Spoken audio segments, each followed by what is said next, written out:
feel like that would require like some synthetic like skin to be able to expand and contract.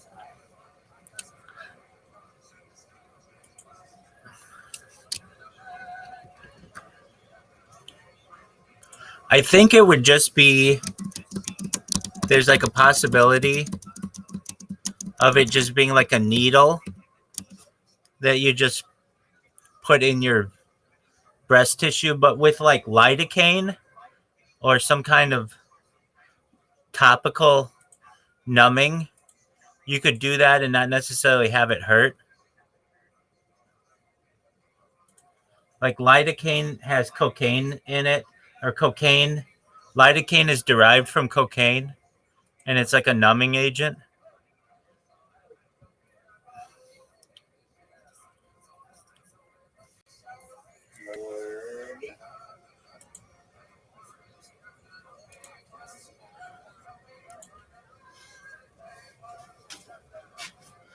All right, almost done. This is my life, where I just have to go around to all these fucking devices and restart them.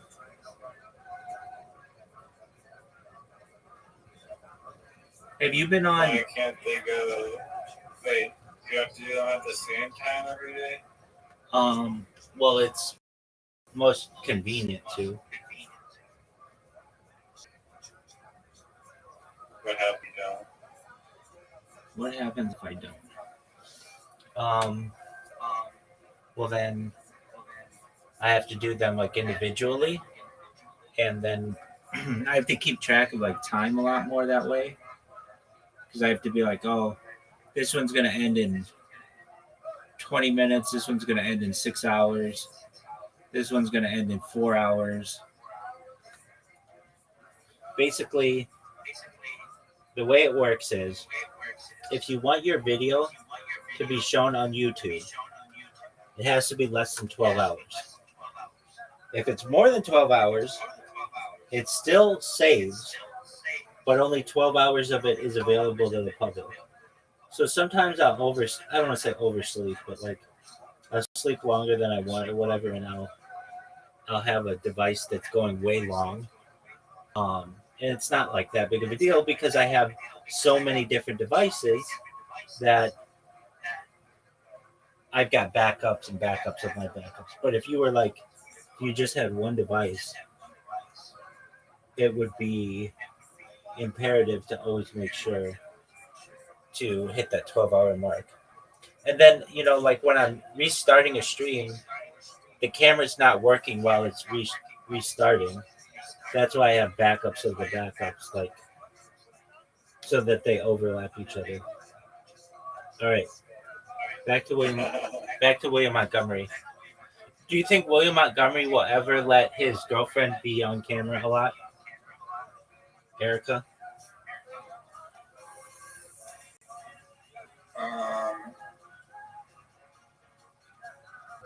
I don't think he is stopping her from coming on camera. I'm pretty sure she doesn't want to be on camera. I'm in agreement with you on that. And it's also, he has a producer on his podcast, Grant.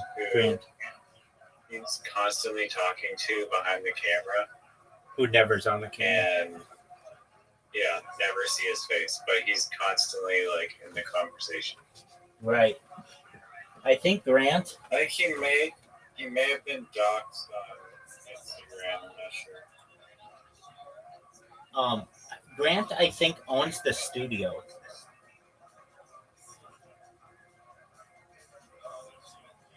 I could be wrong there.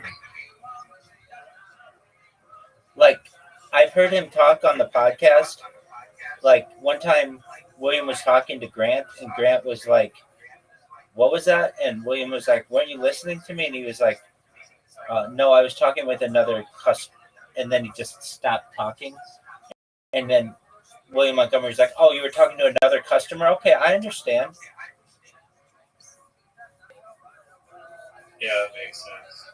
I don't know if he owns like the especially if he's like the editor person too. Right.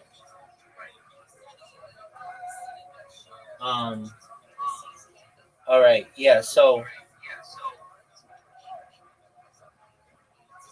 we have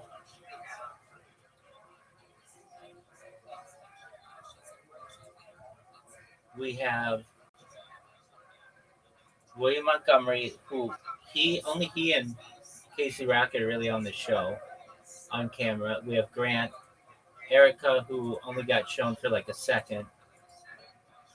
Um, did you know? I've told you this before, but okay. So Erica would go to the comedy store with her ex-boyfriend, and her ex-boyfriend was a stand-up comedian along with William Montgomery.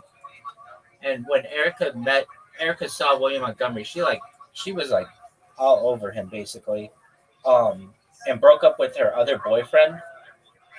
And then the other boyfriend went up one time on Kill Tony and was like, "Yeah, I think William Montgomery stole my girlfriend."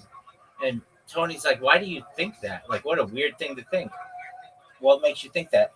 And he goes, "Well, he did stand up like a couple weeks ago, and he started talking about doing LSD with some girl at her grandparents' house in Balboa Park or Lake Balboa, which is it's in the valley.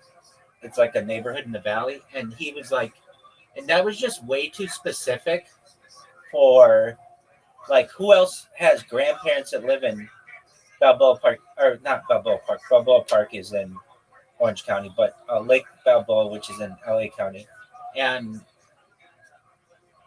and so then I think he confronted her on it, and she was like, "Yeah," and so I think she was like cheating on him to with William Montgomery, or to get with William Montgomery or whatever, which is not cool. But all right, speaking of that, so you know who Brendan Schaub is, right? Yeah. Okay, so Brendan Schaub has a big fucking mouth, and he can sometimes be really stupid. He's like, it's just like a typical like dumb jockey guy. And this one time he was on his show, and he said they had somebody who did like a call-in show or something, who called into their show, and they were like, it was something like,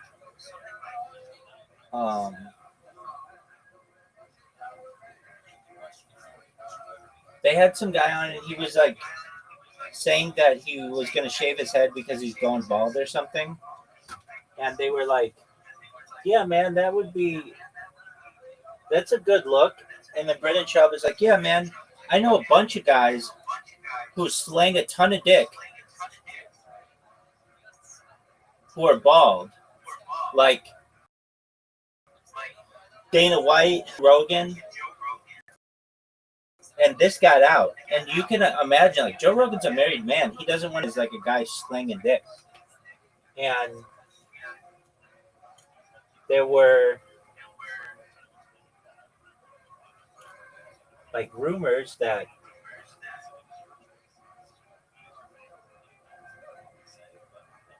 Joe Rogan was cheating on his wife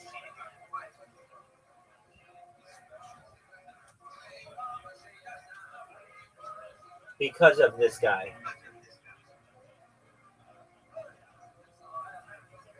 I mean,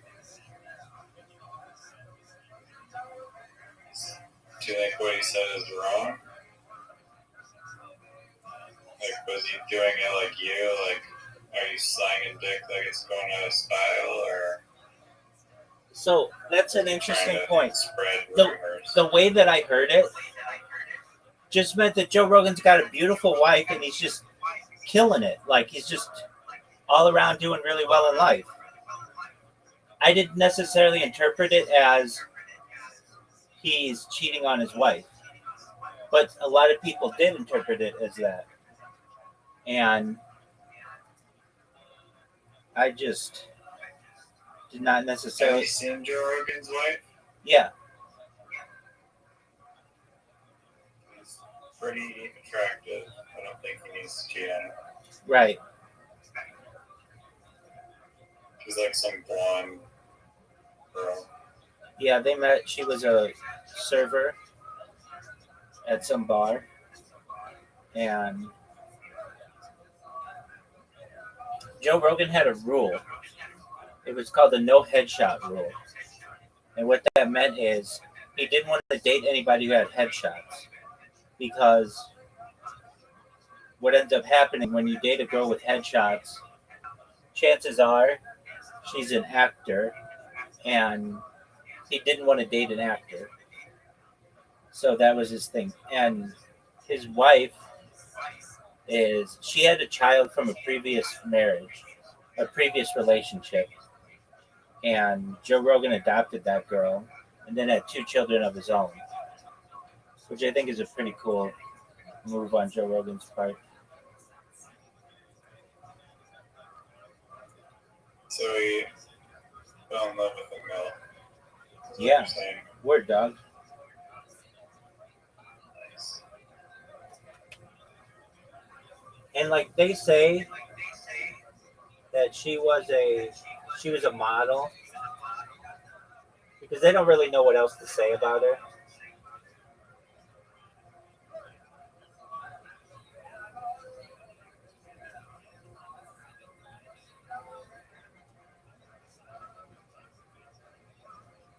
Well, she's doing all right now, I guess. Dude, she hit the jackpot.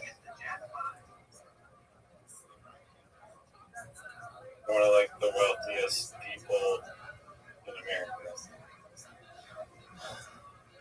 Or like up there. Yeah, she is. Actually, no. Well, she's up Joe there. Rogan's pretty poor. He's not even like a billionaire. He's gonna be by the end of this. Just through his Spotify deals. His first one was $250 million. His next one was $250 million. You just got to do Does it he like still upload to YouTube or no? yeah.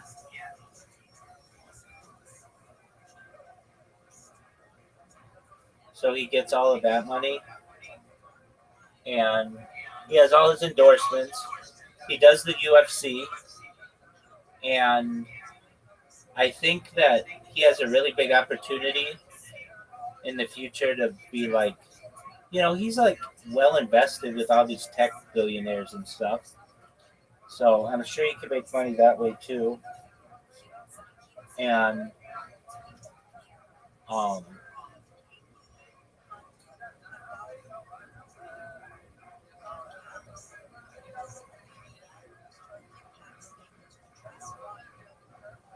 You think he holds Bitcoin? yep. Oh, Wait, he's not like a total Bitcoin schizo. No. No. Actually, I don't think he does.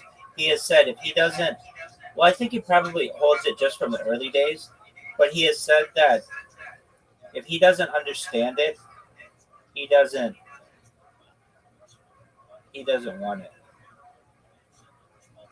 Which I get that. I'm sure he must regret that decision. I mean, I'm sure he's still doing okay. I guess. Why do you think he doesn't understand Bitcoin? Well, at least he said, I don't want to endorse anything if I don't understand it, and that's why I don't understand any kind of cryptocurrency stuff.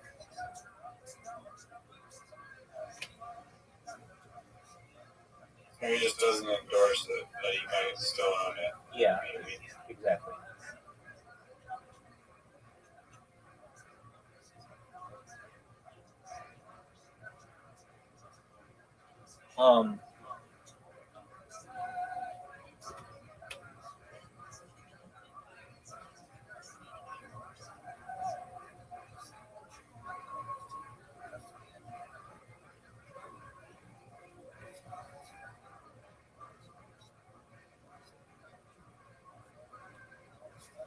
I got some steak yesterday. How was that? I haven't eaten it yet. I'm gonna eat it today, but for three steaks, it used to be like $40, like not long ago, like 2 years ago. And I looked yesterday, and they were like $90 for like three steaks. Yeesh.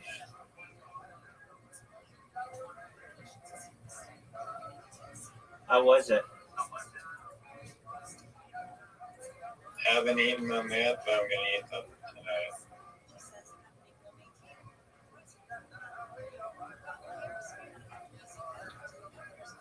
Let's call it. But I haven't had steak in like so long. Because it costs a fortune. Word dog. But the ones I got were like two steaks for like $24, so it wasn't crazy.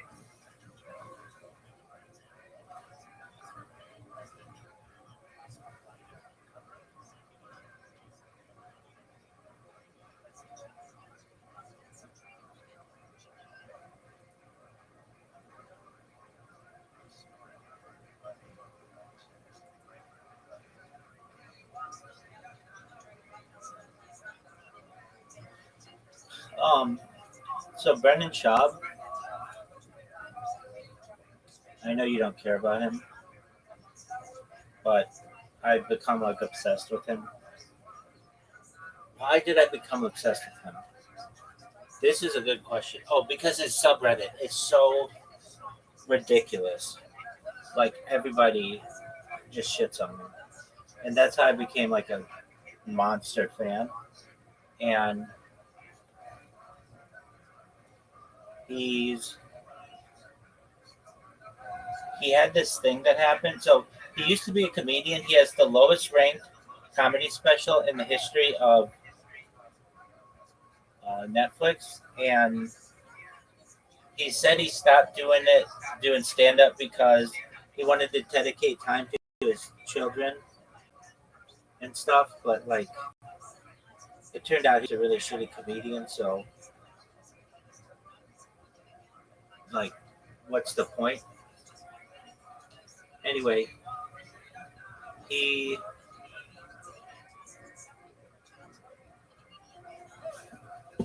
he um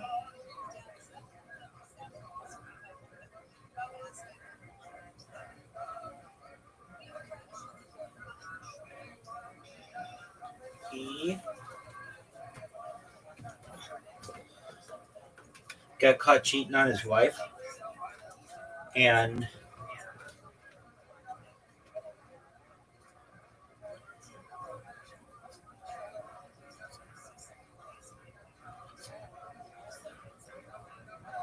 he got caught cheating on his wife, and that meant that like she didn't want him going to all kinds of parties and stuff. Um, in that whole scene, so to speak. Anyway, with that being said, I have to use the restroom and then we'll play. Is that okay? I appreciate your patience. No worries. Excellent.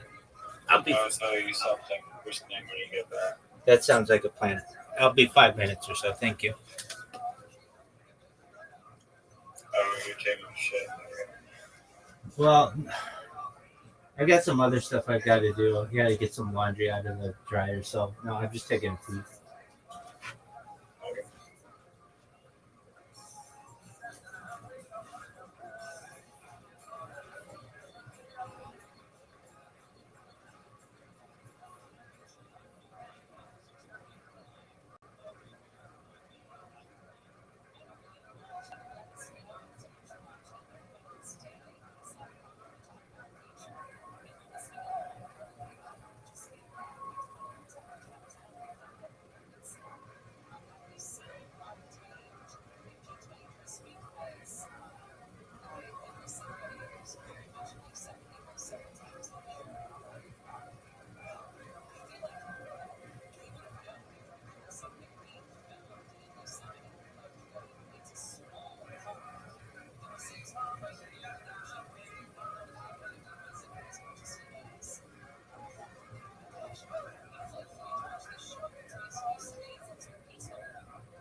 All right.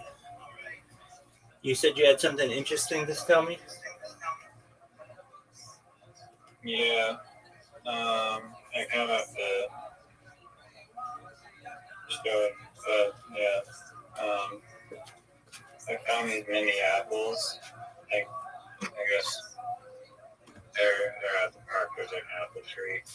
I found these mini apples, and one of the mini apples, they're like the size of like a little bit larger than a golf ball.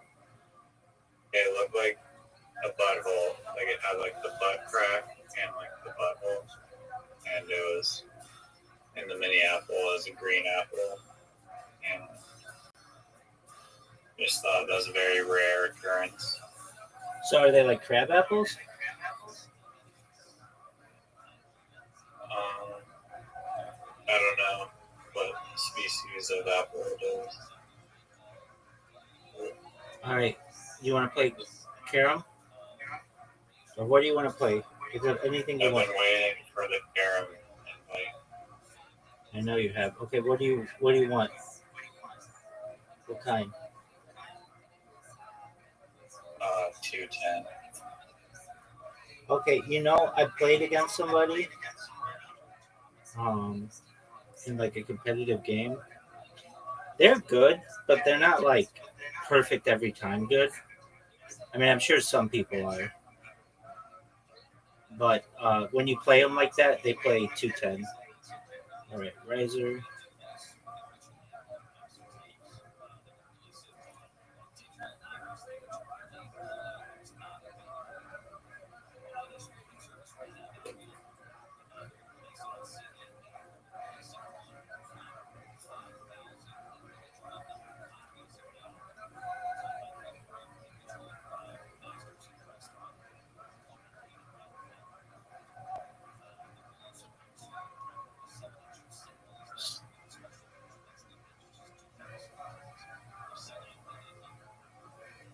That's three. That is three. Sweep the floor.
Newfoundland. Newfie is right.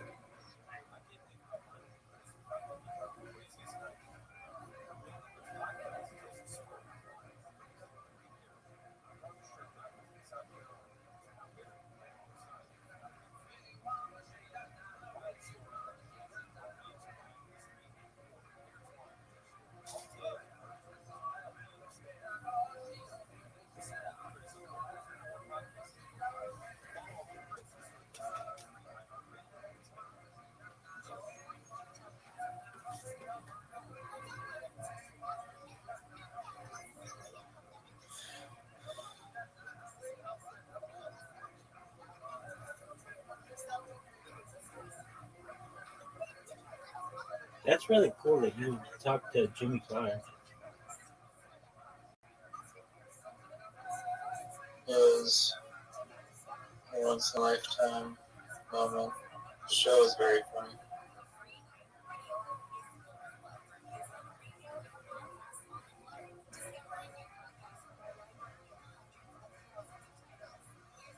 Oh yeah, the other thing about comedy is that it's a lot funnier in person. Right. Even though on the internet you think it's funny, but if you only watch it on the internet, like it's actually nothing like being there in person. And I've also seen Jim Jeffries live one time, and that was amazing. Fuck.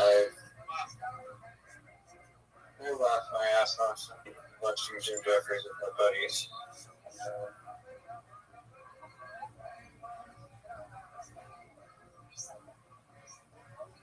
I was in the sketchy town of Hamilton, Ontario. You know who's from Hamilton, Ontario? Tim Horton. You know who else? Bill Cosby. No, I think this is true. Isn't Wayne Gretzky from there? Or he's from close to there? He's from Brantford, dog. Not even the same place. Okay. So you don't even know who's from Hamilton? No, I mean, I'm not Canadian. I wouldn't necessarily know that. Okay, maybe I was thinking it was Tim Horton. Some influential Canadian was from there. I'm sure a lot are. I didn't think Tim Hortons from there. Okay, well, somebody's from there. I think he might be, but I'm not 100% sure. Who's from? Where's Brantford in relation to? Not even close.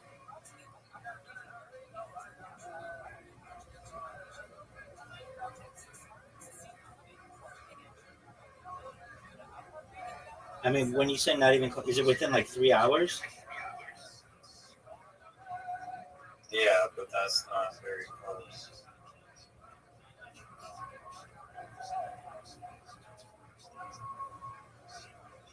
I'm not saying it is.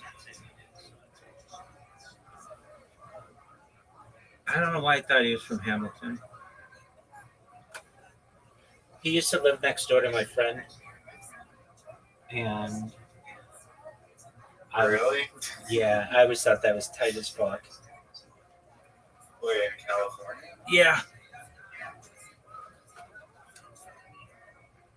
My friend,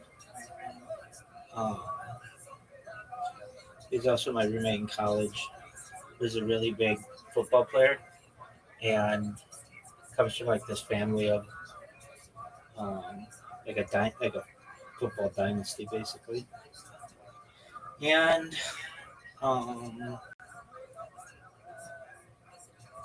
his next door neighbor was Wayne Gretzky, and they used to always like he would hang out with like Paulina Gretzky, and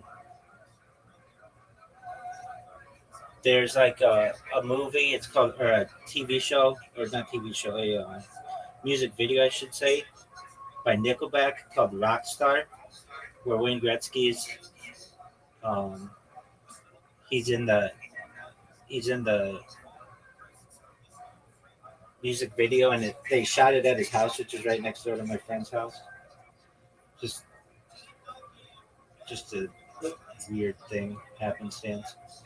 All right, that's enough Karen for today. Let's play Literati. No, that's not Literati. No, dog, we haven't played any Literati today. I'm way too tired for that.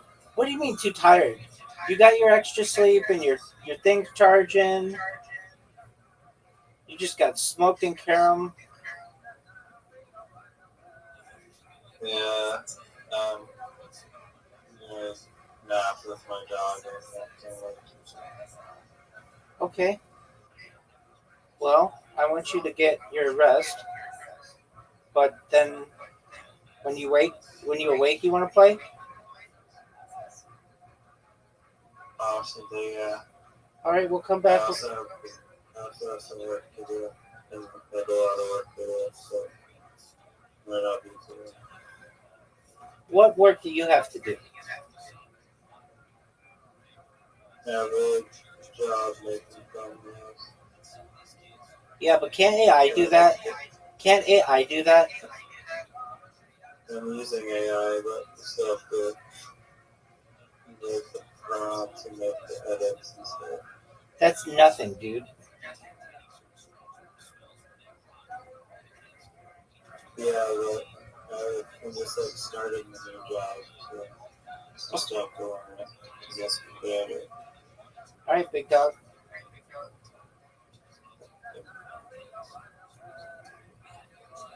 Shout out to JOL, JUR, JLOL, Jayor. JUR. Jayor. Try not to Jayor. I retain, baby.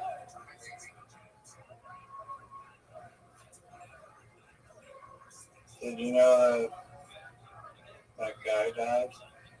Did you know that Malcolm Jamal Warner died? Did you know that Malcolm Warner died? Yeah, dog. He, something's weird about his death. I agree with Audie. Something's weird about it. Why would anyone kill him in a scuba diving accident? I don't know. And I'm not saying that they did. It's just like it's just not normal for someone to die at age 54. Period. I know that he died in a scuba diving accident, which can happen to anybody, but it's just I don't know. It's just weird. How old was he in the Cosby Show? Between like the ages of like 13 and 20.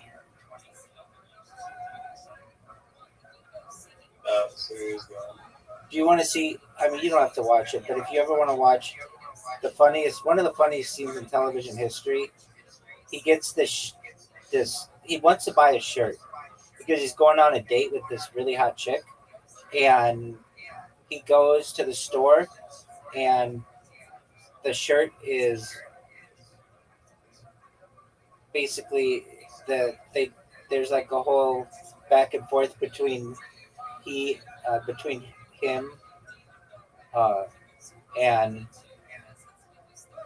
Bill Cosby, and it's very funny. I mean, he's got a lot of funny scenes, but that show was really big for African American culture. It was big for me because um, my parents had very diverse friends.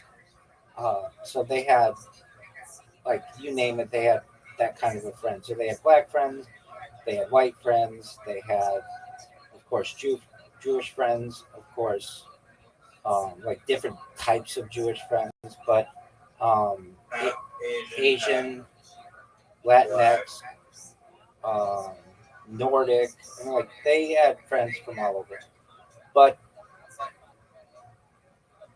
and South America or South Africa, sorry. yeah, and um, like England, and so like I got a taste of a lot of different people growing up, but um, well, I really liked my parents' black friends, perhaps the most, and this gave me like a view into an African American family, and it was a um, really interesting view on the world because Bill Cosby made sure to have a child psychologist watch every show to make sure it was like appropriate for the people who would be watching it, and it's just like a different kind of show. Most sitcoms didn't do that. They would just have a writer come in and just try to make the best jokes possible. But the Cosby Show was not like that. It was like it was about a family, and also the families, like the African American people we knew were like I don't want to say really wealthy, but they were like well, I don't even want to say well to do, but they were like more comfortable than I would say probably like some other um, situations in the United States. And on the Cosby Show, it was the same way, where the husband was a doctor and the wife was a lawyer, and It was like basically when I would watch the Cosby Show, it would remind me of perhaps my own family or at least the people we were around, and it was just like I didn't really see color with it. It was just a really funny family, and I really loved it. And it wasn't the first black sitcom, but it was definitely the most popular.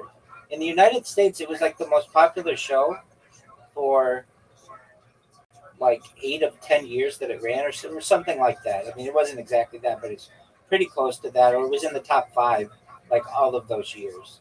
And they used to do music. They used to do like these music skits that were really cool. They'd have special guests. This was a show that introduced me to jazz. I would hear jazz from my grandparents and my parents, but it was like I never would see like the actual musicians like this would because you just didn't have the internet, and like they had like Dizzy Gillespie on there, and they had um, Loretta, what is her name? They just had like they had Stevie Wonder on there. That's one of my favorite episodes ever. And so it was like it had music involved, and it was just a really cool show. Adam Sandler was on it. Um, Adam Sandler plays one of Theo, one of his friends on the show, and it was just a cool show. I really liked it. And so Theo, growing up, even though he was older than I was, I would be, I would watch the reruns, and like he would go through things, and I would go through them, and you just, I, what I'm trying to say is I really empathize with his character. So when I talk about Malcolm Jamal Warner, yeah, I'm joking about it. I didn't want him to die. I really liked him, but there's pain in what I say. So maybe I'm just working through my mourning. Did you know that he died? Um, yeah, no, I'll have to check out the Cosby Show. Yeah, Doug. Did If he you, play like the son or something? yeah, he played the oldest son or the only son. Yeah, and there was another interesting thing about it. Remember, I said, do you remember I said like I really like Bill Cosby? I thought he was like the all American dad, and he portrayed himself to be like that, but like he had this dark, you know, rapey part of him that was creepy. He had a Was son. he raping people at that time? Perhaps, and they didn't talk about it a lot. But the way that Bill Cosby used to do this, he used to, um, like allegedly, I don't know, but like he would ask a woman, like back to his trailer or back to his house or something, and ask if she would want a cappuccino. And back then, a cappuccino was like not. It was like a pretty rare in the United States because it has like Italian origins. So you'd need like a cappuccino machine and everything. And a lot of the women would be like, "No, I'm okay," and he'd be like, "Oh no, let's have one or whatever." And he would slip the quaaludes in there and basically drug them that way, and then they would like awake, and he was like raping them. Um, and he had so in real life, Bill Cosby had a son named Ennis, Ennis, and Ennis. This happened when I was like a young man. Maybe I was like 10 years old or something. Ennis was um, driving home from a girl's house on the 405, which is like the main artery of LA, and he had a Mercedes Benz, and just around that time, like to be a black man in a Mercedes Benz in LA was like um, it was rare, exactly. So he had car trouble in this area of LA that is like pretty mountainous, though. It's between like Beverly Hills and um like the valley, and so his he pulled over to see what was going on with his car, and he got out to. I think he had like a flat tire or something, and he got out and somebody pulled up behind him. I want to say his girlfriend was following him home on purpose. Like everything was fine with their relationship or whatever. And then somebody else pulled up alongside them and killed Ennis on purpose, like murdered him. And I don't know if I don't recall. Let me look this up really quick. If they stole his money or anything like that. Yo, dog, give Is me this in the show a or quick real life? breakdown of the death of Ennis Cosby. No, this is a real Was life. this in the TV show? No, this is a real life. So he was 27 years old. He grad from Columbia University. He was murdered on January 16th, 1997, on the 405 near Los Angeles while changing a flat tire late at night. What happened? Ennis pulled over to fix his tire. A man named Mikhail Markasev, 18 years old at the time, approached him during what appeared to be a robbery attempt and shot him in the head. Prosecutors said it was a random act of violence. Markasev later admitted guilt in a letter, calling it a terrible mistake. Markasev was convicted of first-degree murder and sentenced without life. But this was it was a very sad thing to happen, and I always felt really badly. I mean, nobody needs their son killed or whatever, but here Bill Cosby thought he was on top of the world. He had a very popular TV show. He had an Ivy League son, and his son was murdered. And his son and Theo were like pretty close in age, or like the Theo on the show. And Theo was like Malcolm Jamal Warner's character on the Cosby Show. The guy's name was the character is Theo Huxtable. Is the character's name. Um, it was a lot of the goings on that happened between Ennis, the guy who was murdered, and Bill Cosby. And so you got to kind of see what their relationship was played out on TV. And it's a really good show. And who else would be big on it? Do you know who Zoe Kravitz is? No. Do you know who Raven Simone is? Okay, well, Raven Simone became like a Disney star. She's on that show. Um, who were big people on the Cosby Show? All right, so um, no, big guest stars like Adam Sandler and Dizzy Gillespie and Stevie Wonder. Um, so Dizzy Gillespie, Stevie Wonder, Adam Sandler, Sammy Davis Jr., Lena Horne, B.B. King, Clarence Clemens from Bruce Springsteen's E Street Band, Phyllis Rashad's real life sister Debbie Allen. They just it showcased black excellence and talent across generations. That's what ChatGPT said, and it's true. And it was such an endearing show in the United States that a lot of people, like the civil rights era was only like 20 years before then, and it was still not like perfect. Not that it still is today, but people would watch the show, and for it to be the number one show in the United States, it just wasn't a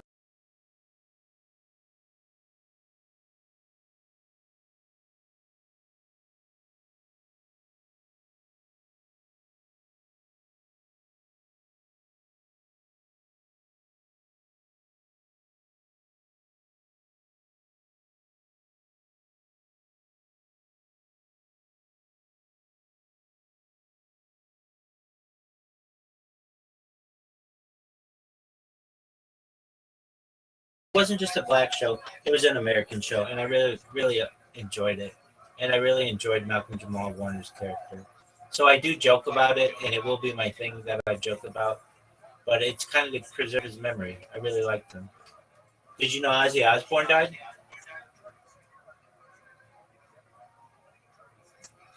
Um, did you ever watch Prince of Bel Air? Yeah, dude, that was another big one of that show too. Not as much though. It wasn't. Um, it was big, and it was a really cool show. But I think that's how Will Smith became so popular. definitely, though, he was a rapper before then. But yeah, that was a big show. I don't know if I've seen all of them. I'm pretty sure I have though. They're like, like before they were streaming and everything, they just you would come home from I don't know school or whatever practice or whatever, and there were only like a certain number of channels, and they had these shows in syndication, and everybody watched them. So yeah, I definitely watched them, and Did you watch Everybody Loves Raymond? that one too. That's a big one. Yeah, that's Did you basically like one of them? definitely. I would say The Office is like the last show that's been. I don't want to say that's been popular in syndication, but like that's when streaming started. After that, but yeah, I really like Everybody Loves Raymond. I think Patricia Heaton, the wife on that show, is frankly one of the prettiest ladies in the world. Um,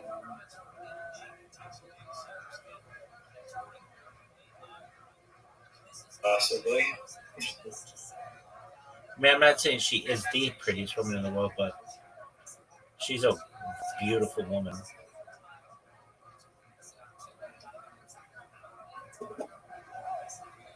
It's a very funny show. Um, and then that was probably like the last show I watched before The Office. That was a popular American show.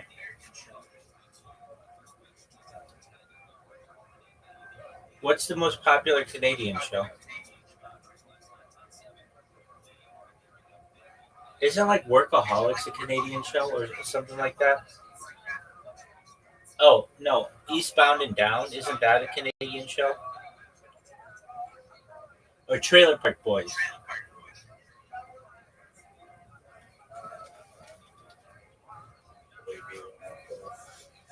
Did you hear me? Yeah, Trailer Park Boys would be. Do you like that show? I love that show. I listen to the podcast, the Trailer Park Boys podcast, and the podcast too. Who's the guy with the big glasses?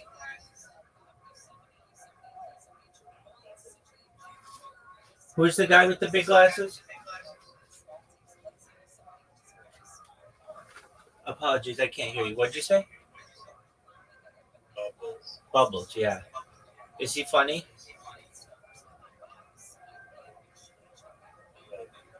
Another podcast. Oh, he does a podcast? Dude, you're blocking the mic. They all do podcast. Oh, okay.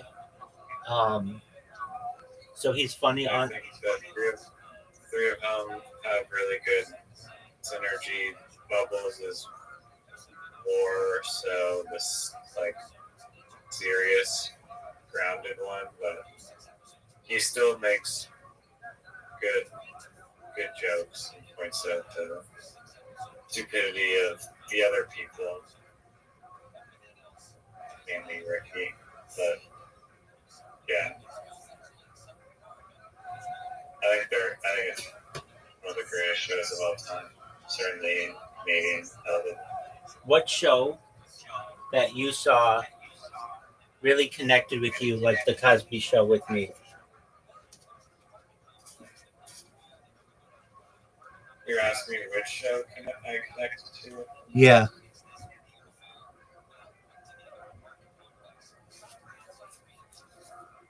Um,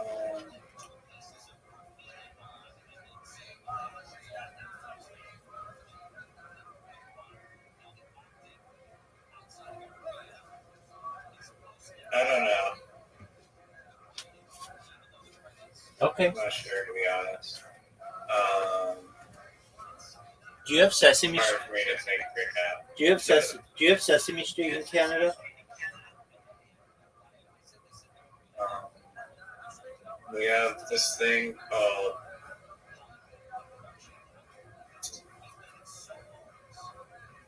Have you heard of JYOR? You mean J.R. in it? Yeah. Is that like they have this thing called JR? what is that? It's called jerking yourself off raw. Is that what you're about to go do? Really great show. I bet that could be a show. 100%. J.R. in it. You know what's hilarious about that saying? Is most people would just be fine by calling it, what are you, jerking yourself off? But that's not good enough for me. I need to take it to another level and just say raw. There's no lube.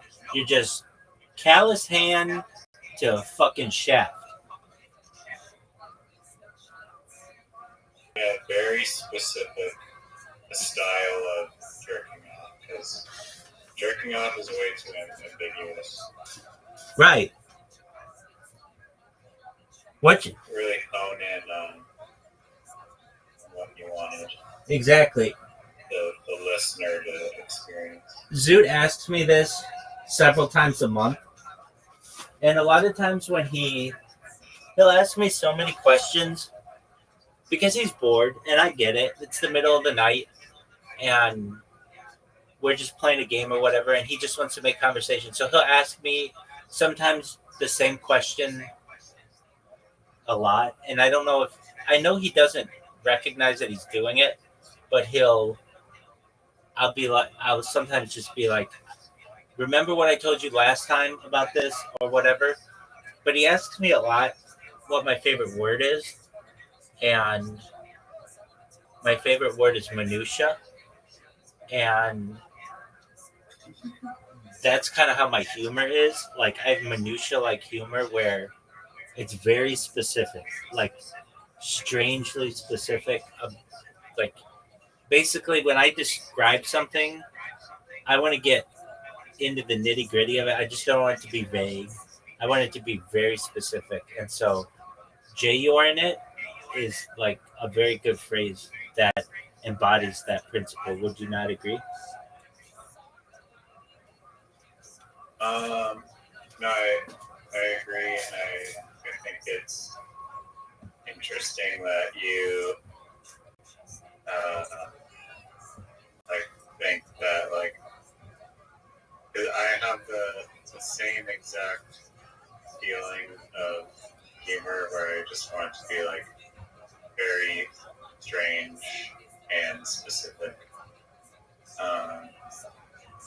So yeah, Very well. I like talking about things that are just like hidden in plain sight that maybe people like don't normally talk about. Right. It's very observational humor like things, but where everybody knows, like, yeah, I know about that. Like, I've had that experience. Why doesn't anybody talk about that? Like, I love that kind of humor where so I've given this, Joey Diaz gives this example, but it's a Jerry Seinfeld bit where, and I think about it a lot when I'm in the shower. So they'll be like, he'll be like, you ever notice where there's that one hair that gets stuck on your shower and it's just sitting there? And it's like, how did it get there? Like that kind of minutia that like nobody's talking about a hair in the shower.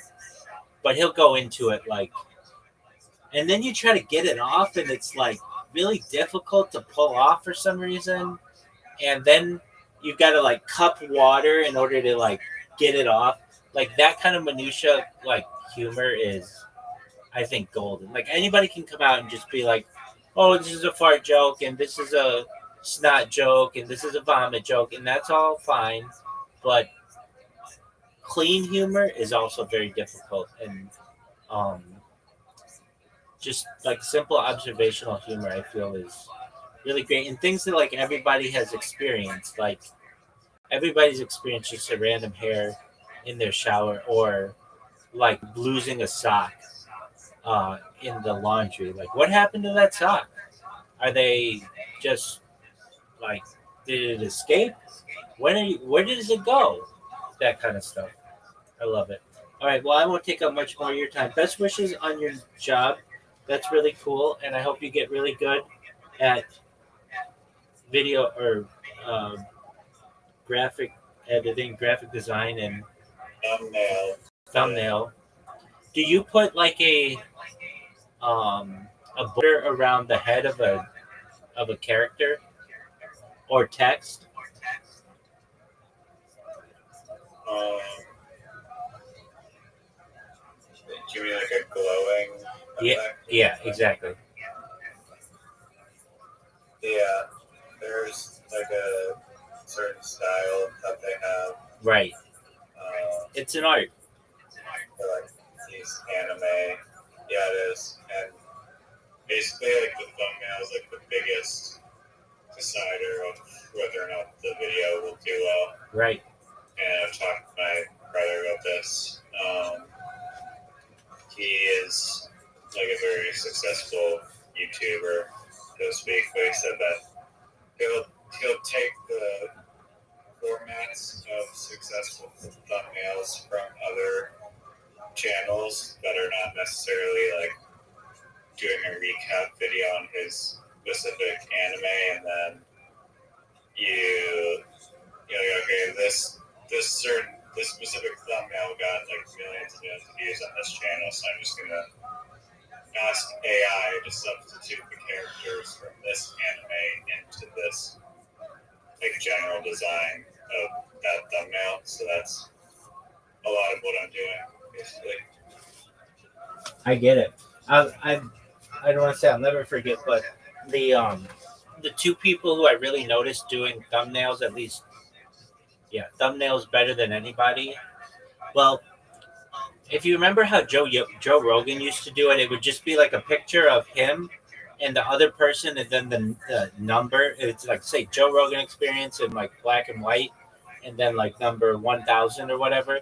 I didn't really think of. That's how it is. I think it is. I think it is. Um, I didn't think of that being an art because Joe Rogan had enough pull, but there were two creators who um I saw doing this, and they are the first two that I noticed. The first one, do you know who? I think she goes by Sniper Wolf. Do you know who Sniper Wolf is? No. Okay, well, she's this chick who I don't even know what she does. She's like a video game chick or whatever, and she wears these big glasses, but you can tell she's like super hot and doesn't need to wear those glasses. And she would do these reactions like, like wow, like what? And I would always be like, I hate it that like these people put all this work into these thumbnails, but that pulls your attention in. And then the other person who did it was this guy named Mr. Beast. And I would look and I'd be like, this guy looks like such a loser. I remember on the stream, this is like 4 years ago, I would be like, who is this loser guy who is all over YouTube? This guy is a dork. He's got these stupid thumbnails and he looks like a nerd. And I would just like make fun of him. And then he would turn out to be, super huge influencer. Though, you mark my words, I think that Mr. Beast is sitting on a bed of lies or a throne of lies because if you look at how many subscribers he has, it's 500 million or something like that. That means that 1 in 16 people in the world are subscribed to his channel. And I just don't think that that's true. I don't think that, like, I'm not subscribed to any of his shit. And I have a billion fucking accounts. And I just, are you subscribed to Mr. Beast? Yeah. Oh, you are? I'm a NPC. Okay, yeah, you are. Well, maybe people do, but I don't know. I don't think like I think that you do a lot of YouTubing and stuff, but I just don't think that I just don't believe those numbers is what I'm trying to say. He got into this He would be in trouble if he was using bots. No, he wouldn't. He does not want to get. No, he wouldn't. No, he wouldn't. No, he would not. He brings in once you get to a certain size on YouTube, they don't care if you use bots, and the reason why is because they know that you're uncancelable. They can't cancel Mr. Beast unless he did something really bad. Even like he had that thing with I don't know, he had somebody working for him who was like transgender who did something. What did they? You know what I'm talking about. You know it better than I do. And they didn't cancel him for that. Yeah, messaging like minors. Yeah. Now, if Mr. Beast were the size of like had 10,000 subscribers, he'd be gone.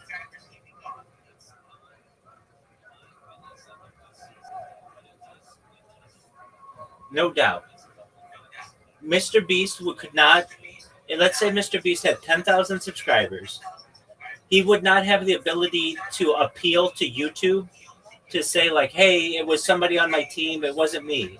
But because he's so large right now that he just has a connection at YouTube and then they wouldn't cancel him. Does that make sense? I mean, I don't know if he would get canceled for 10,000 if he had 10,000 subscribers. He absolutely would. Someone but he's not like, and that's, I don't know. Is it his responsibility to make sure other people don't break the law? Yeah, if they're under his team. According to YouTube. According to YouTube, they call it child endangerment. They call it under the terms and conditions, it's considered child endangerment, and you can't do that. And they would just get rid of him. What's the child endangerment part that you can't do? Like what that transgender person did, basically like groom children. Praying. Okay. So he would just be gone. But because he's so large, he has connections and they didn't cancel him because of that. And in the same way, he just has bots being created that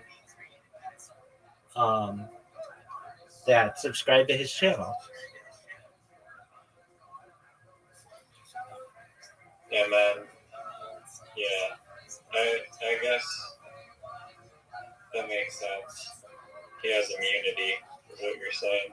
100%. I should have said that. Yeah, he has immunity, and it's because he makes money for YouTube.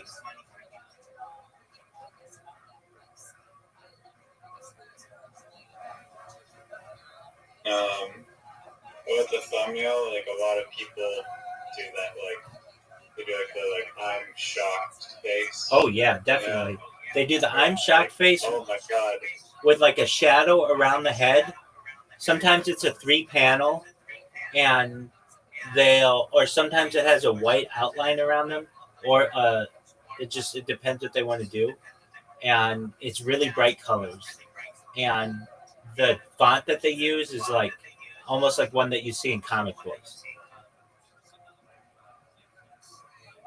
Yeah, I mean, I honestly love those thumbnails. There's this YouTuber that I used to watch for like Bitcoin analysis back in like 2017, and he just had like, he was like this blonde like Swedish guy, and he just had like the most like outrageous like expressions in his thumbnails. But I I can't find his channel anymore. I don't know what happened to it. I think he got like all his money. He lost all his money or something. That's what happens, man. That's absolutely what happens. And I would put a lot of work into my thumbnails, but I never know when I'm going to lose an account, so it's not worth it to me.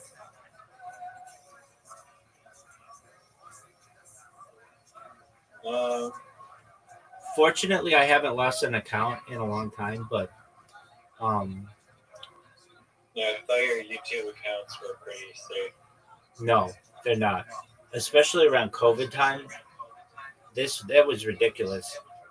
Joe Rogan would be talking about something, and I would get I'd have to take an exam or like a quiz on medical health and what can be shown and what can't be shown because he was playing in the background. It was ridiculous. And he was like saying, "Don't get the vaccine." He didn't even say that. He would just be like, "Look, CNN changed the filter on my video to make me look green when I allegedly came down with this, and I don't think that was right." And they would incredibly they would know that clip was something they didn't want on their platform, and then I'd get something in my inbox that says you got a strike because of medical misinformation. I'd be like, I didn't even talk about this. I don't talk about that stuff because not that I don't feel comfortable doing it, and not that I don't feel that I know a lot about it, but because, or like I'm well informed on it. I think that I'm as well informed as anybody else is, but it's a very controversial subject, and thus I do my best to stay away from it. Do you think there are nanobots and graphene in the vaccine? I can neither confirm nor deny that information. That tells you everything you need to know. No, it doesn't. If you don't want to speak on it, that's fine.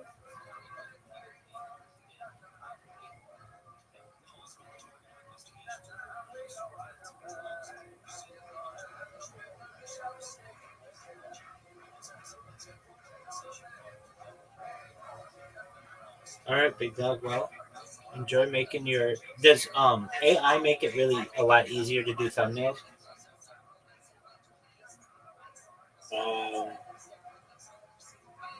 Yes and no, I guess.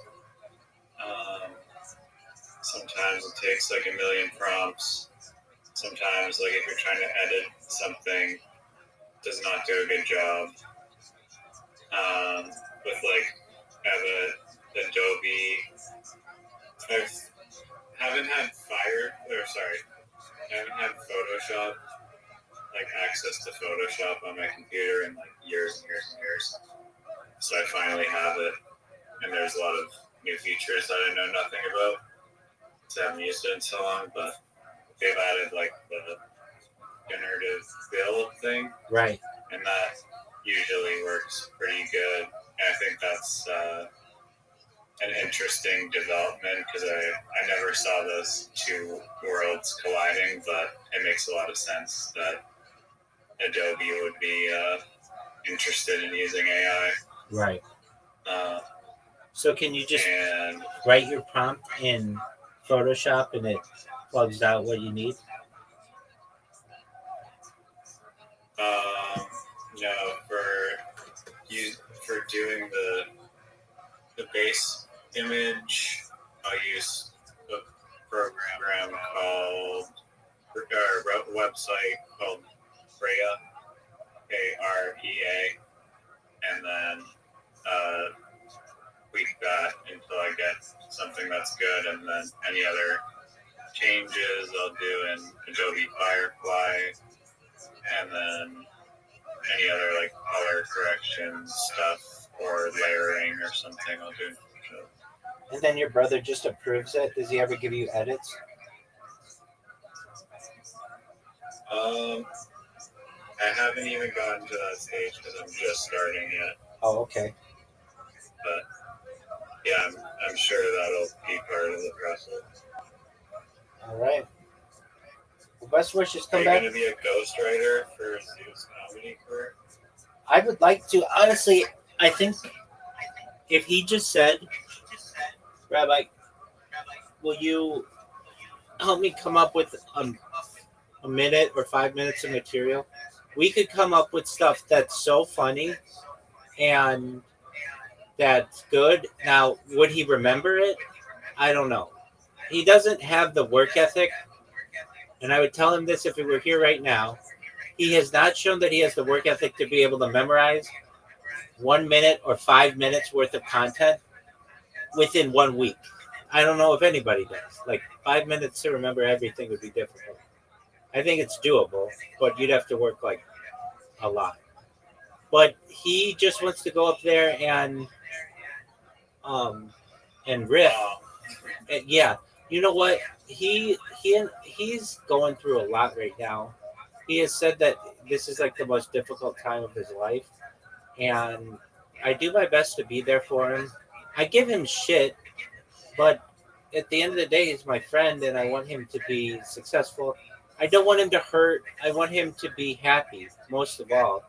And um, he had this diagnosis or whatever that really got into his head, and he is very frustrated that basically, like he says that like they can say that you are neurodivergent, that you are, oh, what's the word that he said? Um, like, what's the word that he says? Something like um, unstable or something like that. It's not the word, but when really it's just, or they say you have ADHD or something when you're really just, it's not unstable, but it's something like that. And uncoordinated or something like that. It's something like that. And Yeah. he's very passionate. Like he was telling me this morning, like I really want to help people who are neurodivergent. That's what I want to do.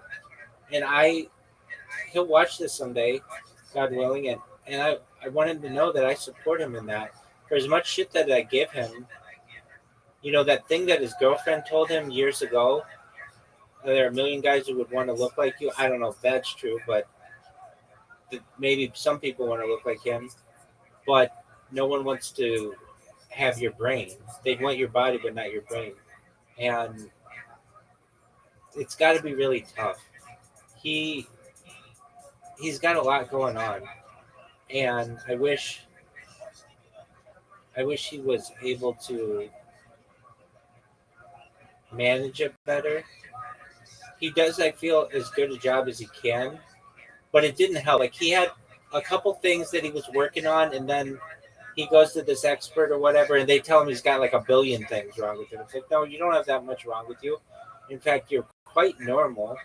I tell him that I think he's smart when it comes to cryptocurrency, even though I tell him I don't know about the choices he makes with cryptocurrency.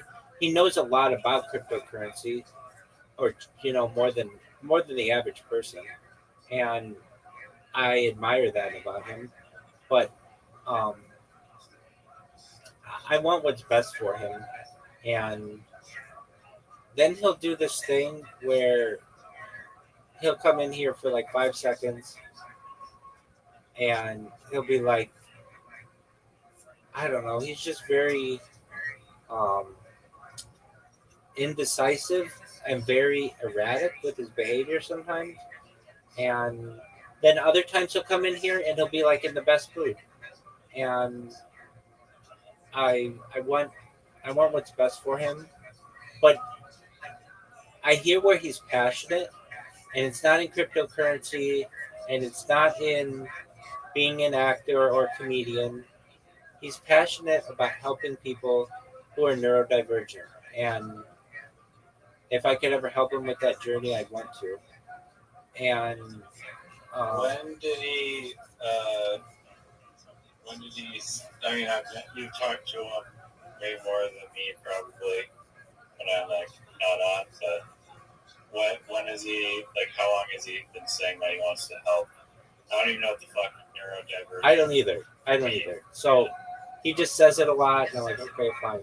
Um, Well, truthfully, like just like the past 2 days, but I hear how he talks about it, and he's passionate about it. Like it's something that he like almost glows when he talks about it. He wants to help people. I really mean it. Like he said that he wants to help neurodivergent people. that's exactly what he said that earlier.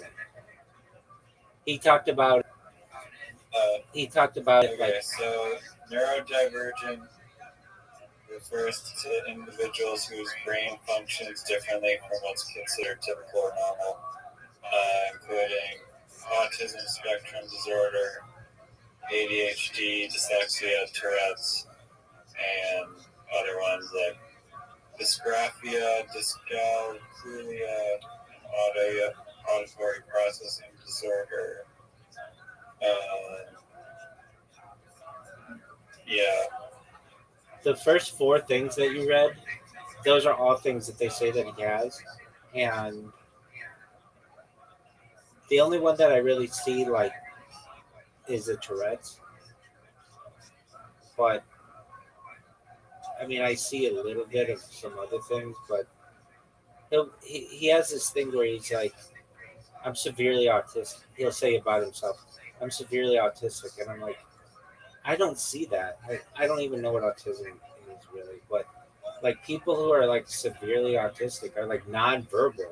They like can't, they're like in wheelchairs and stuff. Like, you're a functioning individual. You have had jobs. yeah, it's definitely not. I wouldn't say severely autistic or. I mean, yeah. And he can be quirky, but he does seem like normal from when I hear him talk. right. So I do want what's best for him. Welcome. How are you? Cool. I didn't want to talk to that person anyway.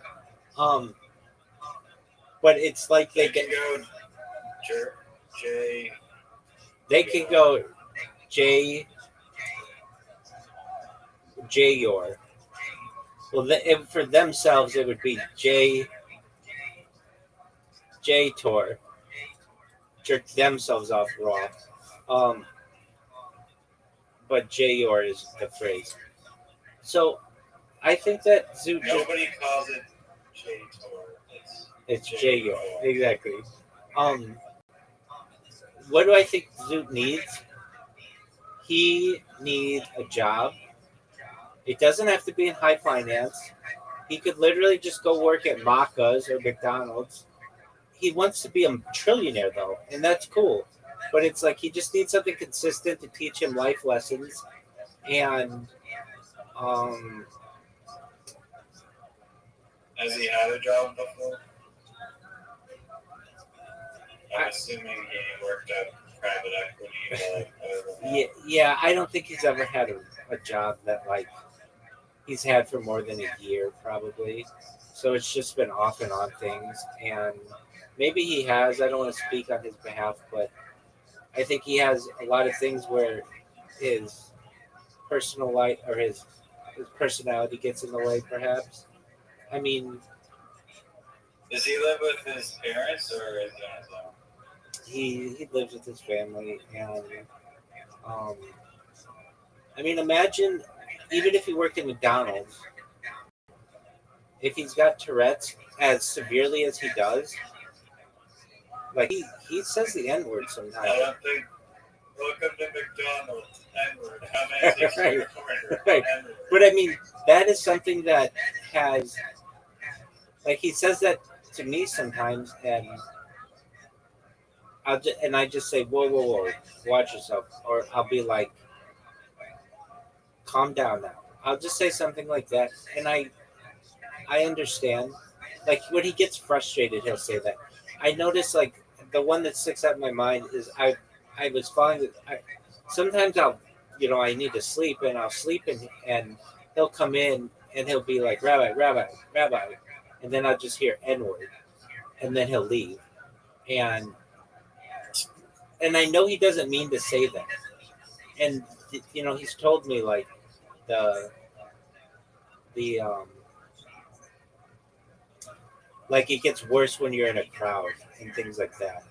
And so, with that being said, I think it would be hard That's for. not bad for your rate of saying N-word goes up in your grade. Well, so I think that he if he could have a job, but it would be there are some issues with that. Um, but at least as a comedian, he wants to be a comedian, and that's great. When I ask him, tell me a joke, he gets offended by that. And then I say, well, what are you going to talk about? And he says, I'm going to just go up there and talk about being neurodivergent. And I said, nobody's going to think that's funny. And I mean, most people, I've watched comedians. I watch every Kill Tony. I've seen every Kill Tony, and I've watched comedians. I've got comedians right now. I've got a Tim Dillon podcast on, like right in front of me. Before this, I watched The Fighter and the Kid. That's two comedians. I watch comedians all the time, and they have rehearsed bits, and they will tell you when you get up there and you're looking at a crowd, you it's just really difficult to just wing it. So if he were to come and say, help me with a stand-up routine, what would I do? We would go to street jokes. We would go to a joke book and find funny, cute little jokes that we know will work, that are thought out, and they're just in the they're called street jokes. They're jokes that you would find in a joke book that are cute, but nobody has claim over them. And we would take those and we would come up with a minute, and then 2 minutes, and then 5 minutes worth of material. And I think he could do really well if he could memorize those things. And I know he could, but he doesn't want that. He has I don't think that's going about it the right way. I think if he wants to be as like well-known comedian, you have to come up with your own material and just gotta try shit out. You can brainstorm it first and criticize it with other people, and then go attempt it. I think joke books. I disagree. I disagree. I think joke books will get you very far at the beginning, where you just need to get comfortable on stage. I'm not saying you can't work out your own material in there, but you literally have zero jokes and you're going to be on stage in 4 days. What else do you want? Come up with, take jokes that not everybody has heard. Maybe some people have heard them, and at least get a minute worth of material in there. Look, I'll tell you this. I can be funny, but I don't have like routines. But I've given my pickup line, that I've got like a minute worth of pickup lines, and I've done stand-up comedy on at least Twitter Spaces, and I've had a lot of success with that. And those are all just street jokes. They're jokes that some people have heard before, but they work because they're short and they're to the point, and I'm not wasting anybody's time. And if that didn't hit, I've got another one for you, or another one, and I'm going to get you with one of them. Over the course of a minute, I'm going to be able to put a smile on your face with one or two jokes. That's what you need. Now, I'm not saying that he can't, or any comedian can't have their own take on things. But if they're going to spend a minute building up a story, and that story at the end is not funny, they're going to be booed off the stage. At least if you have jokes, you're not going to get booed off the stage. And right now he doesn't have any. Right now he doesn't have any jokes. So if he wanted to, if he was like, "Hey, I want to work on something," well, so this is here was one. Here's this joke that he kind of came up with. So we were talking about his experiences, and I was like, well, you could, if you want to just have 1 minute, it's not the funniest thing, but if you want something that's personal to you, you could be like, this one time I went on Reddit and I saw this gigantic whore who was willing to have sex with a bunch of guys at an adult bookstore. And I went down there, and fortunately I was number one on the list. And as this woman was sucking my dick, I had 20 guys watching me at the exact same time. And as I'm trying to come in her mouth, I'm unable to. It was like I was attempting to defuse a bomb. And if you've never been in that position, it's quite awkward, but it's something that happened to me. And then you move on to your next joke, whatever. I'm not saying that's super funny, but it's something that happened to him that we were able to punch up with some jokes and people could, I'm not saying connect with that, but it's something that happened to him that's funny. And I mean, what else you got? And What? you can tell it in a way where it's just like every detail of like the story like builds and gets funnier and stranger and weirder and Exactly. The one punch. adds more gravity to it.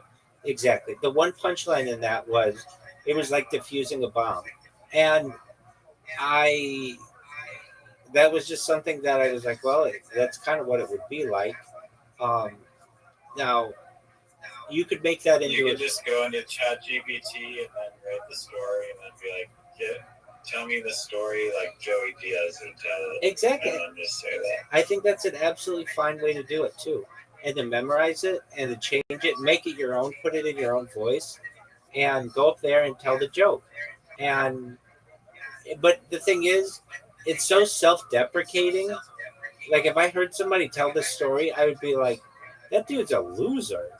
But some guys could pull it off. Other people can't. Um, Yeah, maybe. Yeah, it is. it's I think he was like embarrassed to tell me about it. exactly. I think. It's too self-deprecating, perhaps, but it's kind of a funny little story. I mean, we were like, he doesn't talk about that much in his life. He doesn't have that much going on. But like, I was like, okay, you could talk about your failed cryptocurrency investments, and you could give them funny names. Some of them have funny names, like Fat Girl Investment Co. And you could just use that, like buying Bitcoin in 2009 or whatever their tagline was. But you could like, I could just do it right now. What's the deal with these crypto? Does anybody here know anything about cryptocurrencies? Uh, it's something that you could absolutely do really well with. You could buy helicopters and you could vacation in Tahiti, or you could be like the rest of us schmucks and be, you know, essentially powerless because of some cryptocurrency that's named Fat Girl Investment Co. Who is naming these things? Dog with hat, Fat Girl Investment Co., jerking yourself off raw. You just name a bunch of them. Whatever you want to name them. Just come up with funny names. Um, Eating Ass Incorporated. Doggy Style to the Moon. Whatever. Who's coming up with these names? And what do these things even mean? Whatever. You could make fun of things like that. There aren't a lot of people who would really connect with that, but it's personal. It's from him. But instead, he wants to go up there and talk about neurodivergency, and I don't really know what's funny about that. Honestly, if he were to do that, I think people would just feel badly for him, and I don't want that to happen to him. I really think that, and the next time I speak with him, which is hopefully tonight, I'll give him my advice. Zoot, if you want my advice, which just take it for what it's worth, why don't you just memorize a minute worth of jokes? And if you don't want to do that, let's come up with a story. It doesn't even have to be a real story, but just so that you have some success and you can build on that for the next week and the next week and the next week. And you can talk about being neurodivergent and all those other things. But he doesn't seem to want to do that. He just wants to talk about being neurodivergent, which when you say that to people, they don't know what that is. And this is like a meme. It's like Zoot on one hand is like, I really want to help neurodivergent people, and then Zoot on the other is like 5 minutes later doing 5 minutes of material on joking about neurodivergent people. To some extent. There's this guy on Kill Tony. I feel badly for him. His name is But maybe he is doing like a introspective thing about his experience with autism and somehow adding a funny twist. right. There's this I don't know. there's this guy on Kill Tony named, I forget his name right now. But he has had, William?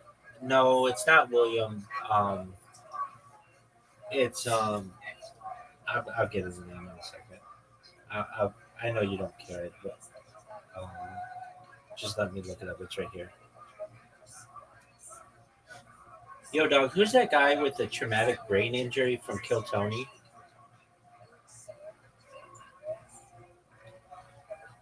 Not that's hilarious. They say Hans Kim. It's not Hans Kim. Um, uh, okay. Kill Tony, traumatic brain injury. Um, Drew. His name is Drew Nickens, and he was like a veteran who got attacked by other soldiers and was like raped and like all kinds of bad stuff happened to him in the military, and they like threw his head against the ground, and he has what's known as a traumatic brain injury, and he refers to having a traumatic brain injury as a TBI. So he'll go up there and he'll be like, "Hey, everybody! One of the benefits of having a TBI is all kinds of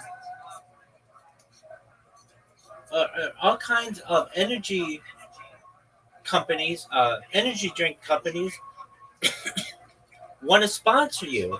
So I've been doing taste tests of different energy drinks on Instagram and rating them. And I'll tell you what, I never thought it would happen to me, but it's like my dream job." Okay, he hasn't been that funny.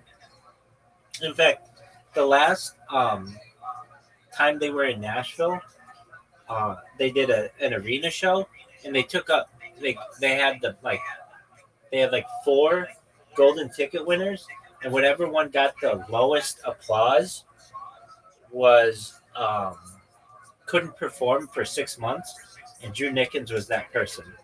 Well, Tony and Red Band and those guys, they did their best to coach Drew Nickens to explain to him, Drew, nobody knows what a traumatic brain injury is. Like, nobody knows what a TBI is. They were, you can't just go in and say TBI. People don't know what that means. You have to say, I have a traumatic brain injury. Then they'll understand it. But basically, if you use this lingo that people don't understand, you're going to lose people right away. And I feel like Zoot will do that if he just goes in there and says, does everybody know what it's like to be neurodivergent? People are not, they're going to be like, what is that? What does that mean? I feel like he has to explain what neurodivergency is.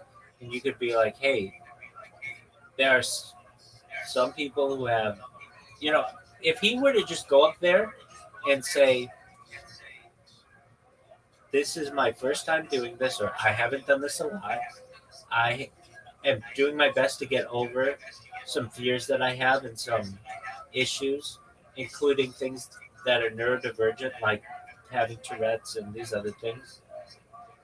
I think the audience would be much more supportive of him, but he's got to give them jokes. But if he wants to go up there and talk about it, he can educate people on these things. But it's not, basically, people go to an open mic to hear jokes. They don't go up there to like learn about people's journeys so much. And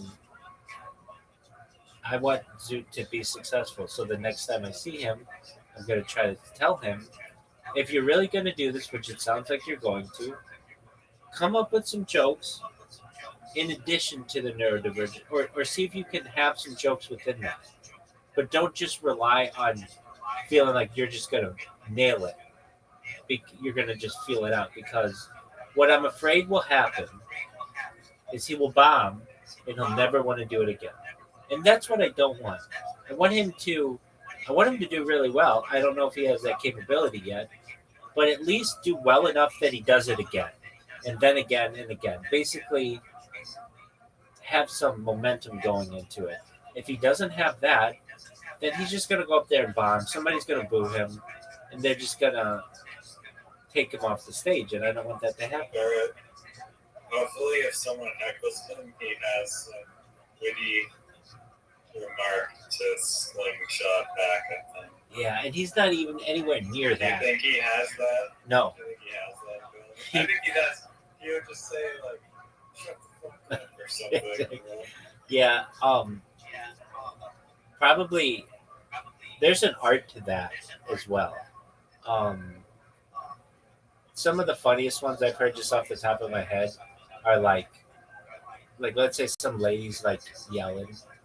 You just say like, "Sir, nobody wants your opinion right now." You just call her like a dude. It's just a slap in the face to them, like, or if some dude's yelling at you, you'll just be like, "Is somebody's drunk uncle here?" Or like, if somebody yells at, like, I like the way that William Montgomery does it, where he's just, "Hey, why don't you just shut the fuck up?" That's the funniest to me. Like, like, I, Shut the fuck up, dumbass. right, like, "Hey, when I want your opinion, I'll give it to you. Shut the fuck up." Like, those are hilarious ones. But he's, Yeah, I agree. William, the way he tackles hecklers is unmatched. "Yeah, you stupid bitch. Hey, hey, He just you. goes off. Hey, you. Why don't you get your stupid bitch of a girlfriend out of this fucking place? What the fuck? Why would you ever bring such a whore into this establishment? Motherfucker, I'm trying to tell a story up here, and I've got this stupid bitch who's interrupting me." Like, that shit, that itself is very funny, and that's that's that to me is the, I don't know if it's the best way to do it, but if I were doing it, I would be like that. I think I would be like, "All right, if somebody comes up here and heckles me, I am just going from 0 to 10 on them immediately, and people are gonna fucking love that because it's like, okay, that's funny in itself. If this person's just yelling profanities at this one person in the crowd, so long as they were doing it, you know, like if somebody were like, I don't want to say there's ever like a good time for a heckler, but basically like when can a heckler add to it? I don't know. Sometimes, like, let's say you're talking about like a really hot chick and somebody whistles in the audience like tweet tweet, like, um I'm not saying that's beneficial, but that's not, you don't have to freak out over that. But when somebody starts using words and they're like, "Oh yeah, well, you think you're so funny?" You're like, "Yeah, I do think I'm so funny, you stupid bitch. How about you shut the fuck up? And hey, to your fat husband, get your fucking pig of a wife out of this fucking place." Like, that to me is, there's just, because here's why that works. You have the microphone, and so you're so much louder than they are. So just, it's like they're like a fly in a restaurant, and you hit them with like an AK-47. I mean, just get them the fuck out of here. And William Montgomery does it Yeah. so fucking One well. of like the funniest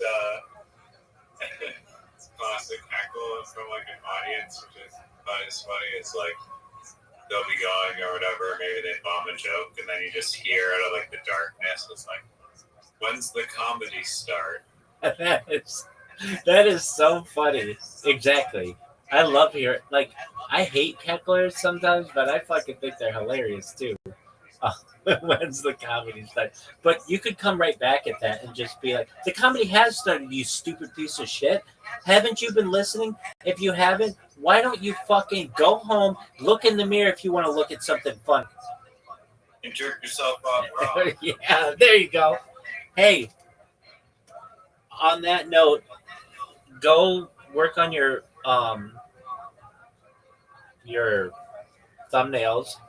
Practice Work on your jerking yourself off. practice. Go watch Mancala videos. That's what you need to do. Hold on. Before you go, we have to look up what Mancala means. And we have to look up what Karen means. Karen, I think, means disc or something. Hold on. What does Mancala mean, and what does Karen mean?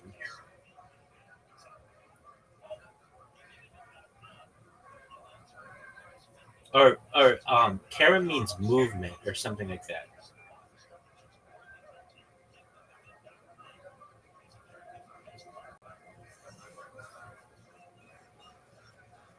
Okay, Mancala. The word Mancala comes from an Arabic word.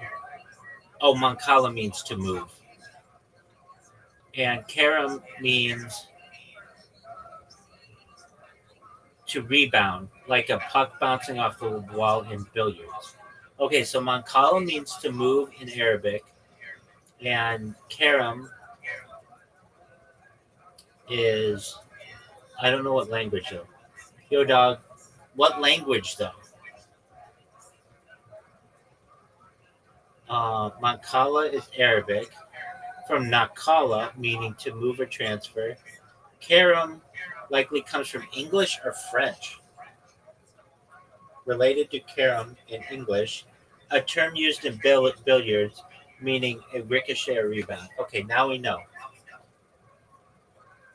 Do you know why it's called soccer?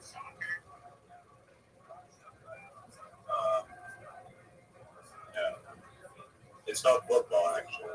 Yeah, but do you know why it's called soccer?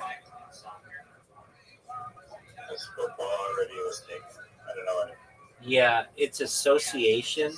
Like association is SOC. There's an SOC in it.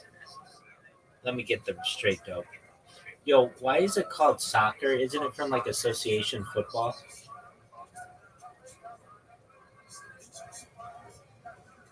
Yo, dog, you're exactly right. The word soccer actually does come from association football.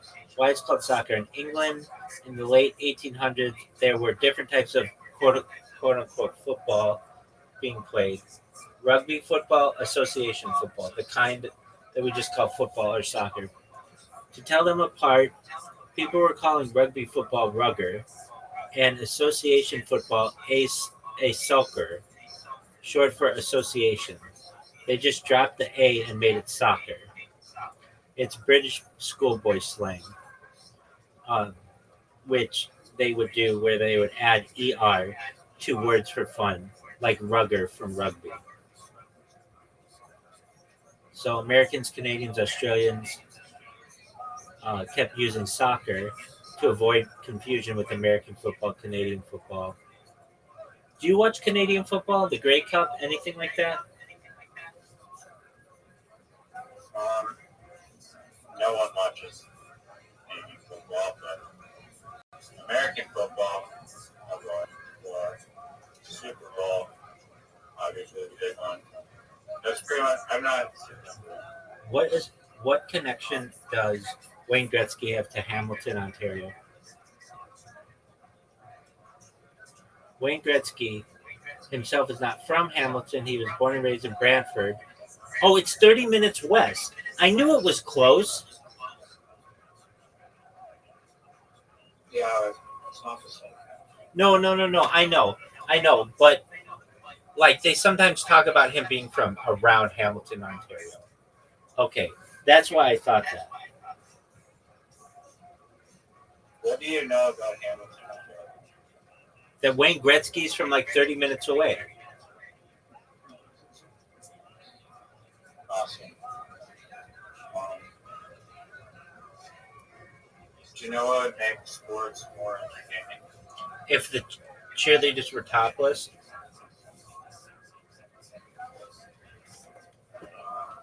No. you don't think that would make it more entertaining? One variation is that each team has like a sniper, and the sniper can is like hiding in the stadium, and he basically you get like one bullet, and then during the game, they can take out like one player and like stop like a big play, or the snipers can try and take each other out and steal the other one's bullet, and then during the game, try and stop a play. So do they actually have to shoot the person?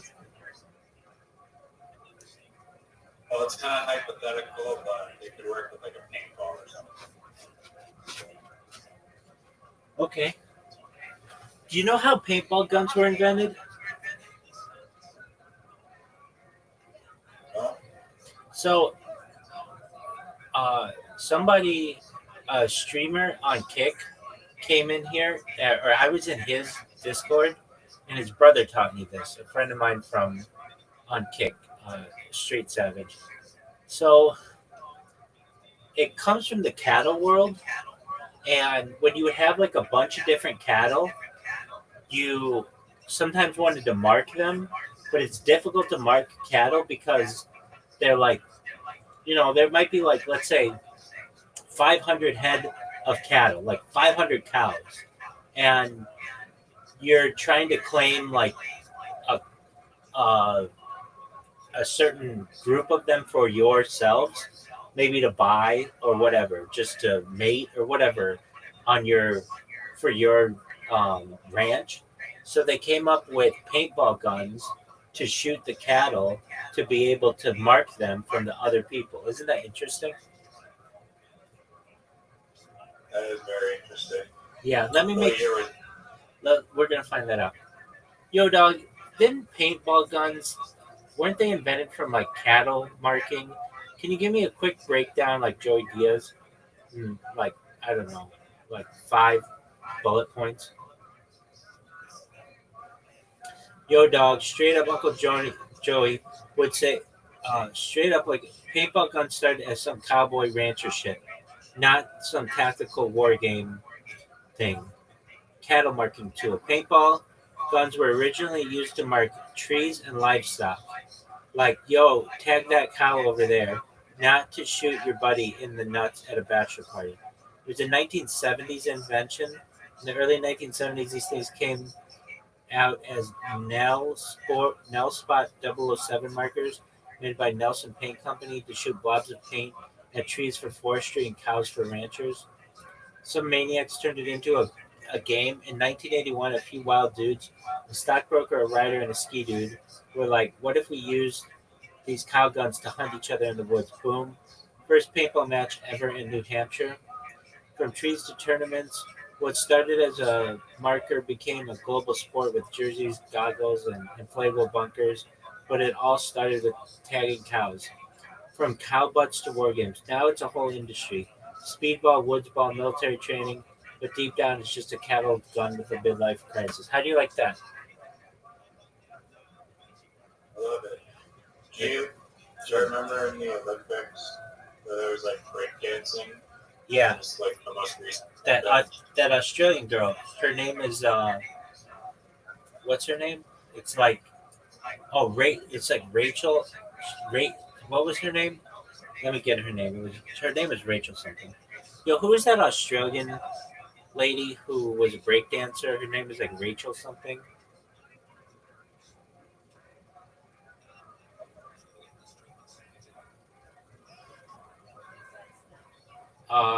Rachel Gunn. Yeah, they call her Ray Gunn. That's an amazing nickname. Right. That's how I remembered it because I knew. I was like, why did they call her Ray? Why did they call her Ray Gun? And I knew it was because, or I looked it up one time and it was like, oh, her name's Rachel, and her last name is Gunn. Yeah, and what did she do? She just like stood there and did dance? No, she just didn't do like what it really was, in my opinion. Tried to sabotage the event or something by dancing. What it really was, in my opinion, is she just wasn't that good in comparison to people who you'll find in the inner city. So people mocked her. She's not really that bad, but she just wasn't that smooth with it. And like, when you've got like inner city breakdancers, if you've ever seen people who are like who do that, they're very impressive. They're like spinning on their heads, and they're like, but they're not like they're working at McDonald's. Not to put that down, I'm saying in a good way. They're doing their best to like make money so that they can survive. And Ray Gunn doesn't have a job and is able to spend her money to be like it's a lot of money to be an Olympian.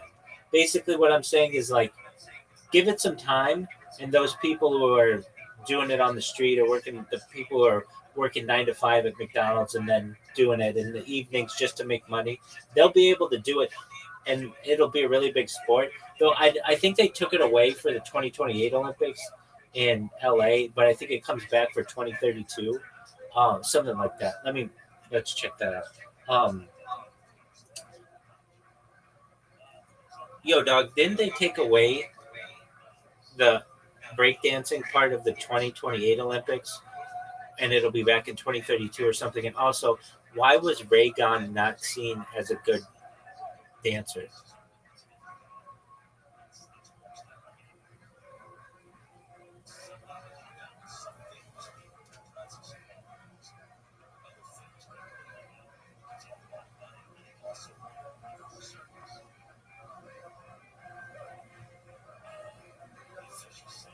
All right. Debuted in Paris in 2024, not in 2028. Could return in 2032 at Brisbane.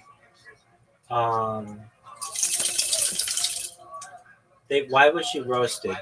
They said it was a mix of yoga, interpretive dance, and panic. Comedians spoofed her. So they just didn't think that she scored 0 points. She did a kangaroo style bounce, offbeat movements. Some say it was artsy, some say she missed the beat. I think the big thing was she scored 0 points.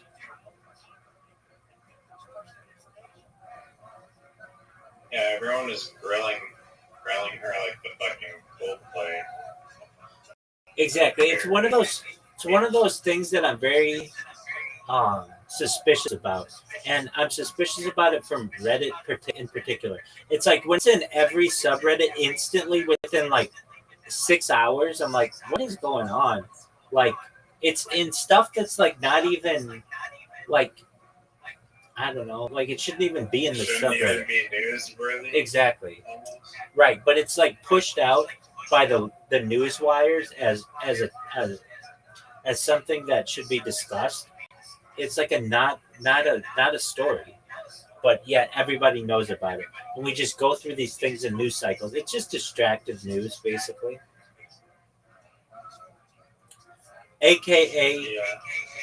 Jay, you're in it.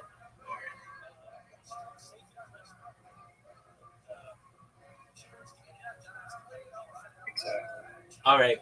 Was it you that was telling the funny speed skating story or no? No. Trying to find it. Well, about the Australian guy who got the only gold, the only I think even medalist in the the only medalist in the only winter Olympic medalist in the history of Australia. Is that what you're talking about? Possibly. What is that one? Yeah, this one's hilarious. So, Australia has never had a medal ever in the Winter Olympics because it's like they don't have mountains and stuff or like any snow. But they had They do. They have ski hills there.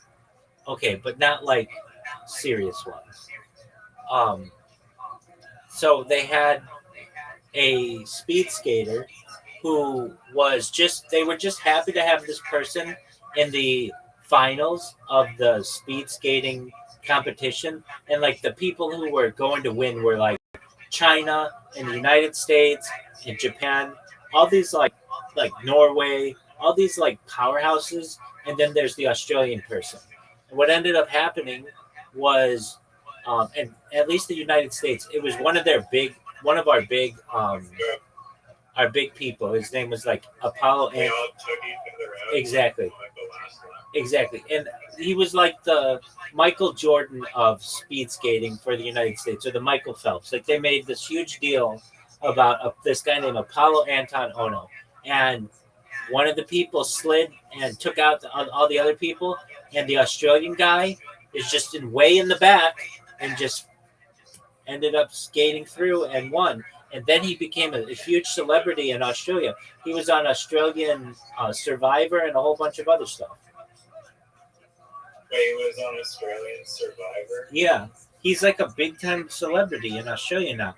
All because, like all the good speed skaters got wiped out. And let's get I'm assuming it was like the track speed skating that's like really, really small. right, exactly. Yo, dog, what's the deal with that Australian speed skater who is the only Australian Winter Olympic person? Give me a 5 bullet point breakdown on what happened. And what happened with his life? Wasn't he on Australian Survivor and anything else cool that he did?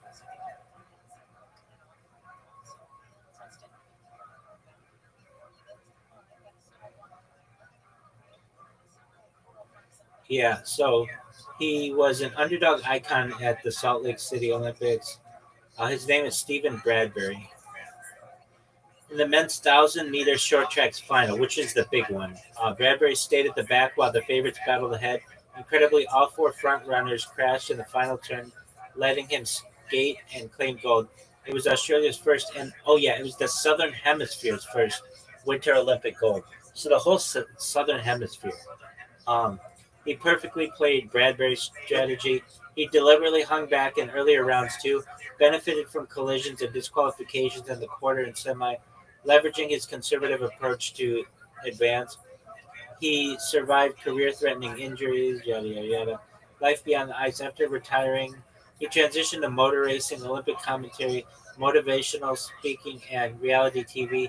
He even appeared as a villain on Australian Survivor, where he founded the Sporty 7 Alliance and lasted 12 days. He was a hero on and off the ice. Oh, in March 2023, he rescued 4 teenage girls from dangerous surf and later received a bravery award from the Queensland governor for his quick-thinking heroism. Bonus tidbit. The phrase "to do a Bradbury" has entered Australian slang, meaning to win unexpectedly, often thanks to others' misfortune. How do you like that? I love it. I thought that story was great. Absolutely. All right, go do what you need to do. Come back soon. Yeah, exactly. Come back soon, though, okay? Alright. Peace, buddy. Peace.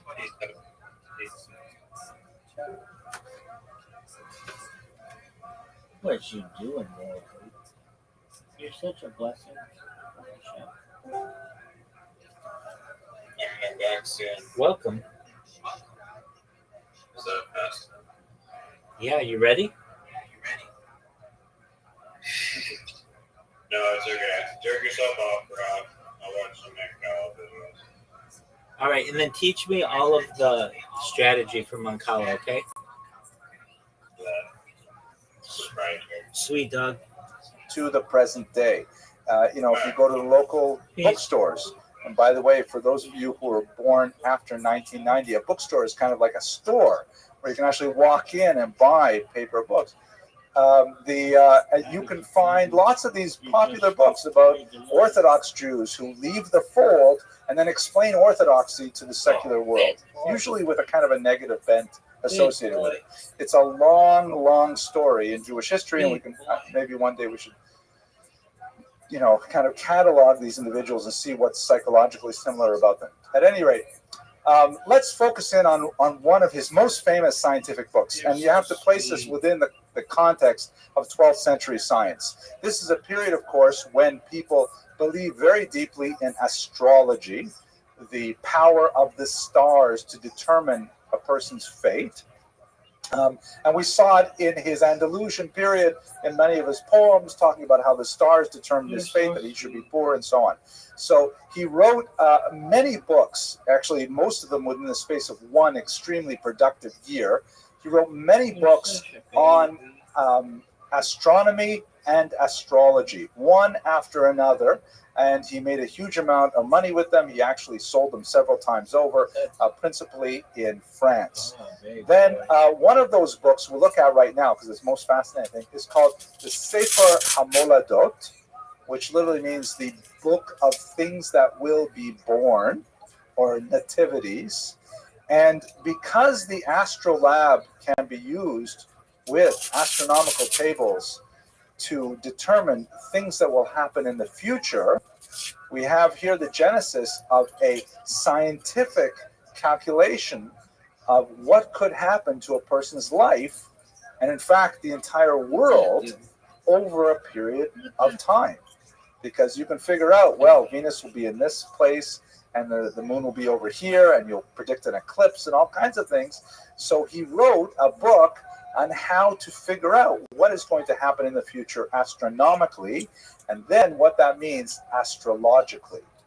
And this is the foundation, essentially, of horoscopes, right? But it's tremendously more sophisticated than what you read in the newspaper.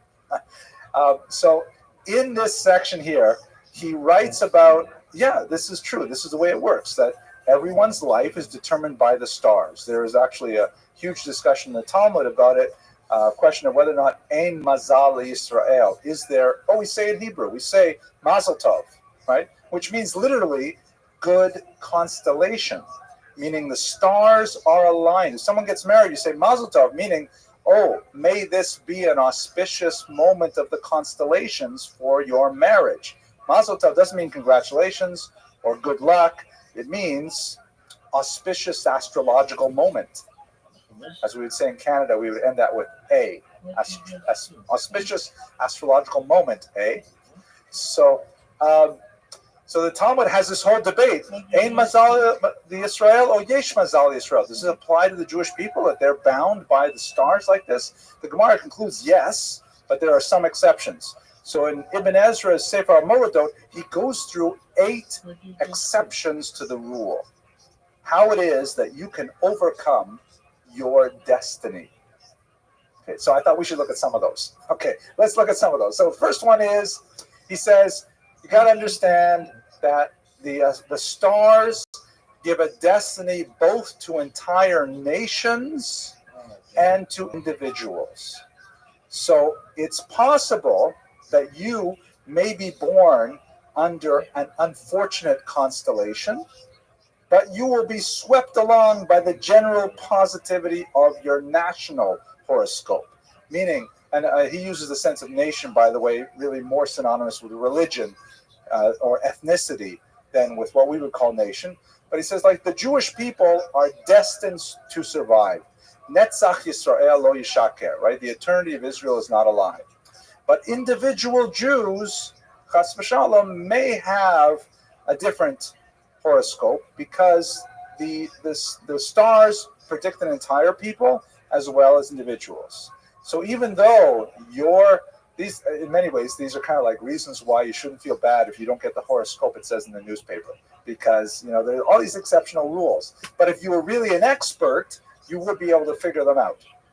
So the astrology refers to entire people as well as individuals, and sometimes they come into conflict, and you don't know which one is going to win. Borders and climates. This is another aspect which I didn't want us to, but he was also very, very bit about vocabulary, and he was unusual in that he refused to adopt Arabic words to express Hebrew philosophical concepts, which made him sometimes very difficult to understand. People like Petrus Alphonsus would just borrow terms from Arabic and then would use them in Latin, and then people would say, okay, that's the word for it. Like the word for one of the most important Arabic mathematicians is algebra, and so that becomes algebra, right? So many of these words just sort of transfer. Another one is the Arabic word klim, which refers to kind of like a region or a zone, which becomes aklim in Hebrew. I'm sorry, in I think klim was, I forget whether it was Hindu, it was perhaps, and that becomes aklim in Arabic, and then it becomes climate in English. But he refused to use that term. He used the term gvul, boundary, in Hebrew. And so he was really quite, what's the right word for it? Not ethnocentric, a stickler, but I'm trying to say something like, he was like national pride about this. He says, the Hebrew language says everything. We don't need to borrow nothing from nobody. We take only Hebrew words. Like the famous word in Hebrew, you know what they call the rear axle of a car in Hebrew? Is rear axle. You know how you say the front axle? Rear axle hakadmoni, right? The rear axle that's in the front. Right? So, yeah, the French are like that. They have an academy where they're very particular. They don't accept words into French. They try not to borrow words from other languages, and they invent their own that are French origin. And in Hebrew too, especially in the 1950s, they had an institute that tried to keep Hebrew pure. Instead of using a word like economia, right, economy, they'll use the word kalkala, which is, totally different origin. Anyways, off track. Borders and climates, how can this affect it? Well, as I mentioned, the astrolabe is like specifically associated with particular areas.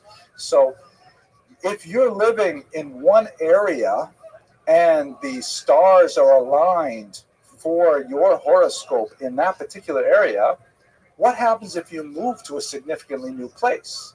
Well, the stars are aligned differently for you over there.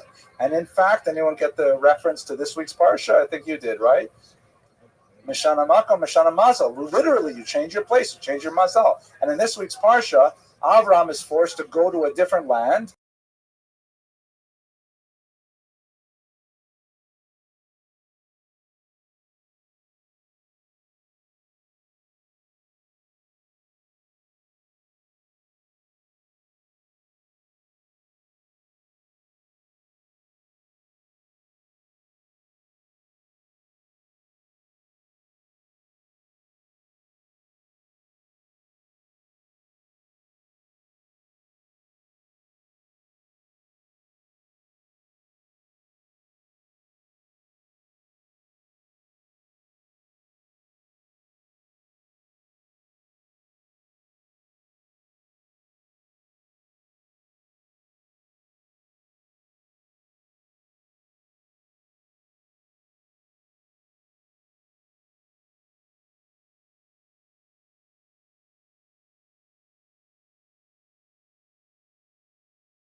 To be a king, you're not going to be a king.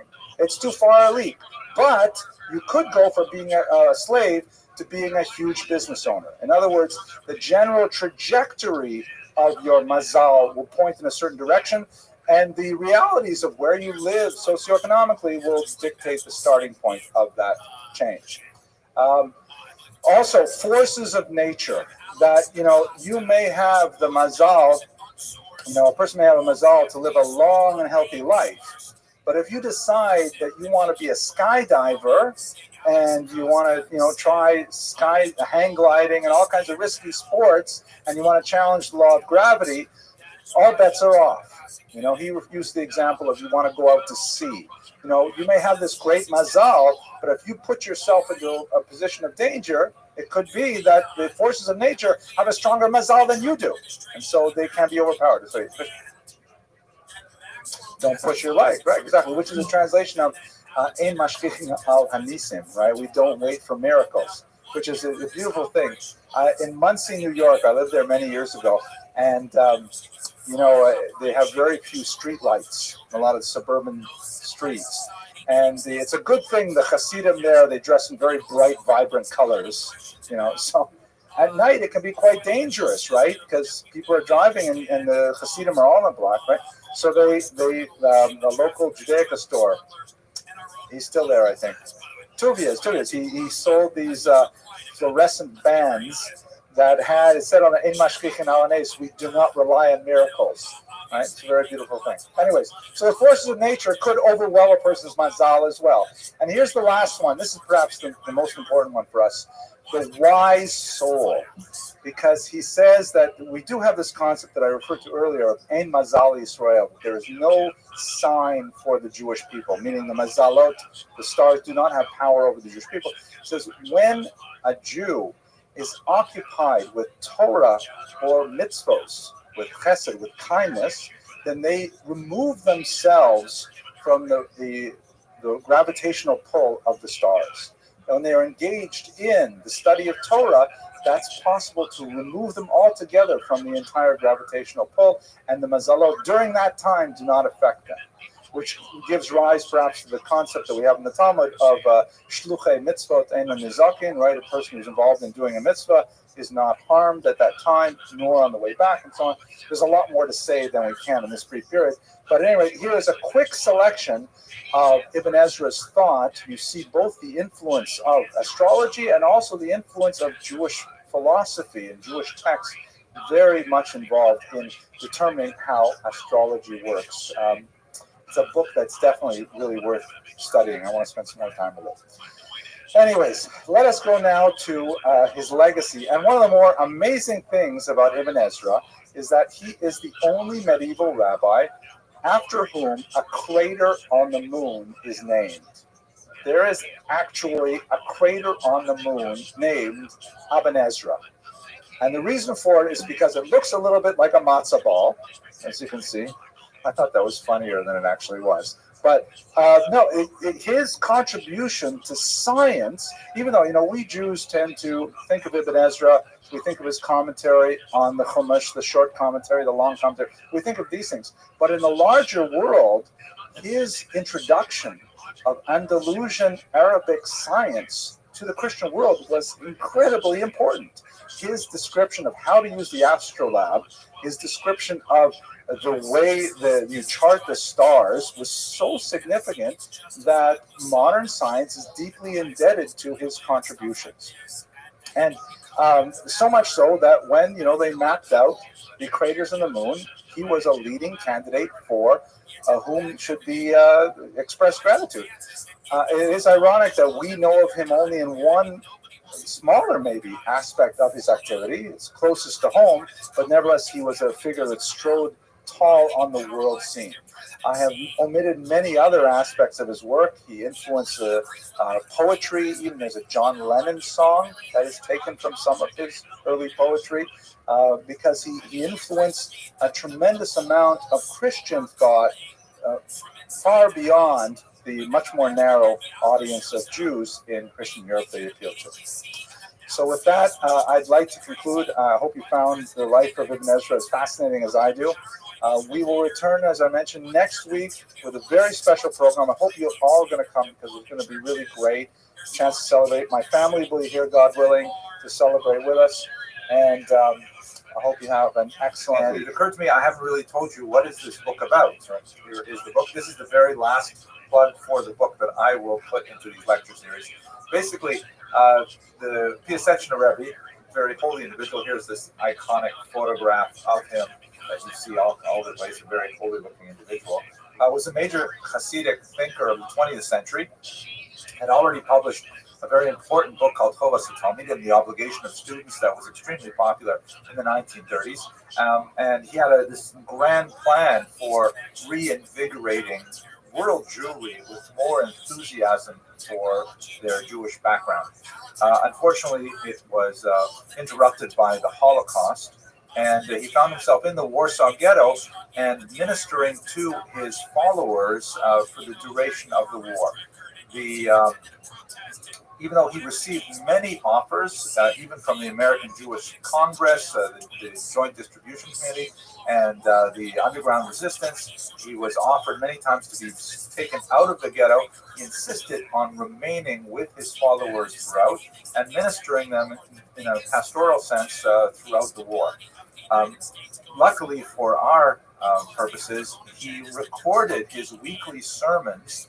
And when he realized that the ghetto was going to be destroyed, and he along with it, He gave them to the secret Oneg Shabbat Society, which was documenting the Jewish life in the ghetto, and they were buried in this tin milk container that I put on the cover of the book. They were discovered in 1950 by a Polish construction worker, and they were published under the title Eish Kodesh, or Holy Fire. A fascinating story overall. Now, the small contribution that I've made to the research on Eish Kodesh is, the way he describes his sermons. There's no reference whatsoever to Nazis or Germans. I mean, there's a lot of discussion of death and destruction and persecution and suffering, but if you didn't know the specific context, you might think this is just a really depressing 19th century Hasidic work. It's only from the context that we know he's talking about the Holocaust.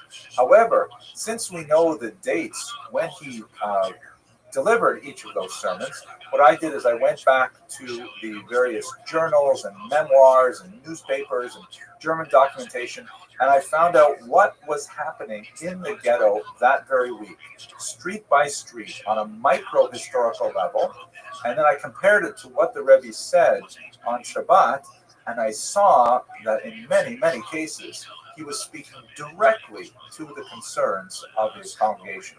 In other words, he was using his pulpit as a way to offer consolation and guidance and theological direction to assist specifically with the processing of the horrible events of the past week. And it's absolutely fascinating. It's a sustained work of spiritual heroism. And I believe that reading his drashot, his sermons, within the context of their historical setting is really the best way to appreciate the book, to appreciate his words. Because then you really see, to use a Hebrew term, godless, his greatness. I am very pleased that one of the premier students of Piaseczna Hasidus is Rabbi Moshe Weinberger, who has a synagogue by the same name, Congregation Eish Kodesh. And in his letter called the Haskama, or a sort of an approbation letter, he writes that basically he has had this book, the Eish Kodesh, the original Hebrew, on his desk for 40 years, and so much of it was opaque to him until he read my book, which made me feel really great, and I'm telling as many people as I can.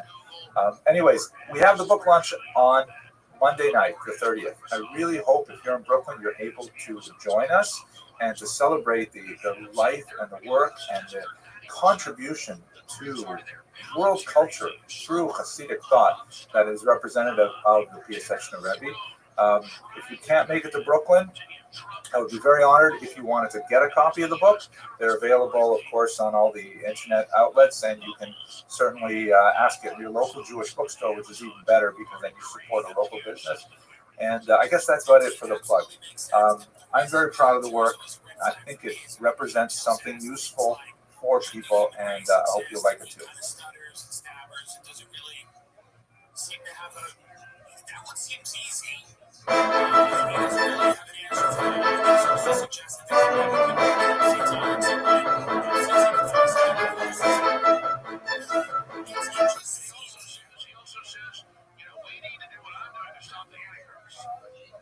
Welcome everyone to the last class of the secular calendar. We will be continuing as normal, God willing, next Wednesday, January 7th. We will take one day off this month for the yeshiva break, which is, I believe, the week of the 26th. But otherwise, we're walking on through the cusp of the secular New Year. And I hope you enjoy the extra and special foods that we have prepared. I'm not allowed to tell you that we have a special donor who wishes the donation to remain completely anonymous. Even the fact that there's an anonymous donor is supposed to be anonymous. So you have to wipe that entirely from your mind. But obviously, in honor of the auspicious occasion that this is the eve of the fast of the 10th of Teves, we had to have a special meal with champagne and things like that. So. If I knew, I would have eaten earlier. But it's also, life is tough. My father, Tony Parsnishvili, always used to say, and whenever we have a chance to get together and wish each other any happy occasion, we should definitely cup a rhyme and wish each other a happy new year secular calendar-wise, and let's hope that we should share many senses together overcoming this. Okay, so that's the good welfare. The joke, today we're talking about a Talmudic topic, a very important Talmudic figure. So I'd like to tell a Talmudic joke. It's been a while since I told this one. It happens to be one of the funniest jokes I know. Therefore, I repeat it quite often. So I hope you'll forgive me if you remember this joke. The joke centers around this halachic device that many communities use, including our own here in Surfside, the Eruv. Right? You remember the joke? The Eruv is, oh, I hope you don't remember the joke. Oh, good. The Eruv is essentially it's a construction. Usually it's a wire, or it can use natural phenomena, rivers, things like that, to create a single courtyard, so to speak, so that all the Jews who live there are, as it were, living in a single entity. And this has tremendous utility for the Sabbath. Oops, lost the image. I have to make sure I do this occasionally. This has tremendous utility for the Sabbath because the Sabbath rules otherwise prohibit Jews from carrying on the Sabbath, like keys in their pockets, things like that, or pushing strollers, things like that. So it's often filled with controversy. Quite often, people, because these are difficult things to construct, people do not rely on them, especially people of a very high level of piety. They say, you know what, I'm not going to rely on the Eruv, I don't hold with the Eruv. It's also a lot of controversy because quite often when you build an Eruv, that makes the neighborhood more attractive to Orthodox Jews. And if you don't happen to like Orthodox Jews and what they do for the property values, then you may oppose the Eruv, as happens quite often here in the United States. So the joke goes like this. There are two chavrusas, two study partners. They're sitting in yeshiva learning together. And they're learning and studying the Talmud back and forth. And one day, Ruvain says to his friend Shimon, I have to confess something. We've been learning together for many years, and we've grown so much in our appreciation of Torah and so on. And I have to tell you, I've been hiding something from you, and I think it's time I actually fessed up and told you the truth. And Shimon says, what are you talking about, Ruvain? He says, well, the truth is I'm not Jewish. And Shimon says, well, what are you talking about? You are so careful with your kashrut. You're sitting here learning Talmud and Yeshiva. Your Hebrew skills are amazing. Your Aramaic is great. You can pass daven from the Amud. You do all these religious things. The truth is I'm not Jewish. It just happened like that. I was walking down the street in Jerusalem one day. I was traveling on my way to Saudi Arabia, and someone said, do you want to have a Shabbos meal? So I said, okay, why not? And one thing led to another, and I really enjoyed it. And here I am. Nobody ever really asked me if I was Jewish. They just left me around. So, and I'm not Jewish. And he says, well, you live a completely Jewish lifestyle. I says, well, actually, the truth is I violate the Sabbath every week. I don't tell people, but I violate the Sabbath every week because actually, being Talmudic law, a non-Jew is actually not allowed to observe the Sabbath in all its details. I violate the Sabbath every week in order to keep, in conformity with Talmudic law. So he says, I don't believe it. He says, yeah, it's true. Like, for example, I carry my keys on the Sabbath. And he says, yeah, but Ruvain, we have an Eruv. And he says, I don't hold one. I think I need to bulk that one up a little bit. But okay, here we are. Let's go to the material. That's what you came for, not for the jokes. But I did get an email, a comment from someone in, I forgot where it was from, saying we need more jokes. So okay, so tonight's topic is the Rashba. Very Talmudic topic. It's a great honor for me to have the opportunity to speak about him because he, as a thinker, really had a big influence on my own Talmudic education. There's no question. He's an overwhelmingly important figure in the yeshivas. You may not have heard of him. I meant to ask Denise Malka, my daughter, who is now doing the film, Mr. Rodriguez, has gone on to take graduate courses on Wednesday night. So my daughter, Denise Malka, is going to be filming. Denise Malka, in your extensive education, have you ever heard of the Rashba? She has. How about Rafaela? You're in the back there. Have you heard of the Rashba? Okay, so my daughters have to be exceptionally well educated. But I think outside of yeshiva, chances are you never hear the name Rashba because he's so deeply associated with the Talmud, which is not necessarily taught in women's seminaries. He was a tremendous leader of Spanish Jewry in the heroic 13th century, right towards the end of the Spanish Golden Age. And as we'll see, he was not only renowned for his incisive wit and his encyclopedic knowledge of traditional Jewish law, but also for his tremendous leadership qualities. In many ways, he is eclipsed only by figures like Nachmanides, his teacher, or like Maimonides, who comes from the same era. If we lived at this time in the late 12th century, we would have regarded Rashba as one of the shining stars of the Jewish constellation. And in fact, his light extends even to the present day, where we still live very much by his teachings. The name Rashba itself is an acronym, like so many of these rabbis had names that were made of parts of a longer name. Rabbi Shlomo ben Abraham Adret, sometimes vowelized Aderet, but he's known as the Rashba. Rabbi Abraham, or Shlomo ben Abraham, the Rashba. And his years are 1235 to 1310. He's associated with Barcelona in particular. That's where his life was most active. So let's place him in the context of Jewish history. He is one of the most famous of the generations known as the Rishonim.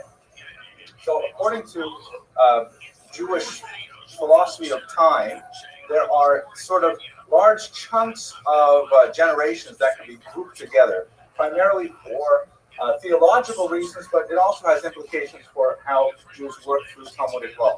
And the concept behind the grouping of these generations is the notion that the closer that Jews were to the revelation at Sinai, the greater the level of spiritual sensitivity, the greater the level of openness to Torah, to divine information, and so on. Not necessarily greater intelligence, not necessarily greater sophistication. Those things actually come later because you have the ability to access much more information than earlier generations. But the idea is that they were on a higher plane than later generations. And in Jewish philosophy of time, we break them up into several groups, which is outlined in Pirkei Avot. The period that we're especially looking at right now is known as the Rishonim, or the first ones. It's a little bit of a misleading term because there were periods before the Rishonim, the Geonim, the Amoraim, the Tanaim, and so on. But the Rishonim is really the first major generation after the Talmud has been completely written. The previous period, the Geonim, there were certain tractates of the Talmud which were still under production. The Rishonim is the first generation when the Talmud is already canonized, and so they are the first major commentaries on the Talmud in particular. Famous Rishonim that I'm sure you're familiar with, Rashi, who is exemplary of the Rishonim because one of the main tasks of these few hundred years of scholars was explaining the basic text. Rashi is famous for his very pithy, concise, and revealing commentary on the Talmud and the Torah in particular. You also have the Rishonim who engage in codifying law, meaning taking all of the complexities of Jewish law, which is scattered throughout a vast corpus of literature, and then bringing it down to an organized fashion where it's all set out more or less in Greek terms with chapters and sections and subsections, things like that. The Rambam, Maimonides, shown here in a statue from Cordova, is perhaps the most famous of the Rishonim who were engaging in codes.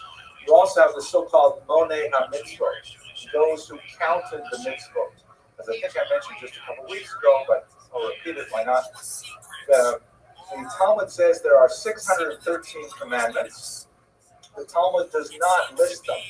So by the time you get to the Rishonim, around the turn of the 10th century, several rabbis say, well, okay, let's put these down on paper. What are the 613 commandments? And of course, then they have a difference of opinion, which ones should be in, which ones should not be in, which ones are just customary or rabbinic and so on.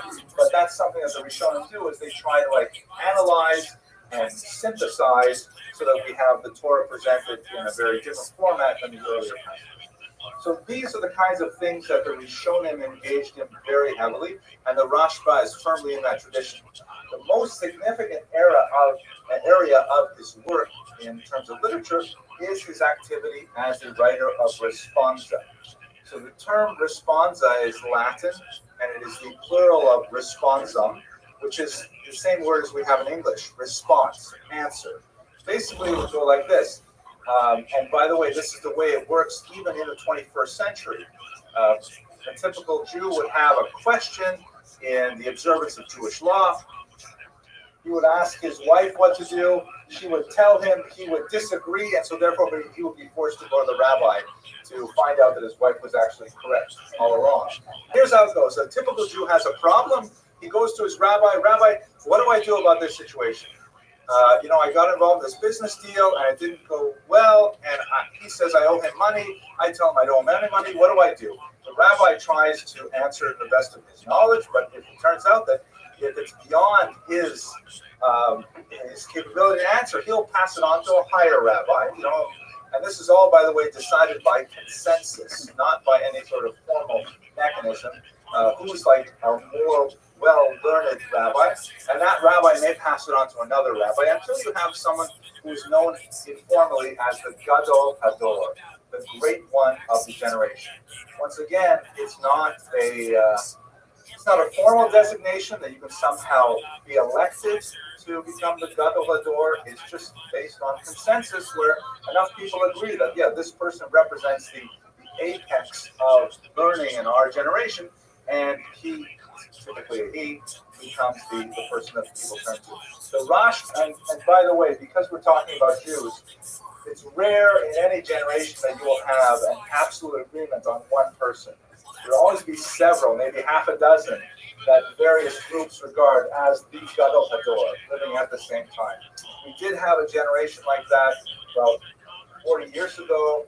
There was widespread consensus that Rabbi Moshe Feinstein was considered the Gadol Hador across all movements, but that's very rare and very brief and only episodic in Jewish history. It was the case in the era of the Rashba. He was clearly the Gadol Hador. To him were addressed all of these very vexing and difficult questions, and he composed written responses to them all around the Mediterranean basin, in particular in Spain and also in Provençal and various parts of Central Europe. And communities would cherish these letters from the Rashba, and they would become, copied over and over again into their communal records and recirculated and so on. And later on, it may have taken several hundred years, they were eventually published. Over 3,500 of these letters, these responses in Jewish law, have been preserved and have been published and continue to be studied to this day. So it's extremely active. Maybe to put it in kind of a flip way, he was sort of like a Dear Abby. Is that the name of the column? Dear Abby? She's kind of like Dear Abby, except for Jewish law. People really paid attention to what he had to say. And by the way, as I mentioned a few minutes ago, responsa literature is still being created today. It's really quite fascinating to see all kinds of questions, which are usually initiated by technological innovations or social innovations. What is a microwave? Is a microwave an oven? In which case you have to treat it with all the laws that pertain to an oven. So if you cook meat in it and then you want to cook milk in it, you have to kosher it. How do you kosher the inside of a microwave oven? Not the way I did it one Passover, putting a cup of water in there for an hour. And that was the right way to do it. And in fact, I actually broke the glass plate and the metal buckled on the inside. It was history. Okay, so let's go on. His background. He came from a very well-to-do family of money lenders. We spoke about them a couple of weeks ago in the lecture of Aaron of Lincoln, talked about the institution of money lending as a practice. And he was actually quite gifted in his business acumen. Already at a very early age, he achieved tremendous success, building on his family's wealth. And among the people who owed him money were, in fact, the King of Aragon. But even as a young man, he was already parlaying his wealth into tremendous resources. But he ended up leaving his wealth to become a communal rabbi. He retired. By the age of 40, he took the position of the rabbi of Barcelona, which was one of the most important communities of Jews in the Iberian Peninsula.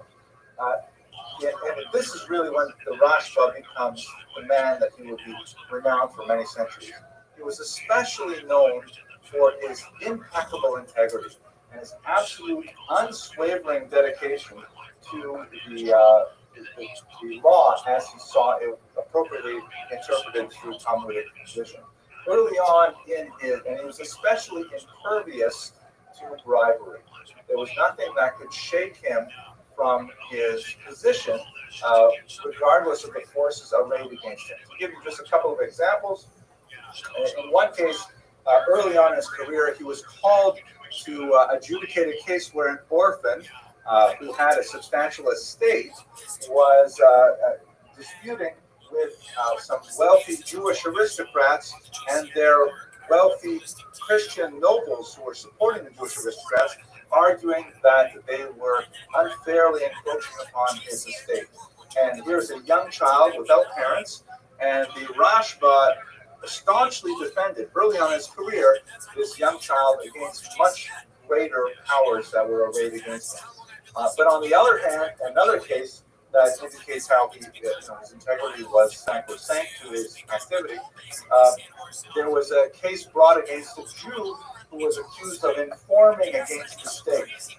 And the Rashba did not want to hear the case. The secular state, Aragon, drew them in and said, "We want you to review this case and tell us what you think about what we should do with this Jew."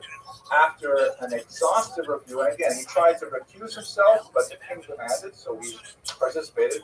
After an exhaustive review of the evidence, he ruled that the person was in fact a traitor and deserved death. This is a very, very grave ruling, particularly in Jewish law. The idea of putting someone to death, especially without a Sanhedrin of 71 judges, is considered a very, very difficult, almost impossible thing to do. But there are some rare exceptions where it would be permitted if it presented, for example, a threat to the community as a whole. The Tichin time bomb kind of example.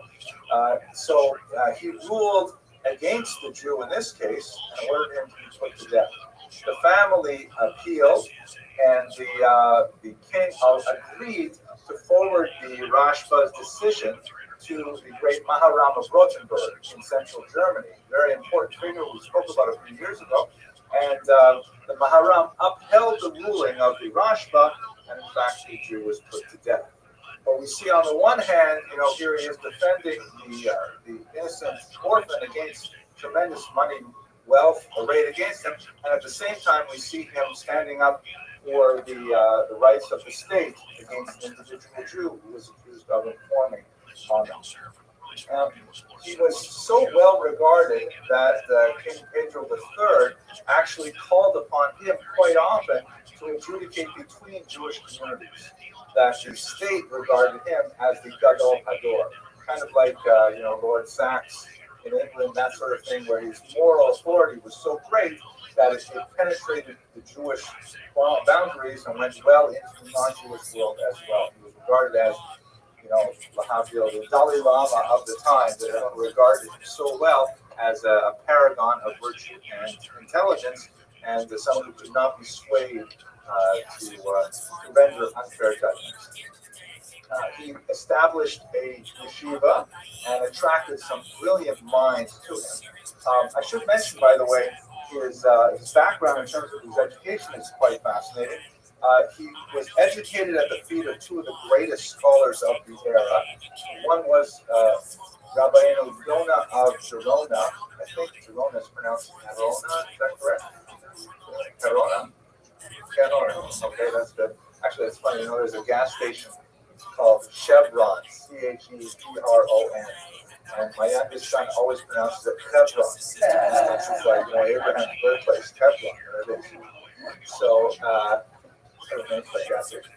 anyways, Rabbeinu Yonah is especially known for his glorious book Sha'arei Tshuva, the Gates of Repentance, which is one of the classics of Jewish literature, which it's called the Gates of Repentance because it describes in tremendous detail how to repent for the wrongs of your past.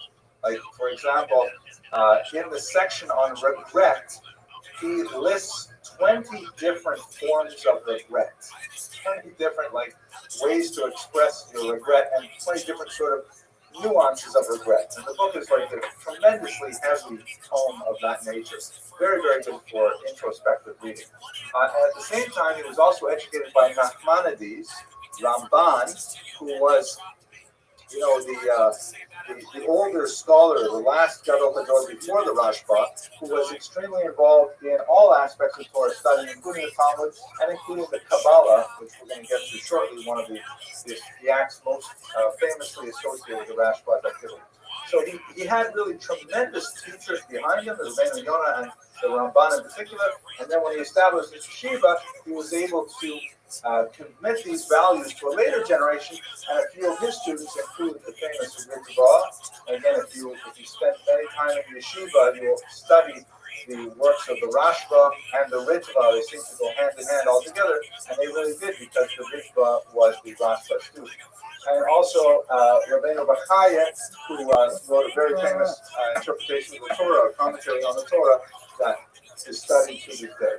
So again, we have to get the whole picture of this man, very wealthy, and yet his wealth gave him his independence to be able to focus solely on Torah. Regarded as a fearless leader of sterling moral character that was respected by Jew and non-Jew alike, and very much involved in ruling on issues that spread throughout the Jewish world. Again, 3,500 individual pieces of correspondence. If you work that out, his career lasted about 40 years. So let's see, how many is that? 3,500? About 80 or 90 letters a year. That's a huge amount. That's like 2 big letters a week. And these are very learned letters that have tremendous amounts of Talmudic knowledge packed into each one of them. Okay. Now, of course, since we are talking about Jews, there's going to be some dispute involved. And I'd like to concentrate on 3 main areas in which the Rashba was involved in some very significant disputes, which persist in some way to the present day. As we have a teaching in Pirkei Avot, one of the great classics of ancient Jewish literature, any controversy for that is for the sake of heaven, the controversy will endure. Meaning, if people are arguing really for the truth and for the betterment of the human race, then that controversy is not going to just solve. If the controversy is solved, it means maybe it wasn't so much for the side of truth. And so we see that very much so with the Rashba, particularly in his dispute over secular knowledge. So what's going on here? Now, one of the interesting things that's developed in the 13th century, 2 interesting things really, but we're focusing on the first one first. Judaism as a body of thought was bifurcated. It was getting more complicated, and there were people who were specializing in certain avenues of research more than others. One of the last great synthesis, well, I shouldn't say it like that. Let me back up and just change the way I say it a little bit. There were 3 main bodies of thought among the Jews of the 13th century about how to approach Torah. You had the allegorists, many highly rationalistic Jews, many of whom came from Arabic lands and also from Spain, who felt that the Torah as a whole must be understood as a massive allegory, kind of like in a philonic sense, that it's not everything that's said in the Torah should be taken exactly as it's written. It's all meant to mean something else. And of course, the danger inherent in that way of thinking is that all of the commandments then become debatable. Well, we debate them anyways. But there's no hard and fast rules. There's no horizon. There's no common denominator. If you want to say that, like for example, if you want to say that it's forbidden to let's say, I have to find an easy one. Thou shalt not steal, let's say. So they say, well, I'm not actually stealing if I photocopy this book and then sell it. It's not actually stealing, right? Because I didn't actually take anything away. It was a library book. I put it back in the library.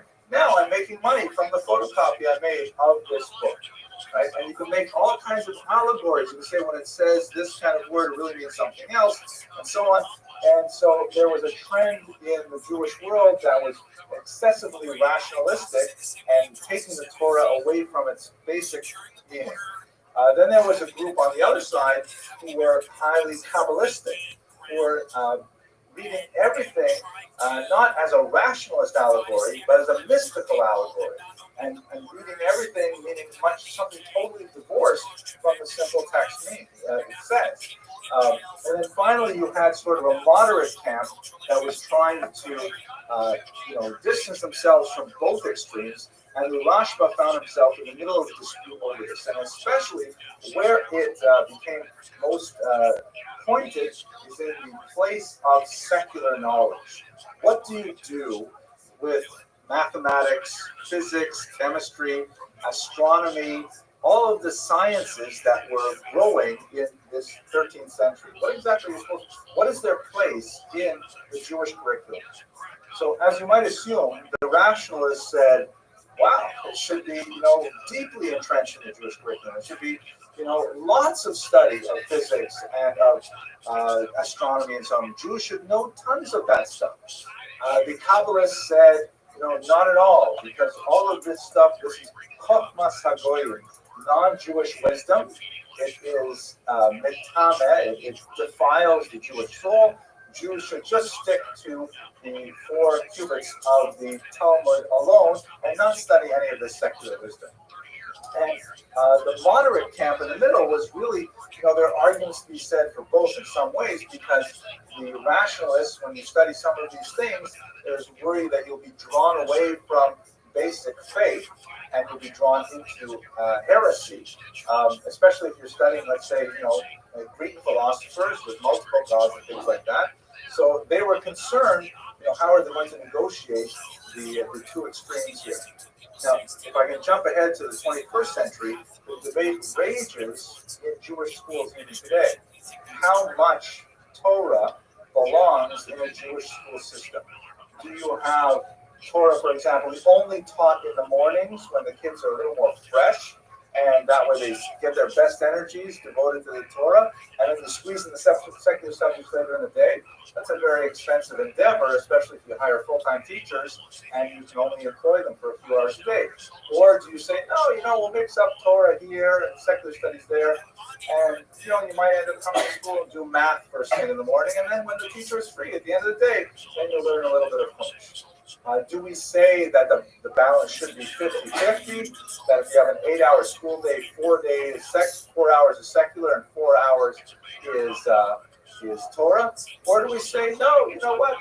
It's just enough that they come here and they learn a little bit, so let's have 70% is secular and 30% is Torah. And so the debate is still very much alive today. What exactly do we hold is?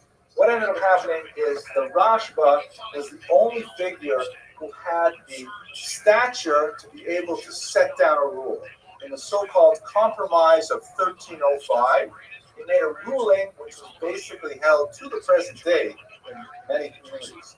Basically, he said, nobody is allowed to study philosophy until they're 25 years old. You want to study philosophy earlier? No way. It's too dangerous. There are too many crazy ideas. There's too much, narishkeit in there. So young people who want to study philosophy, you've got to wait till you're 25. Presumably, by the time you're 25, you'll be married, you'll have kids, you'll have had Chinese food many times, you're very secure and stable, and then you can handle the questions of philosophy. But before that, definitely not. This would later feed into a ban on the study of Kabbalah until you're 40 years old. However, he exempted many non-Jewish sciences from the ban. Mathematics, okay from the very beginning. Physics, okay from the very beginning. So certain hard sciences, as we would call them today, that did not have any potentially ideologically risky components were permitted from the youngest ages. But any kind of sciences, and again, at that time, the distinction between philosophy and mathematics were not that clear, but he was saying that anything that has an ideological tinge to it, it's all right, but only when you're older. Younger kids are not allowed to study that.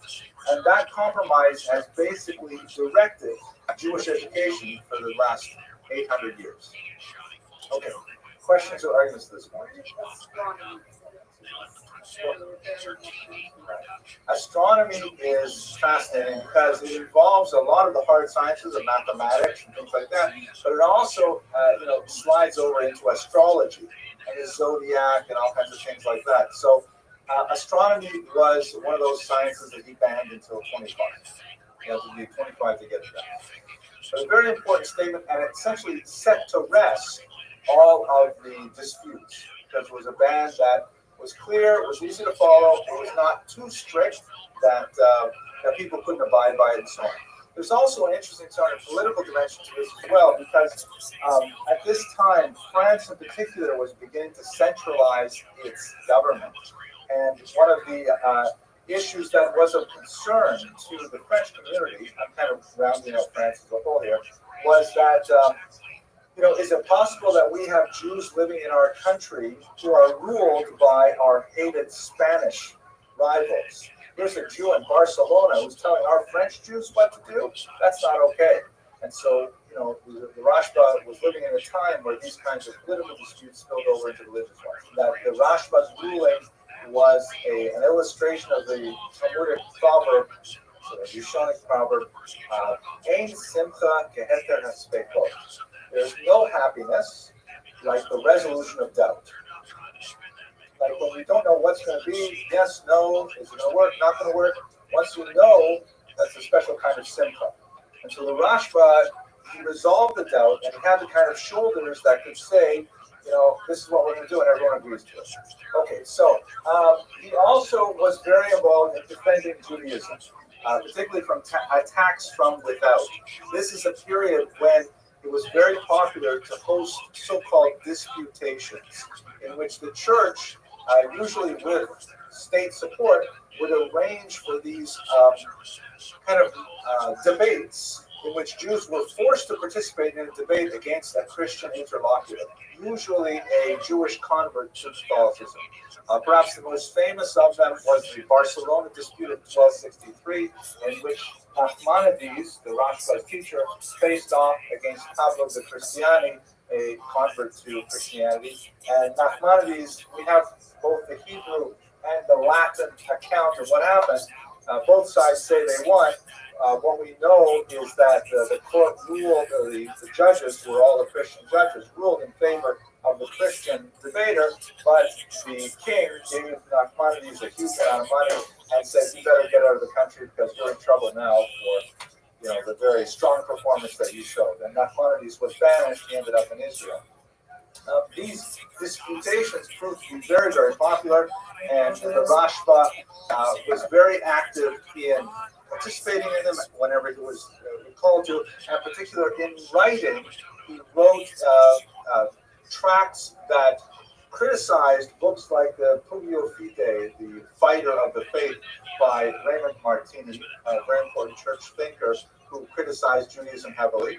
And he also wrote tracts against Ahmad ibn Hazm, who was a Muslim thinker who had written criticism of Judaism. So he was very much active in the literary scene in defending Judaism against its detractors from without.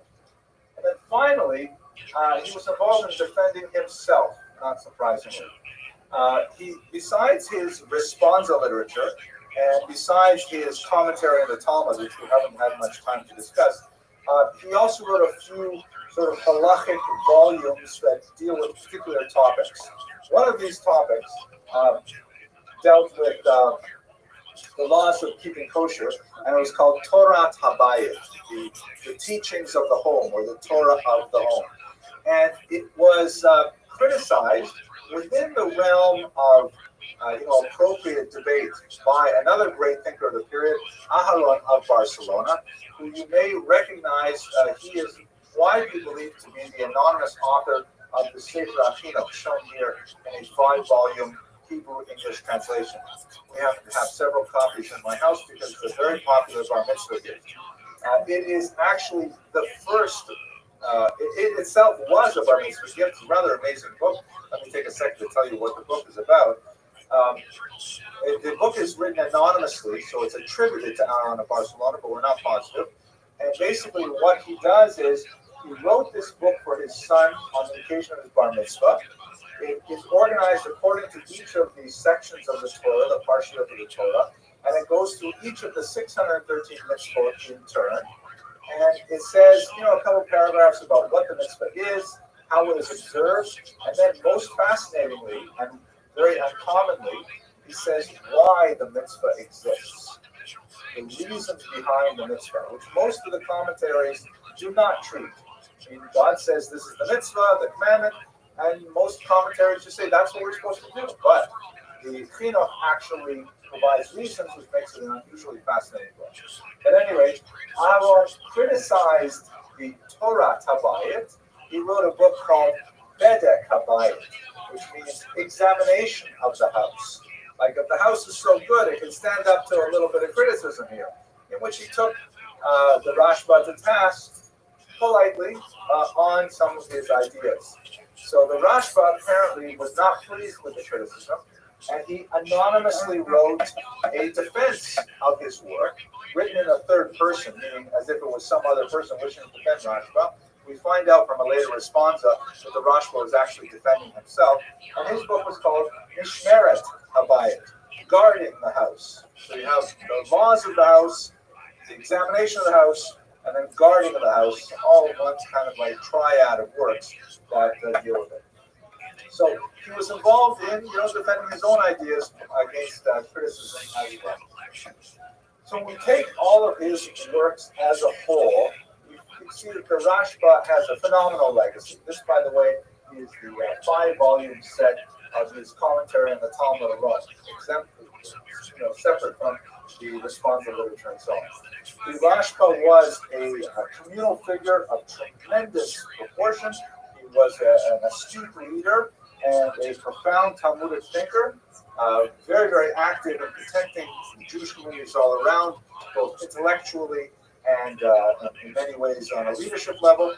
And perhaps the most lasting contribution to Jewish thought, besides literary is his compromise of 1305, which laid out the boundaries for the acceptable incorporation of non-Jewish wisdom into the Jewish educational curriculum. So with that, I want to thank you very much for your attention and your endurance, as always.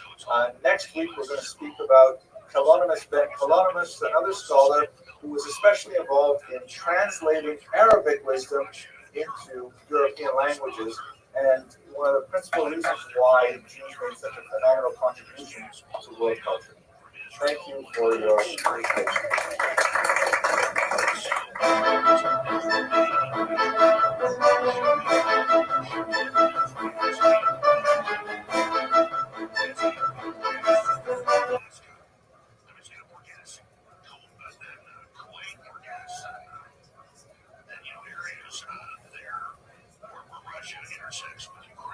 The next stop is Avenue J.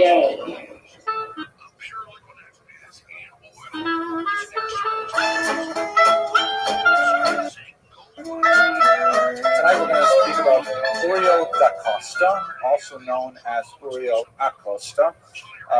We are continuing our discussion of the Spanish Inquisition and the Portuguese forced conversion that followed for the next 100 years or so. And Acosta is one of those extremely tragic and moving figures in Jewish history. The story is a sad one. You will not leave here tonight feeling great about someone who heroically, stood up against tremendous persecution. We're going to speak tonight about someone who, if anything, succumbed to persecution, albeit under incredibly difficult and unimaginable pressures.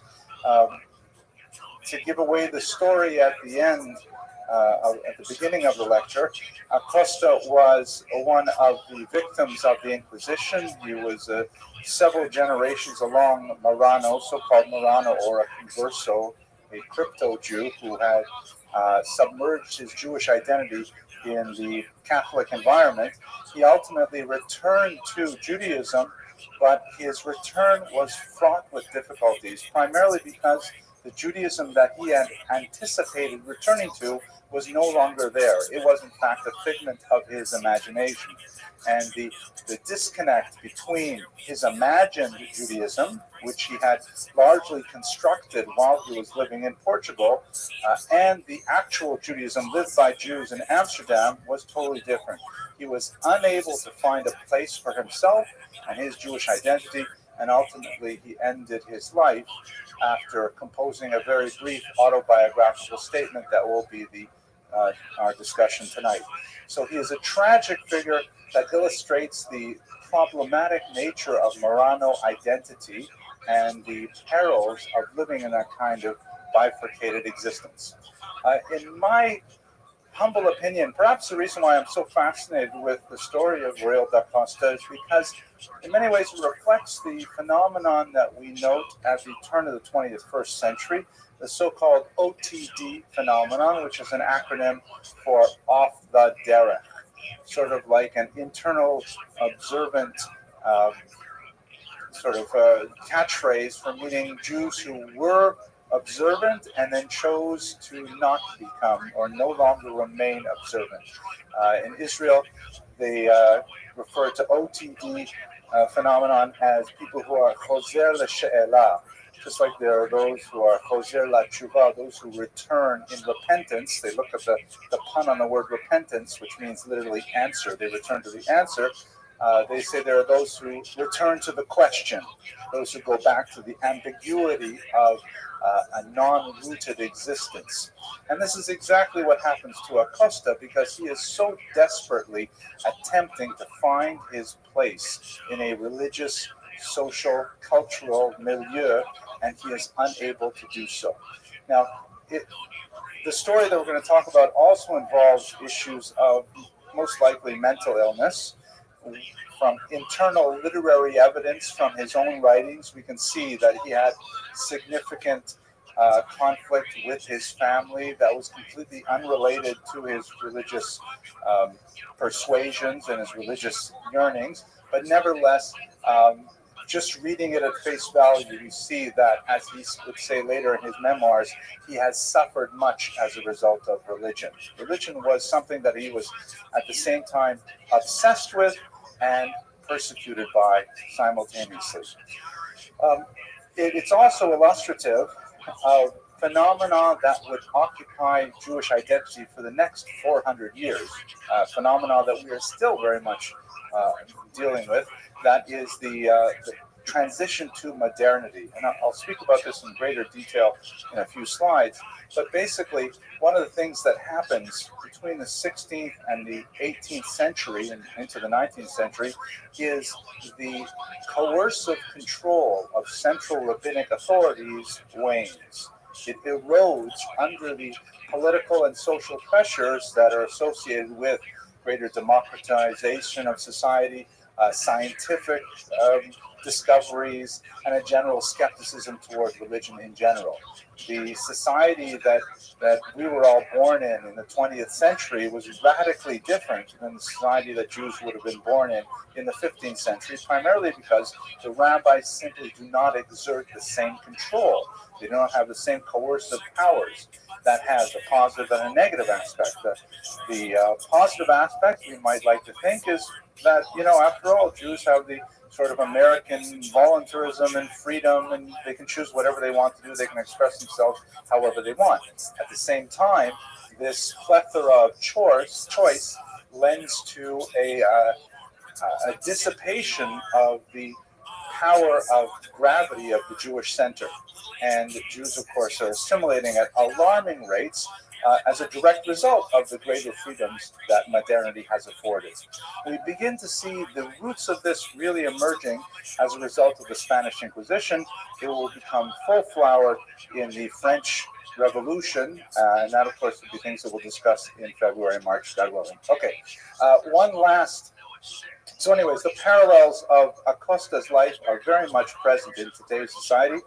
A lot of the artwork that I'll show you here is ironically emerging from Eastern Europe. for reasons that I think will become clear. The whole idea of the submerged identity that Acosta himself maintained under an oppressive, even totalitarian regime, very much like that of what he lived in Portugal, and then with the new freedoms of the collapse of communism, all of a sudden his ability to assert himself, as it were, as an Orthodox Jew, and finding out that Orthodox Jews were not all they're cracked up to be, was quite difficult. The parallels are eerie.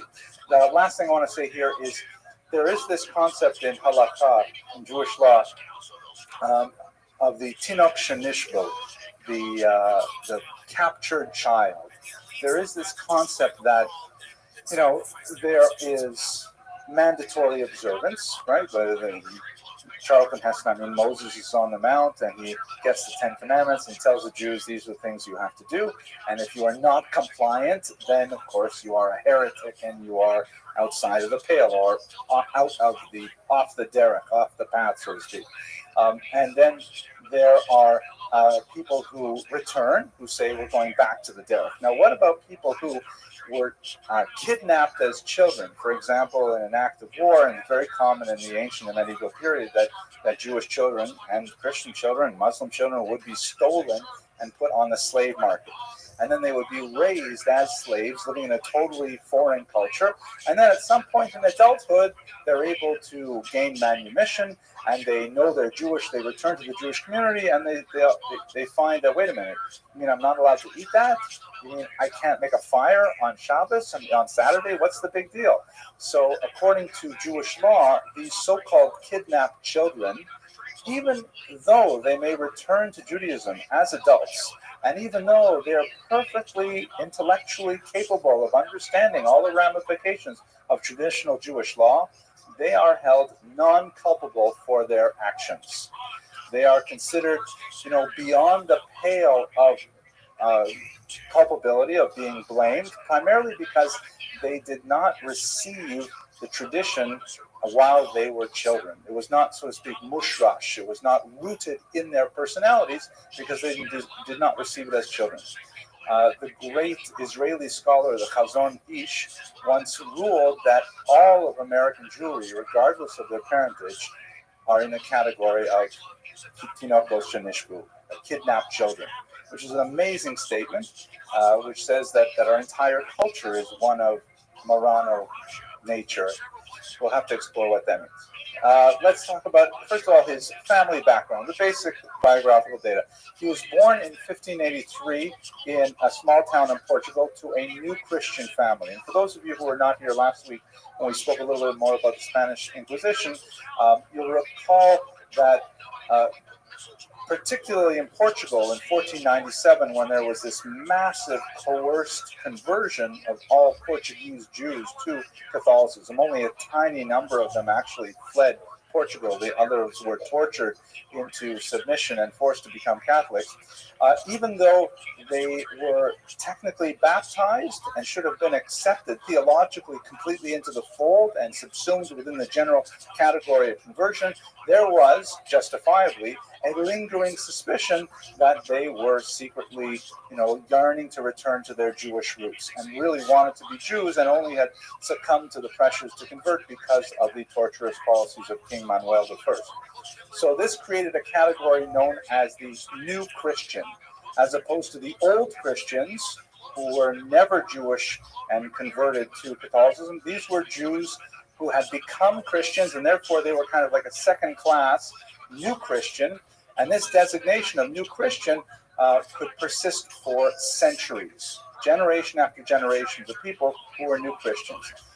There was a tremendous amount of persecution directed against New Christians. They were suspected, again correctly, of having Judaizing tendencies, and tremendous restrictions were placed on their travel, on their, in some cases, on their promotion in various fields, although they managed to get around that in many areas.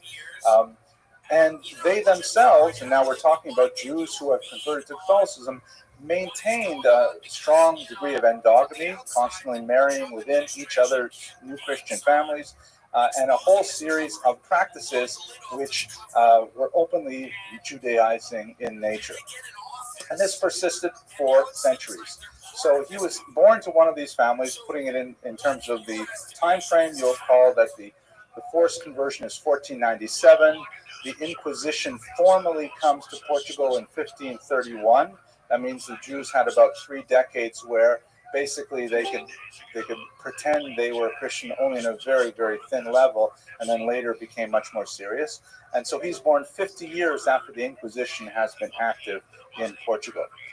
By his own testimony, he refers to his father as a very devout Catholic, and it's clear from internal literary evidence in his autobiography that he idolized his father somewhat, although other sources indicate that his father may not have been such a frum Catholic after all. He may have been just as much a crypto Jew as his mother was. Because his father died fairly young, our protagonist did not know much about this, but other evidence suggests that perhaps he was just keeping his own Jewish nature a secret from his son. One of the very common things in the so-called Marrano religion, I use that term with some difficulty because it is a term of opprobrium. It means pigs, although it is the most common term for these new Christians or these conversos or crypto Jews. By the way, in Hebrew, they're often called anusim, which means the forced ones, the ones who were forced to pretend that they were in fact Christians. It's most Anusim did not find out they were Jewish until their adolescence. When they were too young, the parents were afraid that a child could banter in the playground could reveal their Jewish identity, and so therefore they led their children to believe that they were in fact just as Catholic as the next door neighbor. And then when they became adolescents, they let them in on the secret that in fact they were Jewish. And adolescence is a tough enough time as it is. Can you imagine finding out that you're actually Jewish, when all this time you thought you were Irish or something? Must be very difficult. So it's quite possible that his father was in fact a devout crypto Jew as his mother was, but he did not reveal that to his son. The mother we know much more about. She, of course, survived her husband, and she fled with Uriel and the rest of their family to Northern Europe. And we know that as soon as they landed in Amsterdam, they immediately began practicing Judaism again. He circumcised himself and his brothers, and were quite involved. We also know that the Inquisition was remarkably detailed in its record keeping. We actually know of generations upon generations of extended family members of the Acosta family who were persecuted by the Inquisition and were burned at the multiple auto da fe, or the acts of faith that were held for Judaizers. The Inquisition was known, for example, to pursue cases over decades, including the one woman who was sentenced for the 3rd time when she was 80 years old. She was acquitted after 2 earlier arrests, and she was arrested at the age of 80, and she finally died under torture in prison at the age of 85. The Inquisition simply did not let go. One of the great historians of the Holocaust, Raoul Hilberg, compared the Nazi bureaucracy to the Spanish Inquisition, and in many ways I don't think he was very far off. So we know there are tremendous data on his extended family, and it was definitely a family of very active crypto Jews. So-called underground rabbis were noted, meaning these are people who practice as religious leaders for the crypto Jewish community and so on.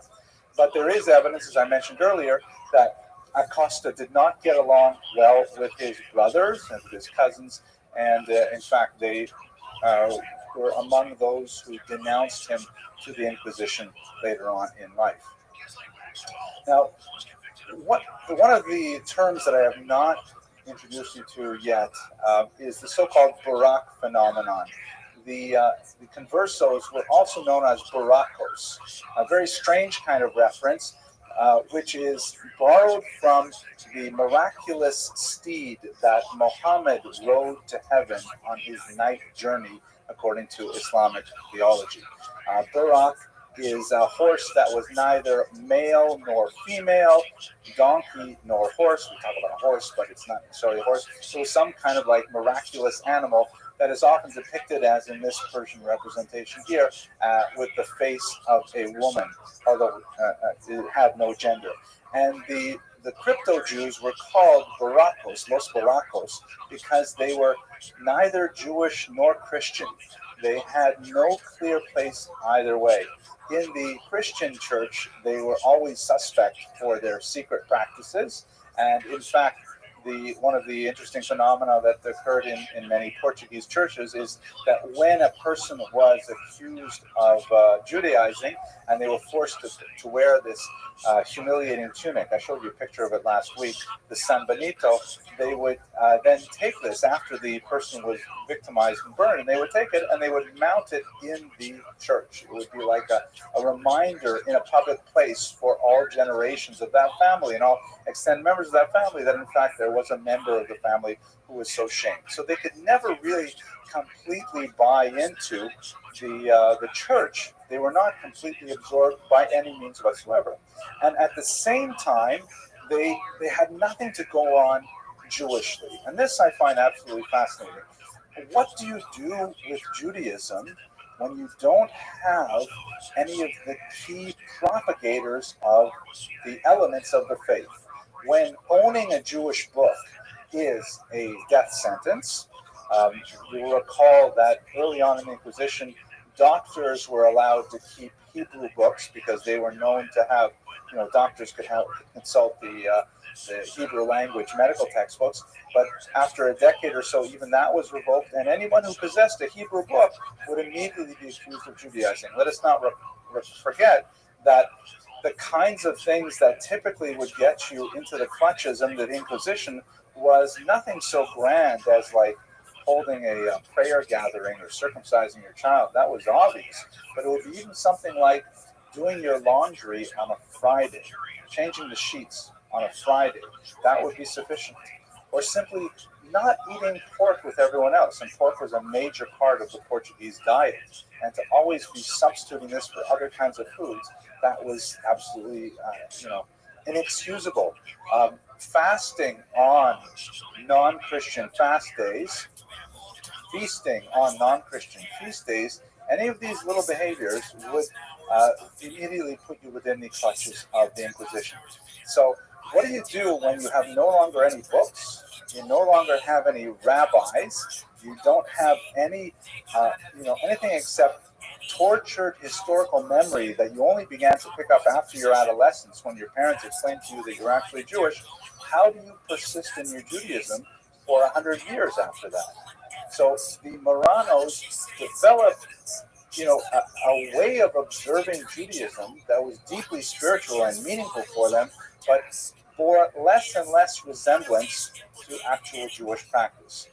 For example, prayers.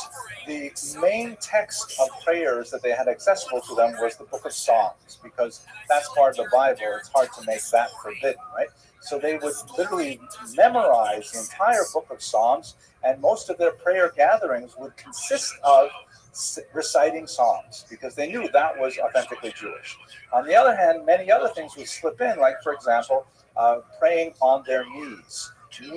Kneeling is completely forbidden to Jews, and except under very rare circumstances and very rare days, like prostrating on the Rosh Hashanah and Yom Kippur and so on.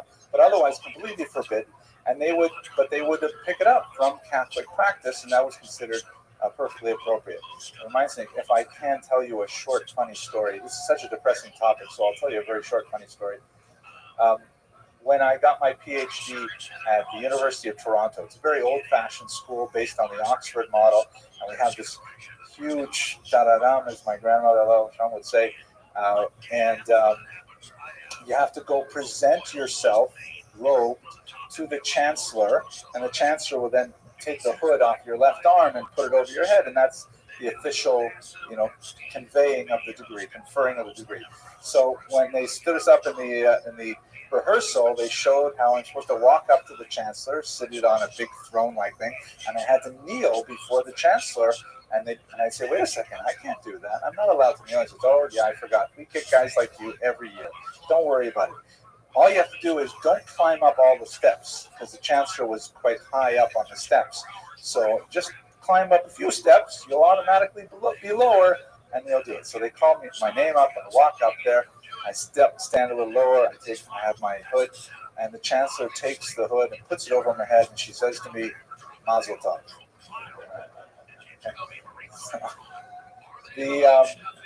So we have to imagine young Uriel, who is growing up, and he is, up until this point in his late adolescence, he's totally into Catholicism. He actually achieves an order in the church. He actually takes an ecclesiastical position.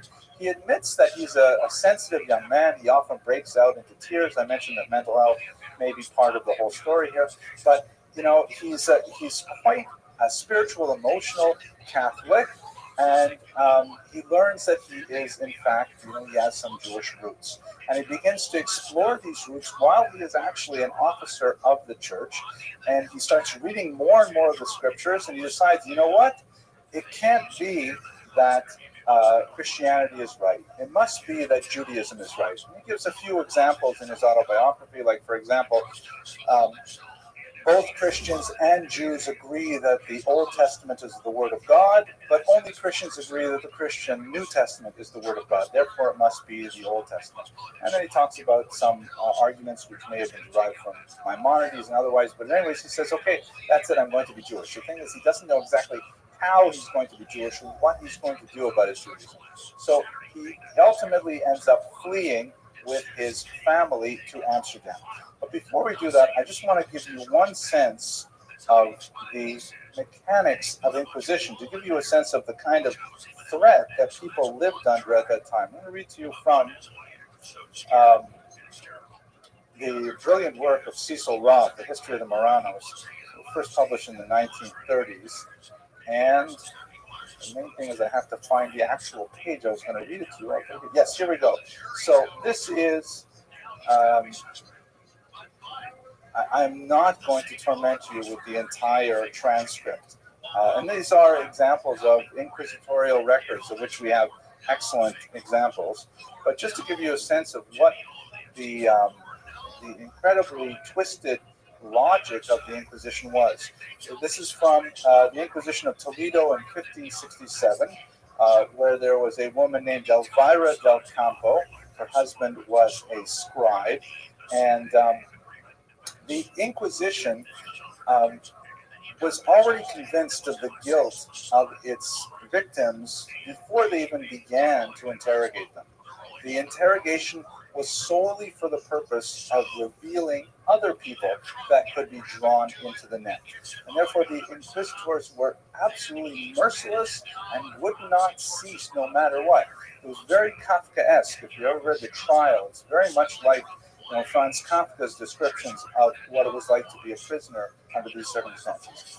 So this particular woman received a fairly minor assessment of torture. She was to get one jug, which was a reference to how much waterboarding she would endure. Because the waterboarding was used literally in the Spanish Inquisition. So this is a translation. She was carried to the torture chamber and told to tell the truth. When she said that she had nothing to say, oh, by the way, she was accused of not eating pork. That was her crime, not eating pork. She was ordered to be stripped and again admonished, but was silent. When stripped, she said, Signores, I have done all that is said of me, and I bear false witness against myself, for I do not want to see myself in such trouble. Please God, I have done nothing. She was told not to bring false testimonies against herself, but to tell the truth. The tying of the arms commenced. You'll recall that on the outside chance that perhaps a person was telling the truth and was actually a good Christian, it was considered inappropriate to shed their blood. And so therefore, tortures that did not involve bloodshed, like waterboarding or stretching of the limbs or burning of the soles of the feet, were considered much more religiously humane. One cord was applied to the arms and twisted, and she was admonished to tell the truth, but she said she had nothing to tell. Then she screamed and said, I have done all they say. Told to tell in detail what she had done, she replied, I have already told the truth.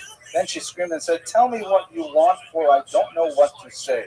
She was told to tell what she had done, for she was tortured because she had not done so. And another turn of the cord was ordered. She cried, loosen me, signores, and tell me what I have to say. I do not know what I have done. O Lord, have mercy on me, a sinner. Another turn was given. She said, "Loosen me a little that I may remember what I have to tell. I don't know what I have done. I did not eat pork, for it made me sick. I have done everything. Loosen me and I will tell the truth." Another turn of the cord was ordered, and when she said, "Loosen me and I will tell the truth. I don't know what I have to tell. Loosen me for the sake of God. Tell me what I have to say. I did it. I did it. They hurt me, Senor. Loosen me. Loosen me and I will tell it." She was told to tell it and said, "I don't know what I have to tell. Senor, I did it. I have nothing to tell. Hold my arms. Release me and I will tell it." She was asked to tell what she did and said, "I don't know. I did not eat because I did not wish to." She was asked why she did not wish to and replied, "I loosen me, loosen me. Take me from here and I will tell it when I am taken away. I say that I did not eat it." She was told to speak and said, "I did not eat it. I don't know why." Another turn was ordered. She said, "Senor, I did not eat it because I did not wish to. Release me and I will tell it." She was told to tell what she had done contrary to our holy Catholic faith. She said, "Take me from here and tell me what I have to say. They heard me, oh my arms," which repeated many times and went on, "I don't remember. Tell me what I have to say. Oh, wretched me, I will tell all that is wanted, Signore. They are breaking my arms, loosen me. I did everything that was said of me." This goes on for 3 more pages of simply not knowing whether she should make something up, tell something, not tell something, and just searching desperately for the right answers. What exactly do they want from her to release her? Ultimately, she would betray several dozen other people that she could think of, and they would be brought into this net. The Inquisition would look for any tiny little aspect of what they might have done, and the process would continue. Absolutely torturous and something that is unprecedented on human scale. Okay, so uh, they get to Amsterdam, and they're so happy to finally be in a free state where Jews are allowed to exist qua Jews and are allowed to observe their faith openly. As I mentioned, he circumcises himself, and his entire family, his brothers and his mother, all convert to Judaism, and they're living there without too much difficulty. They later move on to Hamburg in Germany, which also has a very significant family or population of Portuguese Jews. By the way, Portuguese Jews for most of the 17th and 18th century is sort of shorthand for these refugees from the Inquisition who make their way through Europe. And there he begins to get into trouble because he begins to say, wait a second, why are you rabbis doing these things? I never heard of any of these things. In all of my detailed study of scripture, I have never seen, for example, the way you observe the Sabbath. And in fact, if you look in the Bible, you will see nothing of the extensive preparations and observance of the Sabbath that is common to Orthodox Jews. And this is one of the ironic sort of epiphenomena of the inquisitorial process, that the divorce from traditional Jewish teachings and Jewish texts meant that these are intensely religious people to nevertheless have no access to the realities of how Judaism is practiced. And the disconnect is something that Acosta simply could not leave alone. I just have to find one more document. It's hard to do this with one hand. Here we go. This is the document I'm looking for here. And so he was censured. He began to write a little bit. He was a highly intelligent individual. He began to write and publish a little bit, and he got himself into some trouble. The leadership of Hamburg placed him under his first excommunication. He would ultimately be excommunicated 3 times in his lifetime. This is the first and mildest of them. Now, let me take a moment just to discuss what exactly is excommunication in Judaism. The term itself is actually Catholic. We borrow it from the Catholic faith. Hebrew actually has a fairly rich vocabulary for various types of excommunications. Most common one is known as cherem. You also have Shamta, Arur, and a few others that are referenced in Talmudic literature. But it's basically a form of social ostracism that is typically imposed on someone who refuses to submit to the decree of the court. It's kind of like contempt of court, I think, in modern legal terms.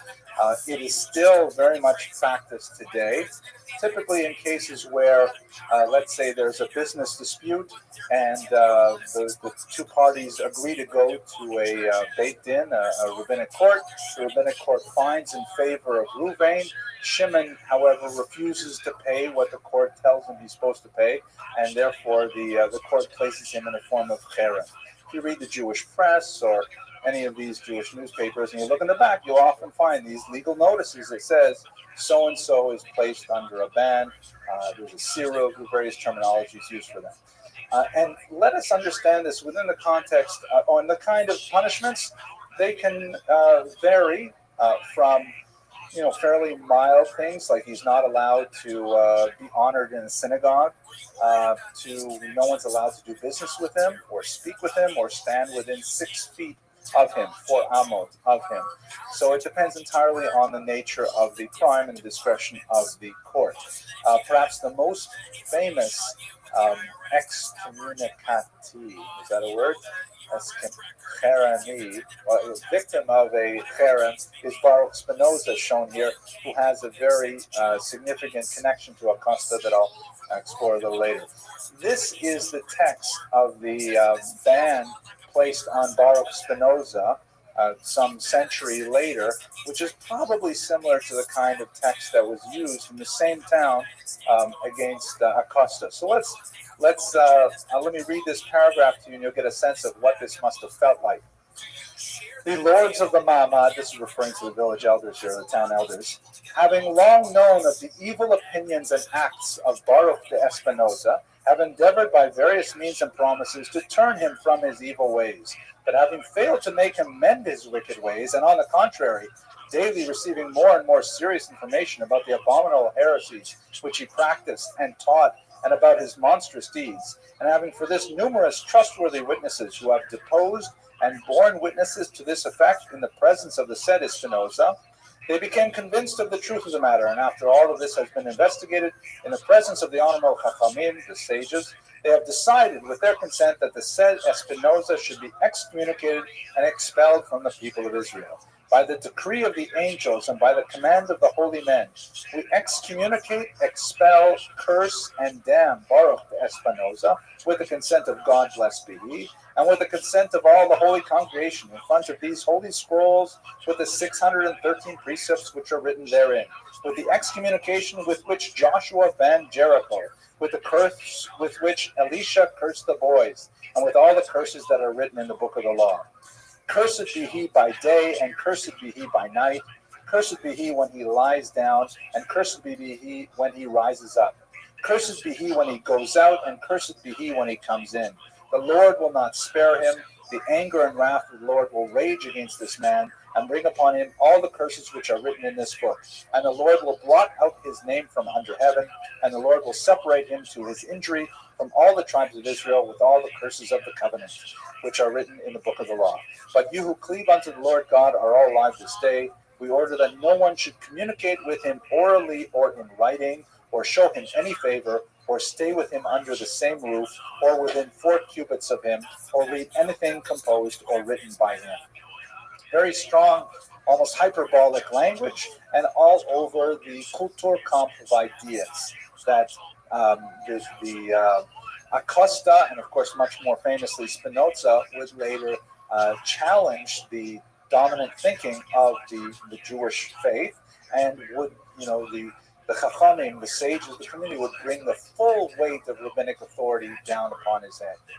Now, for us living 5 centuries later, it seems, perhaps it's just me, but it seems like overkill. It seems like here's some possibly mentally ill individual who is criticizing how we observe Sabbath, and yet you bring a whole ton of bricks on him like that.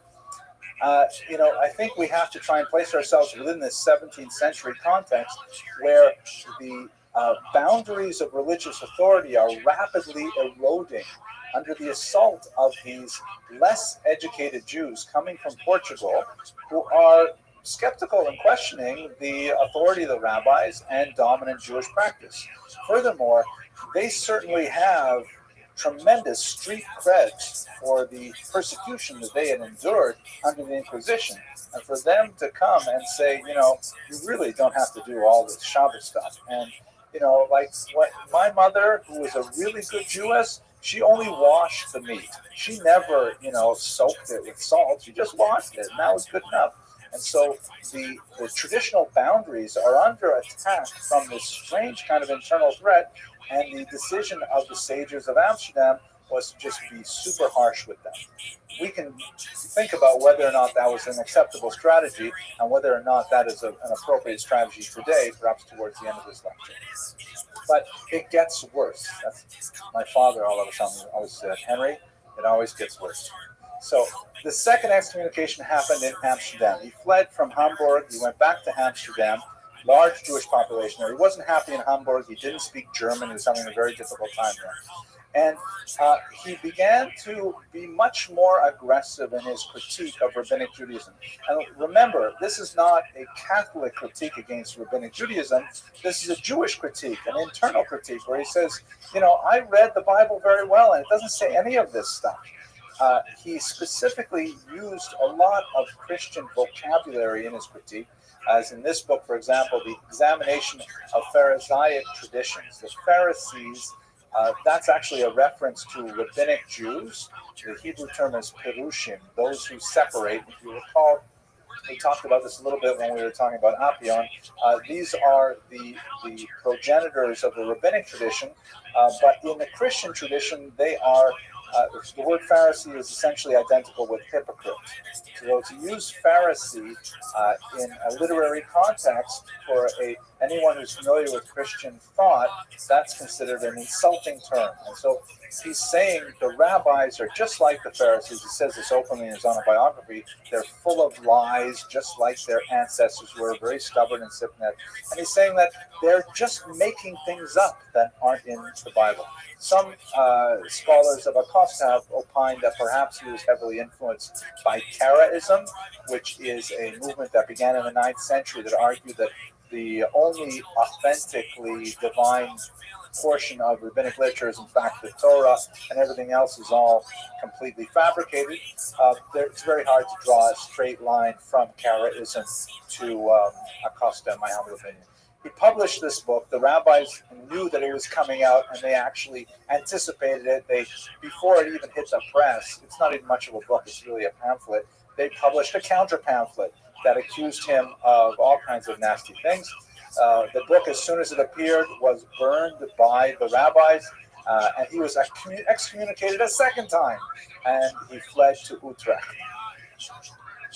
He originally wrote in Latin. Portuguese was his mother tongue, but he wrote quite excellently, actually, in Latin. Yes. I don't think there's a Karaite community in Utrecht or Amsterdam at this time. And also, he thinks he is a regular Jew. He thinks he's like mainstream. It happens that these crazy rabbis are off the derech. So the Karaites, I mean, I've read just about everything he's written. He never even refers to Karaites. I don't think he was even aware of their existence. You would have more Karaite communities toward in the east, but not in Western Europe. Okay, so he flees to Utrecht, and he lives there for several years. Then his mother passes away. He is married for some time. We don't know much about his first wife, but he apparently was very close with his mother, who sheltered him through much of the worst of this. And he decides that, you know, it's just too lonely to try and live in this excommunicated state, which he had endured for 7 years. It was, you know, no Jew was allowed to stand within 4 cubits of him. He felt absolutely terrible. So it's quote unquote that he will become an ape among apes, meaning I don't believe any of this stuff, but who wants to live alone? So I'm going to go back to Amsterdam, and I'm going to pretend to do tshuva. I'm going to repent, and that way at least I can live with human beings. I can live among other Jews. At least I can have some kind of society with me. So he goes back to Amsterdam, and he agrees to a rather humiliating ritual in the synagogue, which perhaps I will read to you right now, because this is, I won't read to you in great detail, but I'll read you just one paragraph of what he endured with his second. Now, don't forget, he's already been excommunicated twice. It's not like he doesn't know what's coming here. This is not a first-time excommunication. He says, so he goes back and he says, okay, I want to do tshuva, I want to be reaccepted, and they agree, but they force him to go through this ritual humiliation. Then my sentence was read out of a little book. It declared that I must enter the synagogue dressed in the clothes of mourning, holding a black wax taper in my hand, and there to read distinctly before the whole congregation a form of recantation in which they described in blackest colors the magnitude of my crimes. Then I was to submit to a public whipping with a scourge made of leather thongs. And by the way, this was a mechanical device that the rabbis used right up until the French Revolution, that the rabbis had the authority, and in many communities it was utilized to give a person lashes in order to ensure conformity to communal will. You will recall at the beginning of tonight's lecture, I told a little bit about kind of like the positives and negatives of modernity. One of the aspects of pre-modernity for Jews is that the rabbis had the authority of corporal punishment. Rarely used, obviously. It was typically in things like where a husband would refuse to give his wife a get and things like that, but definitely utilized. Anyways, after that, I was to prostrate myself at the entrance to the synagogue that they might all pass over me. Moreover, I was to fast a certain number of days, right? So his punishment was he had to read this public confession. He had to be whipped 39 times, and then he has to lay down at the entrance of the synagogue, and everyone walks over me. He describes this with his how he endured this and how furious it made him, not surprisingly. But nevertheless, he goes through it. So then he is now, so to speak, he's done tshuva. He does mention, by the way, at the end, he says, now let nobody say that they did not do me honor, for if they scourged me, yet they lamented over me and stroked my head, meaning that they at least gave him some chesed, they did give him some kindness after he went through this very humiliating ritual. But again, trying to imagine what it must have been like in the heads of the rabbis in 17th century Amsterdam, they're trying to make sure this doesn't happen ever again, and they're sending a really strong message. It would, in my humble opinion, backfire, but ultimately that's really what they're trying to achieve. So, but he's not done yet, because Acosta now, after being ritually humiliated in this manner, begins to wonder about more than the specific practices of what he calls Pharisaic Judaism. He begins to say, well, what about the doctrines? What about the very basic elements of Judaism? I'm not talking now about how to make a cow kosher, and I'm not talking about how to observe Shabbos.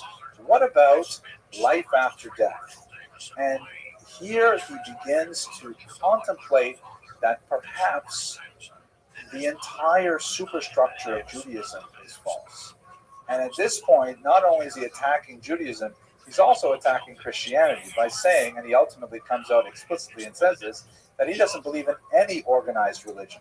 This is a remarkably modern way of thinking. For the 16th century, to hear someone expressed in these terms, that's why he's considered in many ways an intellectual forebear of Spinoza, who also argued very similarly.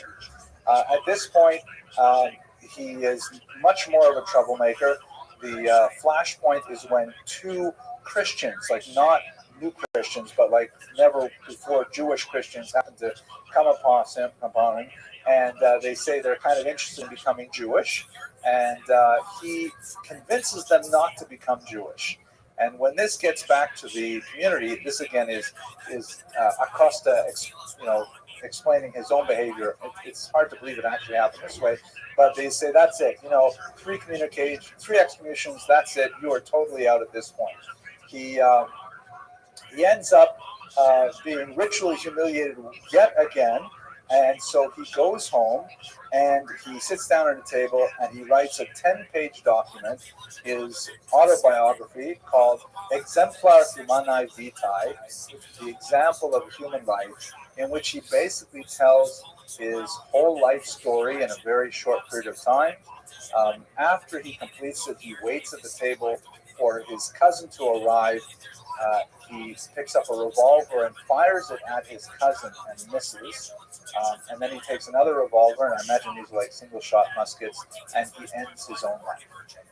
So that's the sad story, the arc of the life of this Uriel da Costa's experience with Judaism. This is a great example of a tortured soul, deeply spiritual individual who is horribly damaged by the Inquisition, who tries to find his place in Judaism, but then he sees that the island of Judaism that he imagined is in an entirely different part of the ocean, and he simply can't swim to those far shores. And in the end, he ends up taking his own life. His legacy is remarkably important, even with the fairly clear strain of mental illness that permeates his writings. He is one of these early thinkers of the modern period. This is really quite early. We won't have people like Voltaire openly criticizing religion for a couple hundred years yet, but he's beginning to question religion in ways that no one else has, and especially in print. His thought would have a signal impact on another Amsterdam Jew, Baruch Spinoza. And in this 1888 somewhat fanciful image, they never met, it's showing Acosta here holding on to the young Spinoza on his lap, indicating in the view of the artist the strong connection between the two of them. The work by Samuel Hirschberg in 1888 is actually very penetrating. You can see that, Spinoza, the child, looks very relaxed and contemplative, and in fact, Spinoza seemed to be not terribly bothered by the ban that was put on him, and he lived his life normally afterwards. But Acosta was a tortured individual. Look at how his hand is gripping the chair in this manner, and he's gaunt, and he's sort of brooding, and his colors are all dark, whereas Spinoza is portrayed in much more light and relaxed fashion. He is, I think, in the final analysis, though, an illustration of the kidnapped child phenomenon, that even as an adult, and even having grappled with the incredibly difficult aspects of living any sort of a Jewish life under the conditions of the Inquisition, he nevertheless was not able to gain full access and consent to the concepts of Judaism as practiced by those who possess the tradition. And I would like to think, at least in a philosophical sense, I'm certainly not qualified to render any sort of judgment on a religious sense, that he's a classic example of that kidnapped child that is ultimately not culpable for the damage he did to himself, and perhaps even to the damage he did to future Jewish thought. That concludes my presentation on the sad life of Uriel da Costa. I'd like to thank you very much for your endurance and your attention. Please applaud now, because it sounds good on the table. Okay. Stand clear of the closing doors, please.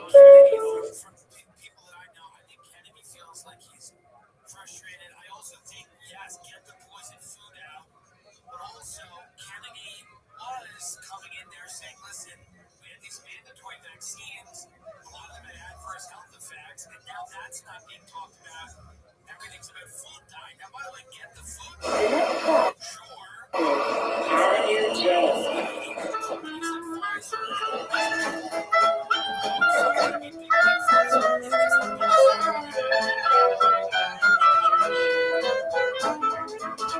Good evening, everyone. Thank you for coming.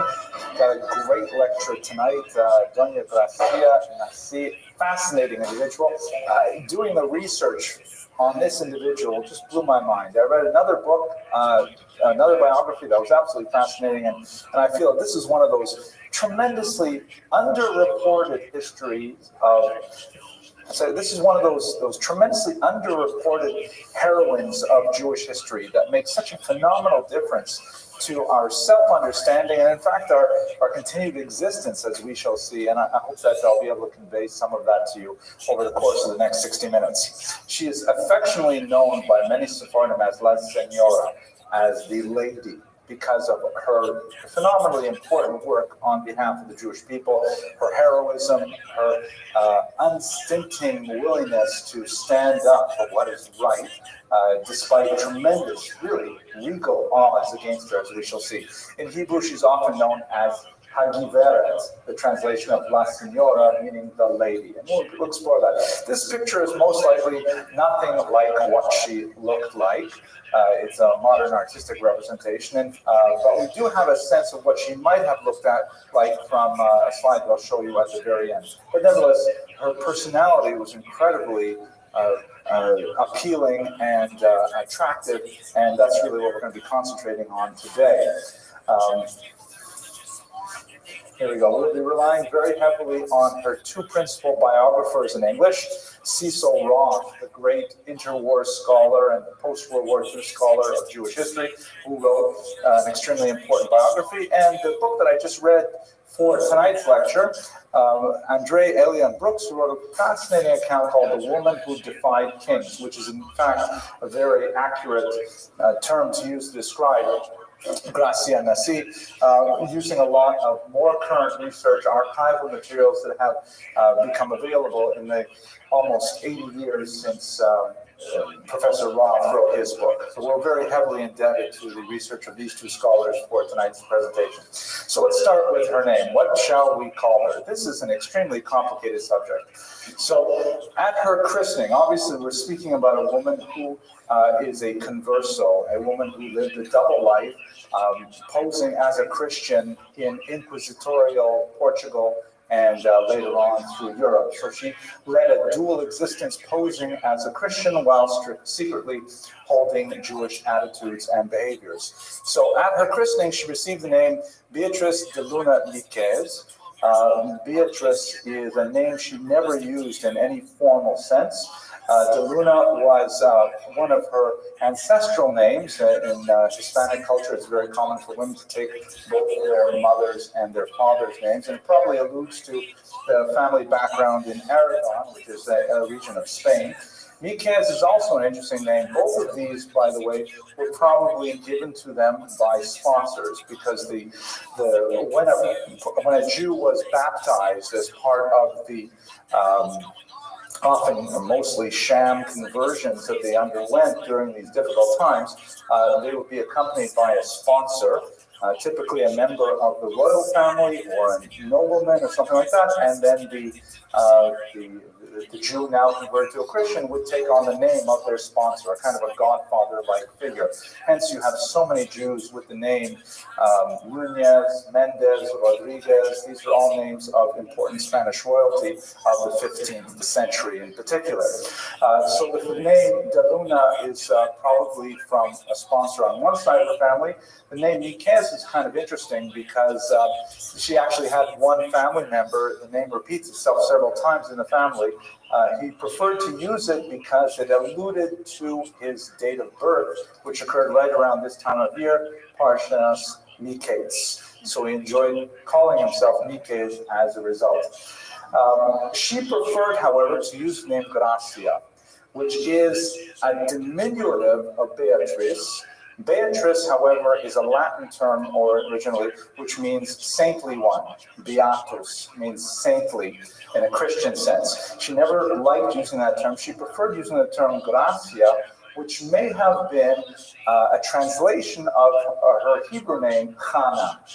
This is, to me, it struck me in a very personal way because, of course, I also have two names. Like many Jews, I have my Hebrew name, and I have what I like to call my slave name, right? Henry is my regular secular name that my parents gave me, and Hillel is also my Hebrew name that my parents gave me as well. But Henry is what I use when I try to pass in the street as a regular American, not too successfully, I think, But this whole dual identity and the whole dual naming is something that probably dates really from the Spanish Inquisition. I'm hard pressed to think of Jews having secular names prior to the 1500s. It's a very, very common phenomenon, however, and among Hispanic Jews, often the names are totally different. I mean, in English, Henry and Hillel these begin with the same letter, but in Spanish you can have completely wildly different names. At any rate, Gracia, she may have chosen that as a translation for her name, Hannah. Her surname, through her husband, who was also her uncle, is a very common characteristic of converso families, is that they are highly endogamous, always marrying within the same converso family. So in other words, even though they may have lived as Christians for 3, 4, 5 generations, they're still marrying other Jews who are similarly living as Christians. So she married her uncle, which quite a bit older than she, which is typical, which is actually considered ideal in some Talmudic texts. It's not consanguinity. Is that a real word?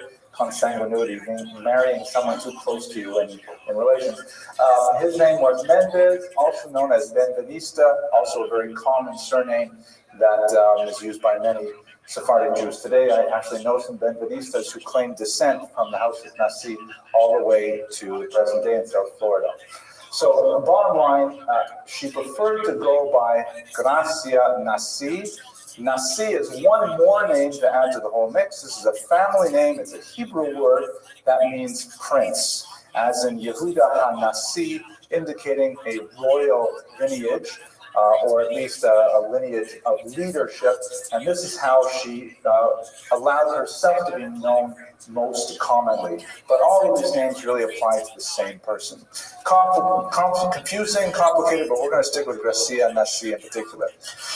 What I find most fascinating about her life is that it's so illustrative of the liminal existence of the converso. We're talking about a person who is really living in two worlds. It's not that once a Jew converted to Christianity, especially under duress, that they could simply adopt this new identity. Because as we shall see and explore over the next 20 minutes or so, the Spanish Inquisition was specifically designed to root out those conversions to Christianity which were not sincere. And so even though these conversos had actually adopted a new faith, they were always being tested in that new faith.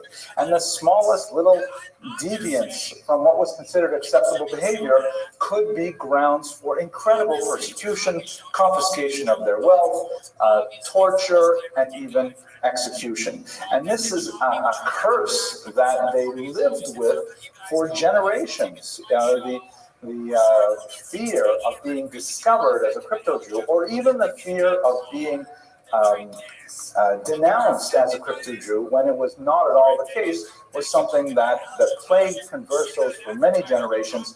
Even those who may have wished to become complete and enthusiastic, authentic Christians, they always had to live under the shadow of suspicion.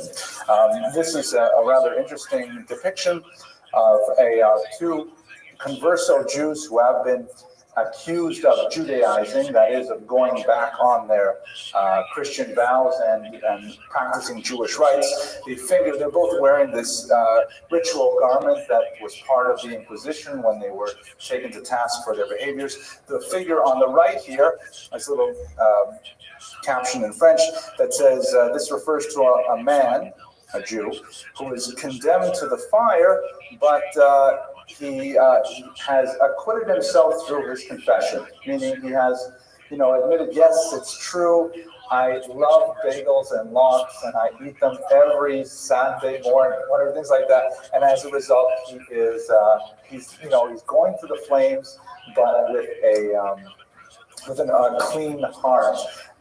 They would also give them the benefit of strangulation prior to their burning so that they could, die a somewhat less brutal death. This figure on the right is saying, I refuse to confess my sins. I am actually a good Christian. I just like bagels. And the French says a person who will be burned by the decree of the Inquisition. You can see he's quite a bit sadder because he feels it's tremendously unjust. But in both cases, we're talking about Jews who are forcibly converted to Christianity, and whether they confess or whether they don't confess, whether they regret or they don't regret, they are still bound by these Kafkaesque rules of the Inquisition to lead a horrible fate. We'd like to say a few words about the experience of Iberian Jewry, including primarily Spain and Portugal, obviously, because today's lecture and the next two lectures are really going to borrow heavily from this experience. We should consider the fact that in the 15th century, the destruction of Iberian Jewry was a colossal event that can be compared only to the Holocaust in our times. Spain was a country that had housed the Jews for centuries, had given them a phenomenal golden age, had been the home of Yehuda Halevi, diplomats like Chastai and Shaprut, scholars like Shmuel Hanadrela, scholars like Maimonides, is true, who fled from Muslim persecution in the region, but nevertheless, Spain was like America, Lahavdil. Spain was a tremendous home of the Jews for centuries upon centuries. And the rupture of Jewish continuity in this peninsula was overwhelming. And in fact, took Sephardic Jews centuries to get over it, even if they, and maybe they haven't even gotten over it until today. To be sure, the next 100 years, Jews are obsessed with the idea of how could Spain fall and what it meant for the unfolding of the Messianic period. So we really can't minimize the impact of the end of Iberian Jewry on the Jewish consciousness. Here's a map that gives you a sense of the diaspora of Sephardic Jews, that is, Jews from Spain. We're specifically going to be looking at the Jews who were expelled from Spain around 1492, or some had left a little earlier, and then went to Portugal over here, where our heroine is born. She lived most of her life in Lisbon. Later, I'll show you a map that shows how she fled Lisbon and made her way, like many of the expellees, up to England, and then to the Low Countries, down through Italy, and ultimately to Constantinople over here, Istanbul. The influence of Spanish exiles and Portuguese exiles throughout the entire Mediterranean basin had a telling impact on the future development of Jewish intellectual and creative thought for centuries. So let's look at the collapse of Spanish Jewry and understand a little bit of the roots of the Inquisition. As I mentioned, Spain went through several centuries of phenomenal acclaim. Jews reached the highest levels of cultural activity, their scholarship, their political activity. They had, they were really the leaders, like in America in many ways, the leaders of all cultural activity, of publications, poetry, literature. We had a Jew who was the head of the army in one region of Spain for a while. An incredible amount of achievements. It all came crashing to a halt, in particular in 1391, when there was a tremendous backlash after a few years after the death of one of the greater of the Jewish political figures in Spain, and there was a widespread pogrom that raged through Cordoba. This is the Alhambra Mosque. The Alhambra Palace, which was possibly built by Jews, but is perhaps one of the great landmarks of Spanish Cordoba. Following the 1391 pogrom, which was quite significant, there was more and more Christian influence coming down into Spain, and one of the attributes of the Iberian Peninsula in the Christian context is that since it is not only on the borderland both geographically, it's also on the borderland religiously as well. Spain for many years toyed with different forms of Christianity Arianism in particular was a rival to the Catholic interpretation of the faith that was ultimately ousted in the 4th century. And of course, Spain was Muslim after the 8th century. So it was always kind of like it had the zeal of a convert, if I can say that about an entire peninsula.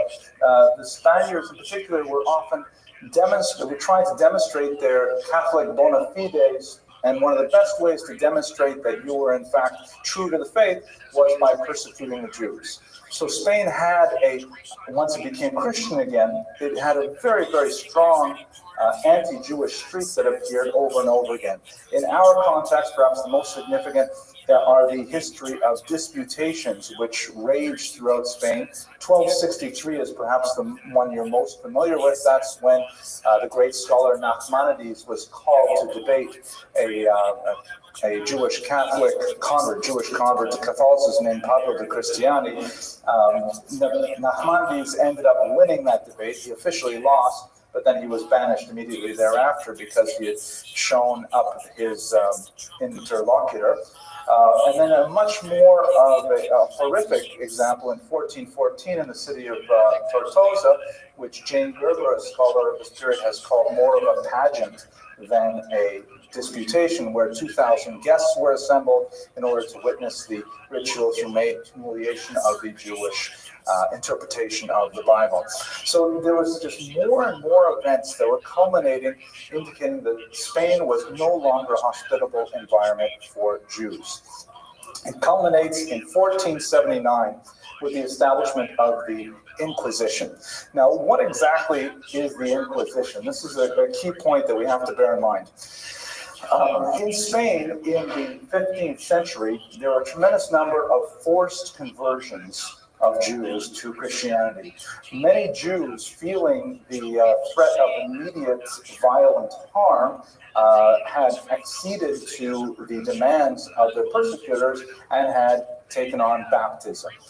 This is an issue we talked about a couple of weeks ago when we looked at the Ashkenazic lands and how many Jews there chose to actually commit suicide, murdering their own children before they killed themselves. Horrific examples. In Spain, many Jews chose the route of pretending to be Christian and hoping that things would eventually die down. And this lasted for close to a century. And so when you get towards the end of the 15th century, you've got all these Christians of Jewish origin who are sort of waiting to go back to Judaism. They're hoping that the political climate will change, that we'll have a new king or things like that, and things will calm down. This incensed the church and those zealous elements within Spain, and so they appointed Thomas de Torquemada, who is reputed to have some Jewish origins himself, as the Grand Inquisitor. And the Inquisition was designed specifically to root out those new Christians, so-called new Christians, who may have been 2 or 3 generations Christian, who were secretly practicing Jewish rites. Note that, technically speaking, Jews who never converted to Christianity were exempt from the reach of the Inquisition. The Inquisition was directed at Christians who were Judaizers. Jews who were Judaizers were technically exempt. They would not be exempt from the expulsion a little bit later, but the Inquisition was directed specifically at these new Christians. And the Inquisition used the most horrific means possible to exact the information they needed. It was almost Stalinist in its scope, where Jews would be, or new Christians, would be arrested, and then they would be routinely tortured in order to exact confessions of their Judaizing practice, and even more importantly, to betray others in the Jewish community, or in the new Christian community who had also similarly Judaized. Because they, and in the twisted logic of this time, because they may have actually been innocent, they may have actually been Christian, and it was forbidden to shed the blood of a fellow Christian, Torture methods were used only if they did not pierce the skin. And so a whole range of devices were employed to try to coerce confessions out of these new Christians, typically involving hanging, stretching, formal waterboarding, some really strange devices like this one was involved in extremely uncomfortable positions for long periods of time. And not surprisingly, as we saw in the 1930s in Stalinist Russia, that people would give up all kinds of names. They would say anything under torture, and so then those people who were betrayed, who may have been innocent, would then be brought in, would also be tortured, and this expanded far out of control. In fact, it went way past the new Christian community and even attacked Christians with impeccable credentials. The Bishop of Toledo, for example, was also drawn into the net of Torquemada's excesses, and hence the Spanish Inquisition became proverbial as a purge-like witch hunt that goes on and on for centuries.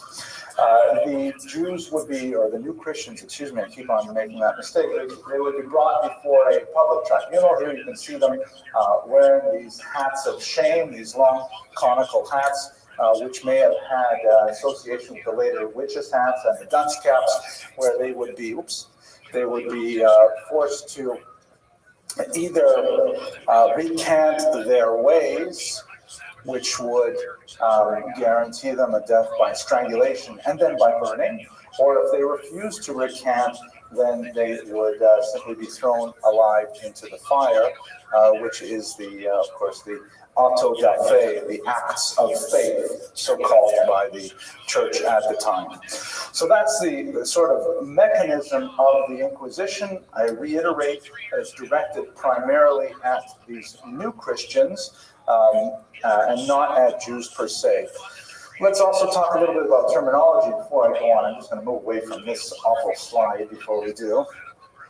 The terminology is complex. You may have heard the term Marrano, which is perhaps the most common term. And many historians have tried to find fanciful derivations for this term from medieval Latin and so on. In reality, it's simply derived from an Old Spanish word meaning pig.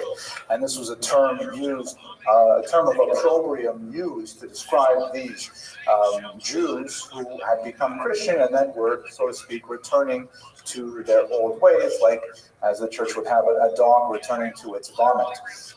So the term Marrano is not exactly politically correct, even though it was overwhelmingly popular even among Jews themselves. Another term that might be more appropriate is conversos. These are Jews who had converted, or crypto-Jews, that is, Jews who were hiding their Jewish identity. And let us bear in mind that the very tenuous nature of what could expose a person to a charge of Judaizing. For example, the smallest kind of deviation from group standards was highly scrutinized by those who wished to denounce a new Christian. For example, the habit of many converso families of eating a kind of fried sausage or fried and breaded sausage, but replacing the sausage, pork sausage, with partridge meat or chicken would immediately expose a family to the risk of Judaizing. So the very diet of a Jew was considered very suspect. Of course, if Jews didn't show up for regular mass, if they had unusually large and frequent gatherings in their homes, all kinds of things like this would point a finger of suspicion that would linger for decades and decades. And we should also recall that there was a very strong economic motive to denounce these Jews. The property of convicted Judaizers was confiscated and distributed to the church, and invariably rewards were given to people who had denounced them. So as a result, there was actually an incentive for people to rat out their neighbors and tell the church that they were in fact Judaizing, which is just like in the Stalinist example, it made it grow larger and larger. So this was essentially the condition of Jews in Spain specifically for much of the 15th century. It ended horribly in 1492 with this document, which of course is the decree of expulsion that was signed by Ferdinand and Isabella, demanding that Jews pack up and within a few months' time leave the country of Spain, where they had resided for some 900 years. A terrible experience that left such a huge scar on the Jewish mind. Okay, that brings us to Portugal. Okay, so let's go on. Now, Portugal is a little different. Portugal, you know, is the country on the westernmost point of the Iberian Peninsula, and they did not have the same history of persecution that the Spaniards did. Many Jews, of course, in 1492 felt that the easiest route to take to flee Spain would be simply to go to neighboring Portugal, and in fact, they resided there. However, the Portuguese realized that they would have a difficult time with their Spanish neighbor if they had a much more liberal policy. So they adopted a policy which was economically prudent, and that is they agreed to accept the Jewish refugees on the payment of very steep and temporary residence fee. Jews had to pay a rather astronomical fee to reside in Lisbon for any length of time, and there were fees for crossing certain bridges and fees for remaining in certain places and so on. And the Portuguese hoped to profit as much as possible from the situation. Things changed, however, within a very short period of time as King, now I wish I had written this down, there's a king, there's several of them actually in Spain, who's often referred to as King John in English literature, but in more modern scholarship, his Portuguese spelling is used, which is spelled Jajoao, right? And my daughter, who's fluent in Spanish, not Portuguese, I was trying to figure out with her, how do you say that? J-O. She thought it was like wow. Could you imagine naming your son wow? I mean, so she actually said Jowl. So anyways, I think I'm going to go with John. But luckily for today, the only Portuguese king we're going to talk about is Manuel, which is pronounced Frank? No, Manuel. So King João died, I think, in late 1495, and Manuel was a younger man who needed a bride.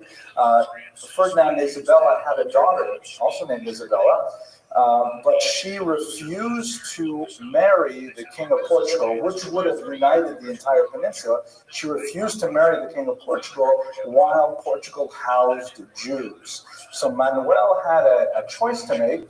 Should he expunge all the Jewish presence in his land, which was economically not expedient at all? Portugal had a huge windfall by having the Jews come into their region because, after all, the Jews were incredibly experienced traders, very, very experienced in commerce, literate, and so on.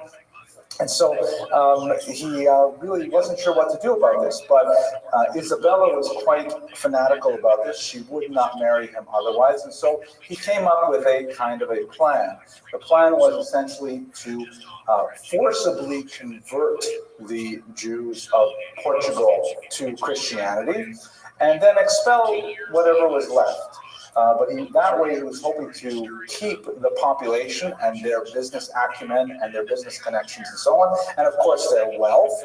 And then a small number, he could simply expel them and he would win the favor of Isabella. And this is exactly the plan that he followed. With incredible cruelty, however, he began by looking at the economically weakest elements of the Jewish population, and he tore away some 700 children from their parents' arms and forced them to ship them off to the little island of Sao Tome. You can see over there on the equator, a relatively new possession of the Portuguese, who were at this time engaged in tremendous maritime activities.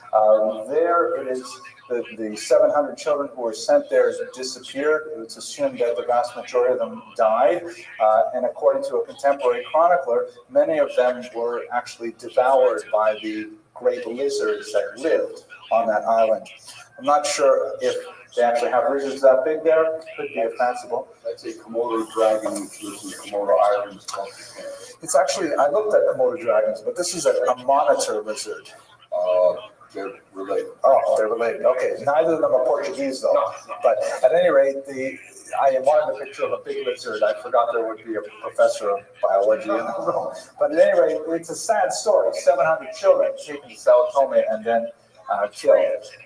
The rest, under duress and under torture, were converted to Christianity, and as a result, Portugal now acquired a large converso population as well. However, Manuel was not stupid about this.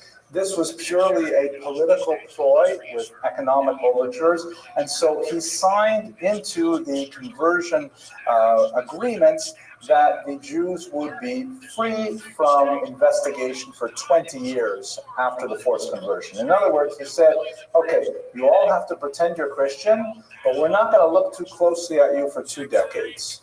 And that way, the Jews, unhappy as they were, and it was definitely brutal and they were exposed to torture, nevertheless, they could more or less continue their lives as normal, more or less, under Portugal, with much greater freedom than they had enjoyed in Spain in the Inquisition there. There was no Inquisition in Portugal at this time, so there was no interference of the church demanding that they conform to Christian norms.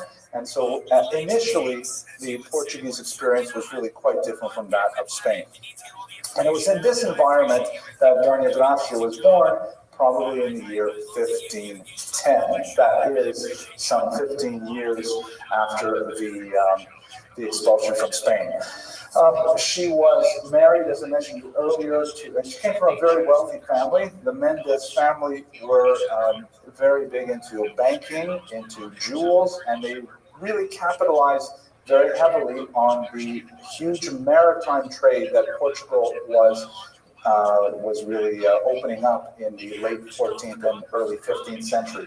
Vasco da Gama, the great explorer, had already gone around the Horn of Africa and had discovered another route towards India, and so there was a tremendous amount of trade to be had by supplanting the old overland route for spices from the Orient and taking it by sea and offering it at a much cheaper price to the expanding European markets. So the Mendez family were able to extend banking privileges to the Portuguese kings, loaning them sufficient funds to be able to mount these massive maritime exploits, and then receiving their payment after the ships came in, so to speak, making the Mendez extremely wealthy and powerful and very closely related to the king.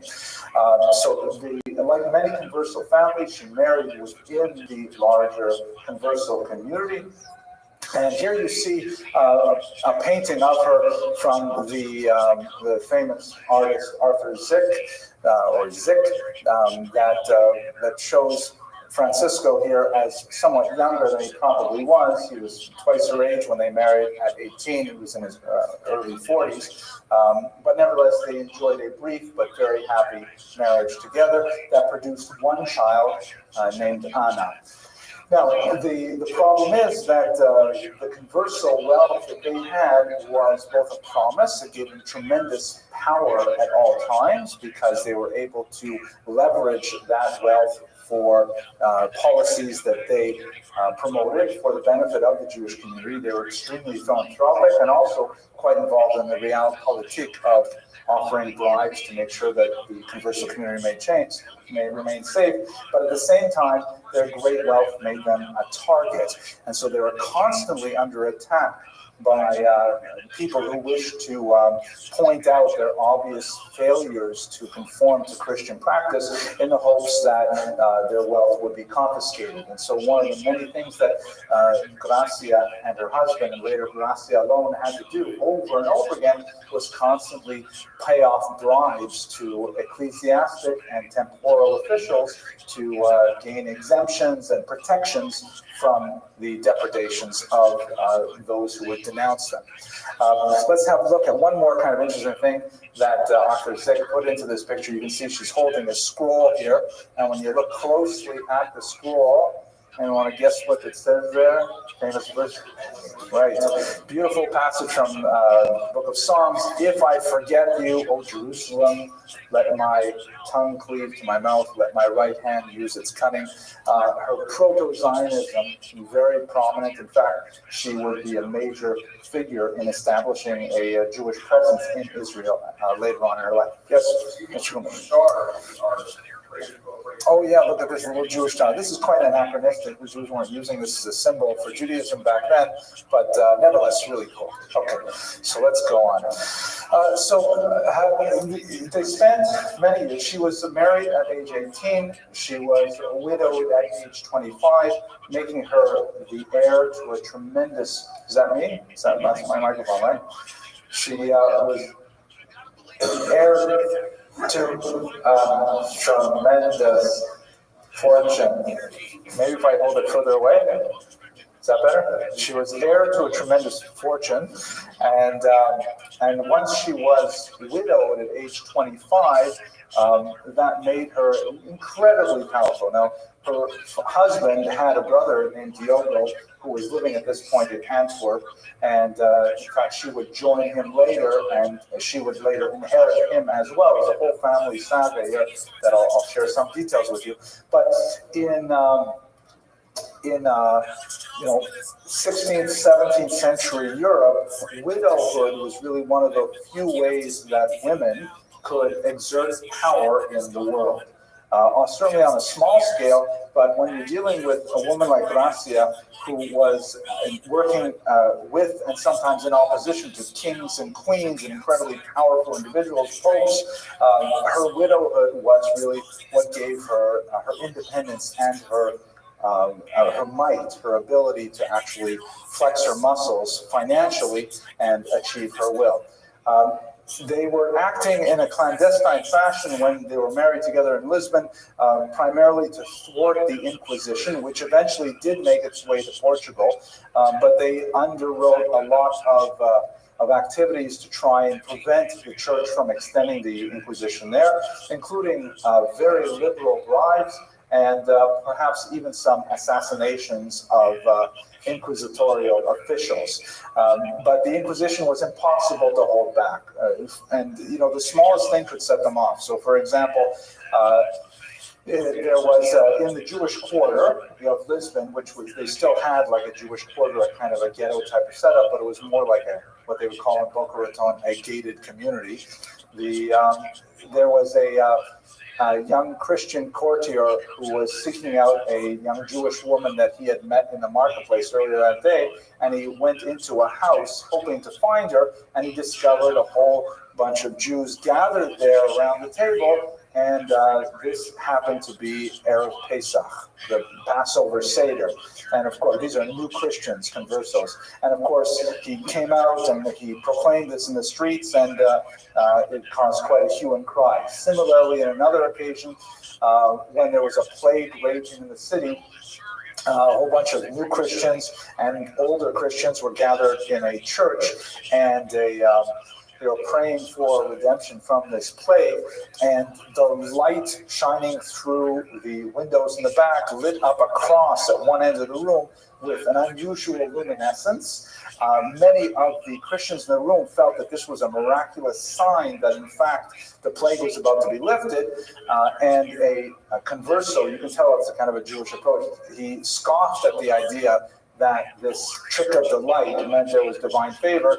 This incensed the entire church population, and a riot ensued shortly thereafter. So you can see the kind of tinderbox that Lisbon was at this time as the Inquisition was approaching. So she decided to flee Lisbon and make her way to Antwerp, where her surviving brother-in-law was living and making business. Tremendous difficulty getting out of any of the places she tried to get out, because, of course, her phenomenal wealth meant that the ruling authorities refused to allow her passage. On the one hand, they didn't want to insult her because they wanted to keep her wealth intact and keep her working for the benefit of the larger economy, and so they couldn't simply refuse her passage. She is allowed to travel, But on the other hand, if they allow her to travel, there's always the worry that she would not come back. And that is, in fact, what she did. She made her way up to London, where there was a kind of a secret underground railway for Marranos, for conversos who wanted to flee out of Spain and Portugal. And then from there, she went across the English Channel to Antwerp, where she met up with her brother.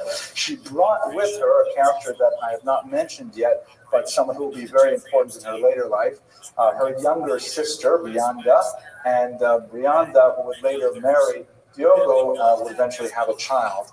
Her younger sister, as we shall see, did not share Gracia's attitude towards Judaism, and in fact, this would have disastrous consequences for all of them. Later on, just to jump ahead of our story, because we have this beautiful map here, she made her way down to the south of France, to Venice for a while, to Ferrara, where she was a very active, and she most likely it is in Ferrara where she finally renounced her Christian status and returned to Judaism, and eventually she made her way to Constantinople, where she most likely passed away. Constantinople at this time was, of course, ruled by the Ottoman Turks, or Muslims, who were openly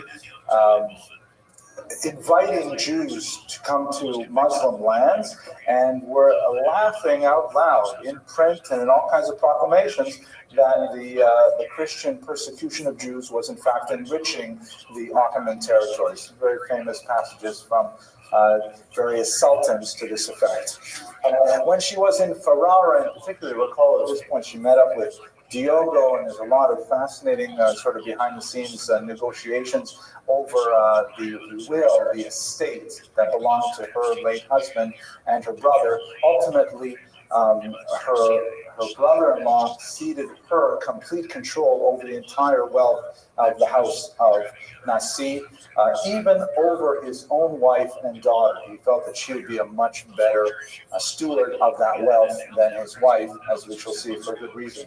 So when she was in Ferrara, she was up until this point, they'd been extremely generous in fundraising and in producing resources for Jews who are fleeing persecution, and actively promoting the rescue of conversos in particular from various persecutions and depredations at the hand of the church. In Ferrara, she's able to spend her money a little differently, and she becomes a great patron of Jewish scholarship.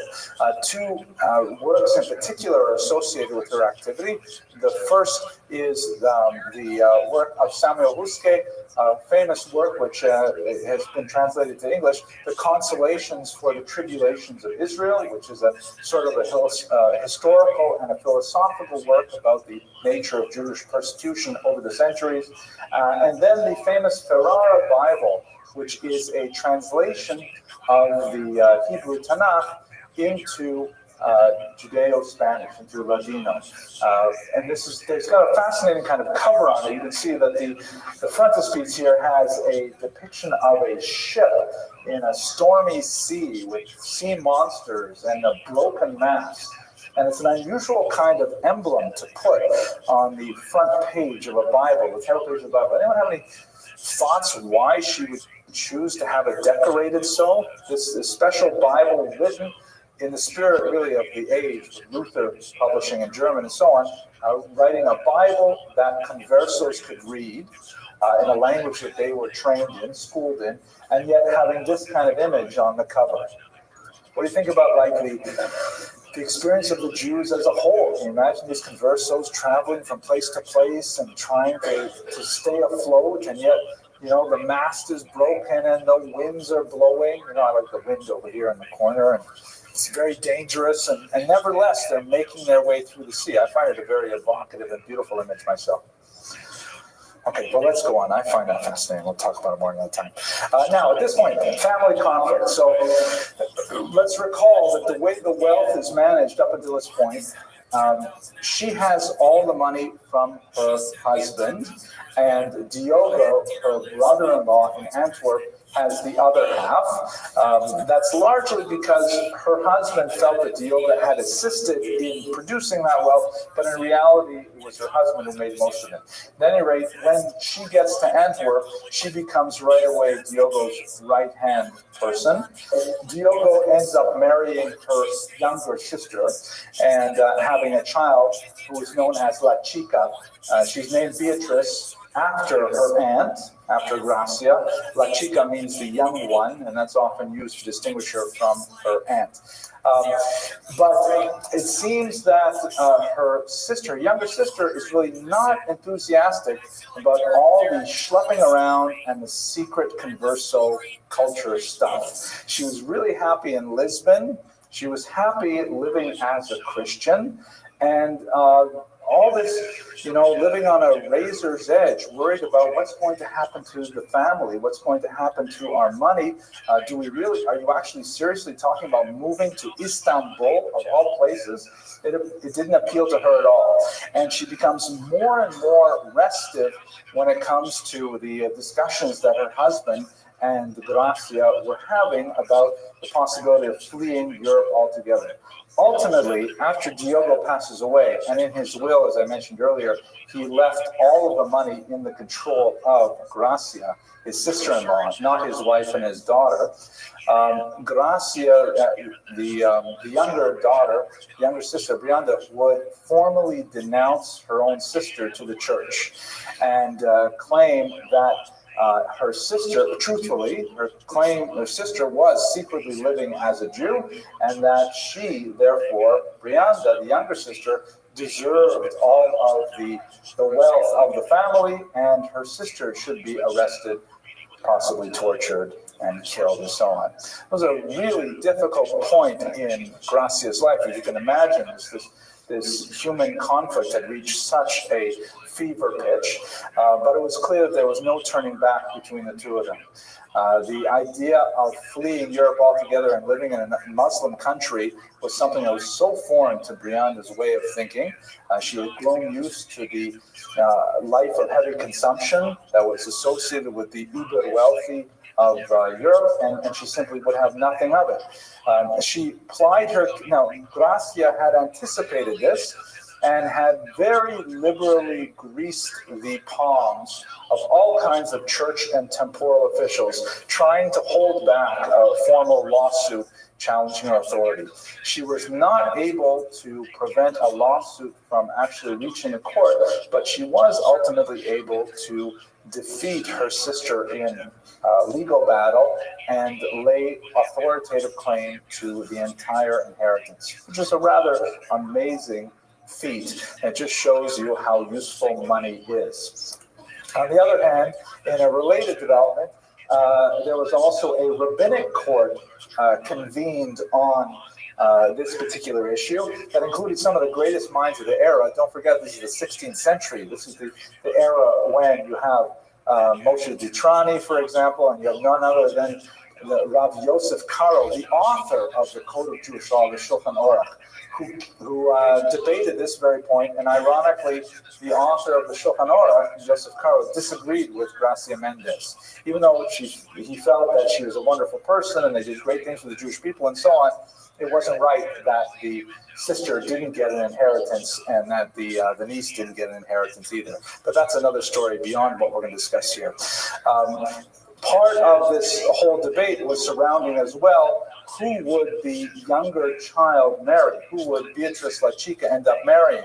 And at this point, I've kind of omitted discussion of the role of kings here, but there are tremendous involvement of kings and queens all having designs on the money of the House of Nasi. In this particular case, George V, the Holy Roman Emperor, had a wife who wanted to marry off La Chica to one of her closest friends, and in so doing, hoped to garner a large section of the assets that belonged to the Nasi family. When the queen approached Gracia Nasi about this, she actually avoided her several times by feigning illness, and when was finally forced to answer up front what would she say about this particular marriage, of her niece to this older Christian man, Gracia Nesi said, intemperately, rather see my niece drowned than married to that man. Very strong language, which meant that she really had to flee Europe because there was no more excuse for her at that point. So they ended up finally making their way to Istanbul. And at this point, Gracia Nasi had revealed her Jewish identity and was quite openly, actively sponsoring Jewish causes without any vacillation or dissimulation whatsoever. But she met with several setbacks. One that's very important is the Altona incident of 1556, which is perhaps the saddest moment in her career. There was an Italian city with a port called Ancona, and they had a very zealous inquisitor there sent by a new pope, Paul IV. And there was a very large converso community. These are, again, remember, what are we talking about here? We would have in Ancona, we had the regular Jews, the Italian Jews who had lived there since time immemorial, who were not forced to convert to Christianity. You had regular Christians, and then you had this converso community largely made up of Portuguese Jews who were formally converted to Christianity and were in such confession, but were nevertheless living it pretty much openly as Jews, marrying with each other, keeping kosher, and all kinds of things like this. They could not, declare themselves openly to be Jewish because that would be in contravention of church law. You can't simply convert to Christianity and then convert back again. But they were not prepared to live as Christians. So you had these three distinct populations in Ancona, as you did in many centers where Jews settled. The Pope and his very zealous inquisitor arrested approximately 100 of these conversos in Ancona and proceeded to, take the traditional inquisitorial route of torturing them, extracting confessions, arresting others, and so on, and threatening to burn them. Gracia Mendez, of course, was incensed and wanted to do everything possible to prevent the abuse of her co-religionists, but she was unable to succeed. She actually went so far as to enlist the aid of the Sultan of Turkey, which she had that level of contact with, and the Sultan sent an emissary to Ancona to indicate that any sort of maltreatment of these conversos would result in potentially military action from the Ottoman Empire. Gracia also, rounded up a huge number of Jewish communities who agreed to impose a boycott on the port of Ancona and to bring that city to its knees economically, because Jews were extremely involved in all kinds of international trade, and refusing to do business with that particular port would actually bring their trade to a standstill. Unfortunately, she was unable to achieve unanimity on the question of a boycott. There were a few holdouts, notably the Italian Jews of Ancona, who felt that they were being unfairly drawn into this international dispute. There was not always friendly relations between traditional Jews and conversos. They were living very, distinct communities, even though they had quite a bit of relations with each other. They were certainly not intermarrying and so on. So they felt that they were going to have their livelihoods destroyed by this boycott, and they argued against it, as did several local communities who were heavily dependent on the Ancona trade. And so despite her tremendous efforts, she was not able to bring together Judaism, Jewry with one voice on this issue, and the boycott failed. And 100 Jews were put to death as a result of the inquisitorial flames. She, however, devoted most of the energies of the last years of her life to developing the land of Israel with some very fascinating projects. One of them, most famously, is the city of Tiberia, or Tiberias, which she essentially bought from the Ottoman Turks. She received an exclusive grant in perpetuity to develop the city of Tiberias on the Sea of Galilee, in exchange, of course, for funds that would be produced and would be given to the Ottoman Turks on a regular basis. So the very city of Tiberia, which is modeled in many ways on the successful city of Tzfat nearby, is a result of Doña Gracia's specific intervention and her philanthropy. So if we want to bring it back to look at her legacy, this is perhaps our best chance of guessing what she actually looked like. This is a medallion that was struck in honor of her niece's 18th birthday. And you can see that it says in Hebrew, Grazia Nasi, on the Hebrew here, on her 18th birthday. This is the niece known as La Chica. So to whatever degree there is a family resemblance, that's the degree to which we can get a sense of how how our heroine actually looked. The medallion was most likely struck on the occasion of her marriage to Don Joseph Nasi, also a family member.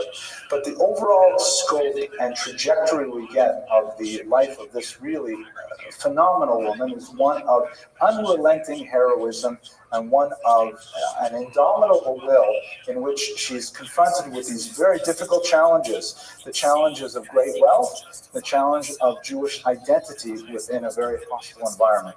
And throughout it all, she maintains a very steadfast support of the Jewish people. She allows her burning love for Judaism to remain within her soul for the vast majority of her life while she is outwardly practicing as a Christian, and only when she is finally free to express herself as a Jew does she ultimately reveal her full intent. But we see her impact on the Jewish world in so many ways, not only in the land of Israel, but also in the overall legacy of the Jewish people as a whole. I want to thank you very much for your intention and your endurance tonight, and I hope you have a fantastic week. Next week, we're going to come back to speak about another somewhat more tragic figure from the Spanish and Portuguese experience. Thank you. Stand clear of the closing doors, please.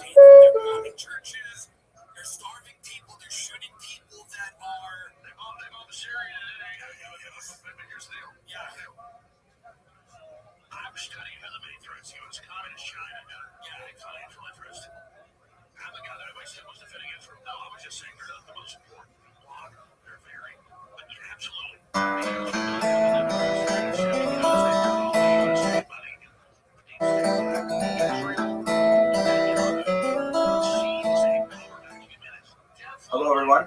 Welcome to another essential lecture in Jewish history. You may notice the surroundings are a little different because we're moving things around on this campus, and I'm in a different office altogether. Not entirely sure how much I like it. I got a window and things like that. It's strange. Switch behind me, but you'll do it. So today's topic is going to be what I like to call incipient revival and divergence. Basically, I want to talk about the 16th century, and I want to identify three specific aspects of Jewish history in the 16th century that are really important for understanding modern Jewish history. So let's go straight to it. Those three features of the 16th century, and now we're talking about broad kind of things, are, first of all, we're dealing with some very important changes in Jewish demography.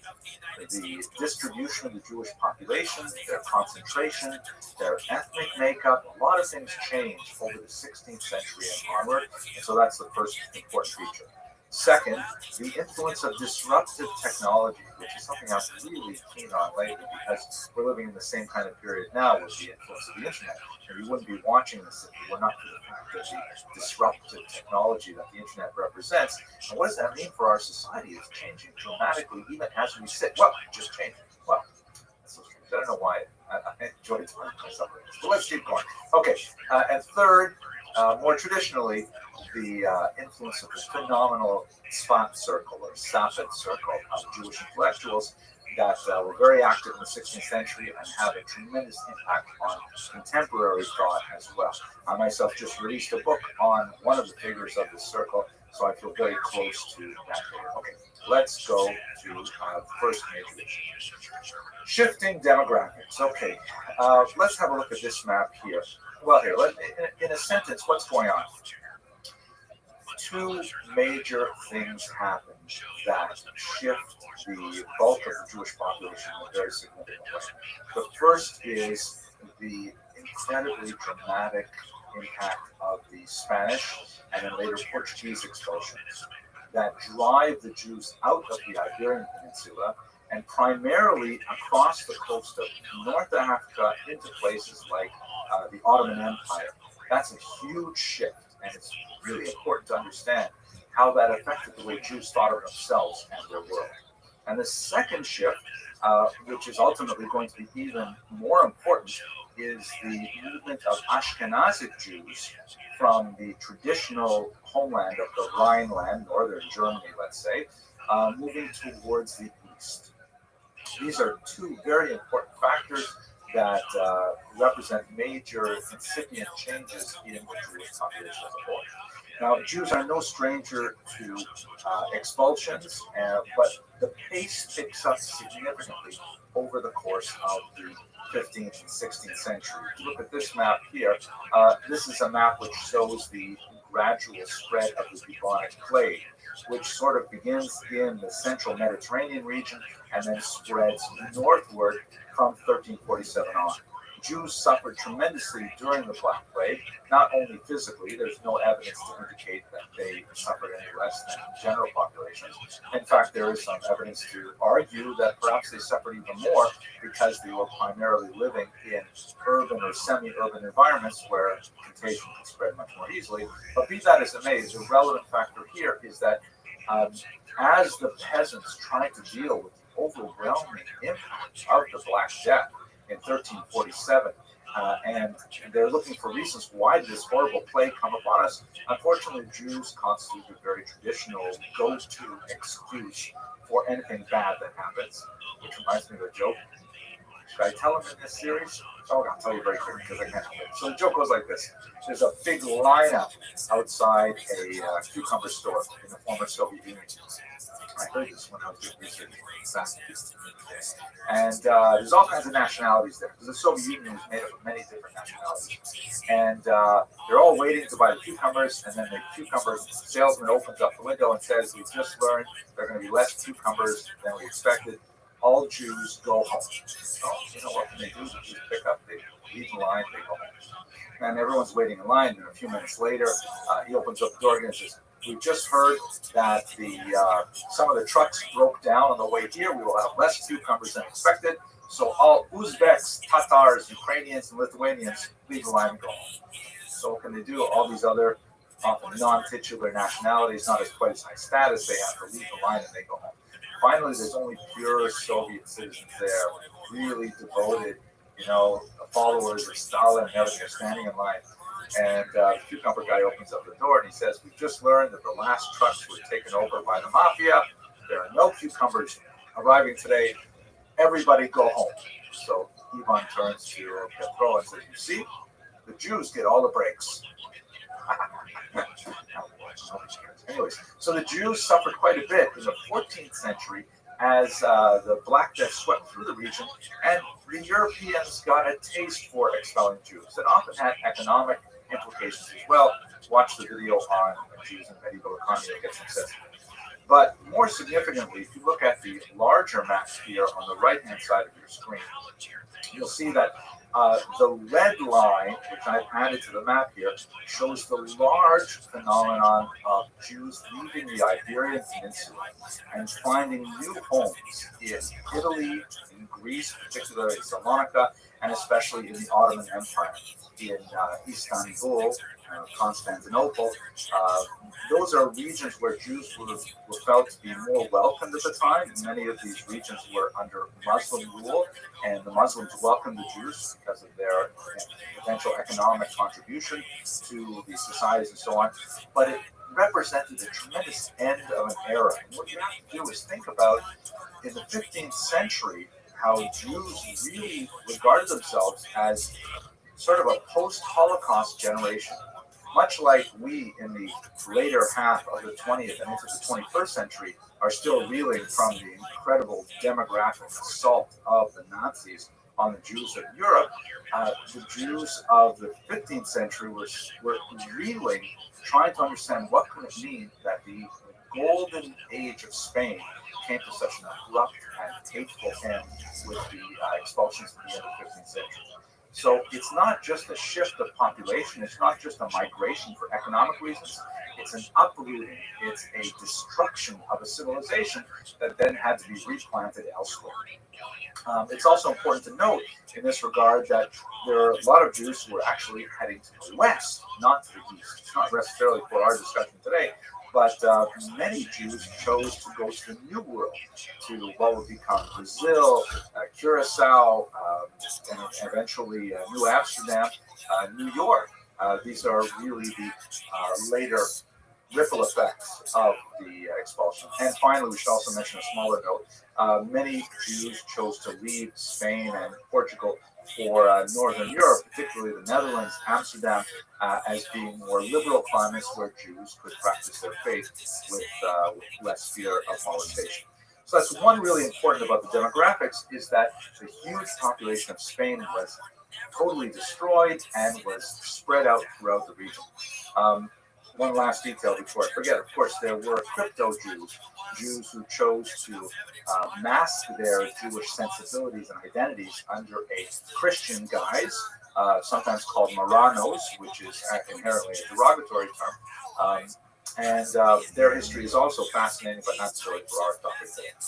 So the second major element of the shifting demographic is what you can see there in the blue line on the top of the map, which shows the Jews in Western Europe making their way to Eastern Europe, particularly Poland, Lithuania, Ukraine, and those regions, the Baltics. This was for two basic reasons.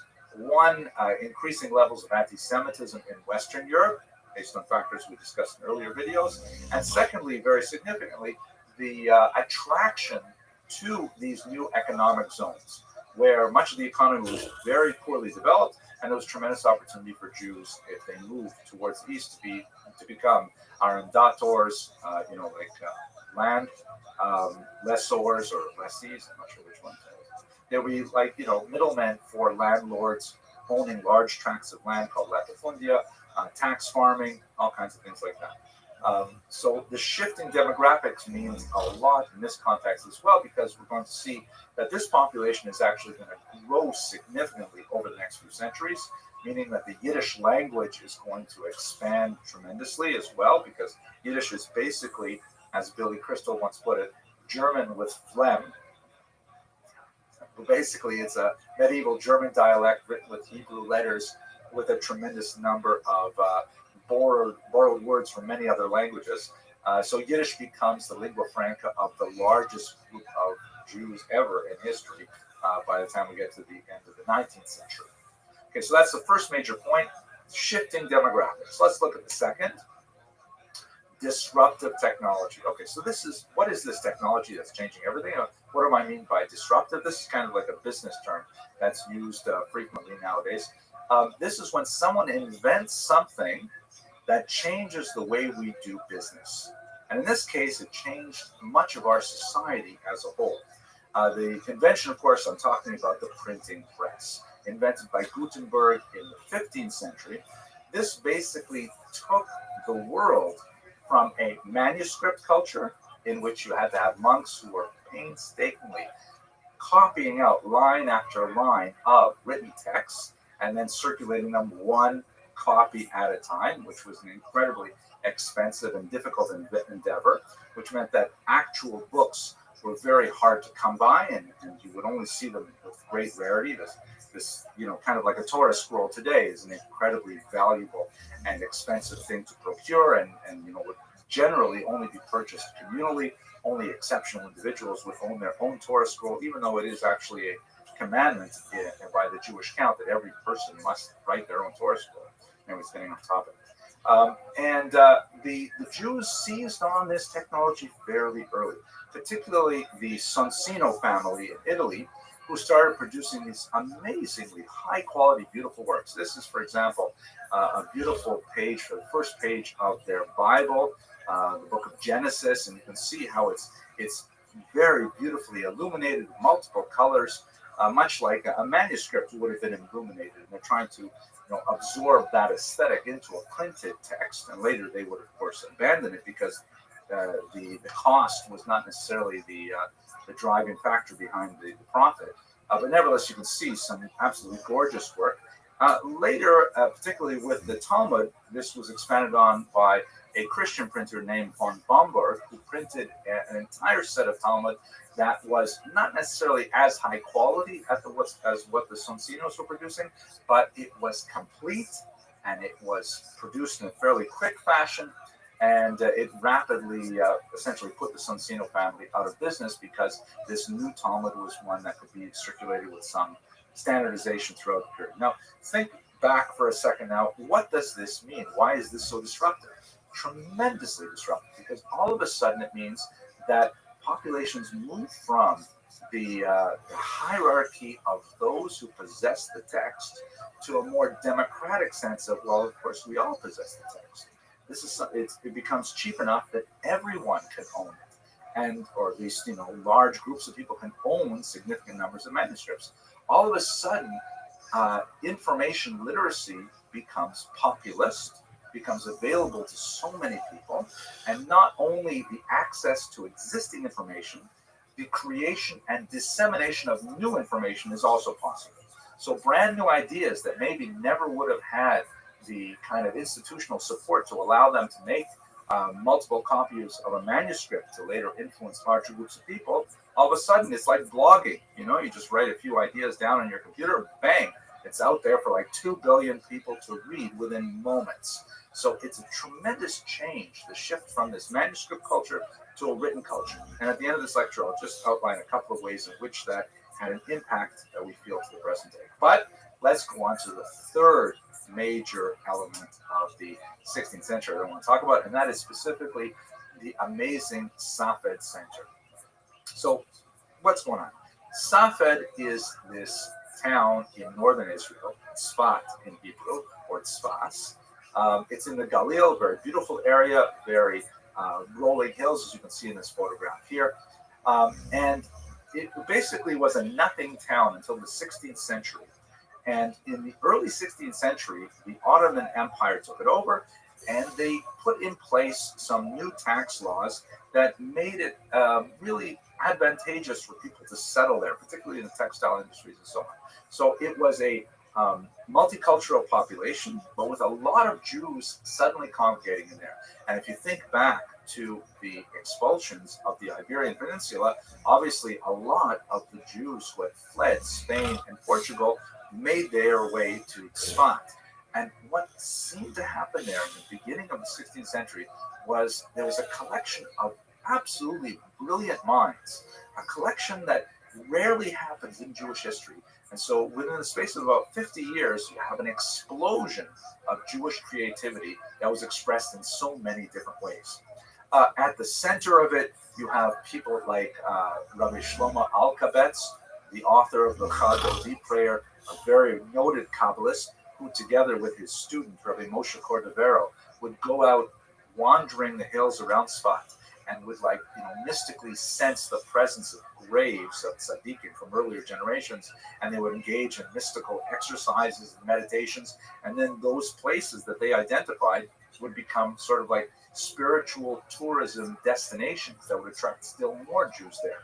You also have people like none other than Rabbi Yosef Karo, the author of the Shulchan Aruch, who's living in Tzfat now, and he's active in the Beit Din there. You have people like Rabbi Yaakov Beirav, who was a brilliant rabbi who said, we have so many brilliant minds here in Tzfat, we could actually reinstitute the smicha, meaning the ordination that originally Moses gave to Joshua, and then Joshua to his students on until it was lost sometime in the period of the diaspora. He said we could reinstitute it right here. We could all agree that we're the most brilliant rabbis of the world, which is most likely the case. So let's all give each other smicha, and then let's pass it on. This movement didn't gather a lot of force, although it gives you a sense of what's going on there. And finally, of course, the incredible Arizal, who you can see his grave is actually not in this picture. Sorry, I should have put it to the Rav Alkabetz is on the right, and the Ramak, his student, is on the left. The Ramak is the author of the phenomenal Tomer Dvorah, which I translated and published under the title of Kabbalah of Forgiveness, and also one of the great systematizers of Kabbalah.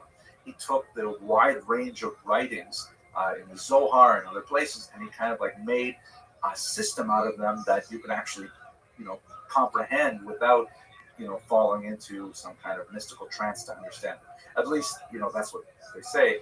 I still don't understand it, but nevertheless, the Arizal, the great Rabbi Isaac Luria, left Egypt and came to study under the Ramak, under his system. And although they studied together for only a period of a few months before the Ramak died of a plague, the Arizal went on to eclipse his fame and to become certainly the single most important Kabbalist of the early modern period. So this is all happening in Sfat. You have the author of the Shulchan Aruch, the Code of Jewish Law. You have these world-altering Kabbalist writing, and you have this idea of social change. Maybe we should reinstitute Snicha, new models of leadership. It's all happening in Sfat. Now, if we bring these three things together, I think we can make a few sort of generalizations as to why these fit together and are very important for understanding modern Jewish history. So first of all, shifting demographics. Well, the Jewish world is changing dramatically. The Sephardic population, dominated by the scholarship in Spain that had its heydays a couple hundred years earlier, is now clearly on the wane. Their base in the Iberian Peninsula is destroyed, and although there are still very strong expressions of Sephardic Judaism in Northern Africa and the Ottoman Empire, it's definitely declining.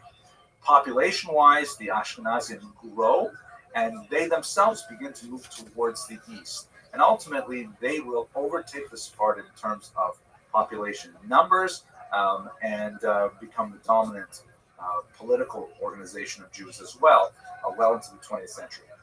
Ladino and other Sephardic languages decline, but Ashkenazic and Germanic language becomes the most important language of the Jews in terms of their vernacular.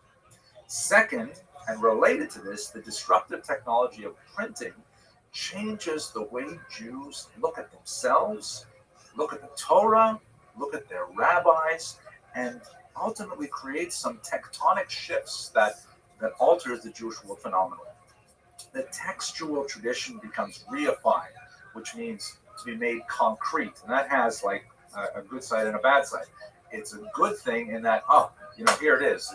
It's reliable. This is exactly what's the halacha. This is the halacha. It's state geschrieben. It's written right here what you have to do and so on. That's great. But on the other hand, by setting it down in black and white in print, all of the other oral traditions lose their impact. Now, some of those oral traditions could have been plainly wrong. Like for example, how much wine does it take to make Kiddush? How much wine do you have to say the prayer, sanctifying the Sabbath, and so on?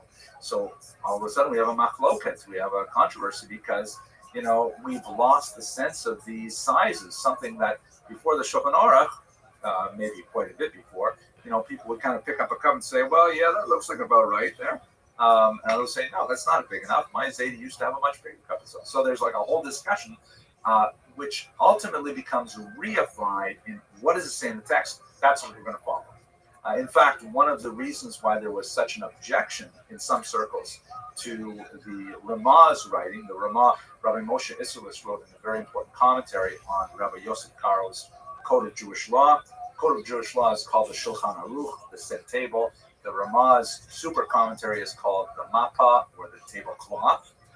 So some Ashkenazi community says, who is this Polish guy, Rabbi Isserles, telling us how to do it here in Germany? We don't do it like that. But the German rabbis were absolutely correct that because the Ramah came out with his commentary, then even German Jewish students studying it for hundreds of years later would be inclined to go with what the text says. So Judaism in some ways, halakhically, becomes like much more focused on what is the text, even when there may be areas where, according to family tradition, right or wrong, that's another big debate there, but according to family tradition, might change ultimately. I'll give you another example. Chevra Kadishas. So in America, there's I've served the privilege, it's a sad privilege, but I've had the sad privilege of serving on many different Kever Kadishas as I moved around with my academic career. And there's one particular ritual that is pretty much standard. And if you look at the halachic literature, you see that we do a lot of things in America. We skip over things that were done in Europe all the time. We do extra things that were not done in Europe, and there's a whole bunch of details that are just not present in our tradition. Why is that? Well, my humble thinking is because there was one particular Kever Kadisha, I think it was in Chicago, that was the first one to actually write it down in English. So as soon as they wrote down their customs in English, so lots of other Jewish communities saying, well, what are we supposed to do? Oh, there's a pamphlet. Check it out. Here it is. So that becomes the Minhag America, the American custom that essentially means we lose a lot of other regional customs. Okay, so that's one of the things that happens with this disruptive technology of printing. Another thing is, because everybody can do it, all of a sudden, copyright law becomes challenged. And like we used to say, a person can't print something that's against Torah. Oh my gosh, chas v'shalom. All of a sudden, the huge threshold of cost that would be represented by hiring a manuscript copyist to write out your heretical writings is disappeared, because now basically you get a certain amount of capital, you can print it yourself. And so all kinds of ideas that would not have seen the light of day in print, or in manuscript I should say, with printing all of a sudden it's fair game. Everybody can put their stuff out there. So we see the thought of people like Spinoza and so on that suddenly becomes circulating as a result of this disruptive technology. So the religious diversity that will expand and come to a crisis point in the 19th century has its origins really in the 15th century. And finally, the Tzfat Circle, this amazing nuclear strength activity that was going on in northern Israel for a very, very brief period of time, only a few decades, then it was all over, has tremendous ripple effects. It represents a revival of Kabbalah in a very, very powerful way. Kabbalah, of course, is a very ancient study of Jewish text that goes all the way back to the biblical period, but much of it was completely inaccessible before Rabbi Moshe Cordovero wrote the Pardes Ramonim, and of course the Arizal and his student Reb Chaim Vital popularized very dramatic understandings of the world of Tikkun and so on. So the study of Jewish mysticism becomes very, very prominent throughout Europe and has ripple effects on many movements that are not necessarily so closely related to the Jewish tradition. In particular, false messiahs like Shabtai Tzvi, heavily influenced by Kabbalah. And on the other side of the coin, definitely within the mainstream of Judaism, although it wasn't necessarily appreciated by all Jews in that sense in the 18th century, the Hasidic movement borrows very heavily on Lurianic Kabbalah, and was a result, and therefore is a tremendous amount of creativity in the 18th century as a result of what happened in the 15th. Wow, that was a very quick tour of this incipient revival, the beginnings of a new growth of ideas in the Jewish world, and at the same time divergence as a result of these three factors. And I hope you found this video useful, and I look forward to speaking to you again.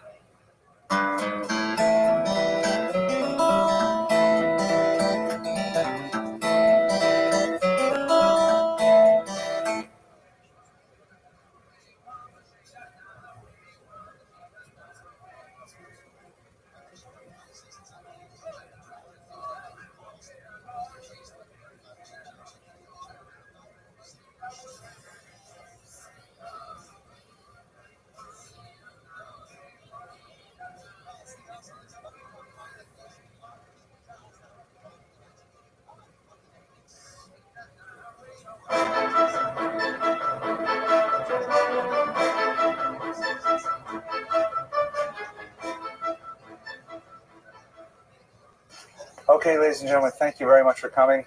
Sorry for the, oh my gosh, the record late start. We had actually a technical problem because they put a new lock on the door, and I don't have a key to the new lock yet, so we're a little behind in getting things together. But so for those of you who were here over Shabbos, we had a magnificent affair. The Rav's own son, Avrami, was bar mitzvahed, and he was a tremendous cut-up. He was brilliant. We really enjoyed and not only his laning, but in particular his Dvar Torah. And he started with the following joke. So the joke, and this is an Avrami Grunstein original, I think. Joke goes like this. So between Mincha and Marav during the week, many Rabbanim like to say a short Dvar Torah, in that period before, during sunset during the week. And so the Rav gets up to give a Dvar Torah. You have to imagine this joke told by a 13-year-old, the son of a rabbi who gives a Dvar Torah between Mincha and Marav, by the way. And the rabbi's giving his Dvar Torah, and then he notices towards the back of the room, one of his best balabatim gets up and walks out of shul. One of his, most loyal parishioners, congregants, gets up and walks out unexpectedly in the middle of his drasha. I mean, the Rav is used to having people get cell phone calls and things like that, but have his best member, really, his most supportive member, walk out of shul during the drasha. He was very, very disturbed by this. So, and then a while later, just before he's about to wrap up his Dvar Torah, the member walks back in. So he's very grateful to see him back there.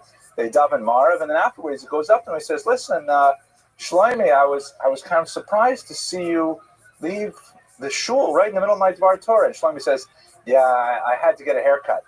And the rabbi says, "You had to get a haircut? You couldn't get the haircut before Mincha?" And he said, "Before Mincha, I didn't need a haircut." Okay, I think Avrami said that one better than me. But at any rate, you get the deal. Okay, so tonight's lecture is actually a lecture of tremendous meaning and value for me personally, and I'm hoping that it'll reach you as well, because it has tremendous value really for anyone who goes to synagogue on Friday nights. They have automatically a connection to this particular figure. Exactly. We're going to hear a lot of versions of Lecha Dodi from the audience tonight, and I'll even play a couple of them for you. But basically, we're going to be talking about Rabbi Shlomo Alkabetz, who is one of the most important Kabbalists of the 16th century. He was in many ways the founder of the Tzfat school of intellectuals, that very unusual 16th century explosion of Jewish religious and intellectual creativity that occurred in northern Israel at that time. But he's really mainly known for one particular prayer that he wrote. As we shall see, it was apparently a wedding gift that he gave to his bride, which adds a whole new dimension to reading about what this prayer is all about. And this prayer was universally accepted. It was printed almost immediately after he wrote it. And it is one of those rare pieces of liturgy, particularly early modern liturgy, that was accepted by all streams of Judaism as they were known then and even as they are known today. It's hard to imagine a Friday night service without Lecha Dodi. I don't even know exactly what it would look like. And you can think of a lot of different strange ways to observe Friday night service, but Lecha Dodi is pretty much central. So over the course of the next 40-odd minutes, I'd like to give you an overview of Rabbi Alkabetz's life, and in particular look at the Lecha Dodi prayer in a little more detail, and place it within the context of the Jewish liturgical and intellectual tradition. Okay, so first of all, here's a photograph of his grave. I'll actually have a few of these here in the city of Tzfat, the holy city of Tzfat, which we'll also explore a bit. You can see his name is Alkabetz, which is probably of some kind of Muslim derivation, like Al-Ghazali or Al-Jabra or things like that, algebra, I think that's where it comes from. And little factoid from my daughter there. We're not exactly sure of his origins. The family name is Islamic in nature, so it could be that he came from Moorish Spain, perhaps.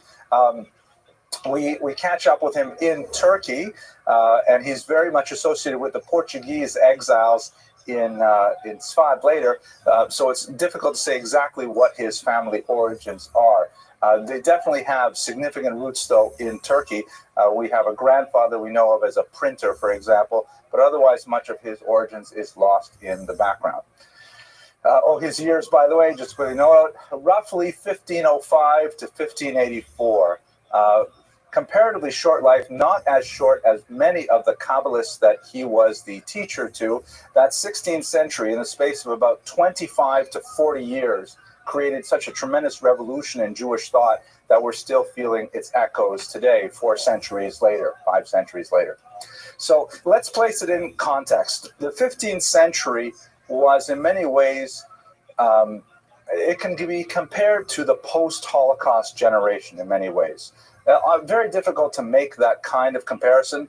The scale was nothing like the Holocaust. The suddenness and the ferocity of it was nothing like the Holocaust. Well, maybe the suddenness, perhaps. But you have to understand that the first decade or two out of the 15th century, Jews were reeling from the shock of the Spanish expulsion. The expulsion, of course, came in 1492 when Isabella and Ferdinand, showed here, decided after a significant amount of time persecuting the Jews and also Muslims, they decided to simply do away with them. This is the writ of expulsion that was slated for Tisha B'Av of that fateful year. Of course, Tisha B'Av is the sort of national Jewish bad luck day. It happens to be a day when so many bad things in Jewish history seem to occur, all the way up to the Warsaw Ghetto decimation under the Nazis and so on. It's a very, very bad day for Jews. At any rate, they expelled the Jews from Spain. You can see here in the Iberian Peninsula. Many of them chose to go to Portugal nearby, but that was only a very brief respite because 5 years later, there was a tremendous forced conversion of Jews in Portugal and an ensuing expulsion as well, particularly hard on children. Thousands upon thousands of orphans were created in the very brutal Portuguese expulsion. And Jews made their way, to the north, to the Netherlands in particular, Amsterdam, where they found some safe havens. Many of them moved along the coast of North Africa, and many of them made their way finally to Israel, which is where we'll be focusing on for most of our lecture today.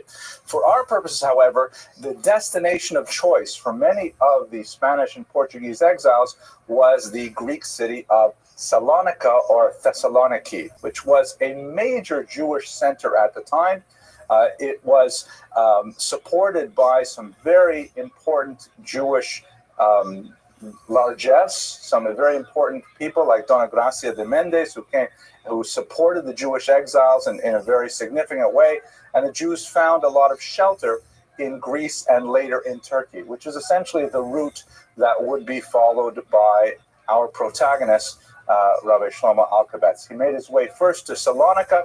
Again, we're not sure exactly what his backgrounds were, but he shows up first in Salonika, where he is a student to the great Kabbalist Yosef Taitatzak, who's left behind several writings, but he is known as one of these brilliant early Kabbalists of the period, who was reputed, for example, to only sleep on a bed on the Shabbat, on Friday nights.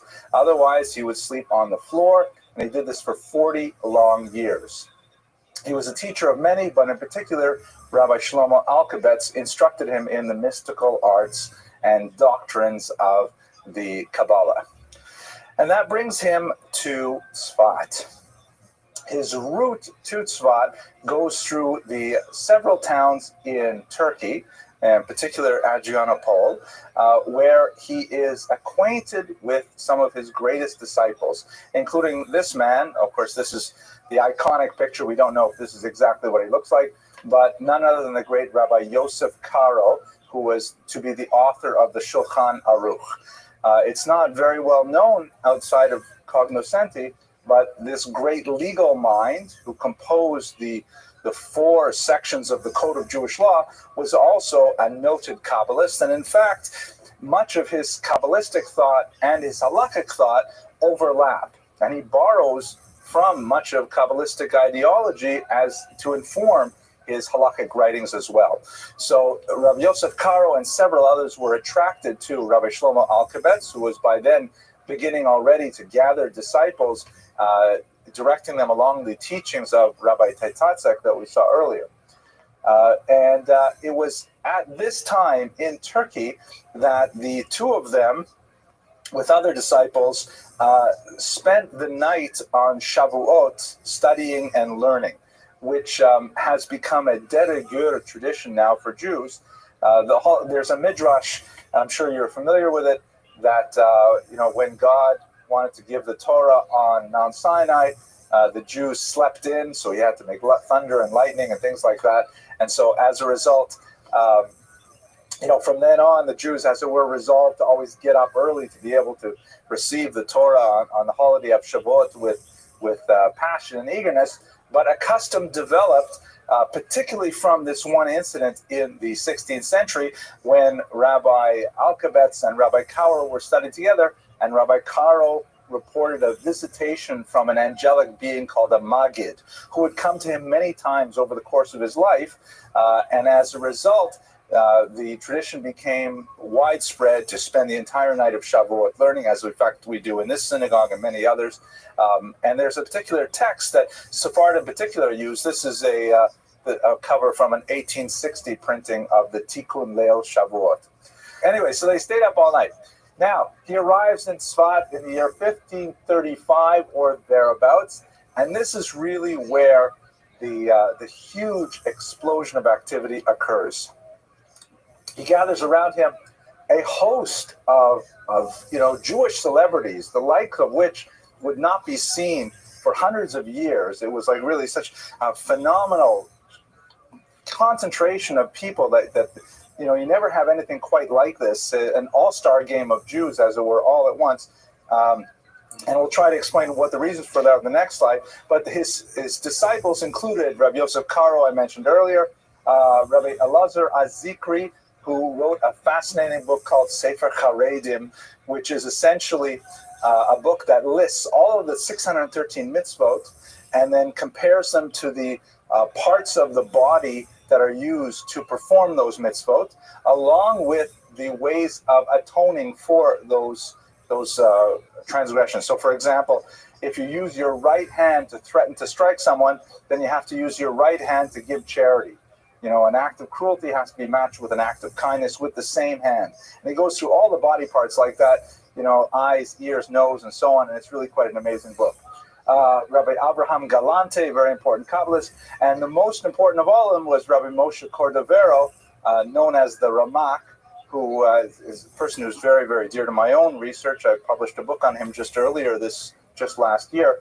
And ironically, Rabbi Moshe Cordovero turned out to be so influential as a student that Rabbi Alkabetz, who, by the way, was also his brother-in-law, because Rabbi Moshe Cordovero married Rabbi Alkabetz's sister, Rabbi Alkabetz then turned around and became his brother-in-law's student. The teacher became the student, and he ended up really teaching his disciples' own teachings afterwards. But that's going to take us further afield of where we want to go today. The question is, why Tzfat? Or Safed, is it in English? What is so special about Safed? It never shows up for the vast majority of Jewish history until the 16th century, and then all of a sudden it's like ground zero for Jewish activity. What exactly happened? The place is referred to in Tanakh in a passing way, and it does show up in the Hebrew Bible in a passing way, but there's no known activity, there's no known personalities for the first 2,000 years of the existence of this town in northern Israel. It's a cipher, it's comparatively nothing. So whenever you have one of these kinds of conundrums in Jewish history, why not Jerusalem, for example? Why aren't all these exiles from Portugal and Spain making their way to the holy city of Jerusalem, which was, of course, so central? Why this town of Tzfat, a good 150 miles north of Jerusalem, that has no resources whatsoever? So what I like to teach my 18-year-old undergraduates, I have a feeling that many of you will appreciate as well, is what I like to call the Abramson rule of history. Now, do you remember the Abramson rule of history? Follow the money. Good. It's not exactly that phrase, follow the money. I like to say it that if you don't know why something happens, Judith, the answer probably is money.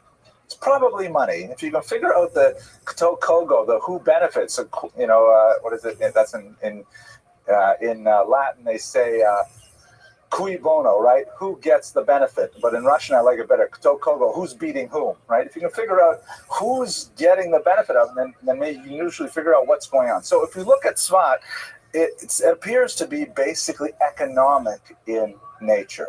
The Turks who were controlling Israel at the time, the Ottoman Turks, they put in place some very beneficial tax policies which encouraged the development of businesses, particularly textile and import-export businesses in Sfat during that century, which suddenly made it quite a magnet for business interests. And you have a lot of new money that is sort of released as a result of the Spanish expulsions, where Jews are leaving. They're looking to invest. They're looking to settle down somewhere. They need something. It's either Istanbul or maybe it's Salonika. Or what about this new place, Sfat? It's kind of like, as it were, the Las Vegas of the era. It was a Wild West, a lot of potential there, and many Jews piled in. Yes, question? What was the potential? How did they get not a crossroads?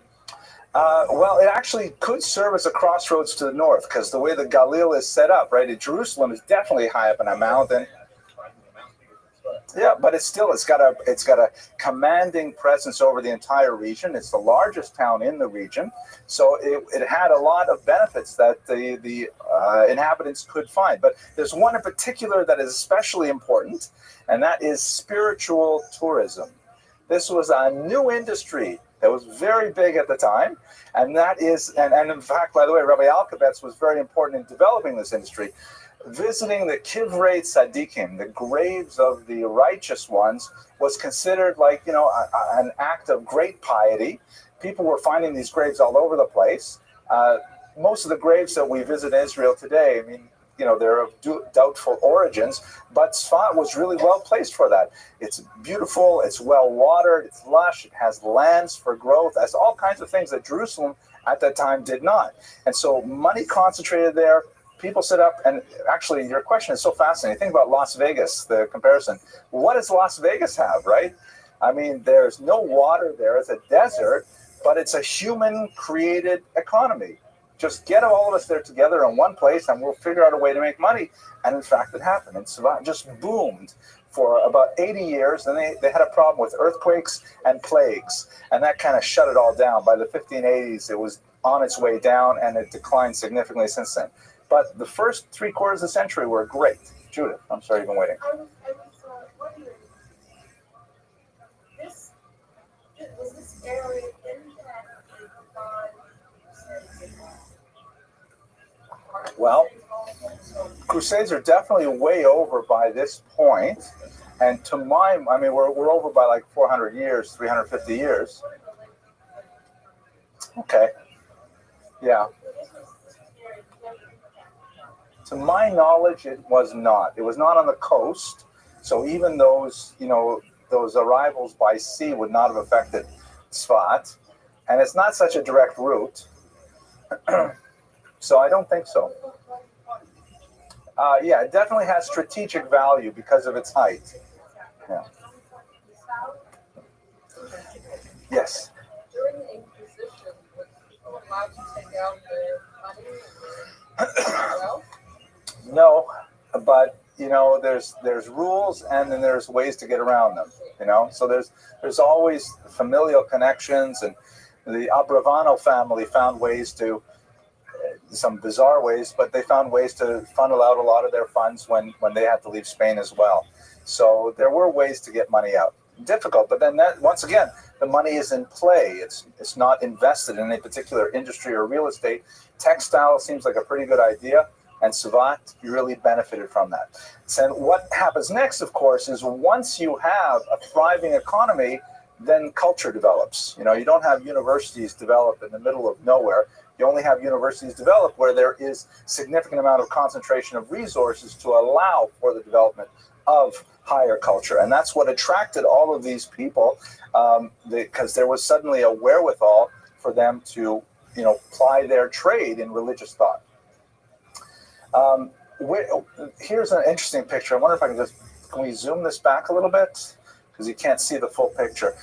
Some of the graves there, you can't really see it, I'm sorry. Some of the graves there, Danita, I'm glad you're enjoying the lecture, but you should put me on the camera, right? Okay, thank you. This is one of her favorite cities, by the way.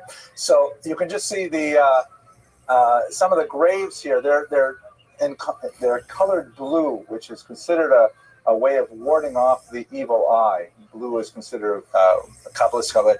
Here is the Ramak who was one of the greatest disciples of the Rab Shlomo Alkabetz. And way up here, you can see the Ari, the great Rabbi Isaac Luria, who was without doubt the most famous Kabbalist of the time. Lurianic Kabbalah deeply influenced Hasidic thought far more than Rabbi Cordovero or his teacher Rabbi Alkabetz's Kabbalah. But they're all like grouped together here because they had this tremendous concentration at one place. Now, Rabbi Alkabetz, who was perhaps not the most well-known, was probably one of the most prominent at the time. He was the head of the yeshiva in Meron, which is close by to Tzvat, and he had many, many students who were actively learning in his classroom. Based on the relative ages of these people, and it's also important to note that most of these people were in their 20s and 30s when they are their most creative, and many of them died in their late 30s through their 50s. So it's a period of young people getting together, being extremely productive, writing a tremendous amount of material, and then unfortunately dying often under tragic circumstances, something which historically affects Kabbalists far more than regular people. Rabbi Alkabetz himself was extremely prolific. He left behind many, many titles. Unfortunately, at some point, quite a few of his manuscripts were lost. There's some suspicion that they may have been stolen by his rivals, but they are simply lost. We know of these texts, but we do not have them. Only a handful of texts remain in their completeness. Ironically, he makes no mention of the Arizal in his extant writings, which could be due to the fact that the Arizal, the great Rabbi Luria, was one of the latecomers to the party, as it were. By the time he arrived, it was really already in the, I believe it was in the 1570s by that point. You'll correct me, Tanit? I think so. And Tzvat had already had such tremendous reputation, and he had come specifically to study under the disciple of Rabbi Alkabetz, Rabbi Cordovero, and then Rabbi Cordovero died just a few months later, and everything began to go downhill at that point. So we don't have any references to the Arizal from one of the greatest teachers of the time, which might be a reflection of the distance between them in ages and the limited amount of time that the Arizal was actually there. So what did he do while he was there? We knew he had a job. We knew he had a wife whose name has been lost to us. We know he had a son, Moshe, who he named after his grandfather, his father, excuse me. But what did he do for a living? He's only left behind a few signatures on communal documents, indicating that he was a highly respected figure who was consulted on legal decisions quite often, but he was something of a recluse when it comes to communal affairs. His main activity was in the yeshiva, studying Kabbalah and so on, and not as, an askan, a person who was deeply involved in the affairs of the community. Rabbi Caro, the author of the Shulchan Aruch, was much more deeply involved in those kinds of things, although he himself would consult with Rabbi Alkabetz on many weighty issues. What we do know about his activities primarily comes to us, once again, from his disciple, the Ramak, and he used to have this very, very unusual form of meditation, which he called gerushin, or divorces, or exiles, something which Rabbi Moshe Cordovero actually wrote an entire book about, describing this particular spiritual practice that his teacher would engage in, and that he, on many occasions, would go along with him and do these. What exactly were these so-called gerushin? And by the way, the word gerushin was loaded with meaning. Not only does it mean divorce in contemporary Hebrew, it also means exile, but it was also the same term used to refer to the expulsion from Spain, Gerush Sfarad. So when people would practice gerushin, it was like, again, think as the way we do in a post-Holocaust generation. It's a frightening thought. I hate to make these kind of comparisons, but it's saying like going to concentration camps. Well, you can imagine such a thing. It was extreme, bizarre, and strange. But what exactly was it? Basically, he would go off alone for hikes through the forest surrounding Sfat, in the regions like you see in this photograph here. And he, often with his disciple, the Ramak, would wander around following rivers and climbing over ridges until he would sense, through a level of spiritual sensitivity, that some righteous person was buried here. Again, remember, this is a fairly remote part of Israel at the time, not very well settled, but it had a long and hoary history. And so they would come to a place by a brook or something, and Rabbi Alkabetz would say, on this spot is no doubt the grave of, and he would name some figure from the Talmud, let's say. And at that point, he would sit down, I imagine in a lotus position, but probably not, and he would simply meditate for hours on end, maybe 6 hours at a time. And they might go back into the spot and then come back the next day and do it all day as well. Strange rituals, enforced silence, strange body positions, and just meditating on the spiritual resonance of the land that they were occupying. And Rabbi Moshe Cordovero claims that as they were doing these things, tremendous insights would appear to them, and they would compose in their minds great Talmudic commentaries and so on, and later they would set them to writing. And essentially he recorded a spiritual journal of these many, many trips that he took with Rabbi Alkabetz, discovering these graves and then kind of imbibing the spiritual influences that came from them. It definitely sounds very strange, and it reminds me of a joke, which I'm not sure I can include in the internet version, but I'll tell you the joke anyways. Did I tell you the joke about the woman from Brooklyn who decides to go to Tibet? So she's playing mahjong with her friends, and she says, I'm going to Tibet. And they said, Tibet? What do you want to go to Tibet for? It's like past Europe and everything. Why don't you just go to Boca or something? No, I want to go to Tibet. So she goes to the travel agent. The travel agent says, Tibet? At your age? On your own? I mean, Del Rey is very nice this time of year. You want to go all the way? She says, I insist on going to Tibet. So he sells her a ticket. She goes to Tibet. She lands there. She says, I want to hire a Sherpa to visit the Holy Mountain. They say, it's quite a long distance. It's not like there are no 5-star hotels between here and the Holy Mountain. And she says, I don't care. So they hire a Sherpa. She goes, travels on the back of a yak to the Holy Mountain. Then she says, I want to climb the Holy Mountain. They say, no women are allowed to climb the Holy Mountain. It's a very difficult thing, and it's dangerous. She says, I don't care. Get me another Sherpa. Get me, all the guides I need. Sure enough, she climbs the Holy Mountain. She says, I want to enter the Temple of Silence. They say, no, you can't go in there. No one except the disciple is allowed. She doesn't care. She bursts through the doors. There are all these monks there in saffron robes, and they're trying to hold her back. She bursts into the central sanctuary. She says, I want to speak to the holy man. And they're all afraid. She goes behind the curtain, and there's the holy man sitting there in total silence, emaciated, in the lotus position, meditating. And she says to him, Howard, come home already. I really shouldn't tell those jokes, they get me in trouble. But it's Pesach already, yeah. Okay, thank you, Judas, for letting me get to the end of the joke. Anyways, so here he would do these kinds of things, and he'd have these kinds of experiences and so on. And these visiting of graves, you can see that, in terms of the industry that was created, he certainly furthered this along, not only by discovering, as it were, more graves, but also by developing the culture of what one does at these graves. I mean, how is the visiting of graves a religious activity? He essentially sort of codified rituals that are still in practice today. The lighting of candles. There's a little sign here that says, you're not allowed to light candles here. Stretching oneself out on a grave, which has biblical precedence as well.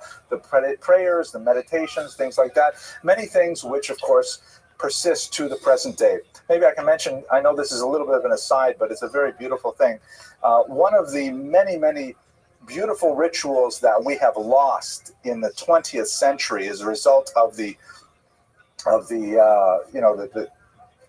huge weight of rituals that we used to have in Eastern Europe that have simply disappeared in the modern world, was this beautiful thing called the measuring of wicks. You ever heard of this? Measuring of wicks? So there's a custom that was very widespread in Eastern Europe for hundreds of years, that in the month of Elul, right, the month before Rosh Hashanah, the women of a community would all go out to the graveyards, to the ancestral graveyards, and they would go to their deceased, departed relatives, and they would take out the cotton that they used to make wicks out of candles, and they would measure out all of the graves. They would like literally line the graves with this cotton string. And then later they would take that cotton string back home and they would make Shabbat candles with those wicks, and they would use those Shabbat candles all throughout the year. And it was a way of kind of tying together the dead and the living in a very, very beautiful ritual, which was practiced specifically by women, that unfortunately we don't have anything like that today. The best we have today is, some schools have a custom in the month of Elul that they send the kids out to clean up the graveyards. Now we have professionals too, and we pay them and so on. But that's a beautiful way of connecting the dead and living, which we have simply lost. If you're curious about those things, I have a great lecture on Sarah Bastovim on the internet website, which has a lot of more of those things. Okay, so you get the idea of the creation of, or at least the development of, this ritual of visiting graves and what one does at the graves and what the value is and so on. That certainly accelerated the interest in Tzvat and in the entire Tzvat circle as a whole, because these were people who were expert in those things. And I think at this point, we're going to turn to his writings. Maybe I'll pause for a question or two. And Yosef, could you do me a favor and give me an Hebrew-English siddur? I appreciate it very much. No one has any questions? Who are the earliest Kvarim? The earliest, in my humble opinion, would probably be, thank you, that of the Rashbi, Rabbi Shimon Bar Yochai, which will be 2nd century. That's the one that's certainly most celebrated. I wanted to say something. Sure. With reference to Tisha B'Av. 9/11, according to the Hebrew dates, read it backwards and it's Tisha B'Av. 11/9? How is 11/9? 11/9. So Av is 11th, and the 9th, the month of Av. That's very good. Very good. It also happens to be 11/9 in the European count is the night of Kristallnacht. It was also on November 9th. Okay, fascinating. All right, so let's talk a little bit about his writings. As I mentioned earlier, we lost most of his writings, but we know of many of them. He wrote commentaries on many books of the Bible, and he wrote specifically Kabbalistic works as well, including a fascinating work which deals with the Kabbalistic interpretation of the act of intimacy, which is something that permeates much Kabbalistic writing, and he devoted an entire book specifically to that topic. He also wrote quite a bit of liturgical commentary and a commentary on the Haggadah. And it's at this point that after his student, Rabbi Moshe Cordovero, came out with the classic Pardes Rimonim, or the Orchard of Pomegranates. That makes sense, right? Pardes Rimonim. Then he was so impressed by what his student had written that he began to quote his student liberally and essentially form his own thoughts around them. But the most famous thing that we've got to study, and I know you've been waiting for it, is specifically his Lecha Dodi poem, which I'd like to spend a little bit more than a few moments with. So what is this poem? It is a piece of liturgy that is inserted on the Friday night service between the afternoon service and the evening service. And as I mentioned earlier, it really is the linchpin of the entire service. It's a beautiful hymn which is sung typically by the entire congregation, and in many different tunes. I have a couple of them that I'd like to show you or play for you, but it is associated with the Friday night prayers more than anything else, and in fact, it's associated with the onset of the Sabbath more than any other prayer. I find myself many times during the week when, especially like, Mondays, Wednesdays, if I start humming Lecha Dodi to myself, it means I can't wait for Friday. I got to get back to Shabbat. It's got deep associational roots that any Jew who observes the Sabbath specifically connects with the wonderful time that is the seventh day. So let me just read it to you with some translation and maybe a little bit of commentary. And then I'd like to play for you a couple of versions of it, or maybe not their entirety, just to give you a sense of how resonant this is in the culture. The prayer itself, as I mentioned earlier, is apparently a wedding gift that he gave his bride. That is a pretty amazing gift. I mean, it's economical and yet long-lasting, right? I have to remember those kinds of gifts. It describes, although it's got some mystical language, it basically describes a dialogue between two figures, one inviting the other to greet the Sabbath.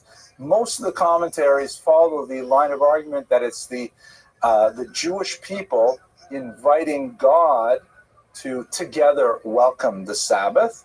But there are other commentaries that follow a slightly different track as well. And then after, there's this little introduction of a couple of verses talking about what the meaning of the Sabbath is. Then there are a whole series of stanzas that refer to Jerusalem and the yearning for its renewal in the Messianic age. And then connecting at the very end to the arrival of the Sabbath. The specific origins of this prayer is a passage in the Talmud, which there's one rabbi who says on Friday nights he used to tell his friends, let us all go together and greet the Sabbath. And another one would go literally into his courtyard, like leave his home and go outside to, as it were, welcome the Sabbath queen into his home. Which is why, by the way, in the very last stanza of Lecha Dodi, the custom is, universal custom, that although everyone faces east during the prayers, for the last stanza, everyone turns around, as it were, welcoming in the guest, the Sabbath guest. And kind of on a darker note, and since it is such a beautiful and uplifting prayer, mourners in many congregations are not allowed to be in the synagogue while that prayer is sung, and then they're only invited back in after it's over because it's simply too happy for the association. Okay, so let's have a look at it here. I'm reading from the English translation in the Art Scroll. Come, my beloved, to greet the bride, the Sabbath presence let us welcome. Right, the come, my beloved, in Hebrew, the implication here is that the beloved is the either God or it is the Jewish people, that together they are welcome the Sabbath. Safeguard and remember, those are two quotes, in a single utterance. That's referring to the two different times that the Ten Commandments refers to the Sabbath. In one place it says safeguard, shamor, right, guard it. And in another place it says zachor, remember it. And the commentators say that this discrepancy between the two versions of the Ten Commandments means that both of these words were uttered at the same time and understood at the same time by the Jewish people receiving the Torah. The one and only God made us hear the Ten Commandments. God is one and his name is one, for renown, for splendor, and for praise. To welcome the Sabbath, come let us go, for it is the source of blessing. The idea is that the spiritual energy that one builds up on the Sabbath is the energy that is the source for all the energy throughout the week. So you really have to recharge your batteries Friday night through Saturday night, and then you can use those energies for the rest of the week.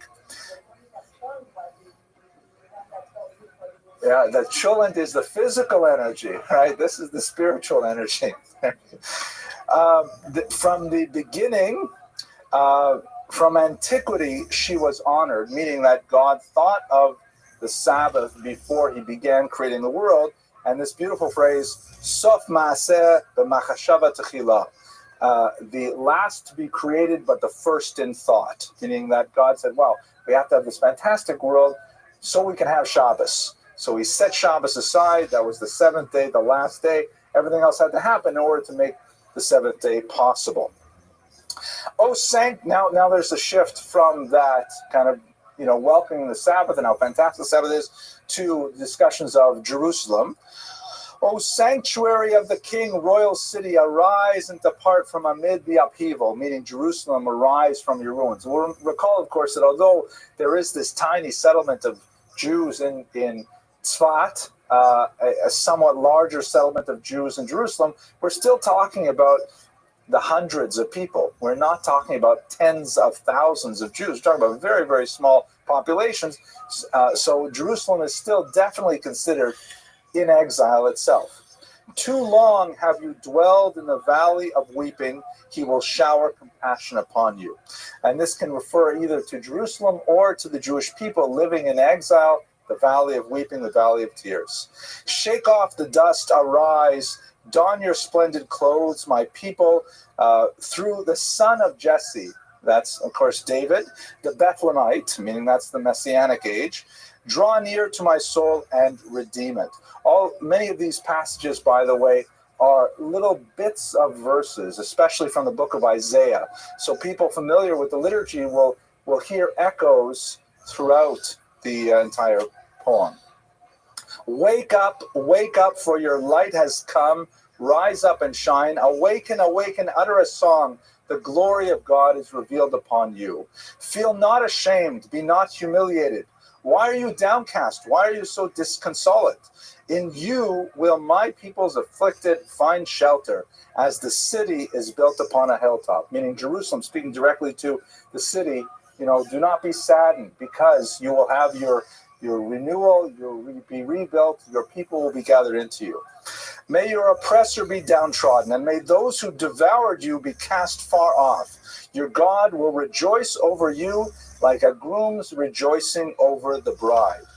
And with that transition to the wedding ceremony, we go back to this idea of greeting the Sabbath, which is itself called the Sabbath bride. Rightward and leftward you shall spread out mightily, and shall extol the might of God. Through the man descended from Peretz, once again the Messiah, then we shall be glad and mirthful. And by the way, I should mention here, we really need a chazan to explain these things to us. But there are certain points that, even though there are maybe 100 different melodies for Lecha Dodi, there are certain points where it shifts. Like it shifts from a major key to a minor key. Like feel not ashamed, to be not humiliated, and so on. The music invariably picks up on the meaning of the words in a very special way. So when it talks about the groom rejoicing over the bride, you suddenly have a swelling of emotion that comes along with the music as well. And then this is the last verse where people turn around, face the western wall. Enter in peace, O crown of her husband. And this, the Kabbalists say, refers to the union of the masculine and feminine aspects of God. HaKadosh Baruch Hu, Ushchinte. Even in gladness and good cheer, among the faithful of the treasured nation, enter, O bride, enter, O bride. So that's the English translation, with a little bit of commentary there. Let me just give you I won't play the entire thing for you because it'll take about 5 minutes for each of them, but I'll show you two very brief excerpts that will give you a sense of how these Lecha Dodis are sung. If you may have the pleasure of enjoying them yourselves in your synagogue, so you'll forgive me. The first one here is by the incomparable Shlomo Karlovac, a unique sort of soulful tune. I'll put the microphone up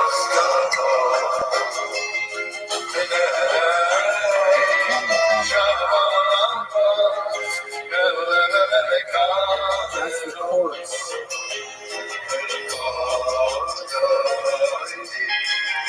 Of course, in an Orthodox synagogue, there would be no musical accompaniment during the week.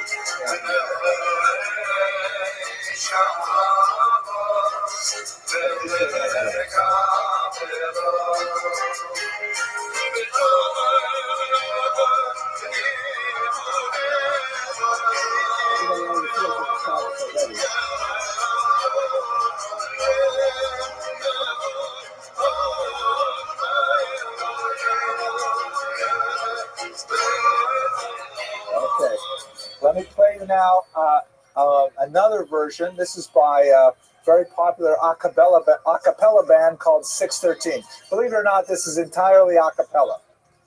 It's one of my favorites.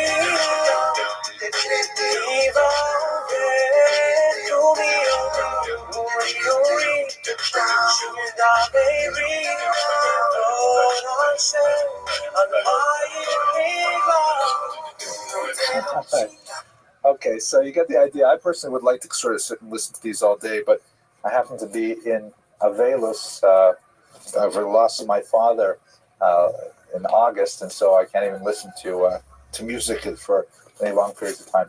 I'm at that stage in my morning, because it's last 11 months, 12 months actually, this part of it where you're not allowed to listen to music, that when I get put on hold, I really enjoy it. So at any rate, so the legacy of Rabbi Shlomo Alkabetz is tremendously profound. I mean, I can only imagine what a tremendous achievement it must be to compose a song that will move people for centuries. I mean, very, very few pieces of art have this kind of quality. He outpaces Shakespeare in terms of his impact on the Jewish people, to be sure, and in many ways reaches much deeper. One of my favorite experiences when I was living in Israel, and I'm sure many of you have similar experiences, there was a broken down old synagogue in the Katamon region, and it was literally broken down. Like one side of it was a big crumble of rocks. I don't know how long. It was probably built in the Ottoman era, 19th century or something. And it was abandoned during the week, but on Friday night, they would have a Breslov Hasidic minyan there, and the Chazan would sing L'cha Dodi, and it would literally take about 50 to 75 minutes just for that one poem that I read in its entirety in about 5 minutes. 50 to 75 minutes just singing that one song. And the synagogue was so packed that people would come and would stand outside. There was like several minyanim people outside the windows listening to this song. And what was most beautiful about it is that most of the people who were at this minyan, the people who came early and got inside the synagogue, okay, they were your usual typical Shomer Shabbat. Most of them were Hasidic and so on. But outside, there are all these Jews who are coming en route to a soccer game or, with various other secular activities of mine, no intention of observing the Sabbath other than that brief and intense spiritual moment that they had listening to L'cha Dodi and participating in the singing of it. It's a tremendous work of art, of soaring genius that speaks to his deep Kabbalistic and intellectual proclivities as well. So with that, I'm going to conclude for tonight. I'll take questions afterwards, but I want to thank you very much for listening to the life of Rabbi Shlomo Alkabetz, and I look forward to seeing you next week. Okay. Thank you.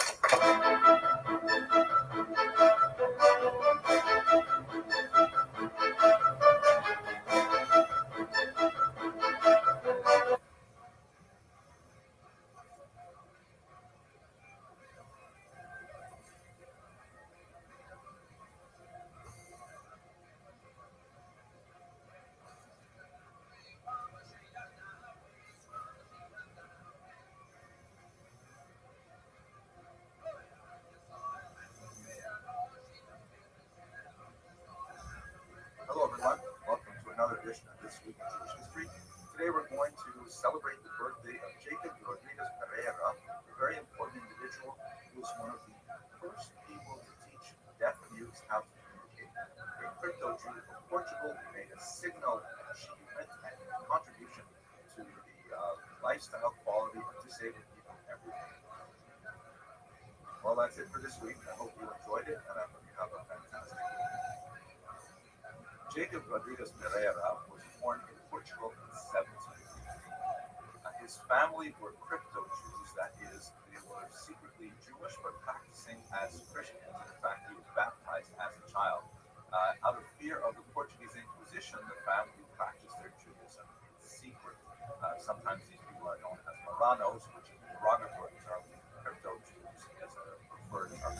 When his father died, when Herrera was 6 years old, his mother took the family to Bordeaux, France, where they openly resumed living as Jews. It was at this age that he received his Brit Milah, and he became a very dedicated supporter of the Jewish people, something that was very useful for him later on when he achieved his fame.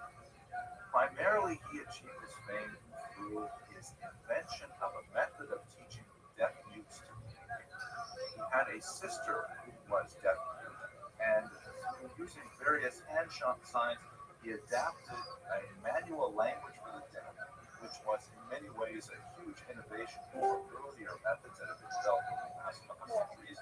And he eventually got her to speak, at least to communicate.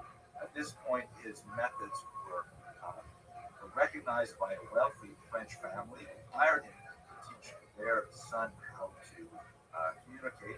And he developed his methods to such a degree that he eventually was named to the Royal Society of London in 1759 after having been recognized by King Louis XV for his contributions to deaf people, deaf mutes in France. He went on to develop this method significantly, but in fact that was only one of his many talents. He was known as a pioneer of early computing skills, and he in fact invented a machine that was an early 18th century precursor of modern computing devices.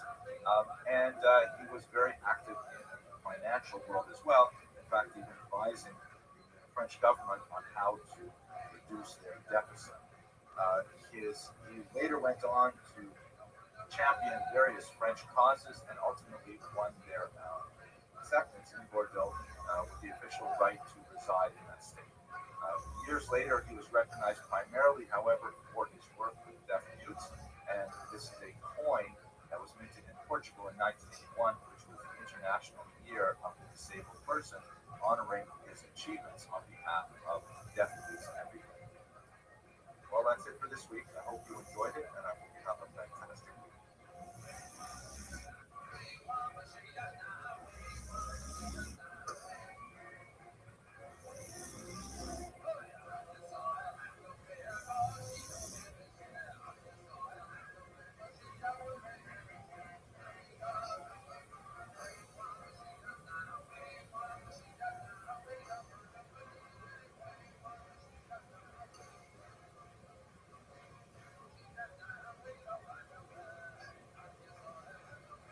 Okay, ladies and gentlemen, why don't we get started? The joke that I really wanted to tell tonight, my joke editor has said that two joke editors, one told me that I said it just 3 or 4 weeks ago, even though it's a perfect joke for tonight. And the other one said it's older than I am, so I won't tell that one. But I may tell it later if I just can't hold back, and you'll forgive me. Meanwhile, I have a couple of good and welfare things, but I will start with this joke, which is once again from you to Zach DeWeiser, who helpfully types these up and delivers them the day of the lecture. Here it goes. So Benjamin wakes up one morning, on Saturday morning, and he's in a terrible mood. And he says, "Mom, I'm not going to shul." And you know this joke already, but I didn't tell this one before. He says, "Mom, I'm not going to shul. I'm not going to shul." He says, "Okay." "I'm not going to shul." And Mom says, "But Benjamin, what's the matter?" He says, "I go to shul. They don't like me. They make fun of me. I feel terrible going to shul." And she says, "Listen, Benjamin, you have to go for 2 reasons.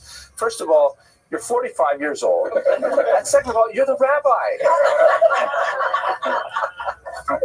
Okay, yeah, that's not so bad. Okay, a couple of good and welfare announcements. First of all, I have to say thank you to Mr. Joseph Ray. I'm not sure exactly how it should be pronounced, but he sent me a nice email, and I like getting these kinds of emails, so I'll read this one. Not all of it, but part of it anyways. This email is greatly overdue. I have been an admirer and follower of your online history classes for a very long time. Though I am a businessman living in Antwerp with my family, I give Jewish history classes voluntarily at a local Jewish center for women for the last few years. My lectures are structured very much in the same way yours are. And I too use PowerPoint. I know you've upgraded the software. When I prepare and research my classes, I always watch your lectures. They help me tremendously with the final flow of things and very often draw my attention to new facts and events. I can tell you more. I often steal your jokes as well. Okay? Anyways, so it's nice to get these kinds of emails besides the hate mail. So thank you, Mr. Ray, and I wish you a lot of success in your endeavors teaching. And it's wonderful that you do this for your community. Okay, so tonight's lecture is, of course, on Baruch Spinoza, fascinating figure, and one that really I've been thinking about for a long time, and I was really grateful for the opportunity to speak to you about him. It gave me a chance to do a little bit more research, because one of the larger areas of research that I find fascinating is the whole concept of Jewish identity. You know, what exactly is a Jew? Who is a Jew? When is a Jew considered in the community, out of the community, or as the Hebrew phrase goes, chutz lamachane, b'toch hamachane, you know, in the camp or outside the camp? Those kinds of questions I find very fascinating, and Spinoza is an excellent test case. Tonight's lecture is sponsored by our good friends Mally and Steve Schwartz, who are here in the audience. My joke auditor, of course, is Steve Schwartz, and they're going to be the honorees for the dinner this year. We should give them a round of applause. They do fantastic things for our community. Mally is the unsung but very much accomplished historian of the shul. She's worked on a significant work which has been published so far privately, but the manuscript hopefully will send to a significant journal, because there's a lot of fascinating history here in Surfside, and she's done some tremendous work. Steve is, as I'm sure all aware, a tremendous cantor, not only in terms of his vocal strength, but his intellectual appreciation of the meaning of the trub. As I was just saying to my 12-year-old son Boaz as we were starting his bar mitzvah lessons, the Hasidic masters say that the Torah has 3 levels that correspond to the 3 levels of the soul. The lowest level, the nefesh, is corresponding to the letters themselves. But the letters without the consonants cannot be pronounced. So the next level up is the vowels that are added to the consonants so that you can make words out of them. But the highest level of the soul, which is something that only a person like Steve can really reach, is the trup, when you're able to pronounce those words with vowels and set them to the music that people can appreciate. So for both Mally and Steve, we're really grateful, and hope you'll support the shul and come visit them, honor them later in February on the 23rd when we have the dinner. 5774, right. Right. We're going to honor them next year too. Sorry, wrong date. Thank you. I never edit these things and get in trouble. Now, one more good and welfare. This is something special. I'm going to try and use a little more videos in our classes, but I have one that is like a personal video. It's an Alexander. It's a minute long, so it won't take too much time from our presentation. Mr. Rodriguez, you want to focus on the screen here for a second? Here we go. The video is made by my talented daughter, Danit Malka.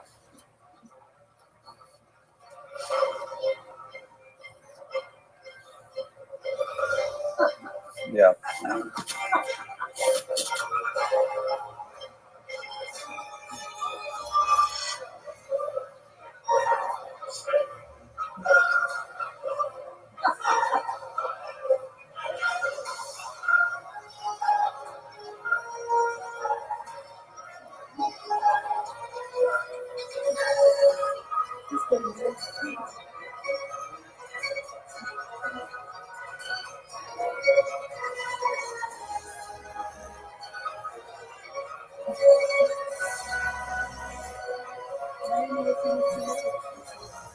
You know me. You know, White's brothers. Okay. Thank you. Thank you. So what this is all about is my son Alexander is quite a runner. He ran his first marathon at 14, which was pretty amazing. He definitely runs me ragged. And he is going to be running in the ING Miami Marathon next month for Team Friendship, which is a really great community organization that helps mainly children and teens and some adults with various disabilities, especially autism and things like that. So if you're interested, please visit the website and you can donate to Team Friendship. Okay, that's it for the good and welfare. Let's go straight to the material tonight. How will the, How long is the marathon? Yes. 26.2 miles. 26? 26.2, yeah. Okay. Now, who was Baruch Spinoza? 17th century philosopher. He is one of the greatest philosophers of the modern age. He falls into that category of people like Moses Maimonides and Einstein, for example, whose fame outside the Jewish community really outdistances their fame inside the Jewish community. And in fact, it's a little bit ambiguous to even put him within the parameters of Jewish history per se, because his greatest contributions are beyond the scope of what is specifically Jewish.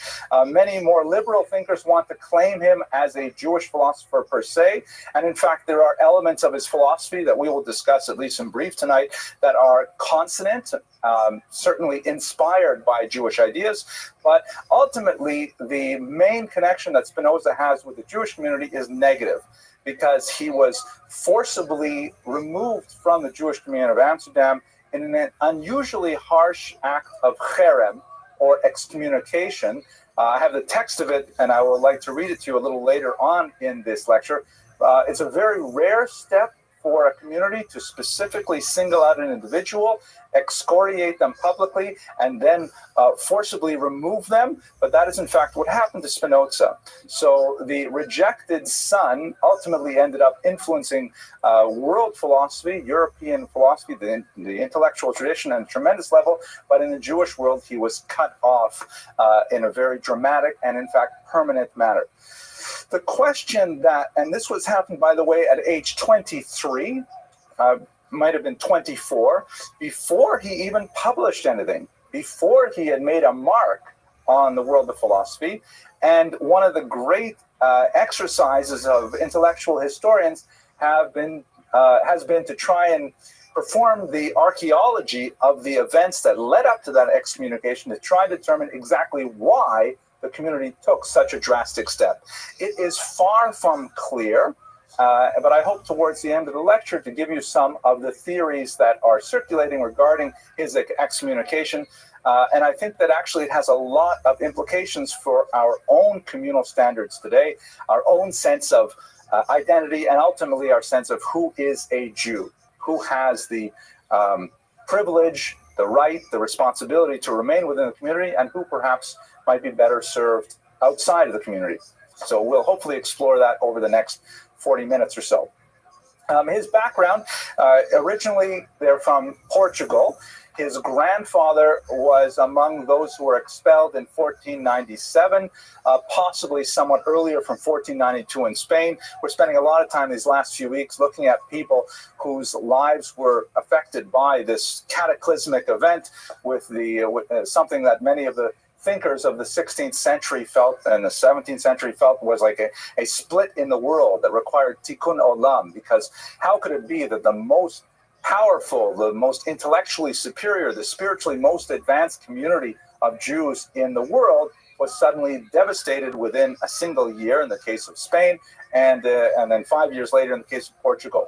So in many ways, Spinoza's own experience is an aftershock of that tectonic shift that we saw in 1492.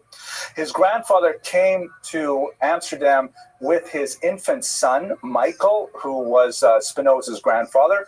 So Spinoza had direct contact with one of the refugees themselves, his own grandfather. His father was a very successful merchant, and we have plenty of archival records from the period that indicate that he was a lay leader in the synagogue. He had a position of some authority. They had a very prominent house close by the synagogue, and his father had significant leadership role there, which makes the eventual expulsion of young Spinoza from the community all the more poignant.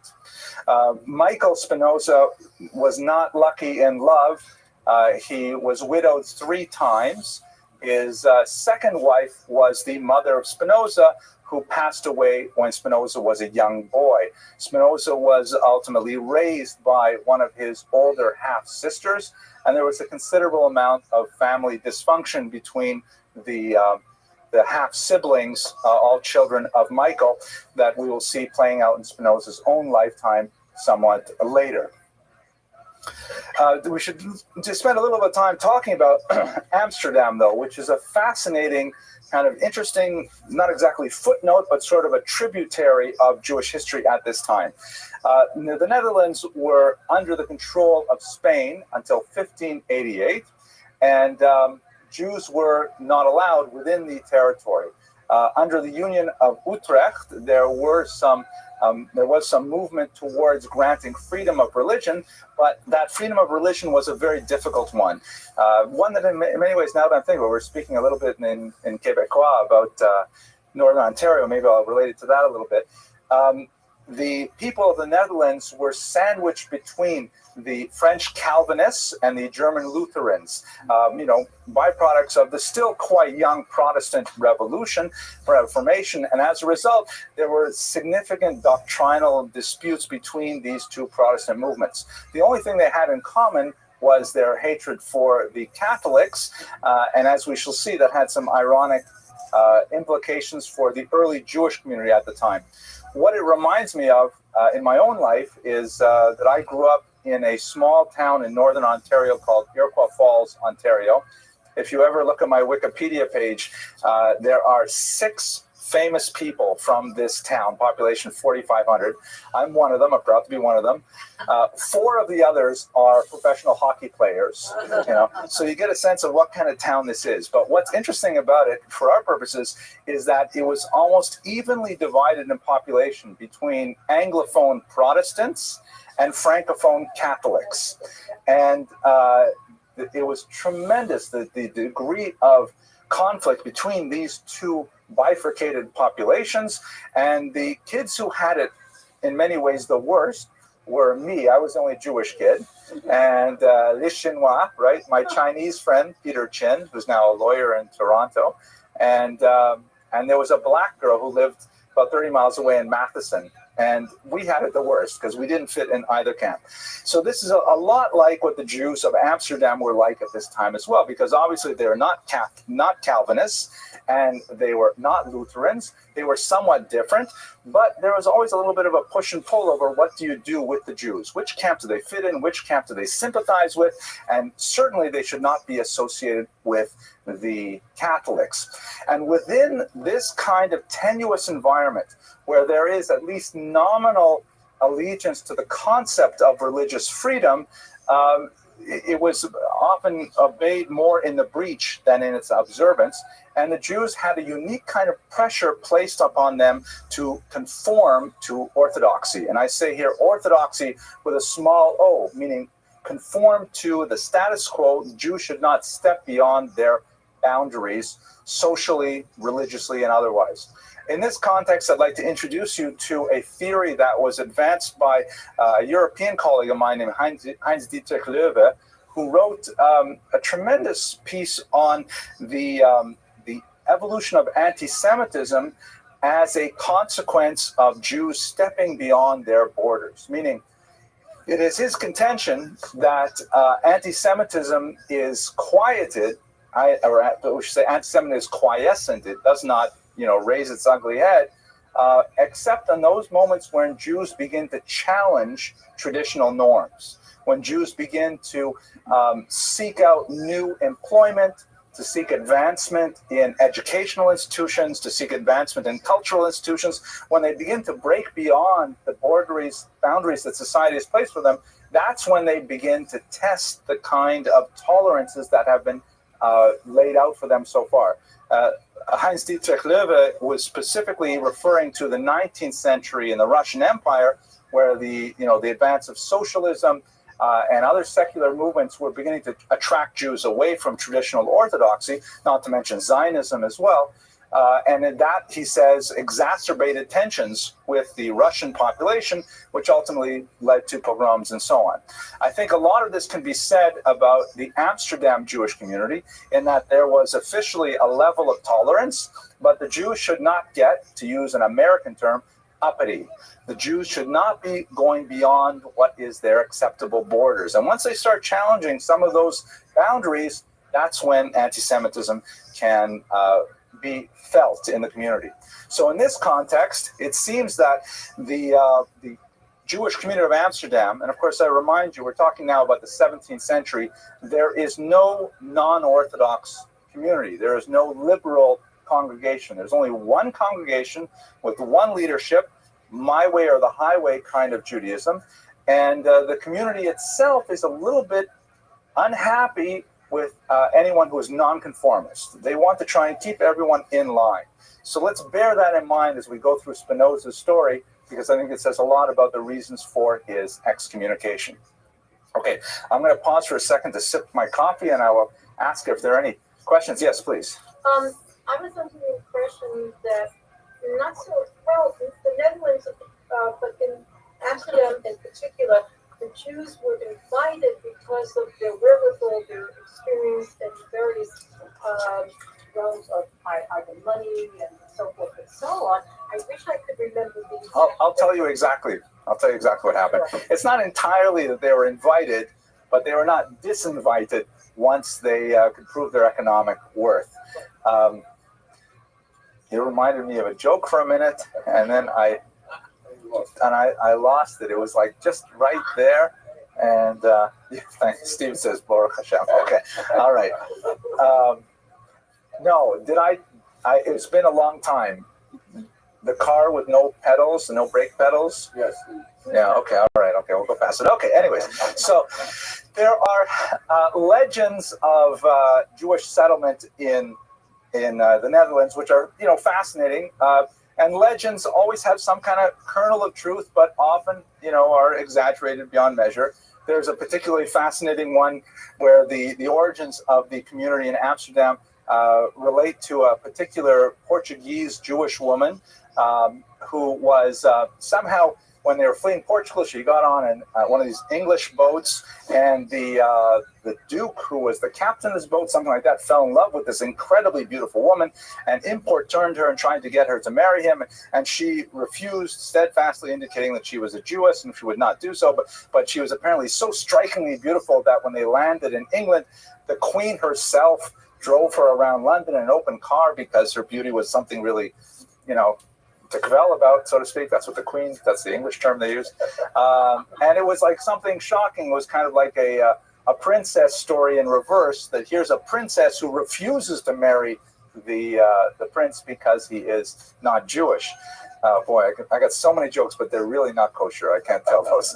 So, and then she ended up moving to the Netherlands. That's one of these kind of like Urgeschichte stories, these origin stories. What we know happened from some of the record books, however, is that even though Amsterdam had never formally allowed Jews to enter, they entered anyways. 1593, so that's really quite early, right? The actual expulsion is 1497.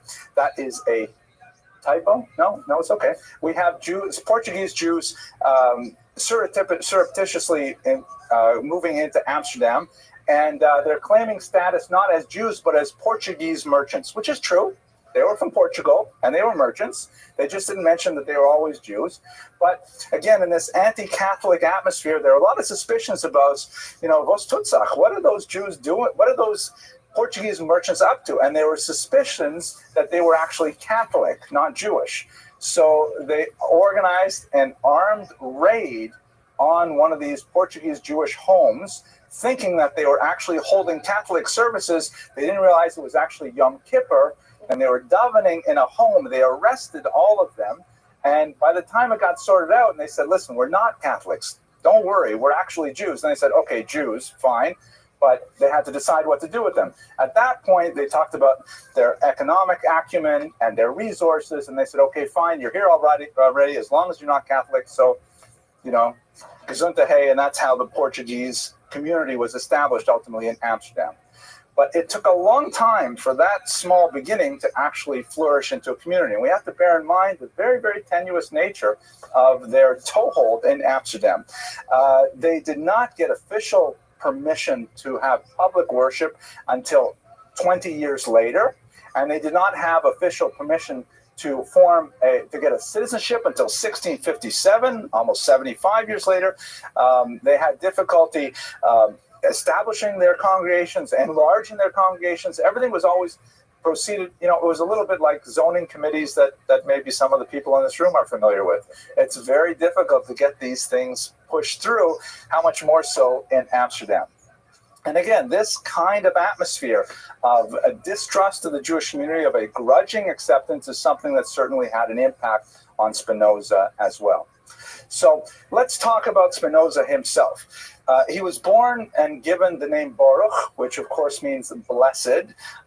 Later on in life, after he was excommunicated and he was writing in Latin, he chose a Latin translation of blessed, Benedictus. The term in French, benching, to bench at the end of a meal, for example, is also derived from the same term Baruch, although this time through a French root. But he was known as Bento by the Portuguese root.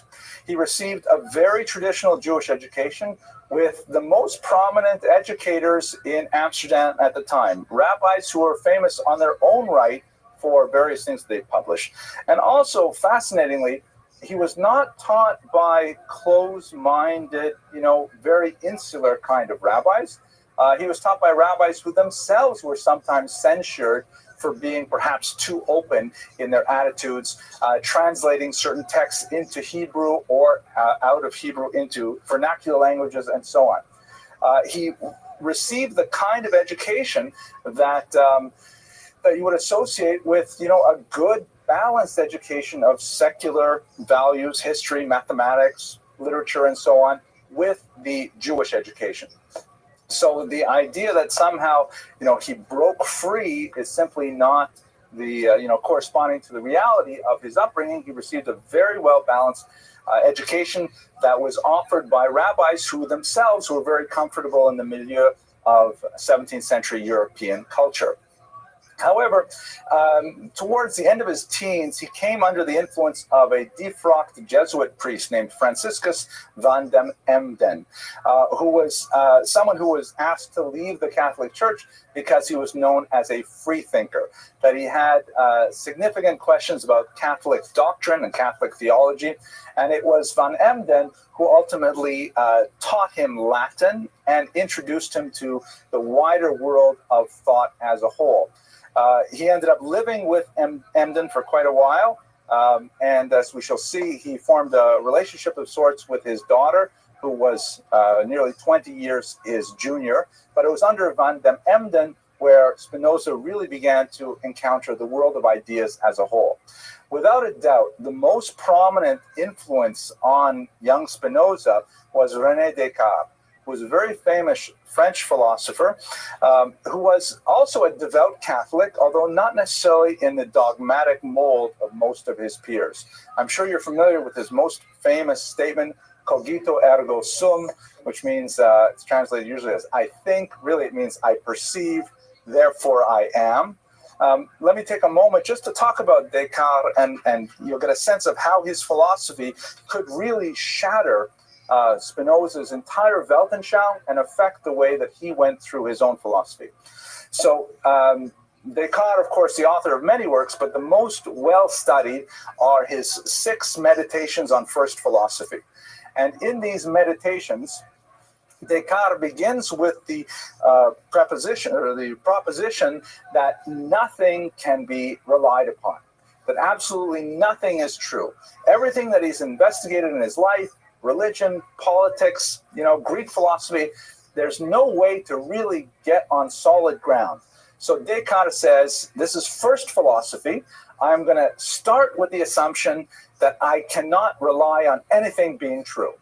And then, like building an edifice on a strong foundation, I will only build my philosophy on those elements that I can absolutely say with certainty are true.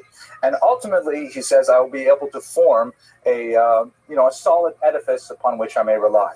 So he starts by saying, what do I know? I don't know anything. I don't know if this table that I'm writing at exists. I don't even know that I exist. I don't know if the breeze on my face is real. Nothing. This is, by the way, the actual way he writes. It's a very, very compelling text. It's only about 150 pages in length, and it's really quite engaging. And then he says, but wait a second. So what's real is I certainly feel the breeze on my face. I feel the pen in my hand, the quill in my hand. I feel my weight in the chair. So then there are two possibilities that exist. Either these things actually exist, I exist, in other words, to feel them. Maybe the chair as itself doesn't exist, but I have a direct, immediate sensation of the chair, so I can't deny that fact. I sense it. So either I am here to sense it, and it's there, or some evil genius is confusing me and giving me the sensation of this chair and this breeze and so on. Like I'm dreaming, or I'm under hypnosis or something like that. But in either case, whether it really does exist or whether an evil genius is making me think it exists, I know I must exist because there's no other way for me to feel it. That's the root of the concept cogito ergo sum. I feel, I perceive, therefore I am. He says that's the first principle. I can stand on that principle. I know I exist. At that point, all the priests say to him, Yasher Koach, well done. But that's your first statement, I know I exist. Then he goes on from there to describe, for example, the existence of God. And he has a very appealing proof called the teleological argument, which is really a restated version of St. Anselm's argument for the existence of God. We're not going to go there because it would take a long time. I know that, Elisa, you're not going to let me go tonight until I tell you the teleological argument for the existence of God. But he ultimately ends up recreating, what an amazing thing, 17th century French Catholicism, exactly the way it was before he started first philosophy. Everything worked out exactly as he planned. It's ironic that a lot of these religious philosophers, when they start out, they say, I'm not going to believe anything, but by the time they get to the end, wow, look at this, the religion that I've been believing all along is exactly right. Immanuel Kant did the same thing in his Religion in dem Grenzen von bloßen Vernunft. The religion, that's funny, just even saying it, that's what I was saying in German. Vernunft is a funny word. Religion within the boundaries of reason alone. He starts out believing nothing, and ultimately when he gets to the end of the book, look at that, Lutheranism is beautiful. So that's essentially Cartesian theory. Of course, we know the term Cartesian we see in mathematics, the Cartesian graphs, things like that. I'm not sure if that's Descartes. You'll fact check me, Mr. Rodriguez.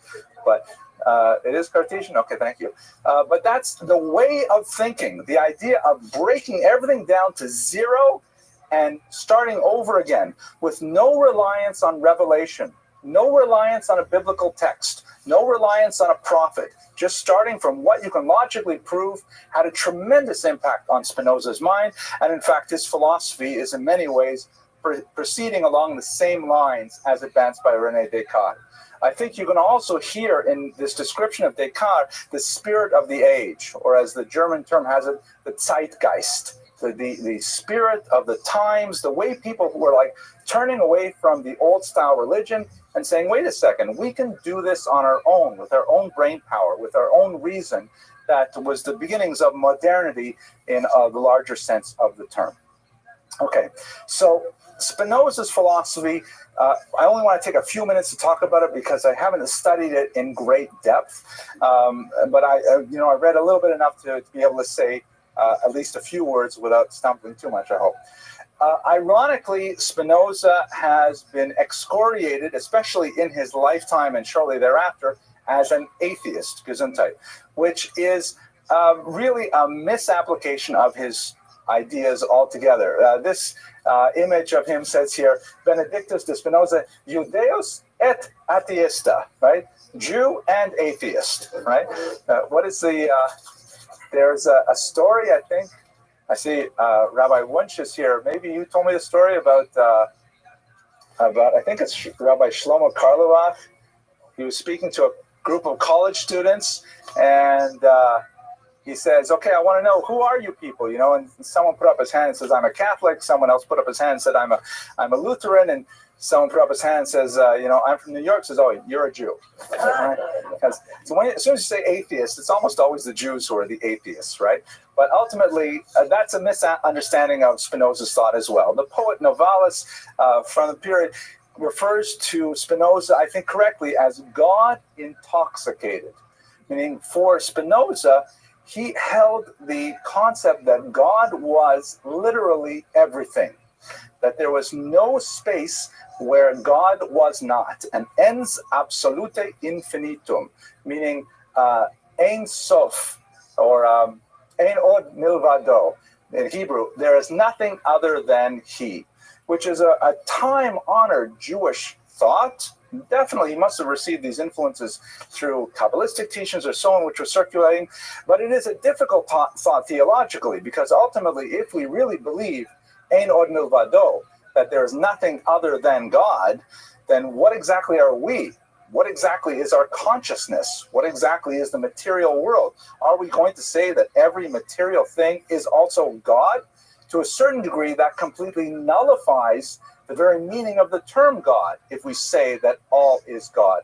We say it in a kind of like a passing way, perhaps, but we don't actually think about it deeply. For Spinoza, he thought about it deeply, and he believed that, in fact, the entire world was an expression of divinity.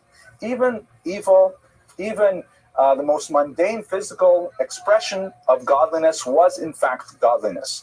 I happened to be reading Tanya, the famous work of the first Lubavitcher Rebbe, as I was preparing this lecture, and the same concept happened to come up in the daily study of Tanya over the last week. So it's not at all a foreign thought to Judaism, this idea that everything is God. The philosophical divergence between traditional Judaism and Spinoza, however, definitely lies in the concept of God's consciousness, of God's action in the world. The God that Jews believe is a God that is active in the world, a God that intervenes in the world, that will create, a miracle like the splitting of the Red Sea. The concept of hashgacha pratit, individual supervision, the idea that God is personally aware of what is happening to every human being, and in fact every animate being and every inanimate being, and somehow directs these things. That's not Spinoza, but that is definitely Judaism. So there's a clear divergence, and he definitely would not pass the Maimonides Man of the Year award in terms of believing that Ein Od Milvado, but there is no question that to call him an atheist would be totally misunderstanding his thought. He also believed that contemplation of God was the ultimate expression of human identity, and that deep contemplation of God was ultimately the greatest form of immortality, that somehow by constantly thinking of God, one would achieve a type of immortality of the soul. I'm not exactly sure how these pieces fit together. There is a wonderful book on the topic, which I have not read. But one of the criticisms that was levied against him was this idea that he did not believe in resuscitation of the dead, revival of the dead, but in fact he did believe in an immortality of the soul, which he called in Latin amor Dei intellectualis, the love of God that is of the intellect, an intellectual contemplation of God at all times. When you look at these kinds of ideas, however, it's not hard to see that he did not view with favor the authenticity of the Bible as we have it today. He did not value that every verse in the first 5 books, for example, was actually handed to Moses from God as we have it.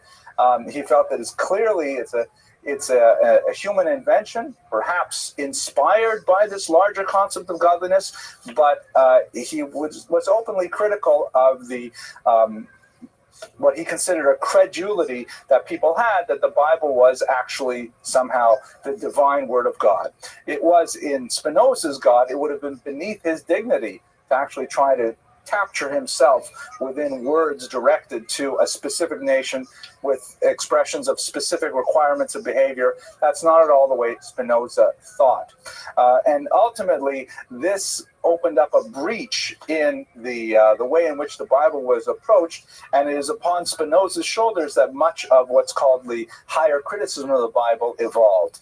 The criticism of the Bible that reached its apogee in the 19th century with the attribution of multiple authorships to the first 5 books of the Bible and so on, really rests at Spinoza's front door, because he was the first one to really open up this concept of the Bible not necessarily being divine, at least not in any meaningful way divine.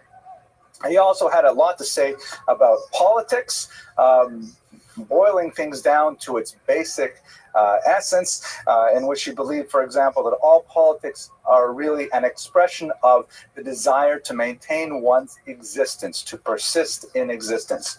And he understood the idea of religion and politics being intrinsically related one to another, as is in the title of his most famous work, the Tractatus Theologica Politicus, the tractate of both theology and politics.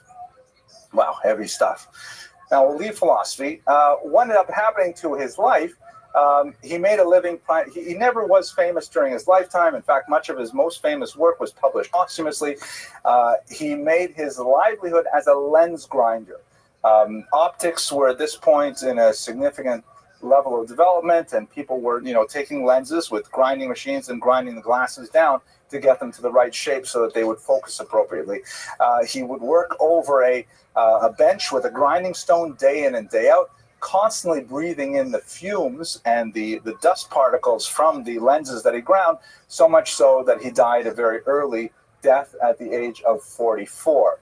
On a personal level, he never married, although he apparently did extend a proposal of marriage to Francisco van Emden. Remember him? He was his secular teacher, the defrocked Jesuit priest, and she ultimately declined his offer, and she married someone who may have been his rival, who, the uncharitable stories circulating indicate that she did so for a pearl necklace that this other gentleman was able to offer her. He was a philosophical colleague of Spinoza. They had long and extensive philosophical discussions, but he ended up going into business and became very successful, and the young Clara chose him over Spinoza.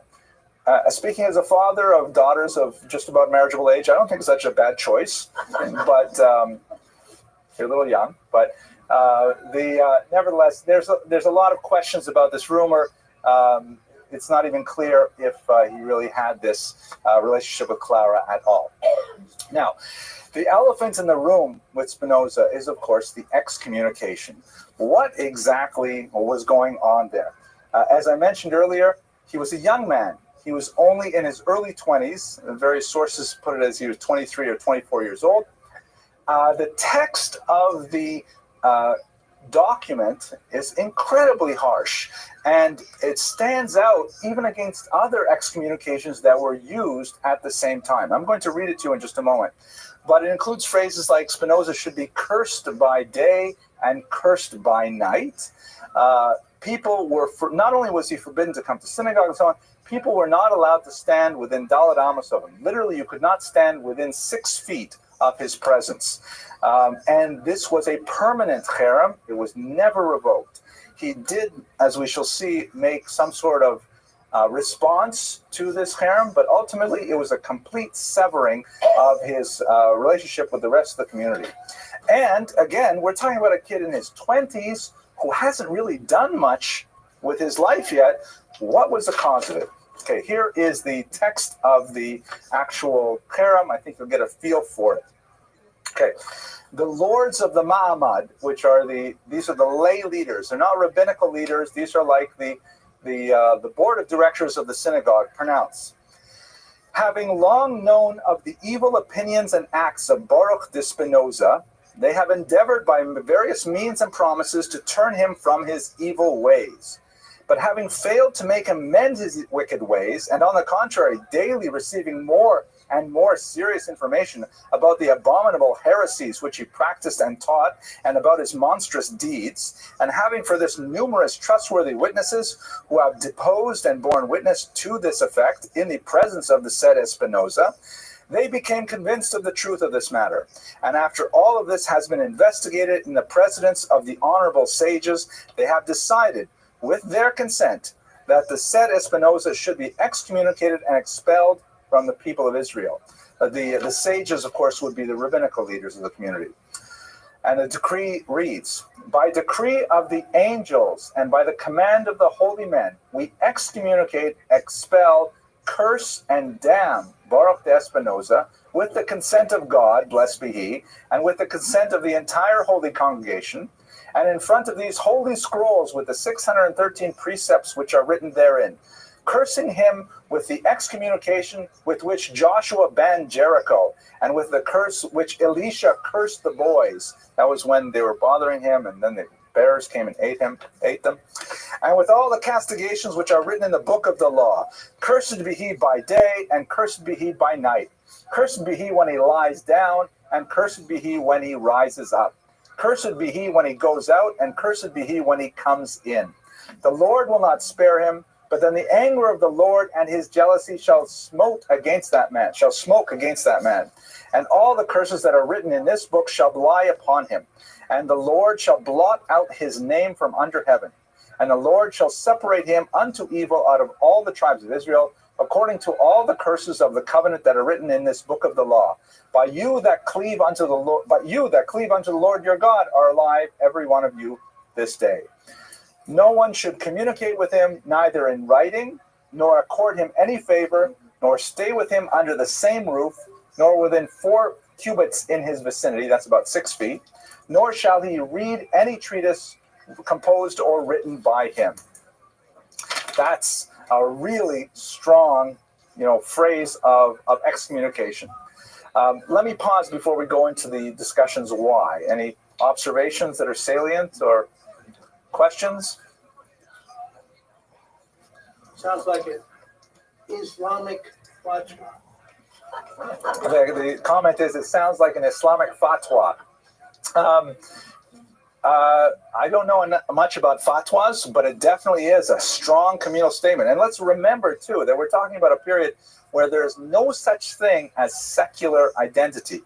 The idea that you're just, part of the community, of a community, doesn't exist. You're either a Jew, or you are a Lutheran, or you are a Calvinist, or you're a Catholic. You got to be something. It's just at the beginning of the period where people can somehow float around without being in any specific group. So it's not like he can just, go to another shul. This is it. Yes, please. With reference to the community, the Jews that community, we said we're Orthodox.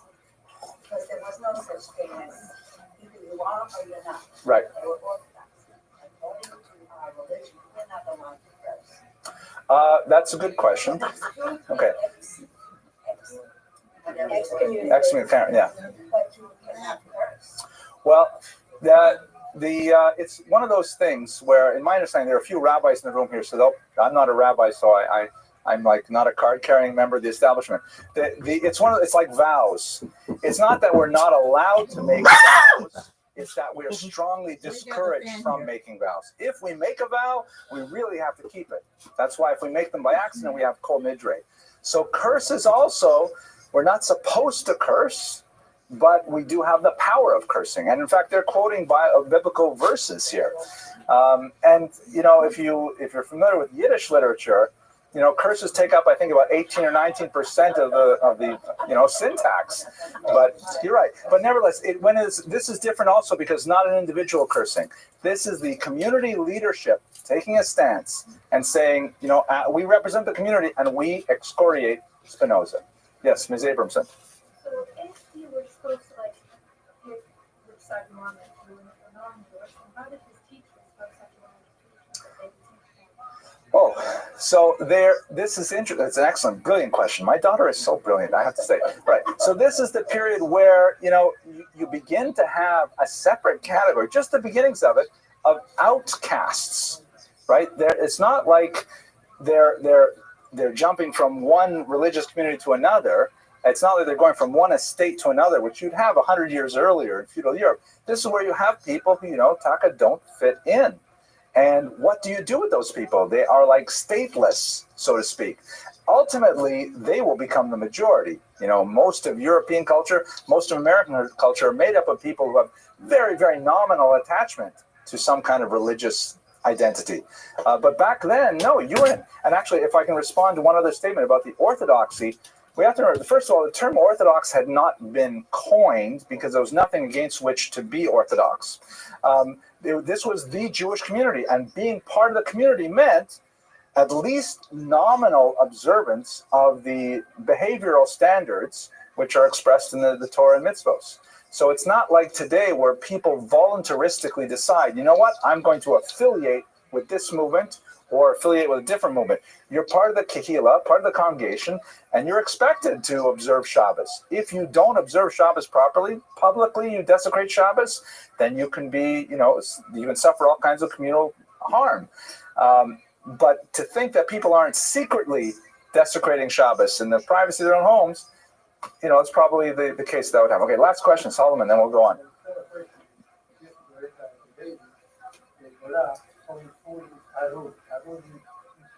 Yeah, cursed.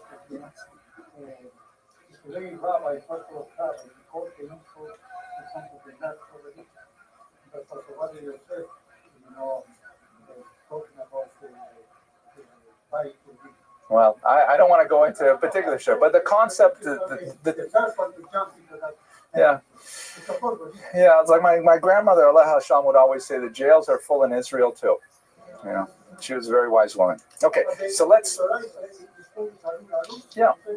yeah, we use those words. We do. Let's go now to some of the roots of this. So, Stephen Nadler is the premier biographer of Spinoza in our times, and I've relied quite a bit on his analysis of the excommunication. So, he argues that we have to understand the excommunication of Spinoza within the context of that tenuous amount of religious freedom that was arrogated to the Jews at this time.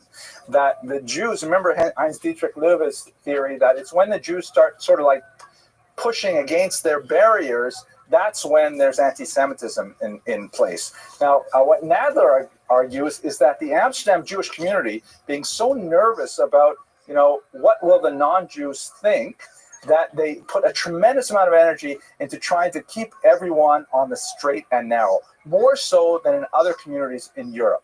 That because they were kind of like a liminal community in the interstices, I'll have to edit that part out, but the boundaries, the seams of culture, they really wanted to make sure that all the Jews were behaving.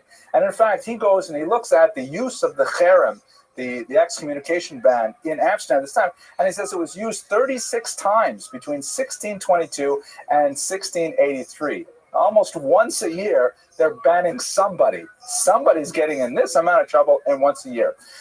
And there were threats an additional 50 times during that period. So they're really using this strong tool very liberally because they're trying to make sure that the outside community does not think that the Jews are changing at all. They want the status quo, and they want to be perceived as protecting the status quo. So what kind of crimes were people accused of that got them into this trouble?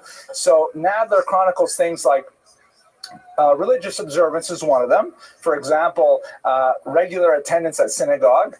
Can you imagine, Aaron, the president of our shul, if we were like to take attendance at shul on Shabbos, and if someone missed like 3 Shabboses, then we'd bring out the Sifrei Torah and ban them, But they're keeping track. Everyone has to show their bona fides. Everyone has to show their nominal observance of the dictates of their religion and show up in shul. And that means before Kiddush, they have to be here, gambling, marriage without parental consent, an interesting kind of expression of, hope you're paying attention, Lisa, right? Kids getting married without their parental approval, put them into cherem. Yes, I know. You want to object to that? Yeah. That if a girl wants to marry a boy or a man wants to marry a girl, and they don't have their parents' permission, they can marry anyone. So that's actually, I have to say, every time you open your mouth, at least in public, it's very good. It's true. Jewish law, my daughter points out the Kitzur Shulchan Aruch, and you can go back even before that. You look at the Talmud, that one of the things that a person has complete freedom over is choice of marriage partner. There's no such thing as an arranged marriage in Judaism. There are arranged introductions. There's lots of parental coercion, but sof kol sof, at the very end of the day, a person may not be married against his or her will. So what does it mean then? I'll turn it back to you. What does it mean if the community is saying, if you get married without parental consent, we'll put you in a ban, when the Torah explicitly says, or the Talmud explicitly says, you can get married without your parental consent? It means the parents are breaking the rules. Yeah, I would like to say that it means that the community wants to be, so to speak, more Catholic than the Pope. That the community wants to uphold a standard which is even beyond what the Torah actually dictates. For obvious reasons, they want to make sure that their society is kind of moving along the straight and narrow, very predictable, the same society that we had 50 years ago, we're going to have 50 years from now, and so on. Payment of communal taxes, that's an old one. Jews have often been put into cherem and things for not paying their dues, that sort of thing. But in general, Nadler says that the ban was used as a kind of house cleaning device to try and really enforce that kind of rigid adherence to authority and conformity with the said rules. Now, if we turn this to Spinoza, what exactly did he do? He certainly didn't marry against his parents' will. We have evidence that he's showing up at shul. He hasn't published anything, that really is his own ideas or anything like that. So what Nadler argues is possibly one of the big issues is his talking about Descartes. Remember we spoke about him, the first philosophy? So Descartes was a destabilizing factor in 16th century philosophy, that he was like taking religion down to the grain, to the very bottom, and building it up again. And there are many who felt that this guy Spinoza, who was recognized as a sharp intellect, that he was simply getting too vocal about his circulation of these ideas. And Nadler argues that it was perhaps his openness to discuss these things without fear. One of the great characteristics we see of Spinoza through his life, he was never afraid to speak what he thought was the truth, that this ultimately got him into trouble.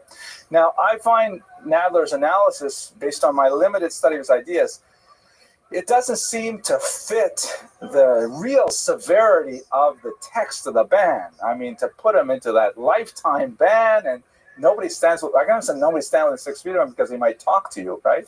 But it seems so harsh. So there must be more missing pieces here beyond the kind of things he's thinking about.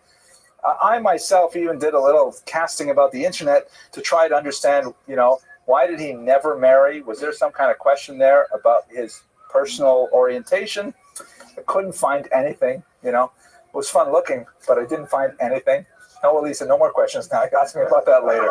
Okay, but it seems that it says more about the community than it says about Spinoza, at least on the surface. And I think there are a lot of implications for our understanding of identity today.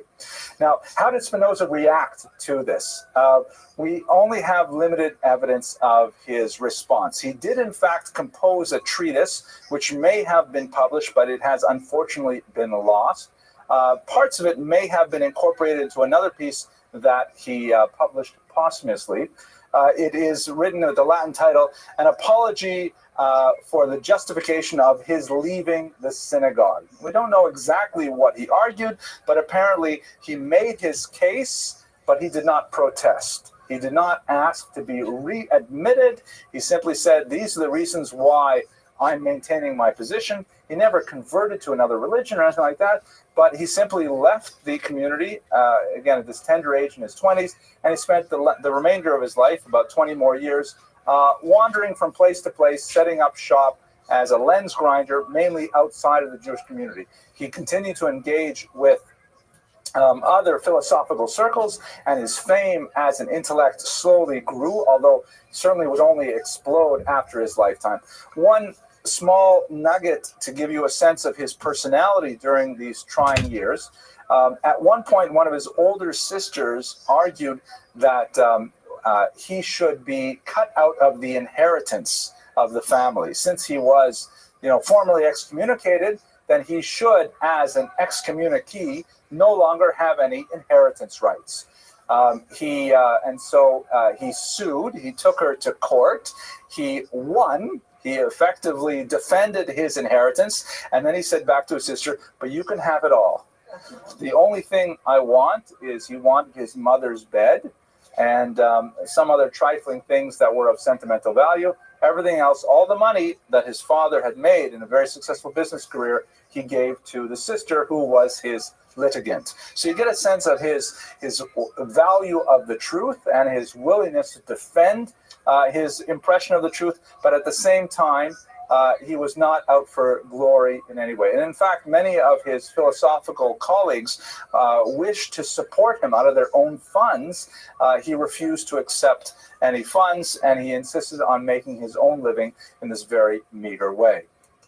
So his legacy is, especially for our purposes here in this Jewish biography course, is somewhat confusing, because on the one hand, he's incredibly important for the history of Western thought. He laid the foundations for a tremendous body of work on the idea of religion, the place of politics in society, and so on. And in many ways, he surpassed even Descartes in the approach to epistemology and several other disciplines of philosophy. Nevertheless, his tenuous connection to Judaism, although I think a study of Jewish influences on his ideas is really something that deserves more attention, in my humble opinion. And I can't say that as someone who has really explored the historical literature, but the coincidences between some of the Kabbalistic ideas and his thought are uncanny. Nevertheless, his connection to Judaism is primarily through that one negative moment of that very, very stark communication. And I think it has implications for us, even in the 21st century, to try to understand how we must deal with those who are perhaps at the margins of our own community today.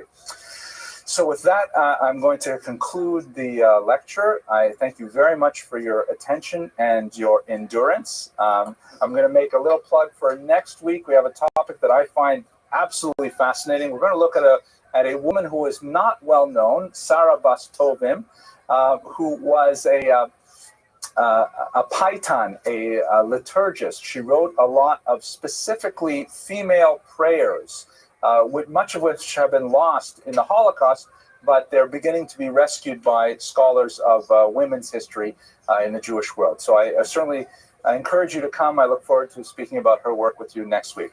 Thank you for your attention.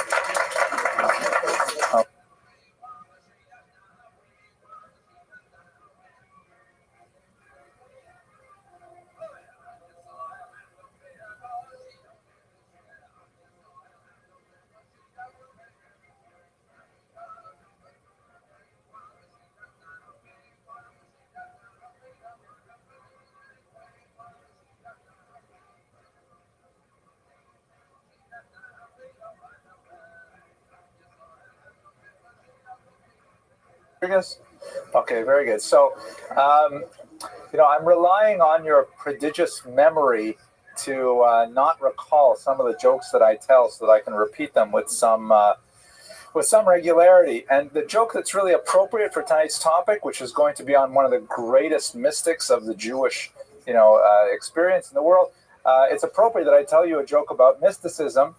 So I know that, my canary in a coal mine, Steve Schwartz, remembers this joke. So does anyone else remember the joke about the 3 college students talking about their spiritual leaders? No. Okay, Baruch Hashem. So I'll tell you this joke, and then we'll be able to get right to the material. So the joke goes like this. There are 3 college students sitting around a dorm room, and they're talking late at night about all kinds of things. And one of the students says, "My guru, he is so amazing. He has so many spiritual powers." You remember the joke now, so maybe I shouldn't tell it? It's too late already. All right, too late. So he says he has so much metaphysical power. He's in communion with the divine.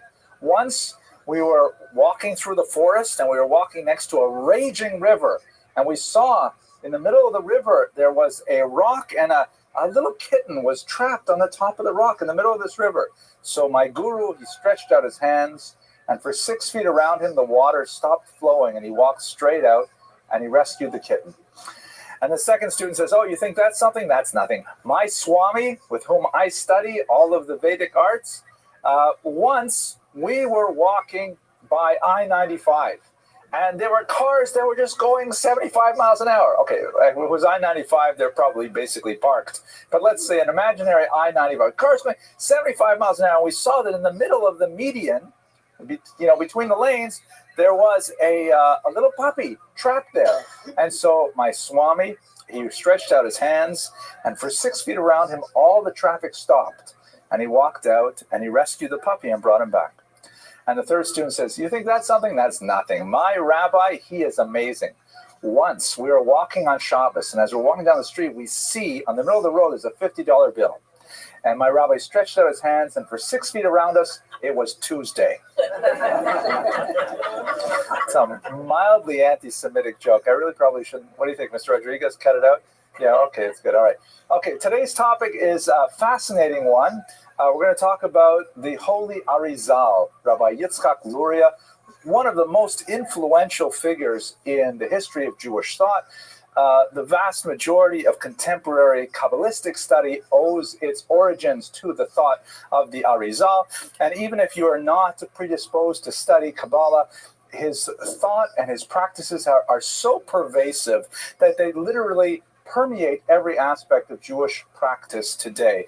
You'd be very, very hard-pressed to find a synagogue that willingly or knowingly does not have extensive Lurianic practices built into everything from, the way we sing Lecha Dodi Friday nights, which was something that came out of his circle in Tzvat, or certain songs we sing, or certain practices that we have, prayers that we have, and so on, and even basic ideologies about the meaning of Judaism. The metaphysics of Judaism really go back to the thought of this one individual who died tragically young at the age of 38.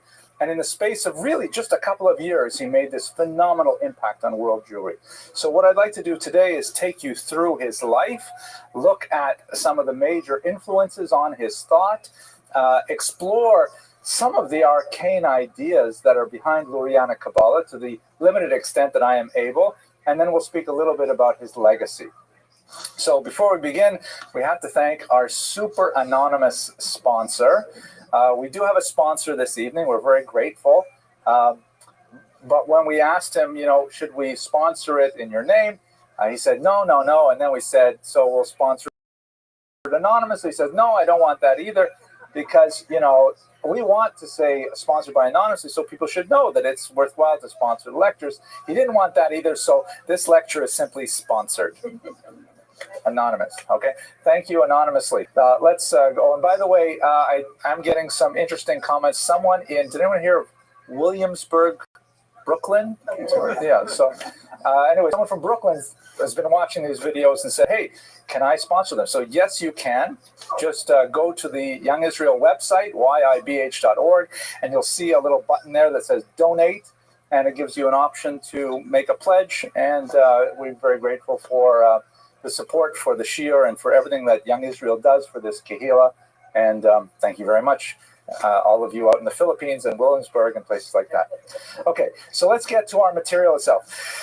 Start with his name, Yitzchak Luria. So he is known popularly as the Ari, which is either an acronym for Ashkenazi Rebbe Yitzchak.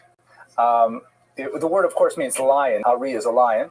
Or as most of his followers in the generation after he passed away called him, Eloki Rebbe Yitzchak, the divine Rebbe Yitzchak.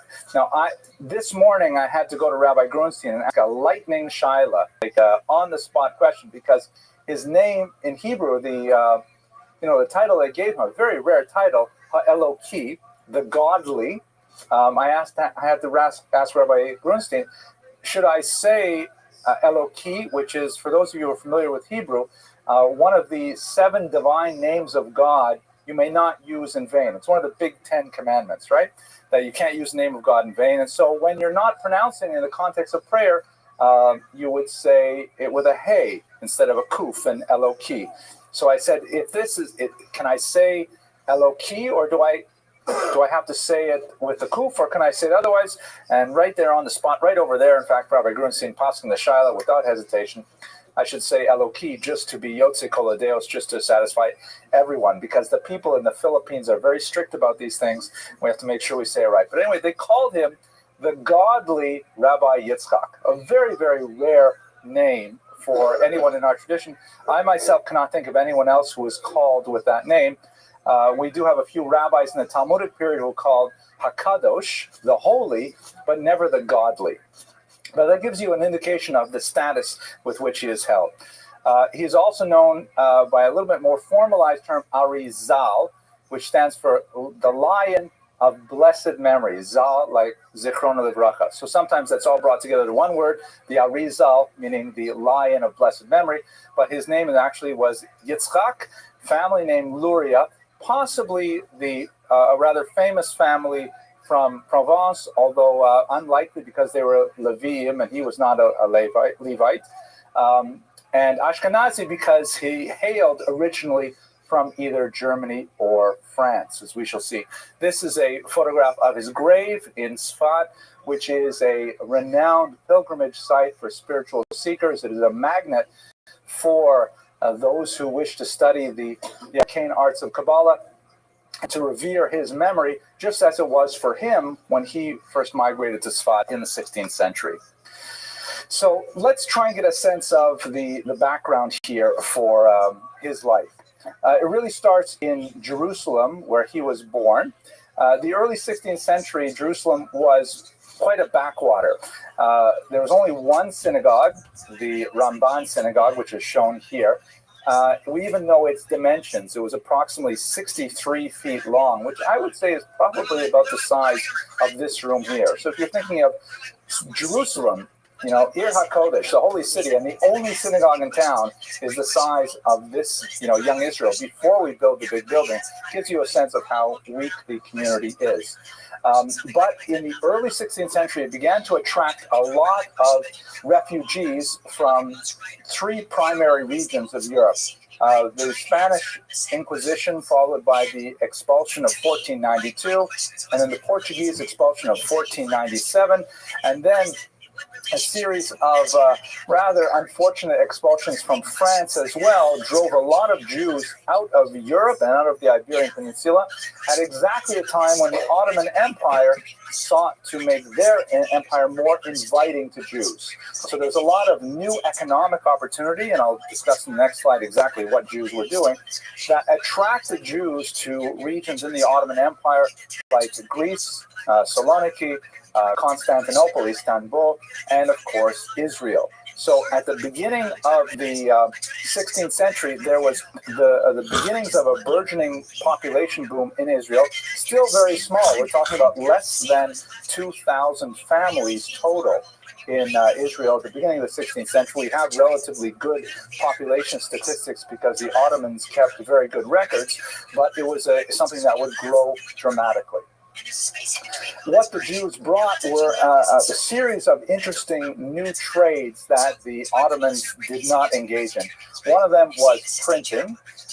Gutenberg, of course, had invented the printing press in the 15th century, and the Arabs were slow to pick it up. The Arab society in general was viewed printing with disdain because they considered the bookmaking as an art. The very fine calligraphy and the illuminations and the arabesque decorations and so on, they felt that's a book. But to print these things off a machine and they're all identical, and they just couldn't see the value in it. And so although they viewed it as something kind of useful if you had to, communicate something to a large population, but that's not what we call a book. The Jews, on the other hand, really recognized the tremendous technological innovation that printing represented, and so the first printing presses in the Ottoman Empire were actually printing in Hebrew. In fact, they were not even allowed to print in Arabic because the Ottomans said, keep that stuff away from us. You can use it for your things, but not for ours. But this only took about 20, 30 years before the Arabs realized, this is actually a very useful thing, and they came to admire printing well. Jews were also, of course, advanced in medicine. This is something that historically Jews had plied their trade in. But interestingly, two other areas were new to the Ottomans, or the Jews had significant advancements. The Jews brought with them the concept of theater. They had in Europe developed some kind of association with troubadours. And this is something that we should think about. Actually, it runs through much of Jewish history because Jews are typically a liminal people. Jews live on the borderline of societies, often in little urban islands that are heavily Jewish, whereas the countryside is all non-Jewish. And so there are all kinds of entertainment-related arts and activities that Jews historically are attracted to. Klezmer music in Europe, for example. One would like to think, for example, Hollywood out in California, which is itself a very liminal edge sort of culture. You know, people tell me that the country is built on a slight slant, and things that aren't tied down very well eventually make their way to California.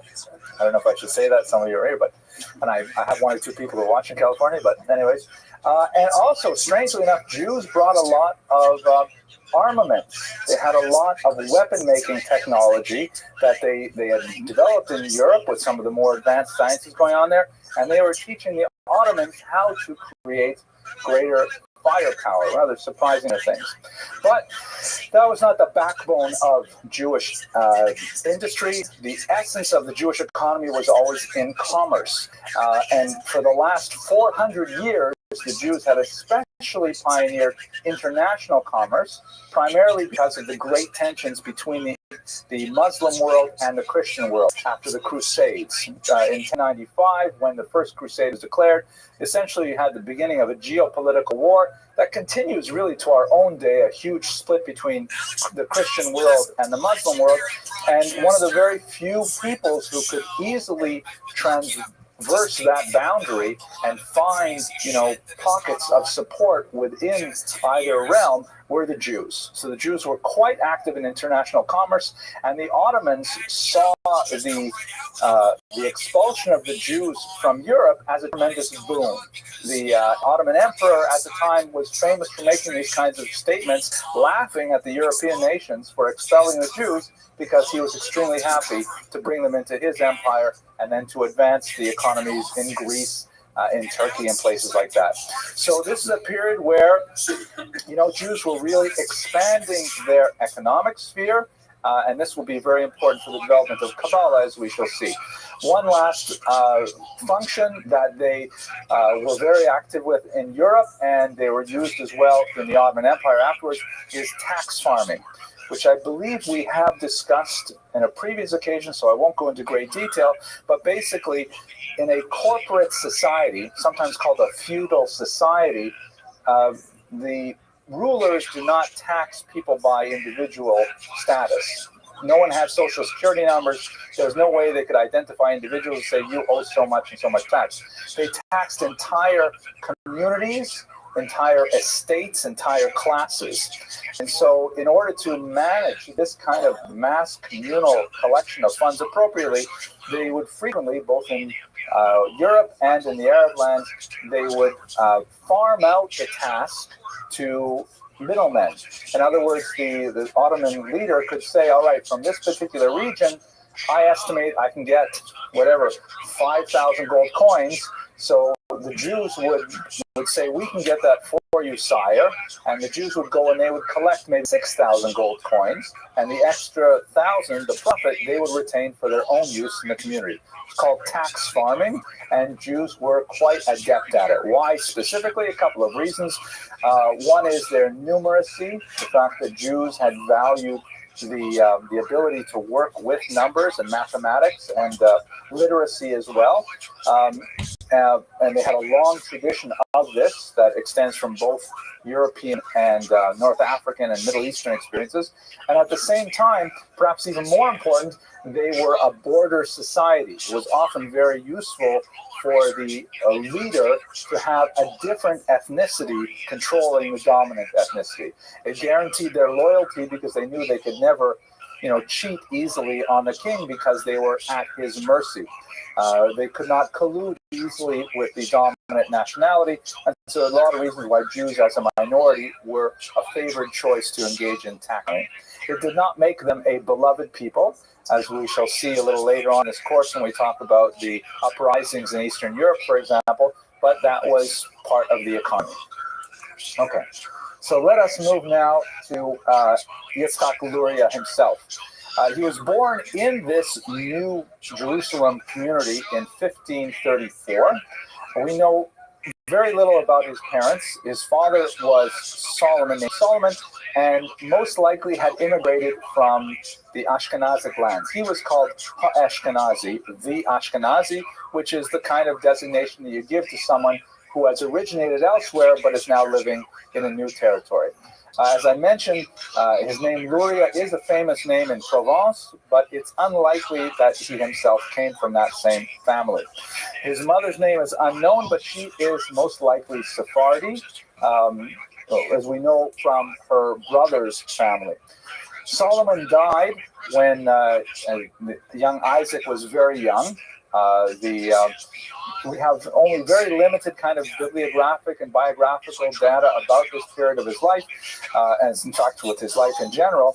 But Isaac is called a katan when his father died, which we would assume would mean he was no older than 13. His mother elected to take him out of Jerusalem to Cairo, where her brother, Mordecai, was a well-to-do tax farmer. And under Mordecai's tutelage, they prospered, he studied well, and he ultimately ended up marrying his first cousin, which did not violate the rabbinic laws of relationships. But he married his first cousin, the daughter of his uncle, Mordecai Francis. His uncle was probably from France, as the name implies. In Ladino, Francis is often used to describe someone who came from France. So he has Ashkenazi background. He also has Sephardi background, living in Cairo. Okay, I'm going to pause for a drink of coffee, and I'll ask if anyone has any questions so far. Yes, please.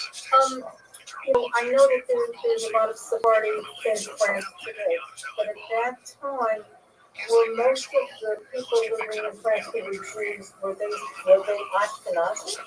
Yes. The question is, were the Jews in France at this time basically Ashkenazic? Yes. The patterns of settlement of Jews in France, for the most part, they come from Spain over the Pyrenees up to the Rhineland. And we're talking about a process of several hundred years. In the Rhineland, which is more or less northern Germany, you have the development of traditional Ashkenazic culture.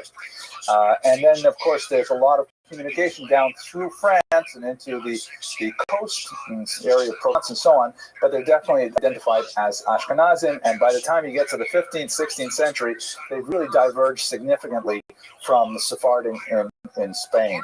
On a ritual level, perhaps on an ethnic level, we're not sure about that. But they're definitely arguing with Sephardim a lot. We have arguments between the Baalei Tosfot and the Maimonidean camp, for example, that's quite intense, even from the 13th century. Okay, so let's go on.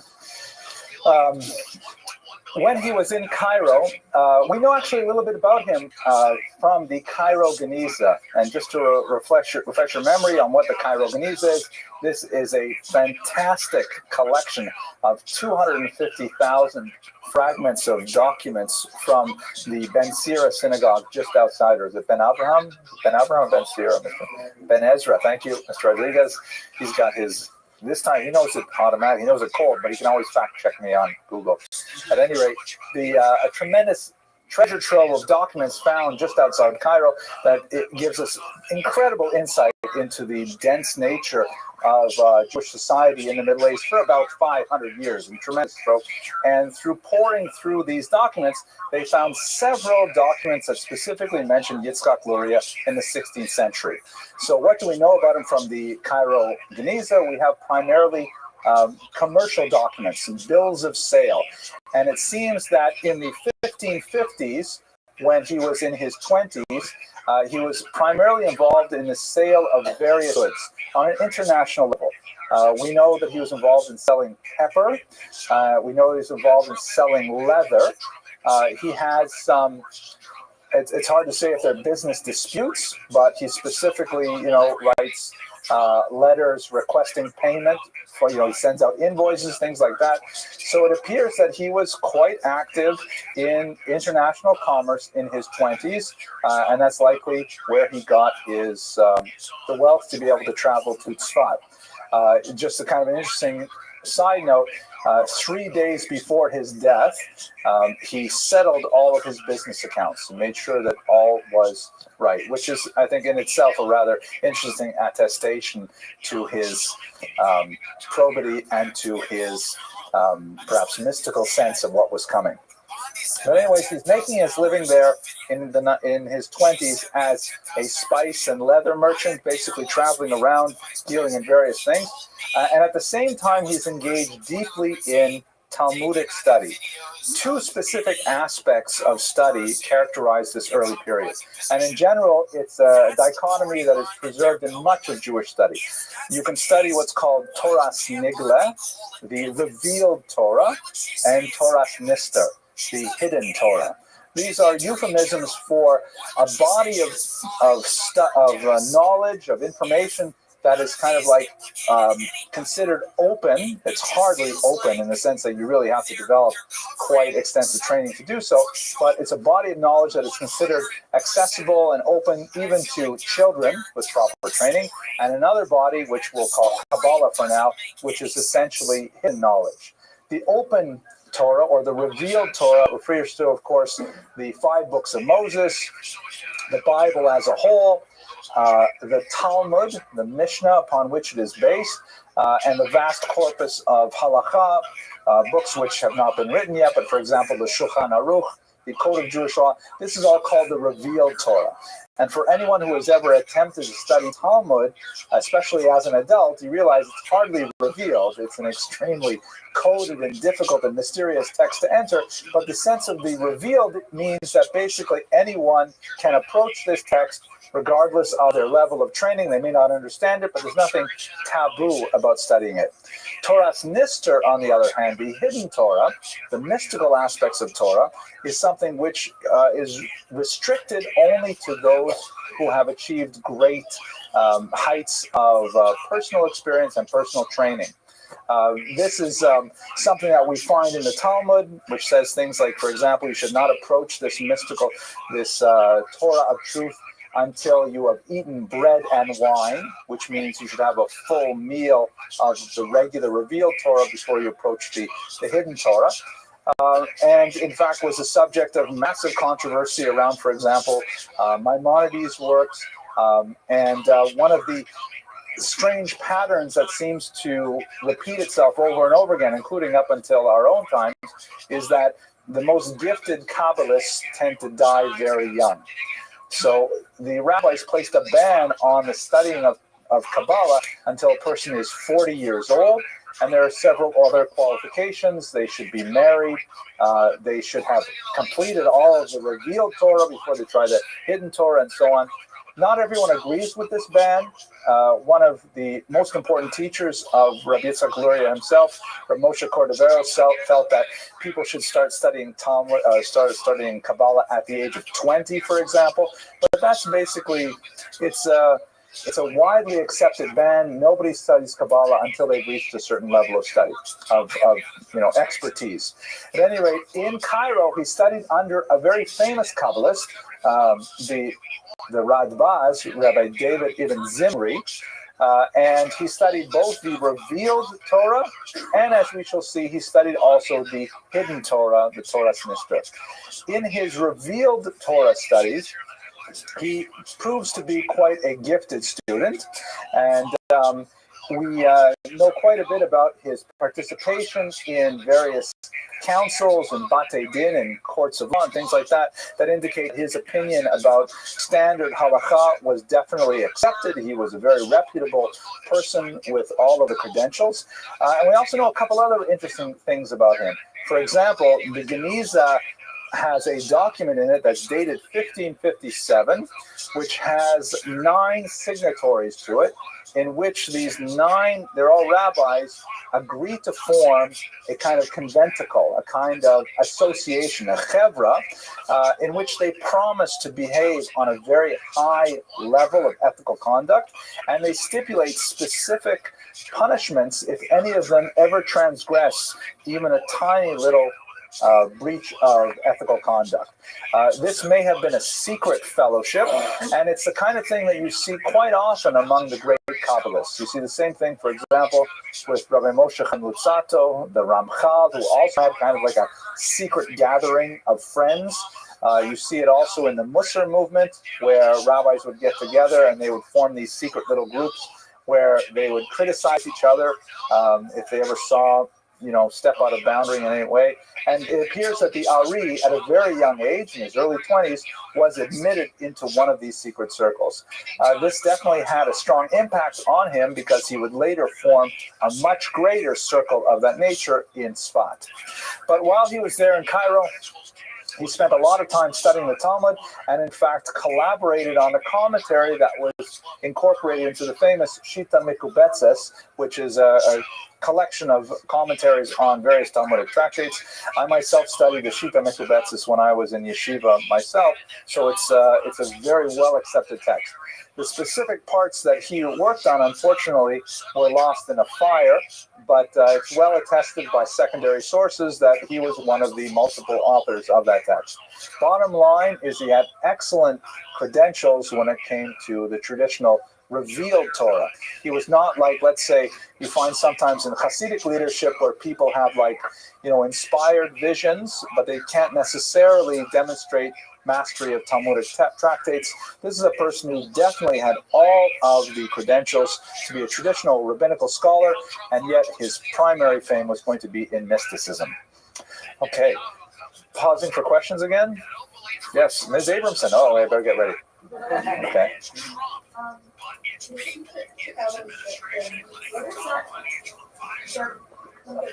Had a secret fellowship to the what's the point of that? Isn't it kind of revealed? Yeah, thank you, Elisa. That's brilliant. This is the future of our people, right? This is great. She says, thank you. Let's give her a round of applause. I have to repeat the question, though, for the internet audience. Basically, my brilliant daughter asked, wait a minute, so they have a secret fellowship to be ethical? I mean, isn't that the point? What do you have to have a fellowship for? That's being Jewish, right? Okay, everyone got the question? Yeah, so it wasn't so much that they were secretly being ethical. It would be nice if people were secretly ethical, but they would secretly monitor each other, and they had each other's backs to make sure that if Reuven saw Shimon doing something that really wasn't quite up to standard, then they promised that Reuven would take Shimon aside privately and say, listen, the kind of behavior that you're engaged in is not up to our standards. And it was a support group, really. It's almost psychological, a support group where they would get together and they would promote each other's ethical development. So that's kind of like super Jewish, right? That's kind of like getting your friends to make sure you are a great person. And the Ramchal did exactly the same thing. The Piaseczny Rebbe had the same thing. It's actually a repeating trope in Jewish history where a group of individuals who care about each other and care about Judaism work together to try and leverage their communal strength to be even more ethical. It's a beautiful thing. Okay.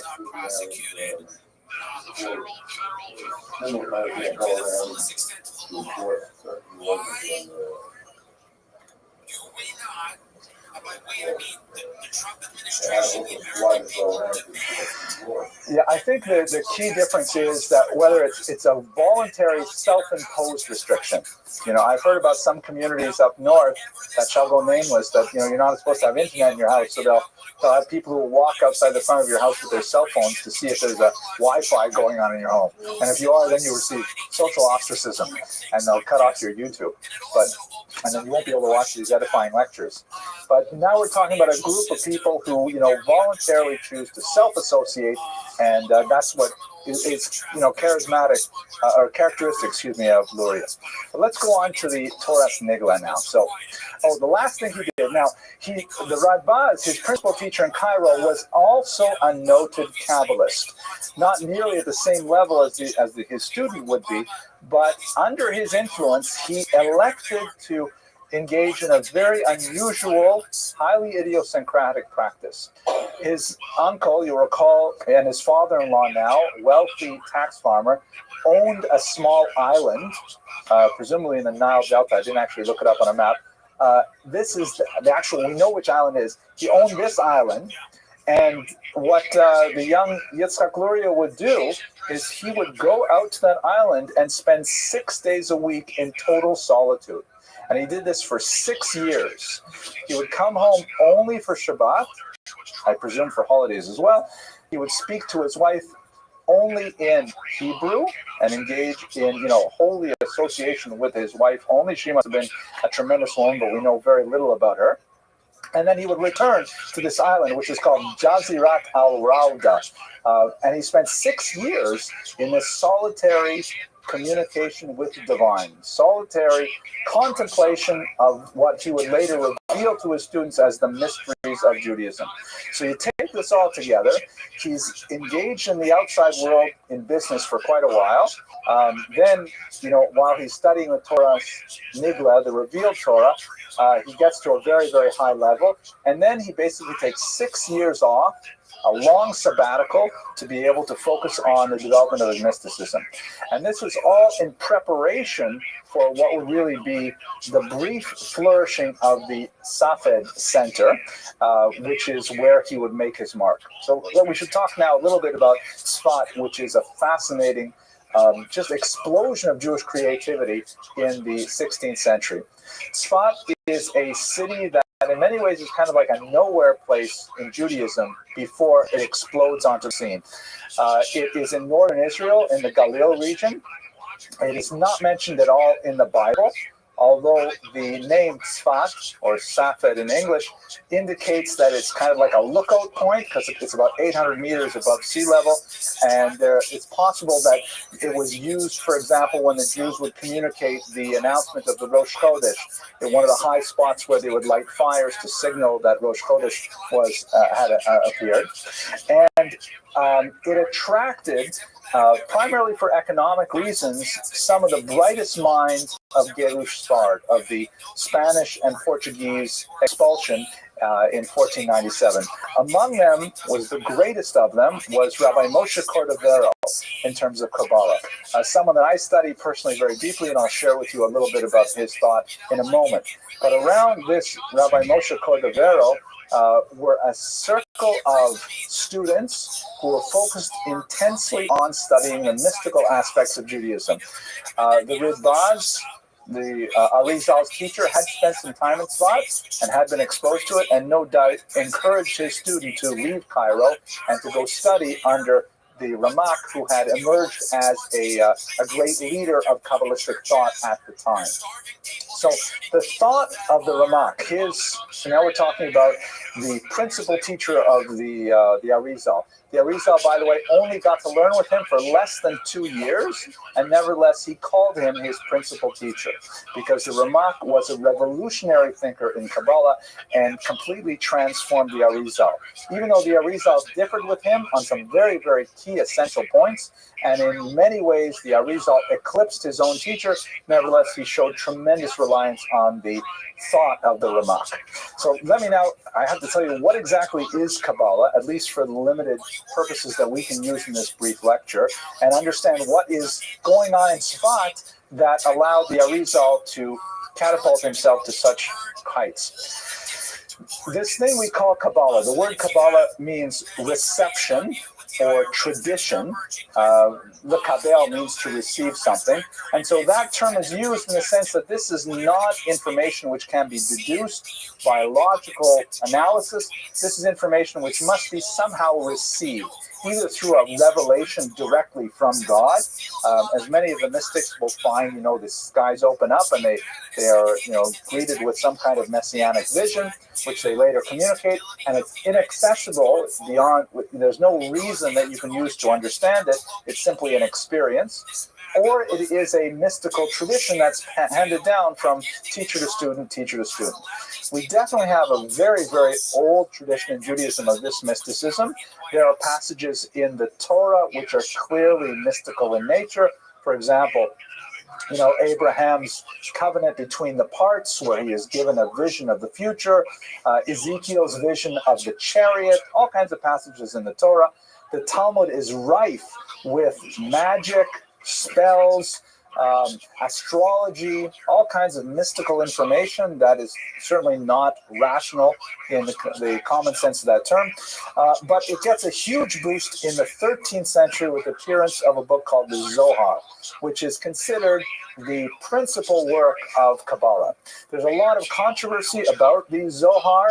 Most scholars assume that it is not an ancient work, as many of its readers believe. It doesn't date from the ancient period, authored by the Tana Rabbi Shimon Bar Yochai, Most scholars believe, I mean, I'm talking about academic scholars, that it was actually written in the 13th century.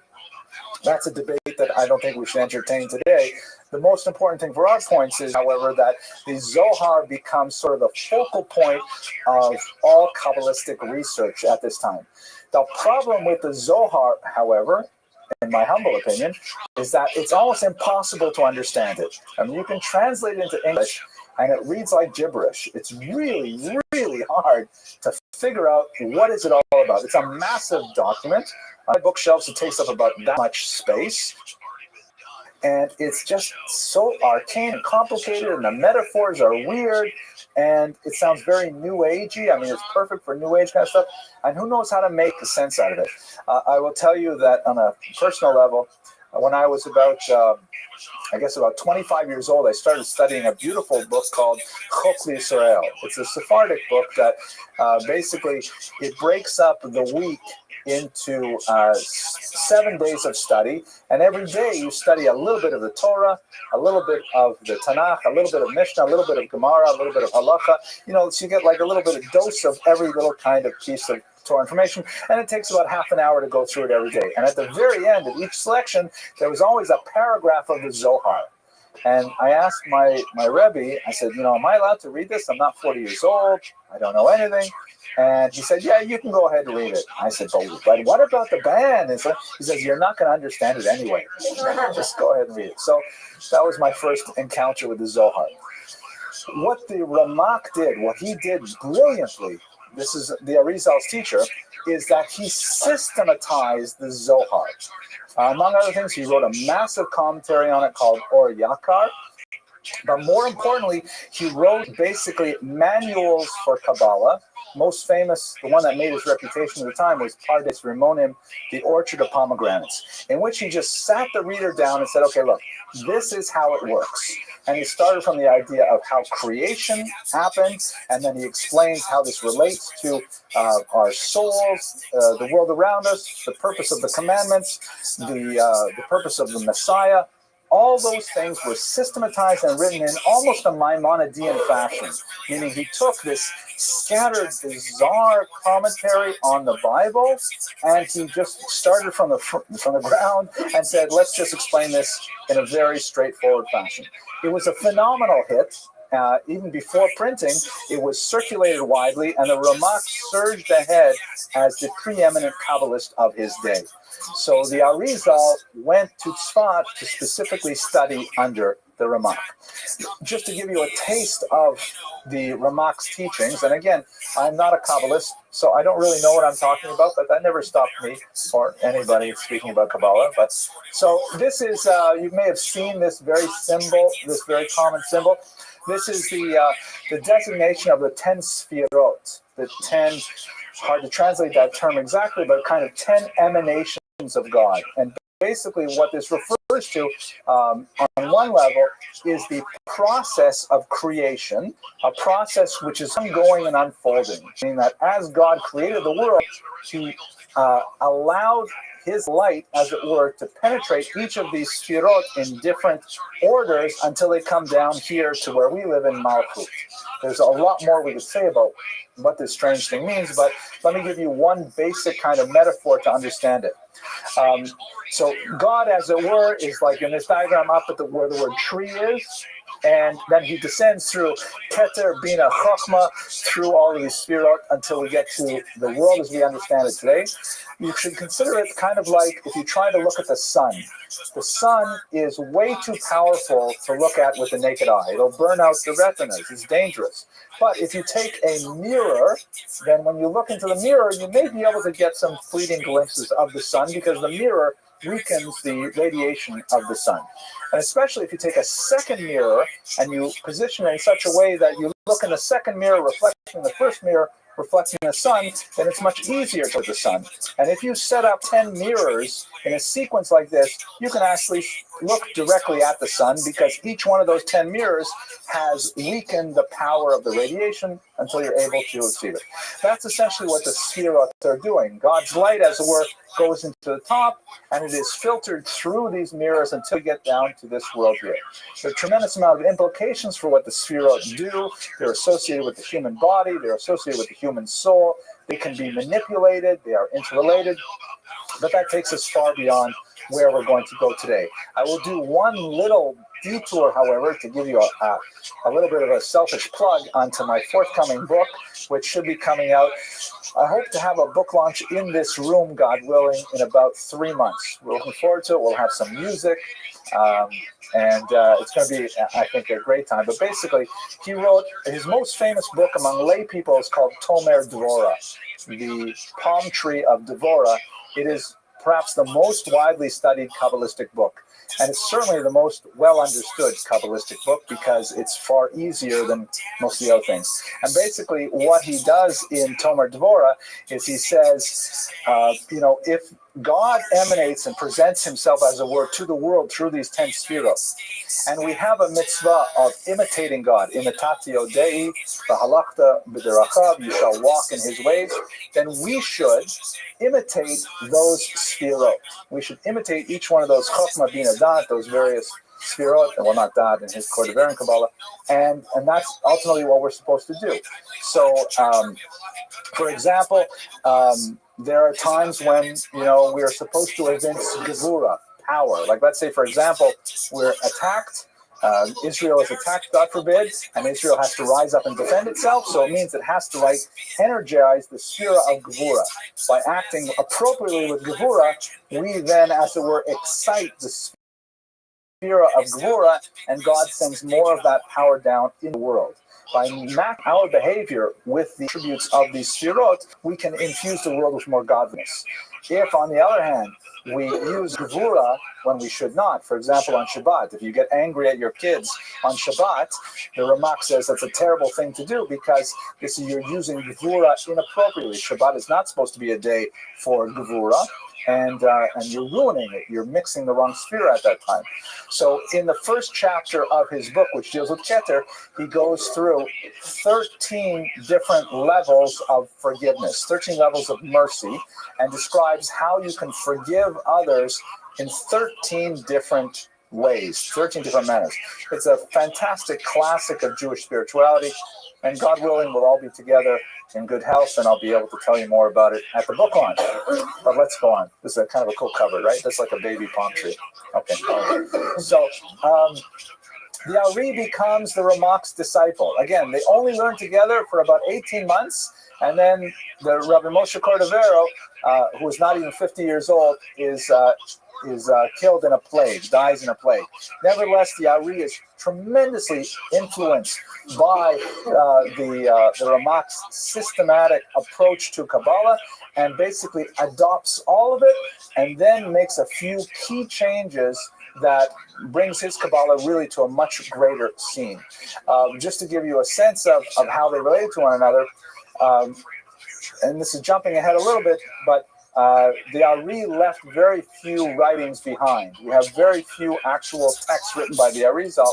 Almost everything that we have today, we rely on his students, and his most important student, his principal student, was Rabbi Chaim Vital.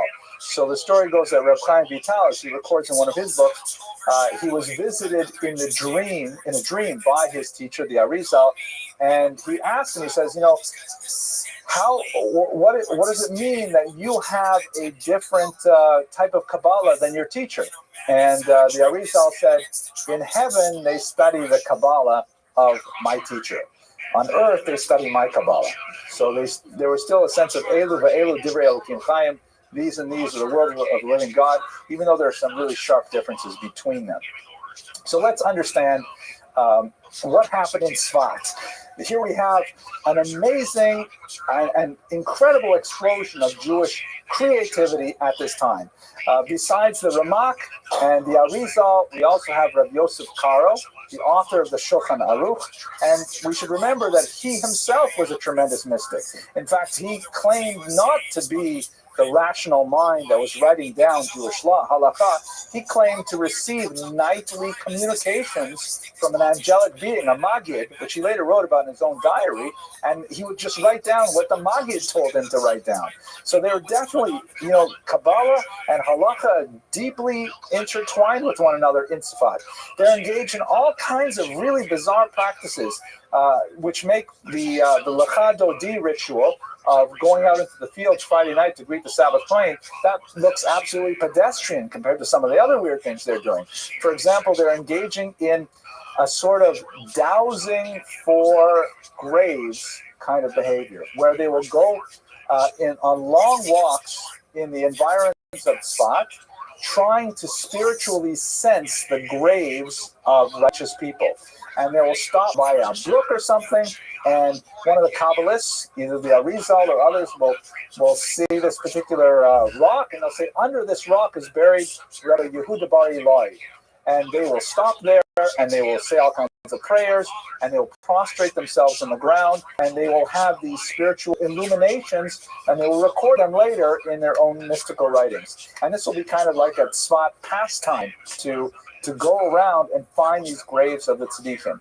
And they're engaged in heavy writing, and they're engaged in all kinds of rather new and innovative spiritual practices like exorcism, and it's like kind of a crazy place if you think about it. It's an extreme place with a tremendous amount of spiritual energy swirling around, and they're experimenting with all kinds of different ways of expressing Judaism that's clearly not things that are done in normative practice whatsoever, and yet highly influential. You may wonder, why did this become so powerful in our thoughts? So I'm going to tell you in this slide here.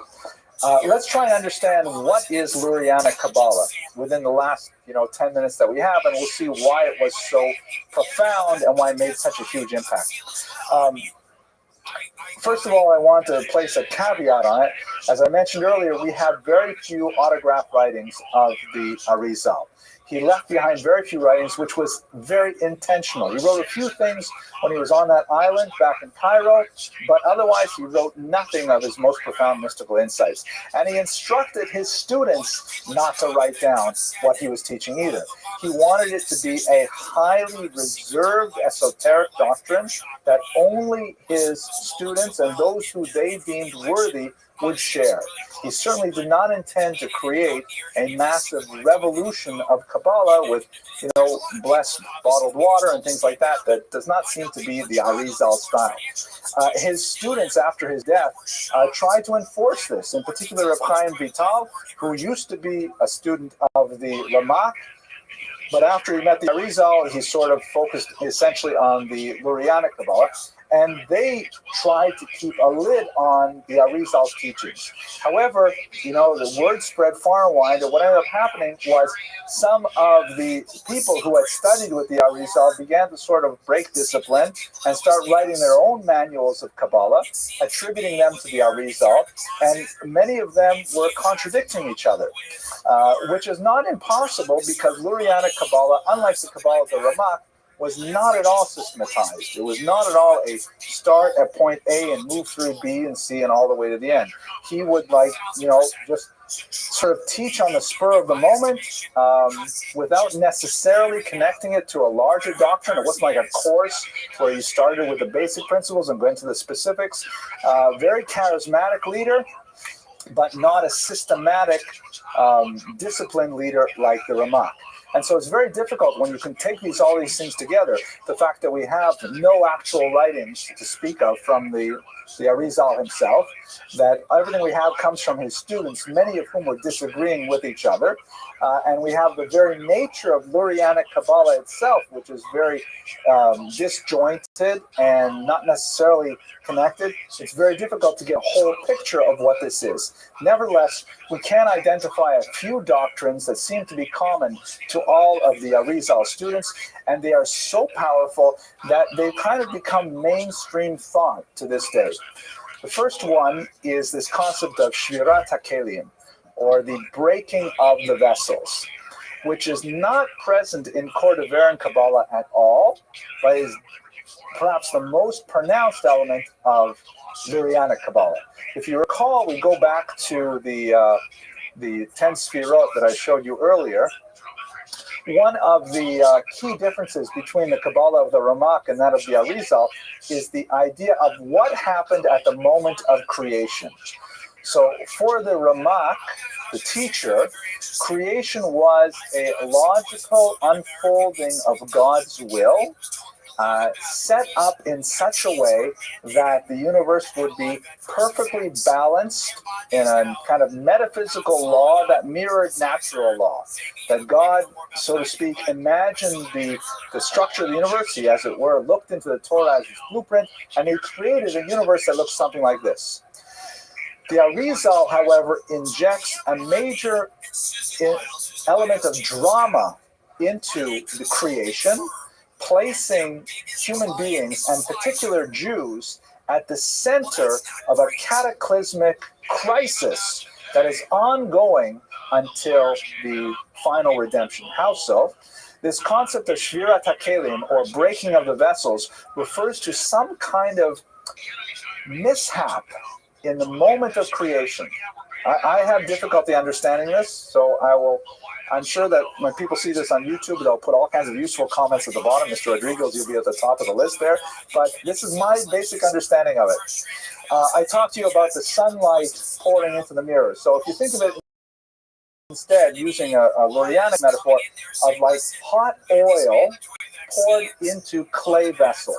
So you pour really super hot oil, represents, as it were, the light of God, into a clay vessel, which is, let's say, Keter at the top here. But the heat of the oil is so overpowering that the vessel shatters. By the way, if any of you have ever traveled in the Soviet Union, this happened to about, 1 in 10 tea glasses that I was ever served. That's why they put the spoon in the tea glass, because otherwise you put the hot water in, smashes everywhere. But so the first vessel shattered because it could not withstand the power and intensity of God's light. So the light mixed with pieces of the broken vessel flow into the next vessel, but it too shatters because it can't stand it. So it flows into the third vessel, and it's mixed with the pieces of the broken vessels until finally you get down here to Malkut, and in this part of the world, the universe, we have the system kind of slows down because it's cool enough, but the physical universe that we are presented with today represents a mixture of this divine spark, the light of God, with the pieces of the shattered vessels. So, for example, this cup of coffee here, the cup itself, it has its existence. It owes its existence to the spark of godliness that is within it, even though it is an inanimate object. And the part that I can feel and touch and apprehend with my senses is really made up of the klipot, of the shells of the broken vessels that are mixed with that divine spark. Now, how this becomes dramatic is that the task of humanity, and in particular the Jews, is to identify the divine spark in everything and then to release it so that it may join its source once again, ultimately bringing about the divine redemption. And the way we do that is by performing mitzvot. So, for example, I've already said it, so I'm not going to say it again, but if I say a bracha on the coffee inside this cup, that bracha takes it from being asur, which means not permitted, since it does not have a blessing, and turns it into mutar, which means permitted. And by doing so, I release, as it were, I perform a kind of decomposition of the cup and allow it to return, the holy spark within to return to its holy source. The word asur in Lurianic thought means forbidden, but it really means tied up, constrained, restricted, because the spark is trapped in there. And the word mutar means untied, means released. So the bracha makes the cup, as it were, the energy in the cup, released. So too with the food stuff and so on. So in other words, what the Arizal did to Kodever and Kabbalah is he took this moment of creation and he essentially made it into this huge drama where we are now in an imperfect universe struggling to bring it to perfection through the performance of mitzvot. And everything we do is literally tied up with that grand adventure. And if we fail to do so, then we bury the sparks deeper in the klipot.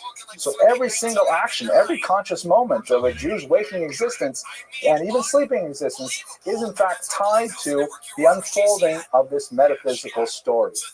The process of dealing with these issues is called tikkun, or repair, which is where we get the root of the term that people know so well, tikkun olam, the repair of the world, in which everything that we do is designed to try and support this ultimate redemption of the universe. So while Cordovero's Kabbalah is fascinating and intricate and absorbing, the Arizal's Kabbalah is energizing and gives people kind of like motivation to go do something, because you got to save the world. Rabbi Cordovero is about thinking about the world and about its meaning, but the Arizal is all about action and implementation of this Kabbalah on a daily sequence. The way you do this is through something called Yichudim. We're running out of time to go into that in greater detail. But one kind of detail that I find interesting, I just read an article for today that talked about the Arizal's metaposcopy. I had to look up how to pronounce that. Apparently it doesn't rhyme with anything, but I looked up all kinds of rhyming anyways. Metaposcopy is the technical term for reading the face. And one of the things that the Arizal will do, just to give you a kind of sense of who we're dealing with here, he was very much into the idea that the whole world was created through the divine name, through the alphabet. The whole quasi-science of gematria that we have is associated with Lurianic Kabbalah, and that whatever a person did with themselves would be literally written on their faces. And the Arizal, because he had purified himself through so many tikkunim and yichudim, was able to read on people's faces, especially their foreheads, specifically what transgressions or positive deeds they had performed. And he wrote, tremendously about this.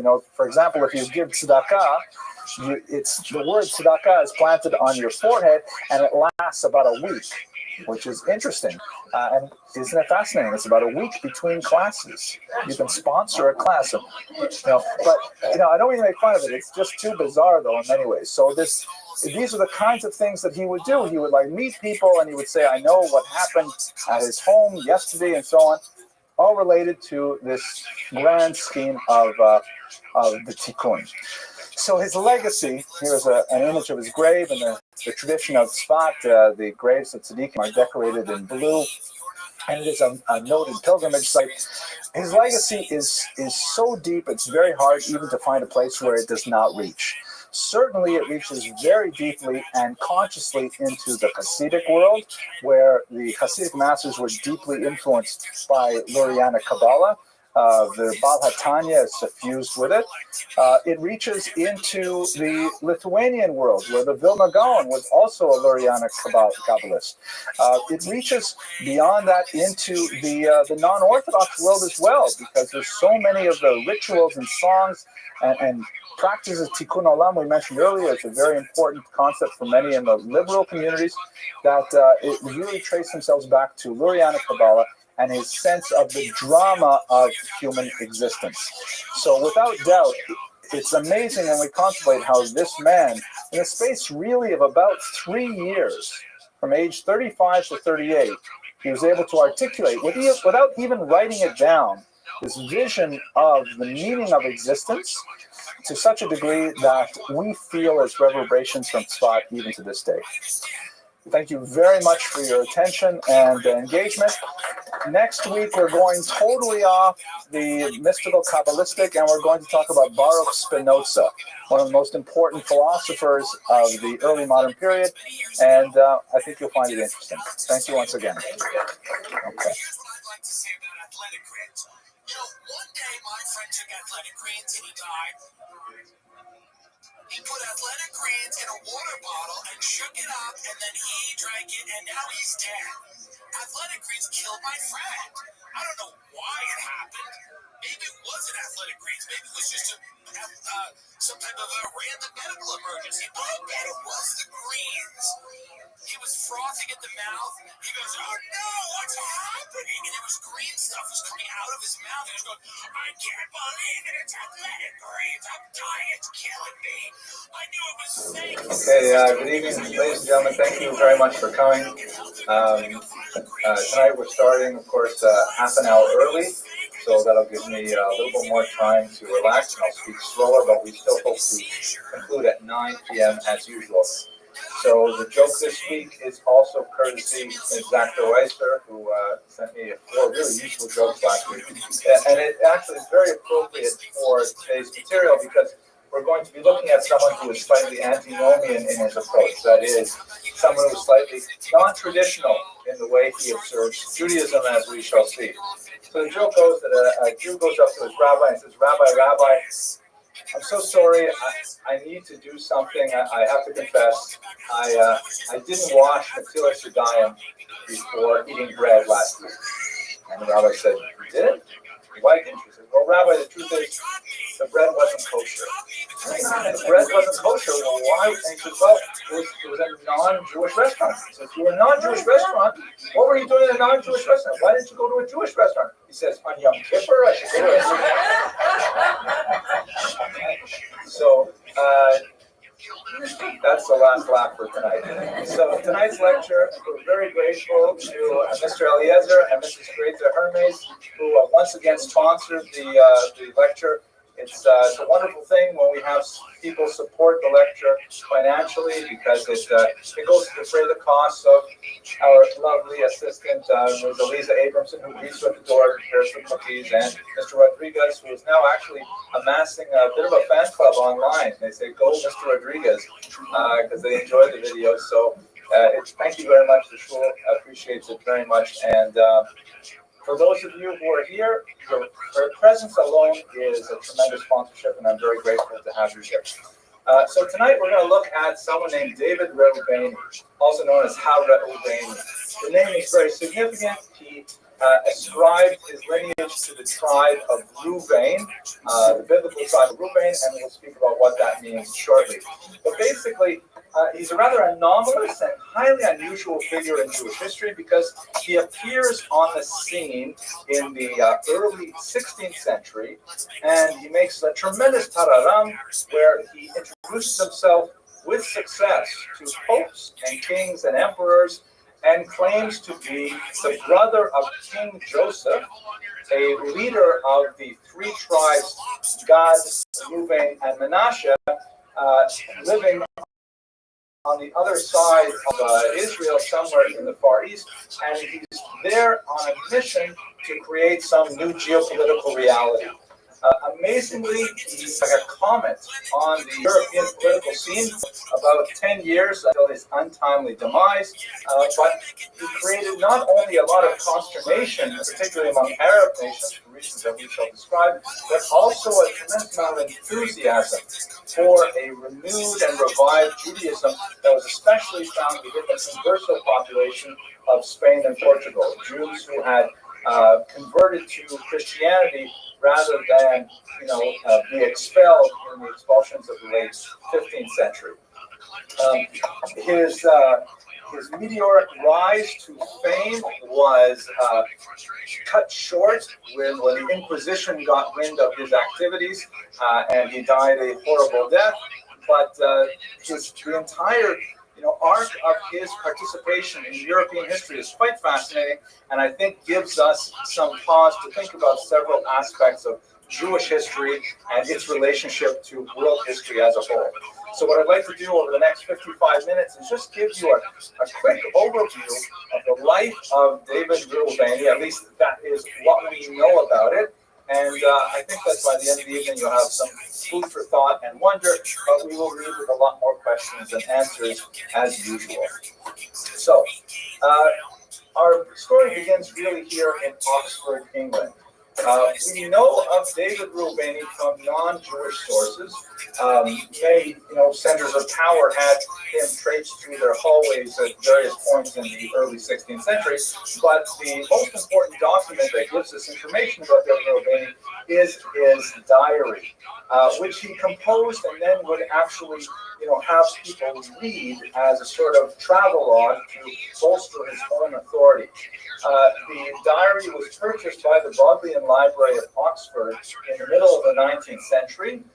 It was duly copied out and then promptly lost. So unfortunately, we've lost the original text, which is highly unfortunate because it means that we don't have a lot of paleographic evidence. We don't have, for example, to see where he struck things out and rewrote them. If it was perhaps a scribe involved, we have to have a professional writer involved. A lot of things are difficult in this journal, and it's also impossible for us to analyze some of the bizarre place names that he cites because we can't compare his handwriting. Nevertheless, his diary does exist. The copied version was published in a critical edition in 1892 and has been the source of some wonderment for the last 100-odd years. This is one of the most important buildings in the Bodleian Library, and I'd like to take a short interlude. It's a little surprise for my daughter over there because I actually spent quite a bit of time a summer working in this library where I have a lot of fond memories. It's a tremendous institution, fantastic Judaic collection, and I'm going to tell you a personal story that I think you might find interesting. This is what they do in Oxford, by the way. This is me several years ago. This is what they call punting, which is not what they say in America, where you have that ball and you kick it with your foot. Punting is you get these flat-bottom boats, and you go on the Churchwell River, and you pull along like in a gondola kind of thing. And that's one of the colleges in the background there. And of course, you have to do this kind of hunting with a lovely lady sitting next to you. So this is Aliza when she was, I guess, about 7 or 8 years old. You all know her now as she's 18 and she's like, the greeter.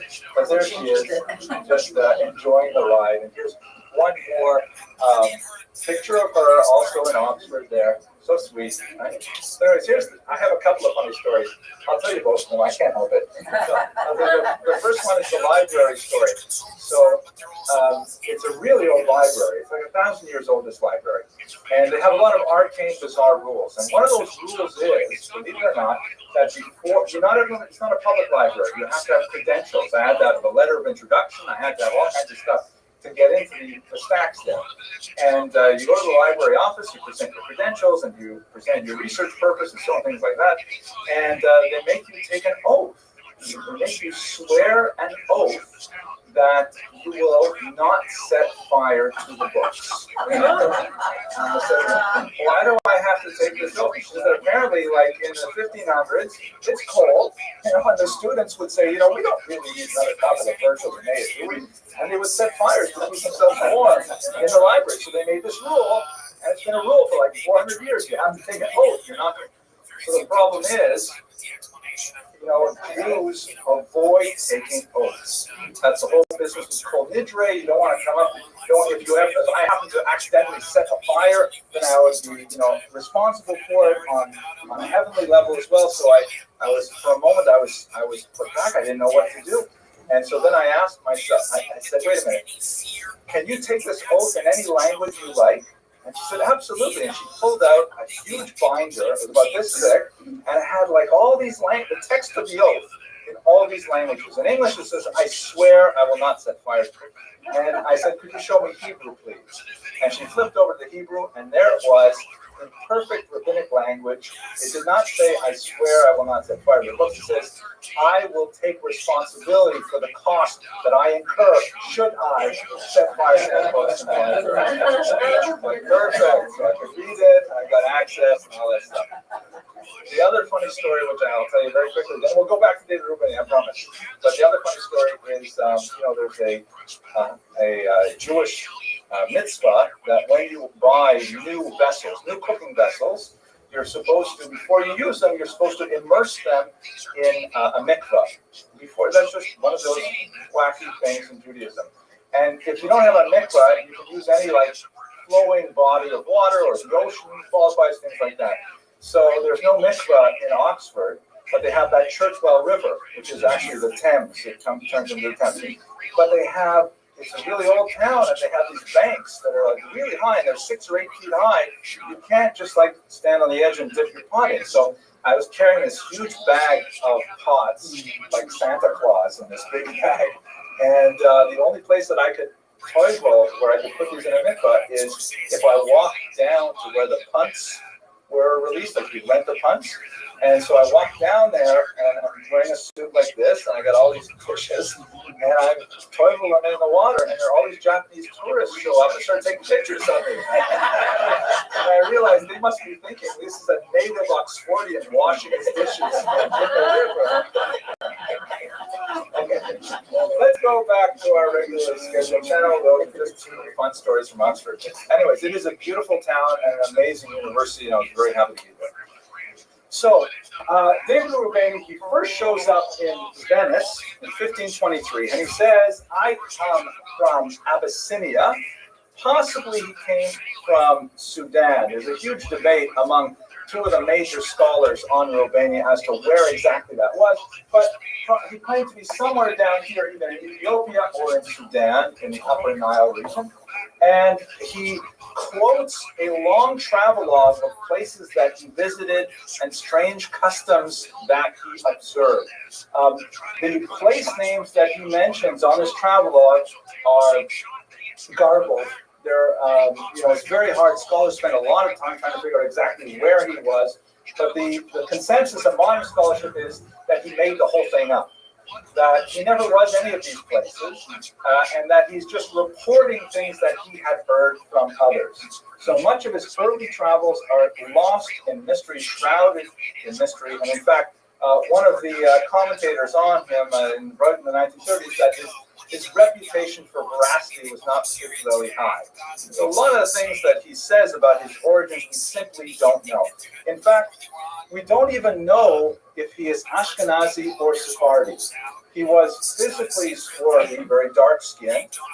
He was possibly what the technical term, or the politically correct term, is a little person. I'm speaking about a midget or a dwarf, to use the older terms. A very small person, often wore Islamic robes, which would have looked very exotic and fascinating to Europeans. And in fact, he claimed to have pretended to be a Muslim on many occasions. In fact, a descendant of the Prophet Muhammad when he was living in Egypt. But there's no real evidence to indicate that he has any of those origins whatsoever. The 2 most fascinating theories about his background are as follows. One is that he was actually from Prague, a Czechoslovak or a Czech Jew, and that's based again on paleographic evidence and internal literary evidence, because he has in his travelogue little Ashkenazic tics, like for example the phrase which I will quote in modern Hebrew, a nice little proverb, ki hakas misalek hadat. So that sounds okay, which means anger causes knowledge to lead. But it sounds much better if you pronounce it in Ashkenazis, which is Kihakas Misalek Hadash. Right, then you see the rhyming. So that little tick in his language may have indicated that he was Ashkenazi. I think a more persuasive theory is that he was actually a descendant of conversos, meaning those Jews who had converted to Christianity, or who perhaps had become expelled from Portugal and Spain in the late 15th century, ended up in Israel, because he quotes in an obviously unknowing manner a very unusual custom that is no longer practiced today, but was practiced by the converso community. Specifically, that is that if a Jew to convert to Christianity, duress, social pressure, and things like that, and then that Jew, now Christian, were to convert back to Judaism, there was a kind of quasi-conversion process they would go through, including immersing themselves in the mikvah, along with the guy wearing a suit, fonts in Oxford. And also, this is not today, they would shave all of their hair and trim their fingernails and toenails. Kind of like, if you're familiar with the captured slave, the captured woman in the Torah. So that was a custom that was practiced by converso Jews living in Jerusalem, meaning they had converted to Christianity in Spain and Portugal, then they had emigrated, they made their way to Israel, and then when they became Jewish, what they went through. So he describes how he purchased a Swiss woman, and then he manumitted her into Judaism, and in his description, he described what they did to her with the cutting of her hair and the trimming of her hair, which is something that's not required for conversion to Judaism, indicated that he came from that specific in Israel. Don't know, it's lost, and it wasn't telling us, guessing. At any rate, definitely had some time in the Middle East, and he shows up in Europe, and it's in Europe where the fun starts. So I mentioned he appears in Venice in 50. Oh, look at this. The screen is a little too small. So, well, I'll just have to.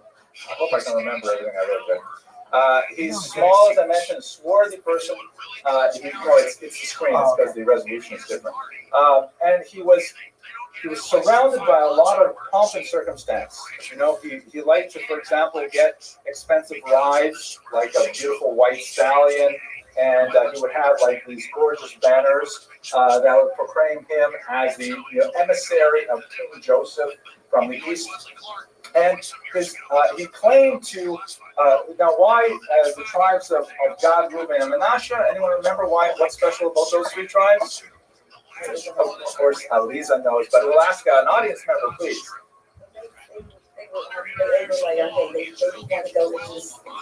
Exactly. You'll recall, thank you very much.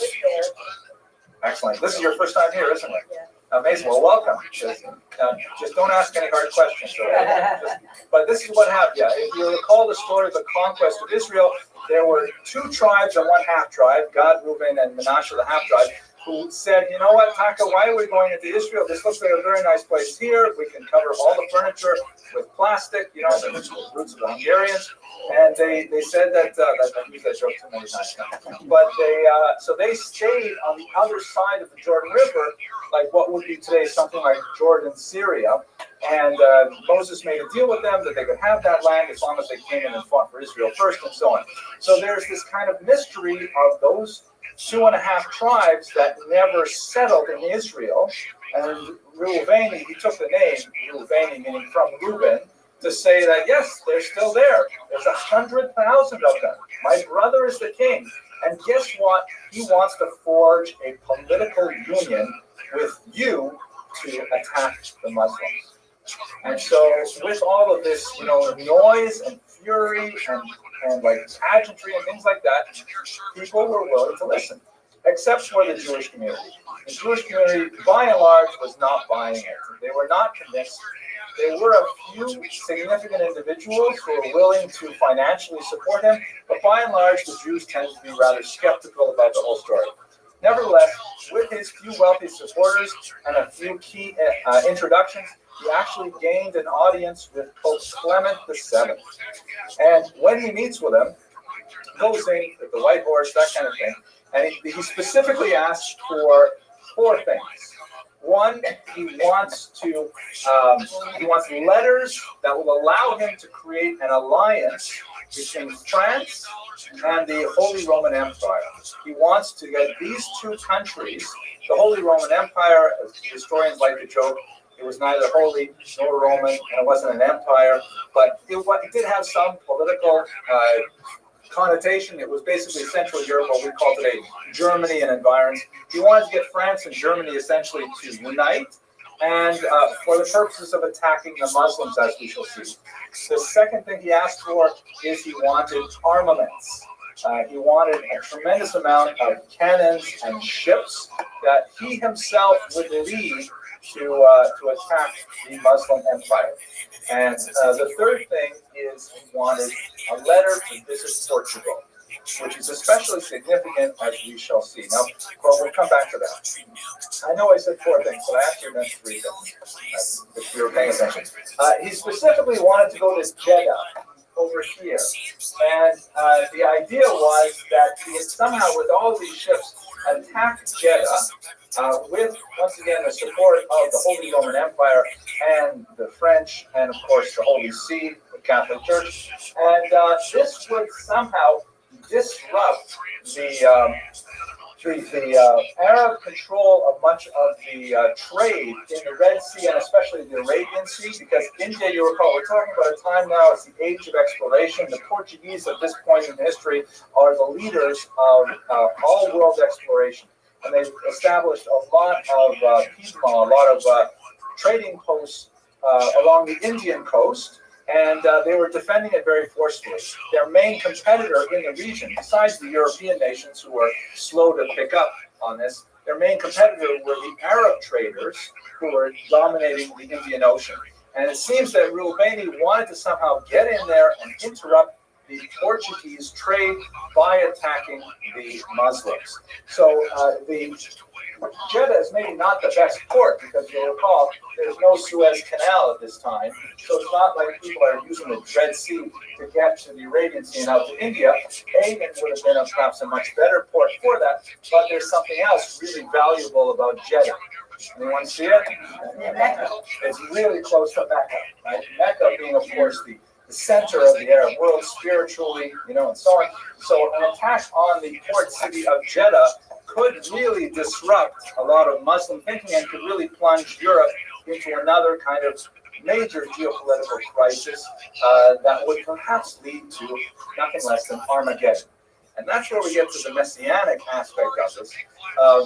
Many historians believe that ultimately he wanted to provoke the coming of Mashiach by instituting a war between the Muslims and the Christians. But before I put this other forward, I'm sorry, I forgot to mention one other thing. There is four things. I forgot it and I realized. The other thing is he claimed to have knowledge, direct personal knowledge of Prester John. Anyone recall this name? This is one of those weird footnotes in medieval history. Prester John was this widely held belief in Christian Europe that there was somewhere in the Far East a true Christian king named Prester John. Here he is, offering communion to his subjects, who had like hundreds of thousands of soldiers and was just waiting for the moment, the second coming, to reveal himself and his people, and they would somehow, dominate the globe and put an end to the Muslim infidel and so on. So there's all kinds of these strange, large geopolitical forces at work, tectonic forces really, they're pulling at each other. And Rubeni is trying to pull on those strings and get the popes to go along with this idea that would somehow bring the Muslims down, reveal Prester John, and everything would result in a messianic conclusion. But specifically, he was thinking clearly of a Jewish messianic conclusion. His real goal was the fourth request, which was, I want a letter to meet the King of Portugal. Please recall that Portugal was, as they say in German, Judenrein at this time. The Jews had been expelled from Spain in 1492. Many of them sought refuge on the edge of the Iberian Peninsula here in Portugal. And then Portugal, once on its own, went through an even more brutal inquisition and expulsion in 1497. And so Jews were not allowed there. The only Jews that were there were the so-called conversos. Just to take a moment to think about that as well, the great historian of the Holocaust, Raoul Hilberg, wrote in his magnum opus, The Destruction of European Jews, that he felt that the Nazi hierarchy of race had its intellectual origins 500 years earlier in Spain and Portugal. Why? Because one of the things that the Spanish and the Portuguese did was that it wasn't enough for a Jew to convert to Christianity. The Jew would be under some kind of cloud of suspicion of Judaizing, of doing the Christianity for show, but in reality practicing Judaism. And that shadow of suspicion would last for several generations. You would have conversos of the first generation, conversos of the second generation, and so on. And so this brought the whole question of race and lineage into something which was prior to this primarily a religious conflict. The rest of Europe, once a Jew converted, then in fact, he became Christian. That's all there was to it. Did I tell you the joke about the two Jews who walk by a church and they see a sign? Oh, it's terrible. I shouldn't tell these jokes. There's one on the internet. So the joke goes like this. Okay, so two Jews walk by a church, and there's a sign outside that says, "Convert to Christianity, earn $500." So one of the Jews says to the other, "I'm going to do it. I can use $500. I'll go in, I'll say what I have to say, I'll get $500." The other guy says, "Are you crazy? Don't listen, I need $500. So he goes in. Takes a while, 10 minutes, 20 minutes, half an hour. Finally, he comes out an hour later, and his friend says to him, "So, did you get the $500? He says, "What is it with you people?"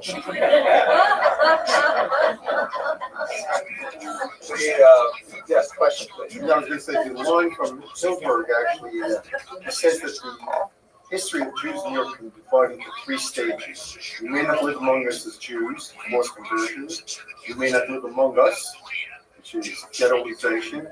So you may not live. It's very powerful. So those are the three stages. He's a doyen of Holocaust history.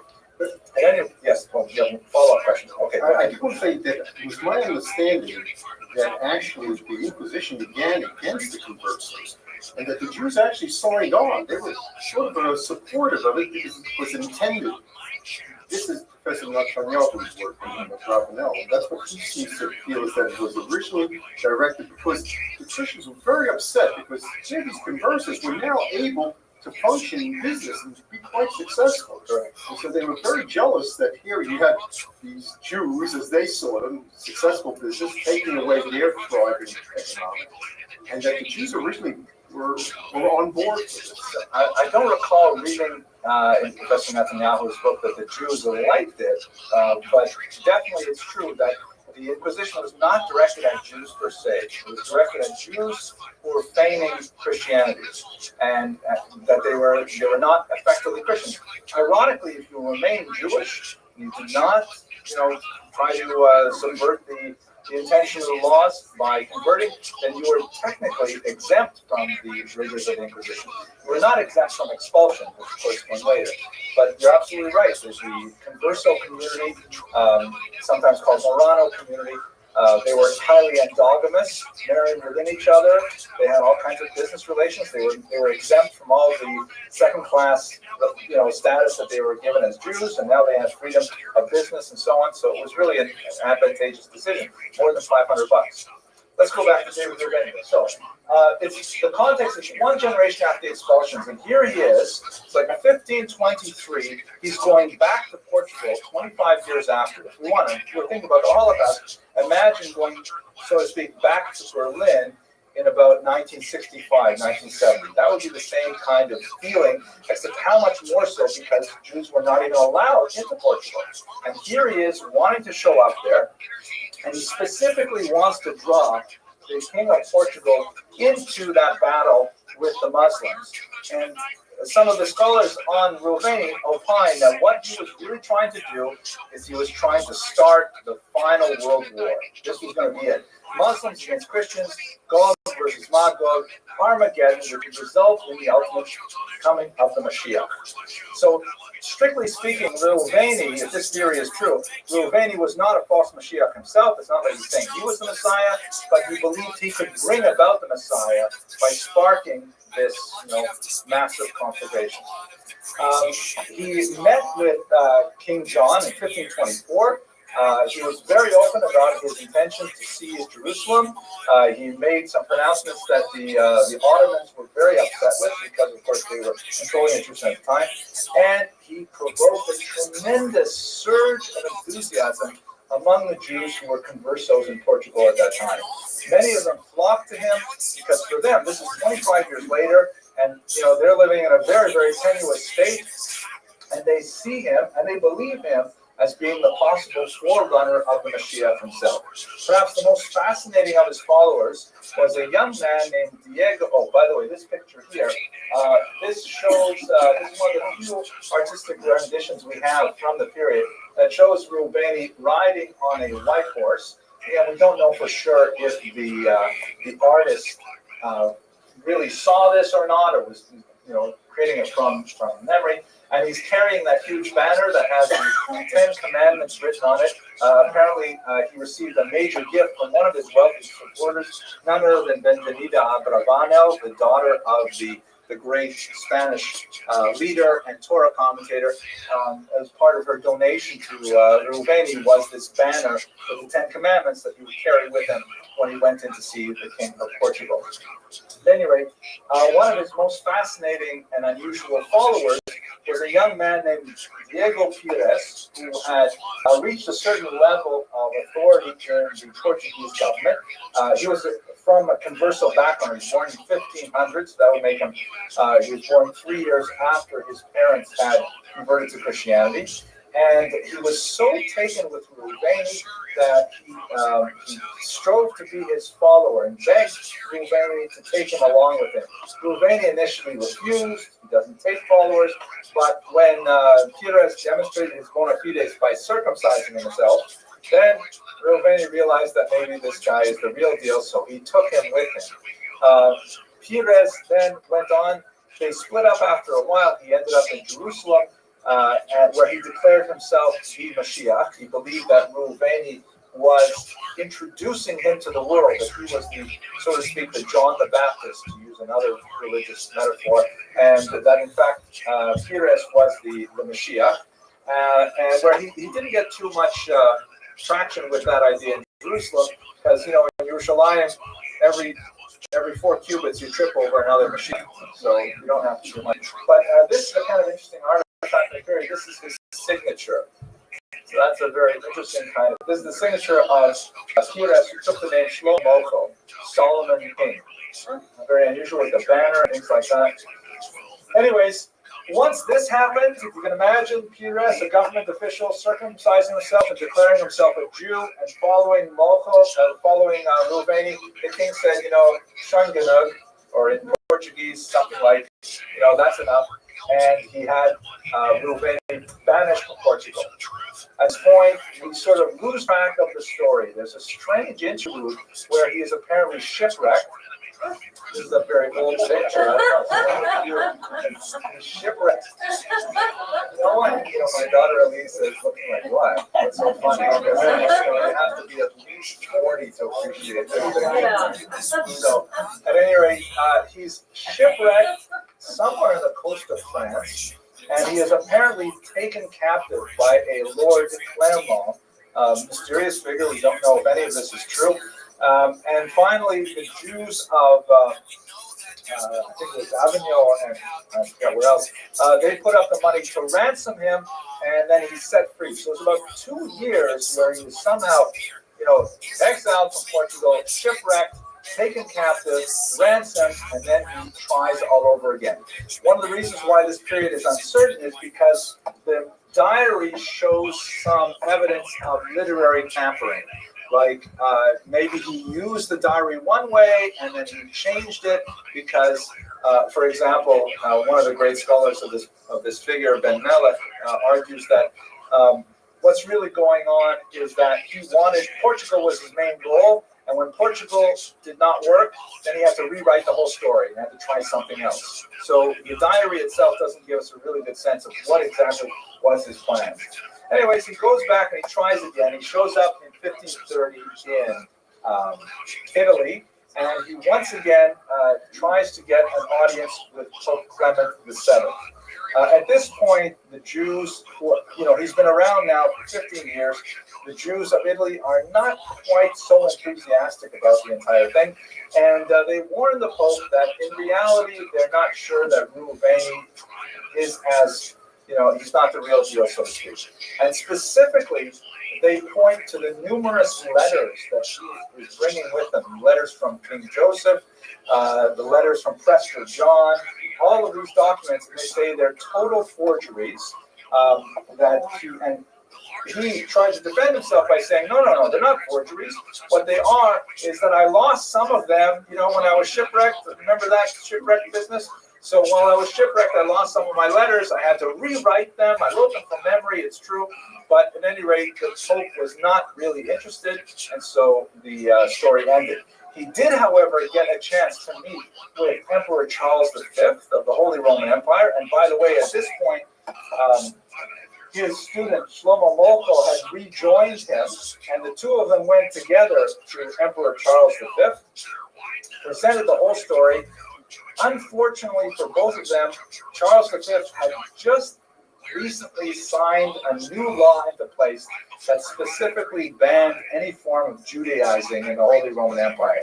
And so therefore he handed over the two of them to the Inquisition, which was active there as well, and that proved to be disastrous for Shlomo Molko.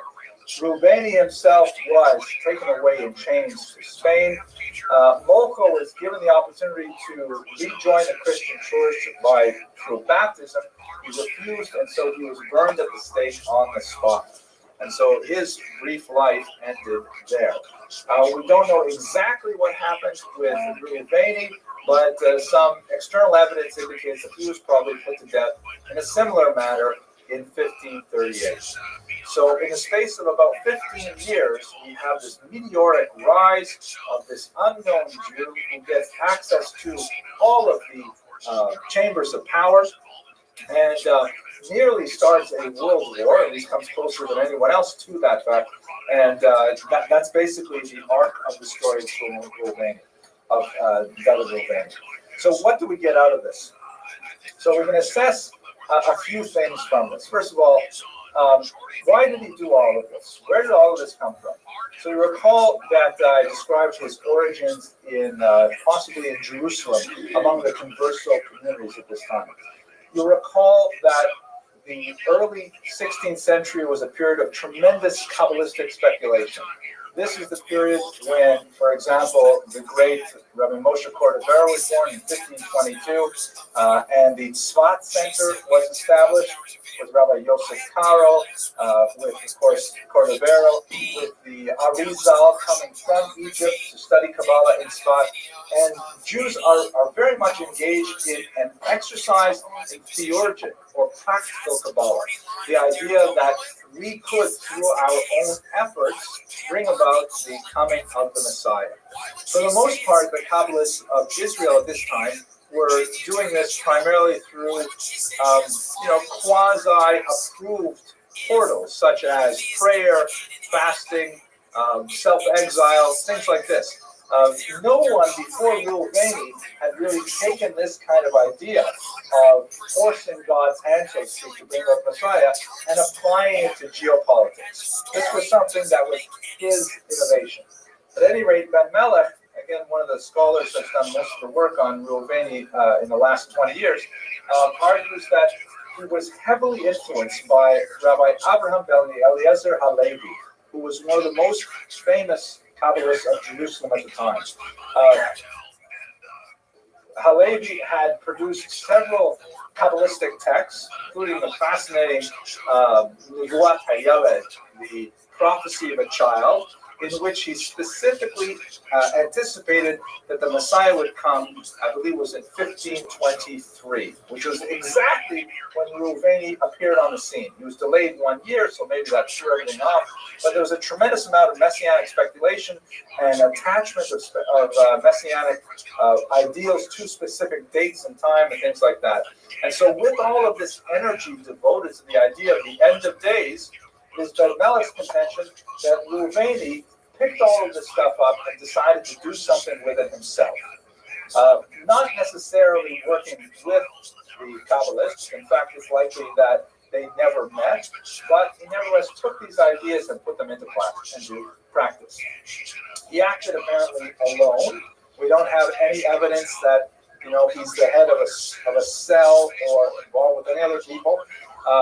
But he was nevertheless able to attract the significant support of select individuals, wealthy Jews, who felt that this was actually something that could come to pass and deserved the financial support.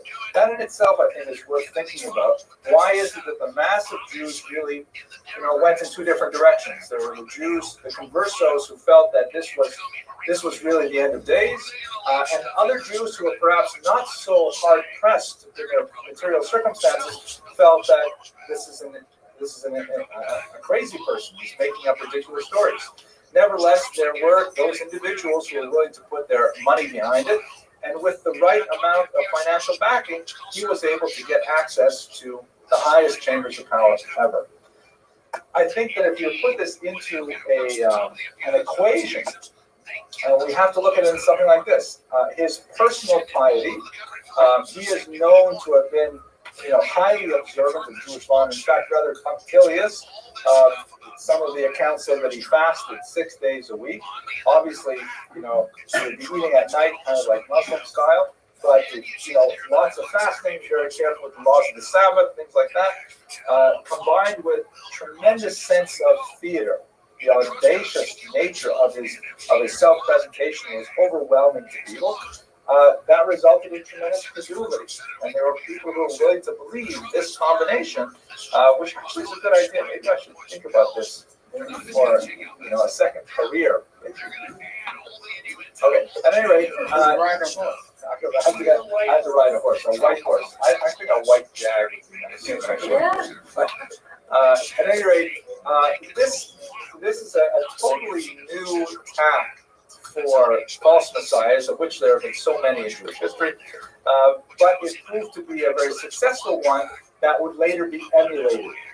For example, in the 17th century, perhaps the most famous or infamous of all false messiahs is the great Shabbatai Tzvi, who also, went to centers of power, the Ottoman Turks and so on, but perhaps I would connect this more likely with Nathan of Gaza, who was his propagandist. Nathan of Gaza worked with Shabbatai Tzvi to present his material to the Ottoman emperor, and it turned out it was a disaster, much like it was for David Reubeni, but nevertheless the same kind of idea.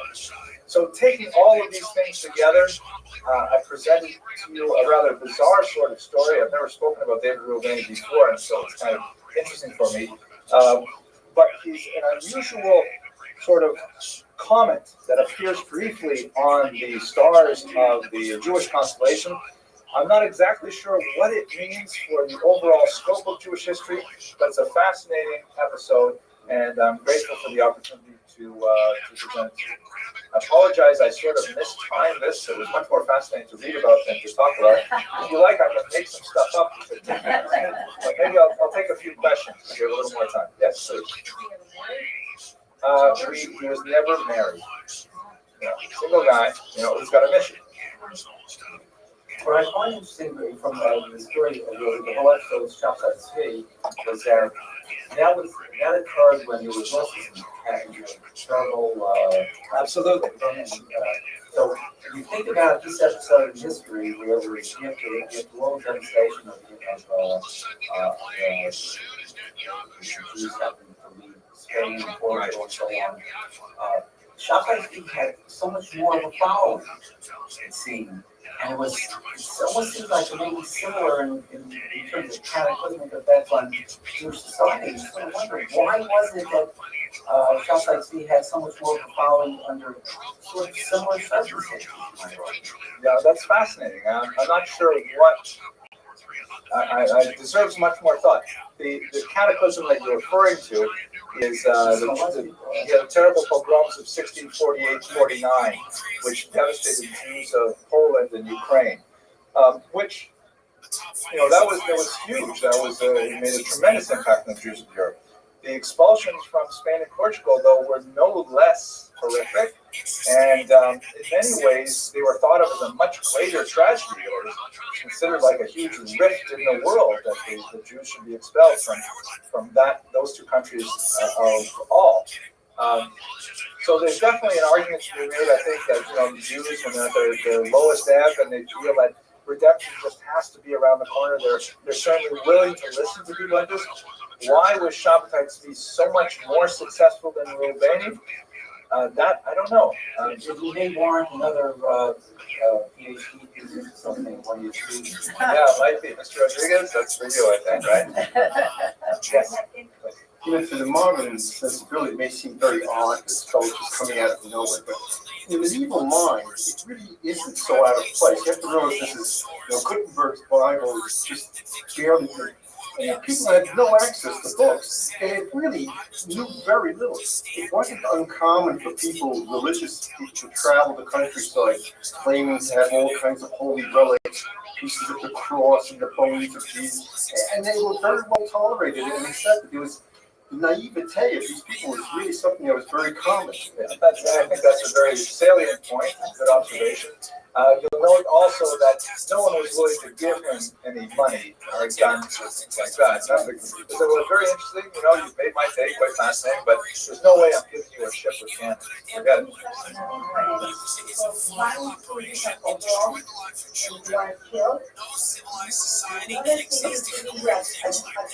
Or you become a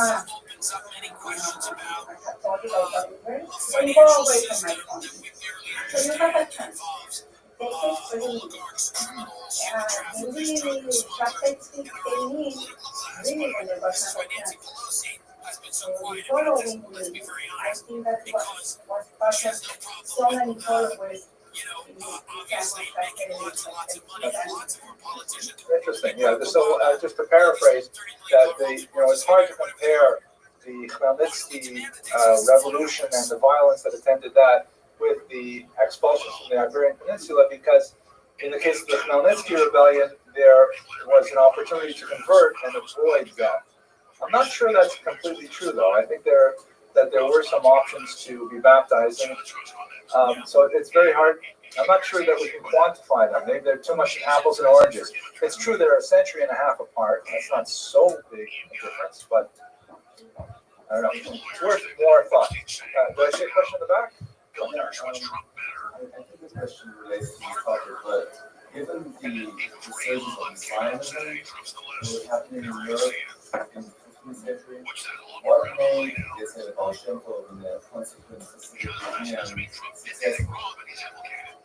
In relationship to false message science? Yeah. It seems that, given all this background, really failed, rituals, you can imagine that the end for it as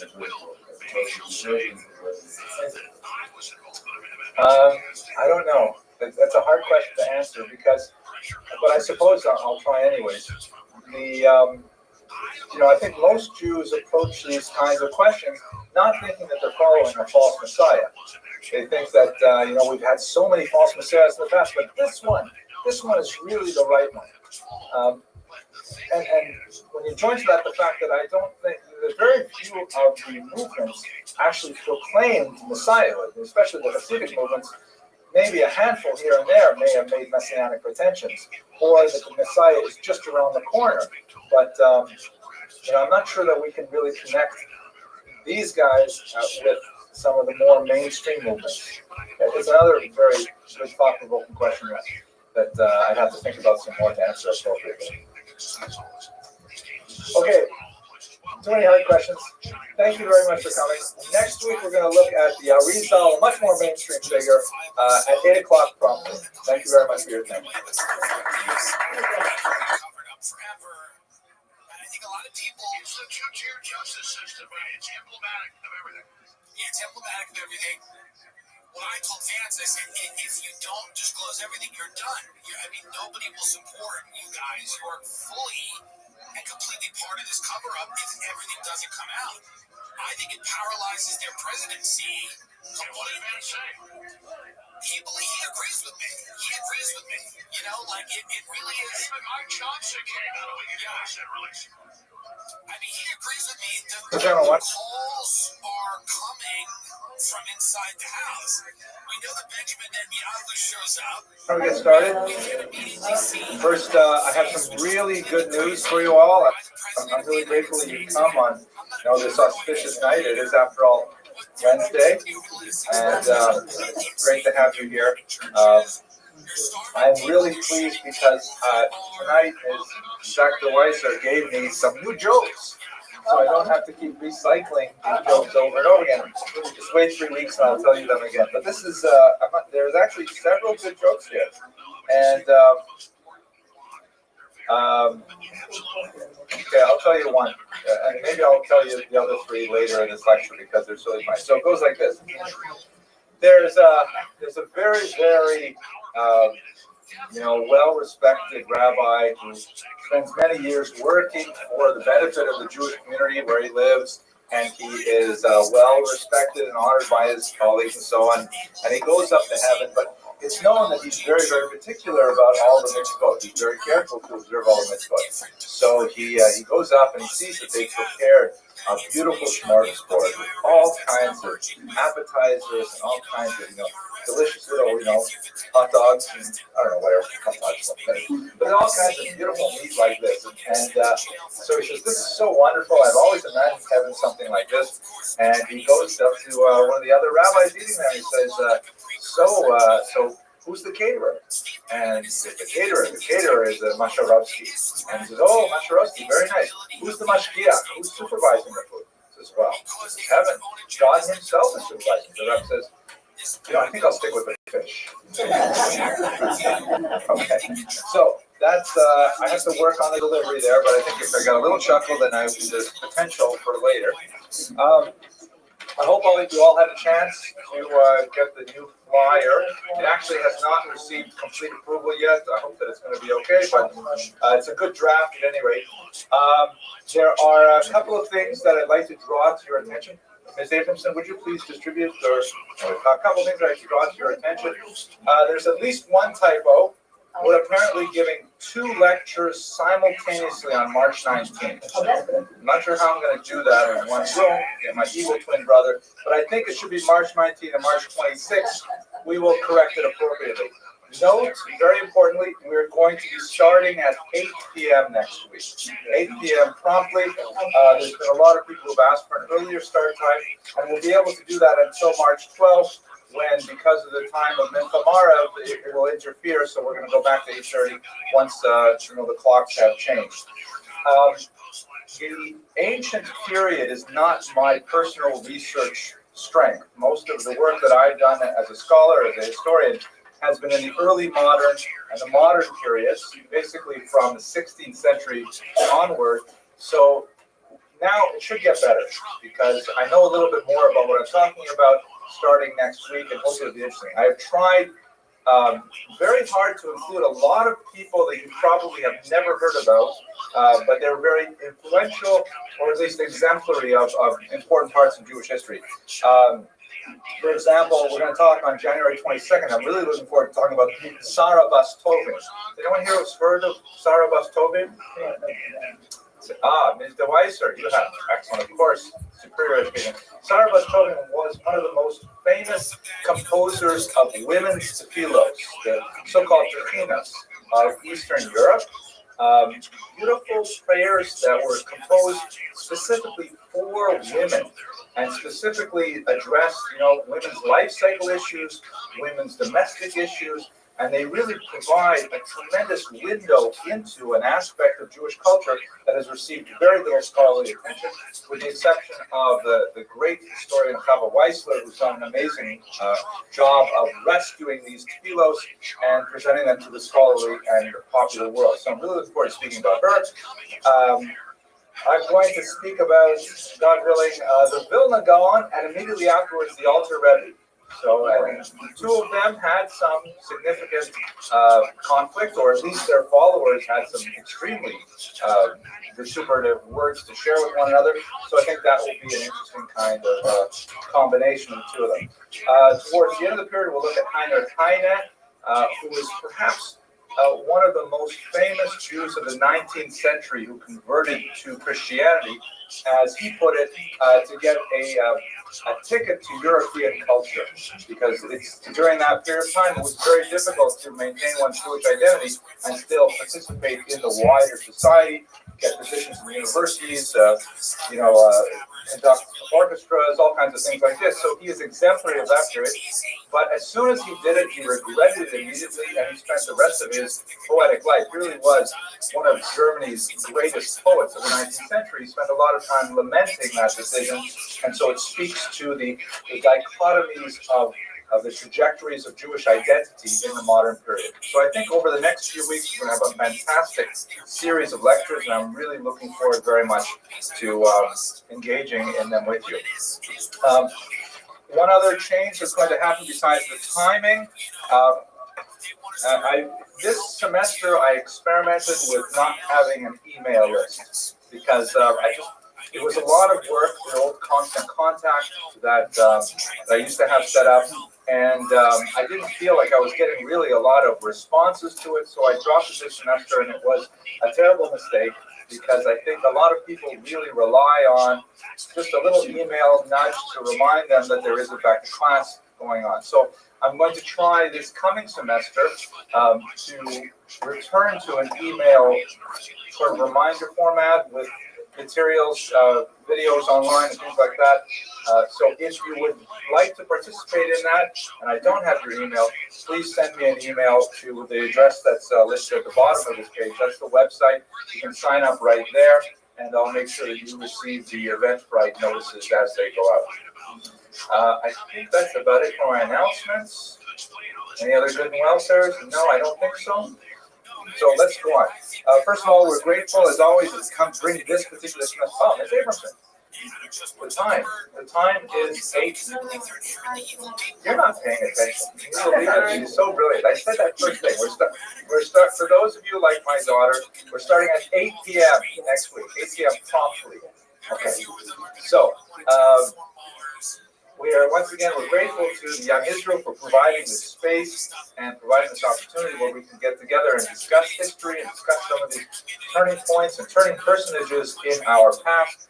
And we're welcoming sponsors to help support this class, this series, which the money goes to good purposes, supports these 2 young students who will greet you when you come in and do the filming. Mr. Rodriguez actually has an online fan club. I received a message from Germany recently. It said, "Go, Mr. Rodriguez." I'm not sure why. Maybe it wasn't a compliment. Maybe it was like, "Go away." But she said, "Go, Mr. Rodriguez." So sponsorships are certainly welcome. We're asking for $200 per lecture so that you can defray the cost and just support the synagogue for all the good they do in this community. But I'm glad that you're all here because your presence is sponsorship more than enough, and gives me the kind of energy to do this week after week, and hope you enjoy it. Okay, so let us go directly, without any further ado, to our topic tonight, Nachmanides, one of the most important rabbinical minds of the High Middle Ages.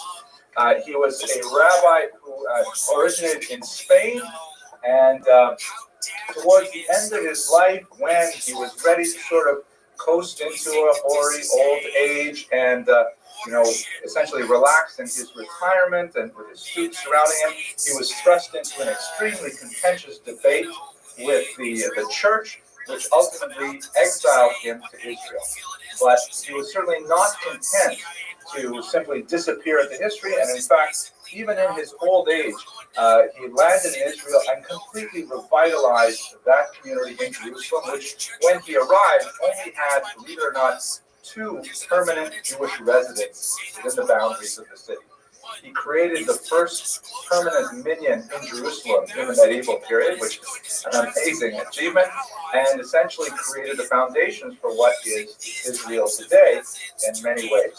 So we're going to look at the arc of his life, which begins as a kind of a figure attempting to create compromise between 2 warring schools of Jewish thought, that of Spain and that of France. And he moved through some fascinating periods of intellectual development and created a huge corpus of rabbinic literature that is still being mined today for the wealth of intellectual riches for contemporary scholars. And then, as I mentioned, in his final years, after being driven out of Spain as a result of this very contentious debate with the church, he really achieved his greatest things when he was living in the land of Israel. So that's basically the figure that we're going to look at today. His name, Nachmanides, like Maimonides, means son of Nachman. The Ides is a Latin suffix meaning son of, and he's known to followers of his thought in Hebrew in particular as the Ramban. There's an N at the end of his name for Rabbi Moshe ben Nachman, to distinguish him from Rabbi Moshe ben Maimon. It's not only the Ramban as opposed to the Rambam.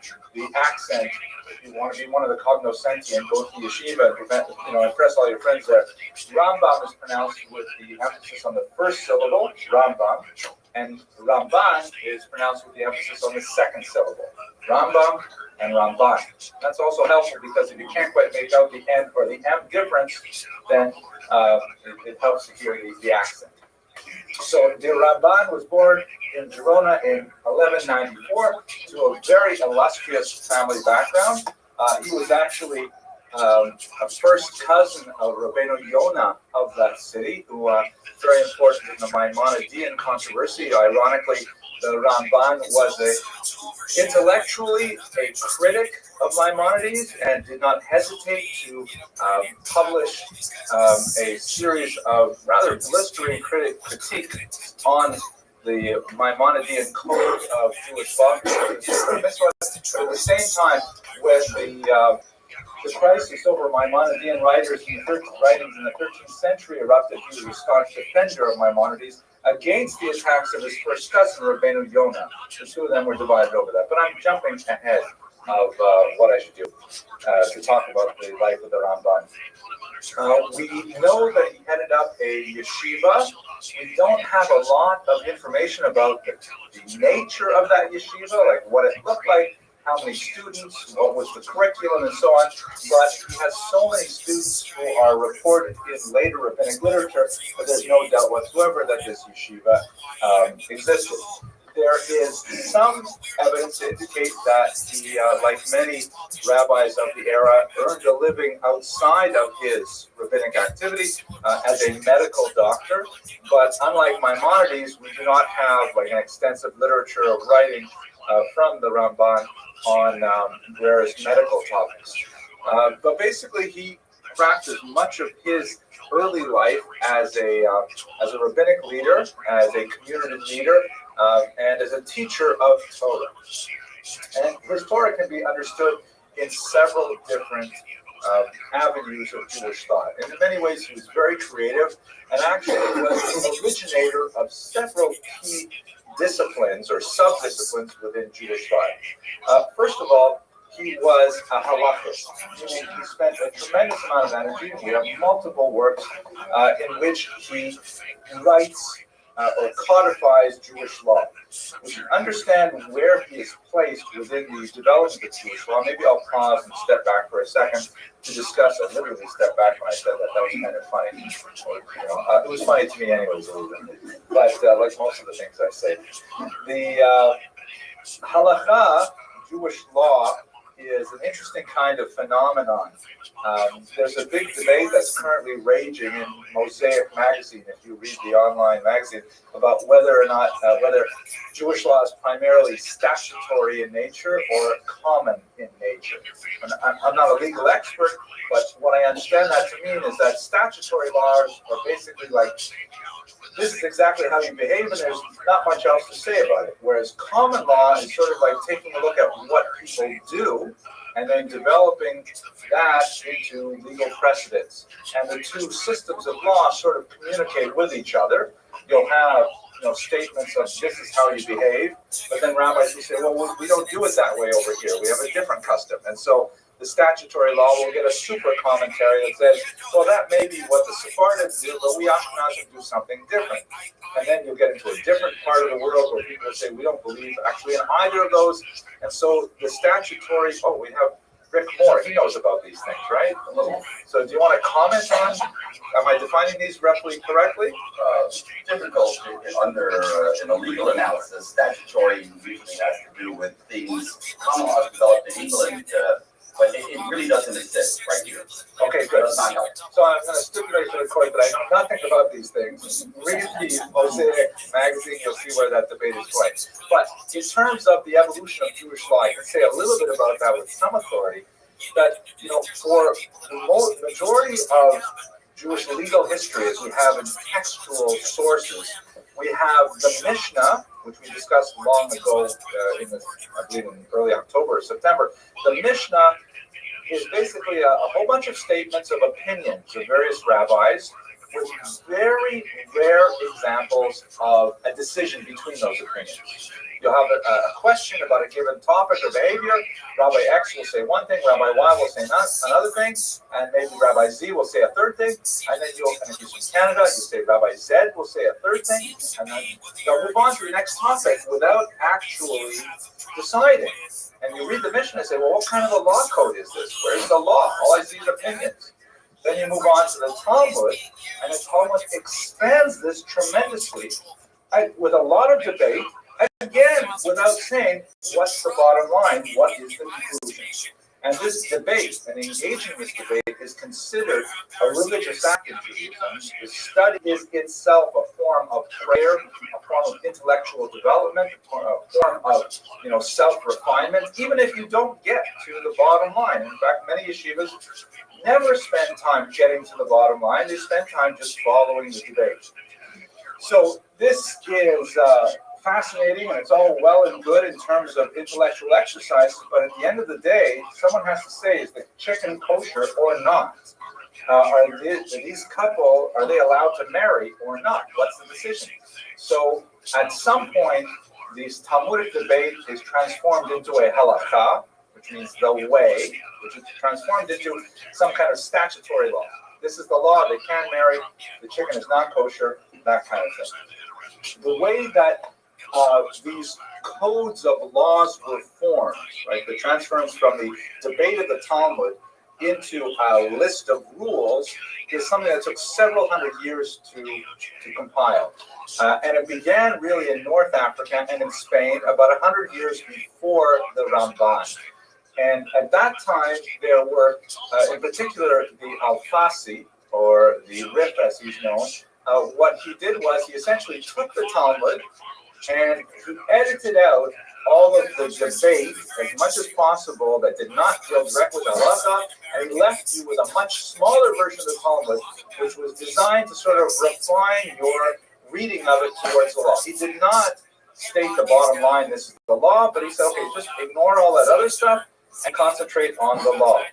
Ironically, this would be repeated in reverse by another scholar, Yosef Ibn Kabir, who wrote the Ein Yaakov, in which he said, you know what, the Talmudic law is very interesting, but I love all that other stuff that you ignored. And so he created a separate Talmud called the Ein Yaakov, which is all the legendary material, the philosophical material, the recipes, the biographies, all that stuff was in a separate book.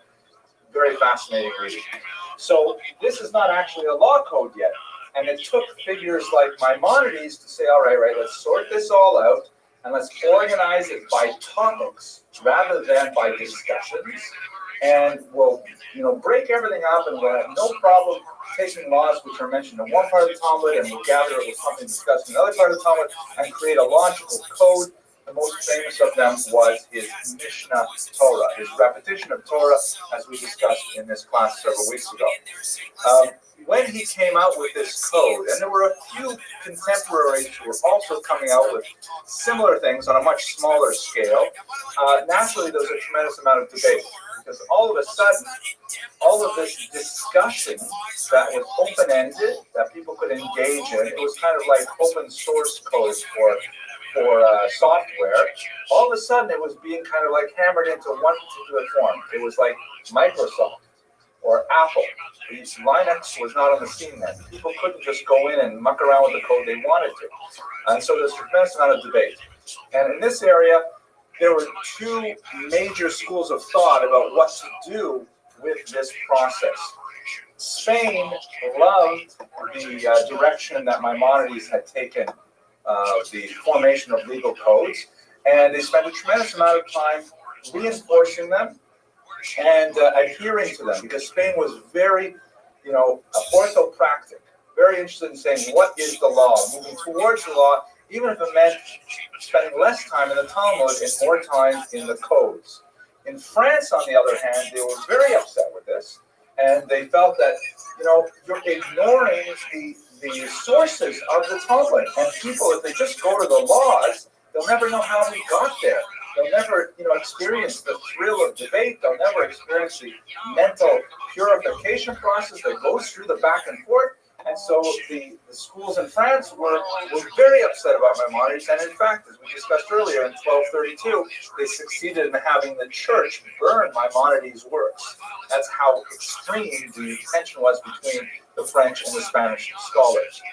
So what Nachmanides, or the Ramban, represents is he had a broad enough intellect that he could see the value of both schools. And he attempted, with moderate success, to create a synthesis that engages in the study of Talmud for its own sake, but at the same time tries to arrive at a conclusion in the end. This school was ultimately developed much further by the Tosafists, who also realized that the pure study of the Talmud was of great value, but at the end of the day, we really have to understand how to behave, and so they also drove some of their argument, not quite as much as Nachmanides, towards the final conclusion. This is the kind of work that Nachmanides did, primarily within the halakhic realm, and truth be told, this sort of combination of theory and practice formed the foundation of the next 800 years of Talmudic and legal study of Judaism. So he's an extremely influential thinker in bringing together these two very different approaches to Torah. Yes, Dan? Did he write some book? How did this manifest itself? Oh, excellent. Well, he wrote actually several books. His collected works today were published. Well, they were, it wasn't until the 20th century that all of them were actually published. Many of them remained in inculabula or in manuscript versions of the 20th century. But the critical edition that circulates today is 4 very thick, double-column volumes on a whole host of topics. In this particular area, he was mainly writing commentaries on Talmud and standalone works that dealt with specific subjects. For example, he wrote a fantastic book on death called Torah Ha'adam, which deals with the practical and the philosophical implications of death in Judaism. Very, very profound ideas. He wrote quite a bit of Kabbalistic commentaries scattered throughout his works, but only one actual solely standalone work of Kabbalah. And he wrote significant commentaries following the Talmudic tractates. So all of these things contribute towards his reputation as an original thinker. But the most famous, without doubt, if you have heard of the Ramban, probably 9 times out of 10 you've heard of him because of his brilliant commentary on the Torah, which occupies in that 4-volume set that I mentioned earlier. It's 2 full volumes of these dense little, double-column pages with the footnotes at the bottom. And certainly, his commentary earns pride of place only behind Rashi himself. Of all the commentaries that we preserve of the Torah, it's certainly Ramban. And in fact, that's, with the exception perhaps of the Aramaic translation of Onkelos, which is studied for other reasons, if one masters Rashi, the next logical step is Ramban. It has been very ably translated into English a couple of times, and there's a fairly new edition that I have a feeling Rick Moore is going to get out of the library right now that has met with tremendous popular appeal, and I highly recommend it to you. The difference, the major creative difference of Nachmanides' commentary in the Torah is so obvious to us now that when I tell you, you'll kind of be saying like, Vosepis, I'm here to hear this is obvious, but in fact it was not obvious at the time. Rashi's commentary, the main purpose of Rashi's commentary is to bring together the written Torah with the oral Torah. In other words, here we are reading the written Torah, and there are a lot of opaque passages, a lot of difficult passages, and we have, thank you very much. This is just 204, I think. This is my lovely assistant, Rick Moore. Let's have him. Okay. This is the new translation published by Art Scroll. The translator is, I should see who translated it. Rabbi Yaakov Blinder, or Blinder. I'm not sure how, it's either Blinder or Blinder. I apologize, Rabbi. But this is a very well-received translation, and you can see it's got the Hebrew original and the Aramaic translation of Onkelos. It's got Rashi's commentary, which is often very relevant to the commentary of the Ramban himself, because the Ramban will often polemicize with Rashi. They'll often take issue with Rashi. But to discuss what is the point of the Ramban's commentary, Rashi's main point is he wants to show the unity of the written Torah and the oral Torah, because that's a very basic idea of Judaism, that we have these two Torahs which are rather different in meaning, and Rashi brilliantly and concisely anthologizes the oral Torah and provides it as a running commentary to the written Torah. So you really get with Rashi sort of like the distilled wine of both of these Torahs. The Ramban isn't trying to do that at all. Rashi has achieved that, and here it is, 100 odd years later, and the Ramban says, well, let's ask some deeper questions. Let's synthesize this. Let us challenge the meaning of this. Like he will, for example, it's almost a taboo topic today. Some very big rabbis have gotten into a lot of trouble for psychologically analyzing great biblical figures. And he will, on occasion, take them to task. He'll say that, our forefather Abraham, for example, erred when he tried to pass Sarah off as his sister rather than his wife, which is a rather courageous thing to say. I would be scared to say it, except I'm quoting Ramban. I can get away with it in our society today. So he really is much more of we would consider him a modern commentator, because he's not just trying to hold our hand through the text. He's having essentially small essays on major themes in the Torah. So it's a brilliant, fascinating commentary which takes us into a much deeper philosophical analysis of the text than Rashi did. Rashi is essentially just trying to marry the written Torah to the oral Torah, so we get a holistic approach to it. The Ramban will say, I don't understand why this is so, and he'll opine various approaches to the text, and really provides a much more engaging and fascinating approach to it. His style is quite different from Rashi or from commentaries of his era, whereas Rashi's comments are famous for their brevity. That they say in yeshiva, he used to say, beware of a long Rashi or a short Tosfos. Right? Because if Rashi spends a long time explaining something, it means there's a lot of difficulty. And Tosfos, on the other hand, is normally verbose, so if Tosfos is short, it's going to be a real hard nut to crack. The Ramban tends to be like Tosfos in the sense of being, takes up much more space, much more loquacious, not to the point of tedium, God forbid, but he will, really discuss an idea to its fullest, whereas Rashi will only offer little, hints and nuggets at deeper psychological and philosophical issues. Yes, Randy. Is this commentary in Spanish or? No, Hebrew. Absolutely, rabbinic Hebrew.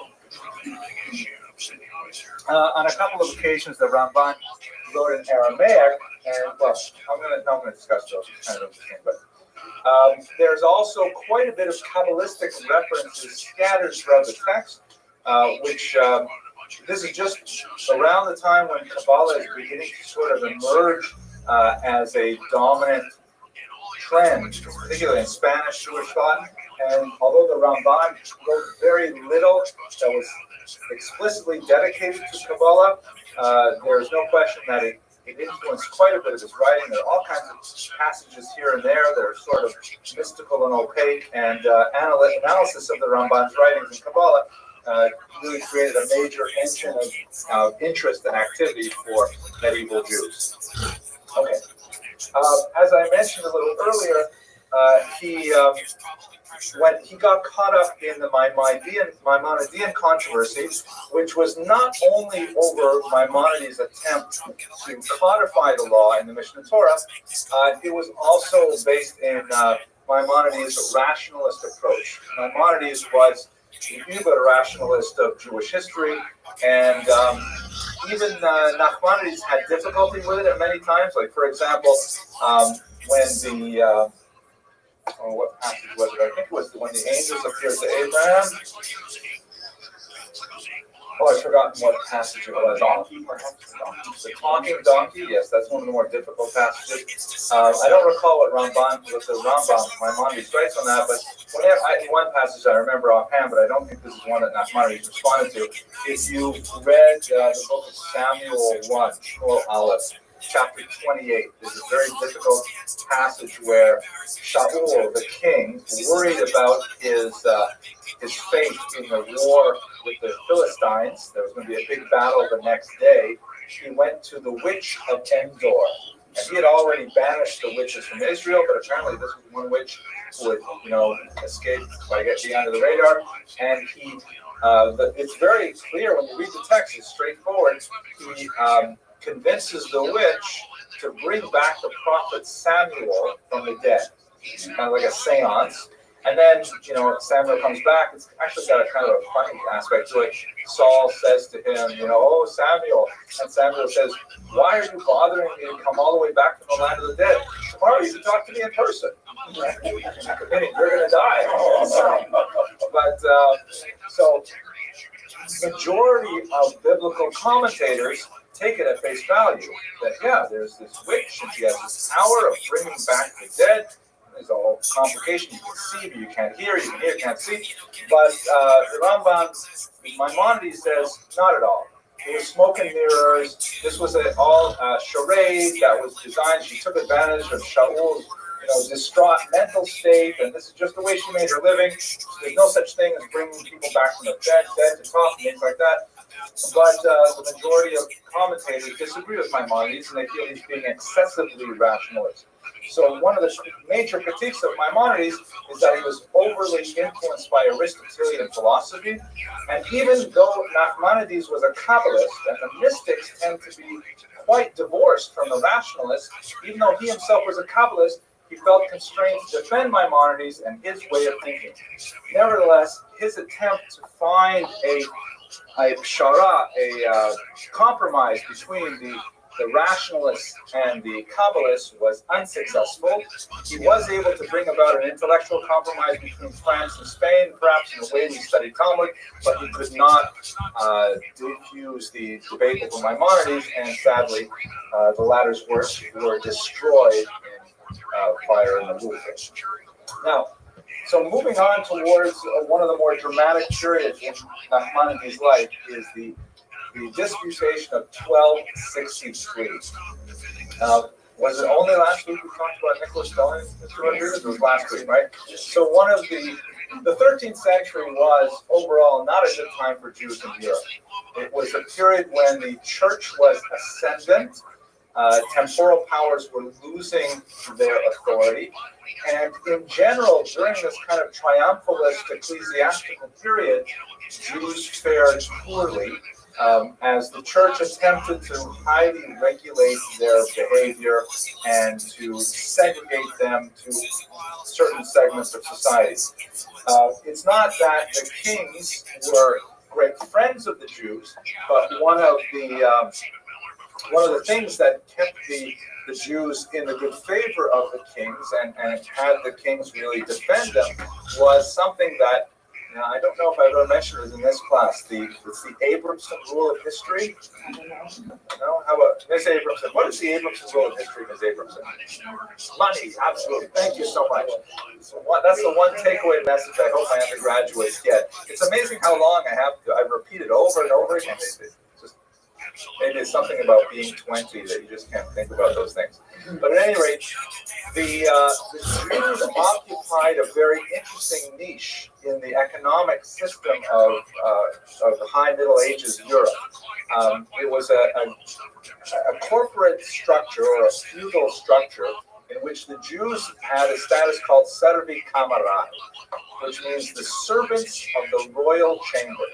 And just in a nutshell, maybe in another lecture we'll expand on this, but basically, the Jews occupied a certain status in the economic structure of what was basically a barter society, where they were one of the few groups that actually dealt in precious metals, in coinage. And this was through petty money lending, it was through small-time commerce, sometimes larger commerce. And so that meant that they generated a lot of cash money, as opposed to chickens and pillowcases and fields of wheat. They actually had ready cash, much more than most elements of society, because of that particular niche. So what the kings did in medieval Europe is they said that the Jews will be taxed directly by the royal chamber. That's what that Severin Kamerai means, is that they are servants of the royal chamber directly. So you can have, like Shlomi and Yitzchak and Rivka and Shprinza and Seitel who are living in a little shtetl, and they're living in a shack essentially, but they are actually direct subjects of the king. They are not subjects of the local duke or the baron or the lord. They actually report directly to the king. Not that they would ever see the king, but their money would. So the Jews, on the one hand, did not necessarily have a very high lifestyle, but the fact that they lived in urban areas and worked in industries that generated cash meant that they could generate also a lot of tax revenue for the king. And the king, in return for that tax revenue, protected the Jews. Hence the phrase, the king's Jews, which you may have heard of. This is kind of funny. We have at the college, we have an excellent librarian, really one of the best librarians I've ever worked with. She's Cuban and not Jewish. And all her friends ask, how are your Jews doing? All of us at the college are her Jews. So, I find that amusing. But at any rate, let's tell another joke. That one, here we go. So, here we go. There's this old rabbi is walking out of shul one day, and a gust of wind comes and blows his hat off his head and across a busy street. The elderly rabbi, he can't quite cross the street, but across the street there's a young man who sees this happening, and so he goes out and he gets the hat and he returns it to the rabbi. And so when the rabbi says, "Bless you, my son." So this guy, he says, "Wow, I've been blessed by the rabbi. It must be my lucky day." So what he does, he goes to the racetrack and he's looking at the names of the horses, and he sees there's a hat named Cap. So he says, "Cap, maybe that's a sign. I rescued the rabbi's hat. I'm going to bid on Cap." And sure enough, Cap comes in first. He makes a lot of money. And he says, "Wow, this is great." He looks at the next race and he sees there is another horse whose name is Top Hat. Top Hat, wow, this is great. Puts all the money on Top Hat. Top Hat comes in first. And it goes on and on all day with all these kinds of hat metaphors. Finally, he comes home at the end of the day, and he's all depressed, and his wife says, "What happened?" And he tells her the whole story, and she says, "Well, what happened? I mean, where's the money?" He says, "Well, at the very last race, I bid on a horse called Chateau." And she said, "You idiot! You're thinking of chapeau in French. Chapeau is hat." He says, "Oh, it doesn't matter. It was some Japanese horse called Yamaka that won in the end." Thank you, Mr. Weiser. It's good. Okay, that's it. I only have like 3 jokes left now. That's here. Okay. Anyways, so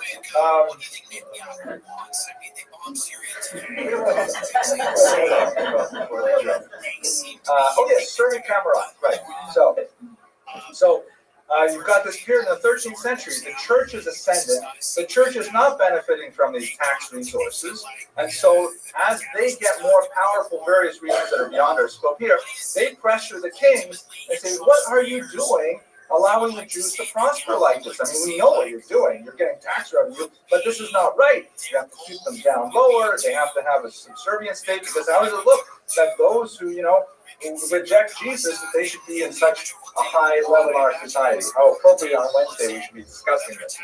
So what happens is, as the kings lose kind of power and traction vis-a-vis the church, the Jews tend to do poorly. This is a phenomenon that stretches through much of the 13th century in particular. And one of the expressions of this was the so-called disputation, where churchmen, for various reasons, we saw Nicholas Doman last week, would sponsor a forced debate between representatives of Judaism and representatives of the church. And these debates would often be held in churches, with an audience of dignitaries and nobles, and the Jews would be expected to, put forth an argument for Judaism, which would then be thoroughly trounced by their Christian interlocutors, and then everyone would go home at the end of the day saying, "Wow, this is great. We have this amazing religion. Those Jews are so obstinate. Look, how can they keep believing this stuff?" That was the way the thing was supposed to go. Typically, the debater on the Christian side would be a convert from Judaism to Christianity, who had some knowledge of Jewish texts and so on and so forth. So, in the case of Nachmanides, it was a man who took the name Pablo Cristiani. To his dismay, however, when they called for this disputation, they demanded the leader of the Jewish community to represent Judaism, and it was none other than Nachmanides, who was really the kind of mind that only comes along once every 1,000 years, being against some schlemazel, and it was a rout. It was a terrible rout, and it was extremely embarrassing for the church. But when he was invited to this disputation, Ms. Abramson, a brilliant question.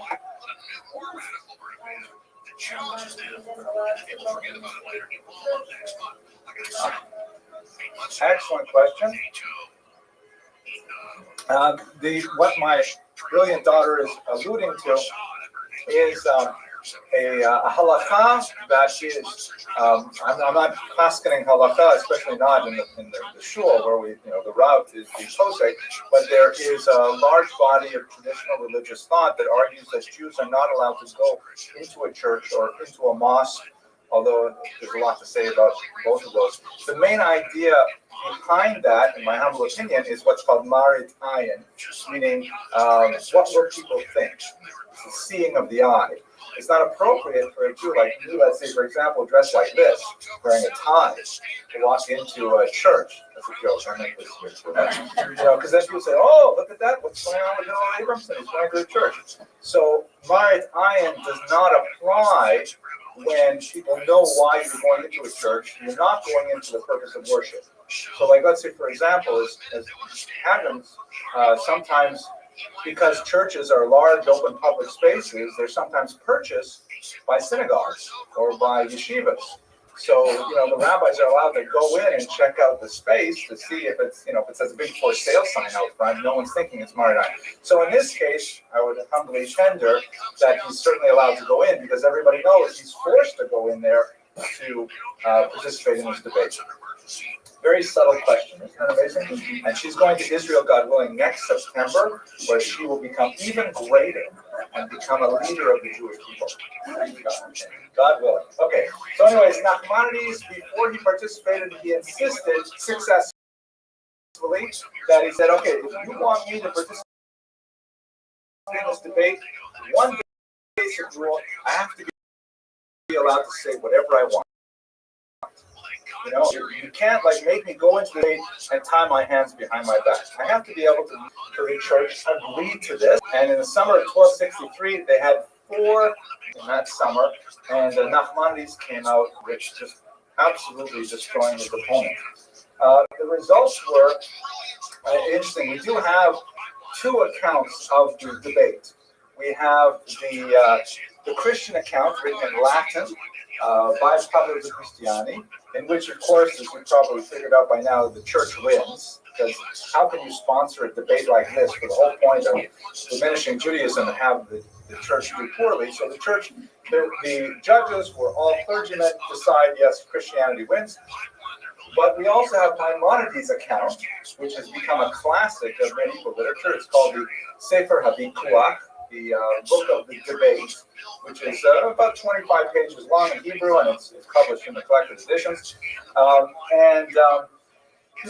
Reading the Christian side, it looks like the Christians win. Reading the Jewish side, it looks like Nachmanides wins. But when you look at a few other, external factors, it seems pretty clear that Nachmanides was the winner. First of all, the church ended the debate early. That is too much already, enough. And even though they pronounced the church the winner, Pablo de Cristiani the winner, the king gave Nachmanides the bonus money of 300 gold coins. Normally you give the bonus money to the winner, but the king obviously enjoyed himself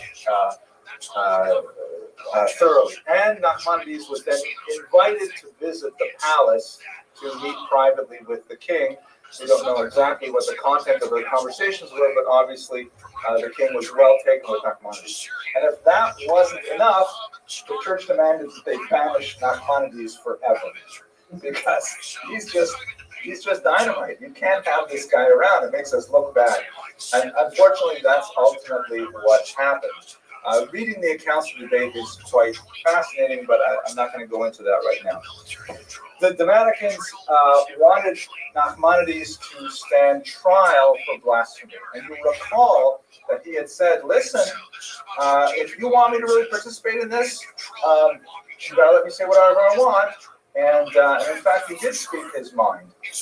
So when they threatened to place him on trial, it seemed that the only way that he could survive this is if he accepted to be banished.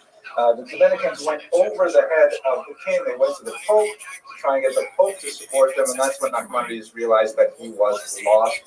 He fled Spain for Israel. He was already at this point, I believe, in his mid-70s. So he's really towards the end of his academic, intellectual, rabbinic career, and yet it is this point that in many ways he achieved his greatest successes. Just one point about the debate, though, that really should be discussed. Nachmanides employed an extremely subtle and brilliant and elegantly simple technique to diffuse one of the strongest attacks on the Talmud. And you recall from Nicholas Donin, the discussion last week, that if this ended badly, that tens of thousands of precious manuscripts could be destroyed if Nachmanides doesn't hold his own. So one of the biggest charges, and probably this Christianity was actually much better prepared than Nicholas Donin, was that the Talmud blasphemes Jesus, and specifically says some terrible things about Jesus' personage, about his parentage, about his character, all kinds of things that, according to the internal rules of this debate, were unforgivable sins. And Nachmanides' defense was very simple. He said, that Jesus? Oh, no, that's not the Jesus that you guys worship. That's another guy named Jesus. And he consistently maintained that, it's not an uncommon name, Yoshua, right? Joshua. He consistently maintained that, because we do have a character named Yoshua that had a rabbi named Rabbi Yoshua ben Prakhya. His teacher was also named Yeshua ben Prakhya. And the timing doesn't work. The Jesus of the Talmud could easily be an entirely different person. It's unlikely. Chances are, when the Talmud says negative things about Jesus, they mean the Christian Jesus. Once again, since it's Wednesday, it's totally appropriate for us to be discussing this. But Nachmanides, whenever probably the Christianity came out with a criticism, said, look at what it says over here about Jesus. It says, that's a totally different Jesus. That's not talking about your Jesus at all. And so the Christianity was defenseless against that argument, because it could not be said to be blasphemous if it wasn't speaking about the same person at all. And so Yiddish Cup, absolutely. He completely deflected the worst criticisms, and the debate had to, ground to a halt whenever the Christianity really thought he had the best arguments to marshal against the Talmud. At this time, most likely, he wrote the Igeret HaRamban, a very, very beautiful and moving letter, which is worth actually quoting a little bit. I wonder if we have it in a prayer book. It's very powerful. But now, Elisa, didn't we study this when we were? I studied with my eldest daughter, Rafaela, before her bat mitzvah. We studied in depth the Ramban for this particular letter for about 6 weeks. Here it is, page 994. If you all just open up your prayer books, page 994, please rise. But that was funny. So let me read it to you, because it is really it's a beautiful piece of rabbinic writing. He wrote this to his family when he was forced to leave Spain, and it's essentially a letter to his son about how he wants him to behave for the rest of his life. It's part of a long tradition of what's called a tavah in Jewish literature, or the will, the ethical will. It's a document written not saying who gets my stocks and who gets the cars and who gets the house. It's a document that says, this is how I want you to lead your life.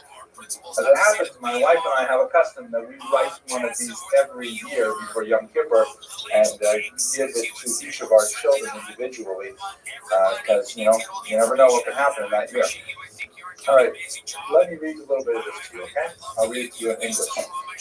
Heed, my son, the discipline of your father, and do not forsake the guidance of your mother. Accustom yourself to speak gently to all people at all times. This will protect you from anger, a most serious character flaw which causes one to sin. Our rabbis taught whoever flares up in anger is subject to the discipline of Gehenna, hell. As it is written, banish anger from your heart and remove evil from your flesh.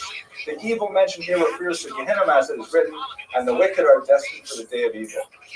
Once you have distanced yourself from anger, the quality of humility will enter your hearts. This sterling quality is the finest of all admirable traits, as Scripture writes, on the heels of humility comes the fear of Hashem. Through humility, the fear of God will intensify in your heart, for you will always be aware from where you have come and to where you are destined to go. You will realize that in life you are as frail as the maggot or the worm, all the more so in death. It is this sense of humility which reminds you of the one before whom you will be called for judgment, the King of glory. Of him it is written, behold, heaven and the heaven of heavens cannot contain you, surely not the hearts of men. Furthermore, it is written, do I not fill heaven and earth, says Hashem? After you give serious thought to these ideas, you will stand in awe of your Creator and will be guarded against sin. Once you have acquired these fine qualities, you will indeed be happy with your lot. When your actions display genuine humility, when you stand meekly before man and fearfully before God, when you stand wary of sin, then the Spirit of God's presence will rest upon you, as will the splendor of His glory. You will live the life of the world to come. And now, my son, understand clearly that one who is prideful in his heart toward other men rebels against the sovereignty of Hashem, for he glorifies himself in God's own robes. For it is written, Hashem reigns, He dons the mantle of grandeur. For indeed, of what should man be prideful? If he has wealth, it is Hashem who makes one poor or prosperous. And if honor, does honor not belong to God? As it is written, wealth and honor come from you. How can one glorify himself with the honor of his Maker?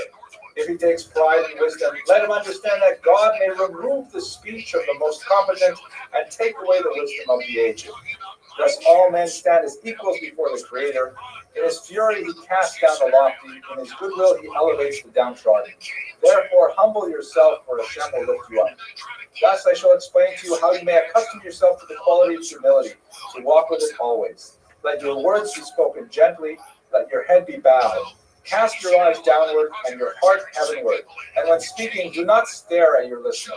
Let all men seem greater than you in your eyes. If another is wiser or wealthier than yourself, you must show him respect. And if he is poor and you are richer or wiser than he, consider that he may be more righteous than yourself.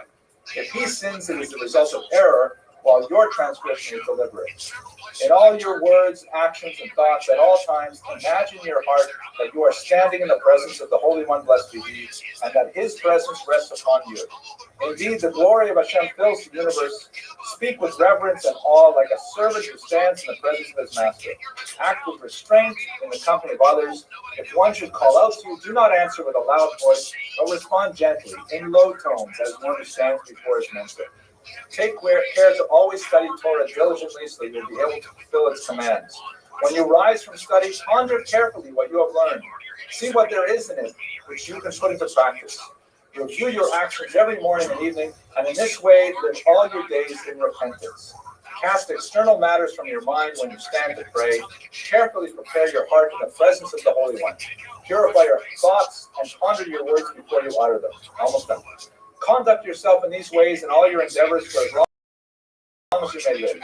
In this way you will surely avoid transgressions. Your words, actions, and thoughts will be flawless. Your prayer will be pure and clear, sincere and pleasing to God. Blessed is he, as is written, when you prepare their heart to concentrate, you are attentive to their prayers. Read this letter once a week, he concludes, and neglect none of this. fulfill it, and in so doing, walk with it forever in the ways of Hashem. May you be blessed, so that you may succeed in your ways and merit the world to come that lies hidden for the righteous. Every day that you shall read this letter, Hashem shall answer your heart's desires. Amen. So that's why it's printed in the prayer book, because many people do have the custom of reading it every single day. Others have the custom of reading it every week. Others have the custom of reading it whenever they give a lecture on Nachmanides.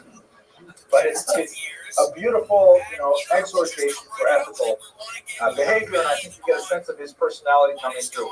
That even though he's a man who was the leader of his community, very well published, a man capable of aggressive debate, not fearful of power, and enduring great, punishment. Nevertheless, the letter is all about being humble. I don't know. I think his last name was Edes, but that's about all I know. That was a joke. Not money. Okay, we'll take that out of the internet. Let's go on.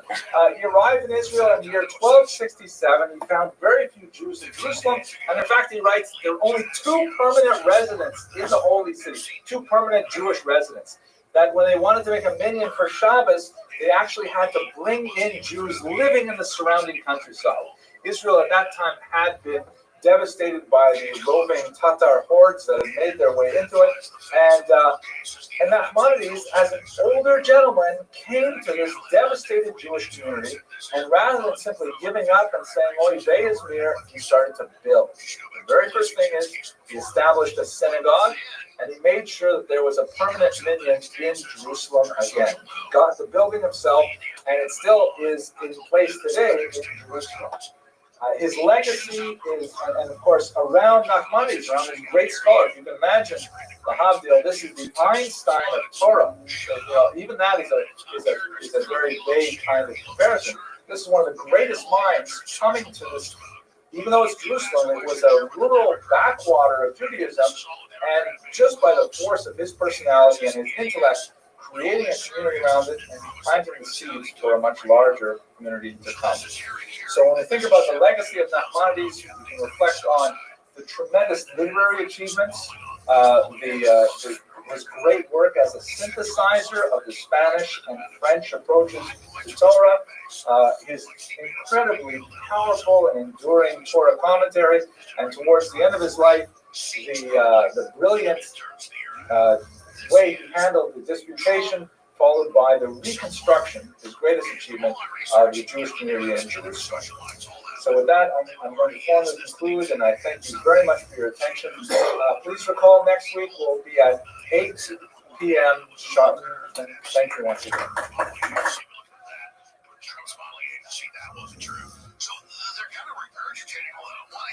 So why did Trump act so panicked during the headlines and come out saying, there is no list, okay, there is a list, but you're still an idiot if you look at it, to, okay, we'll have Van Bondi release the grand jury transcripts from Ghislaine Maxwell that Comey's daughter ran the cover-up on, and the Epstein case 6 years ago where he got in jail. So you couldn't do a bigger rising. You couldn't come out and say, I'm more guilty than what he Hello, everybody. Well, today's topic is the truth.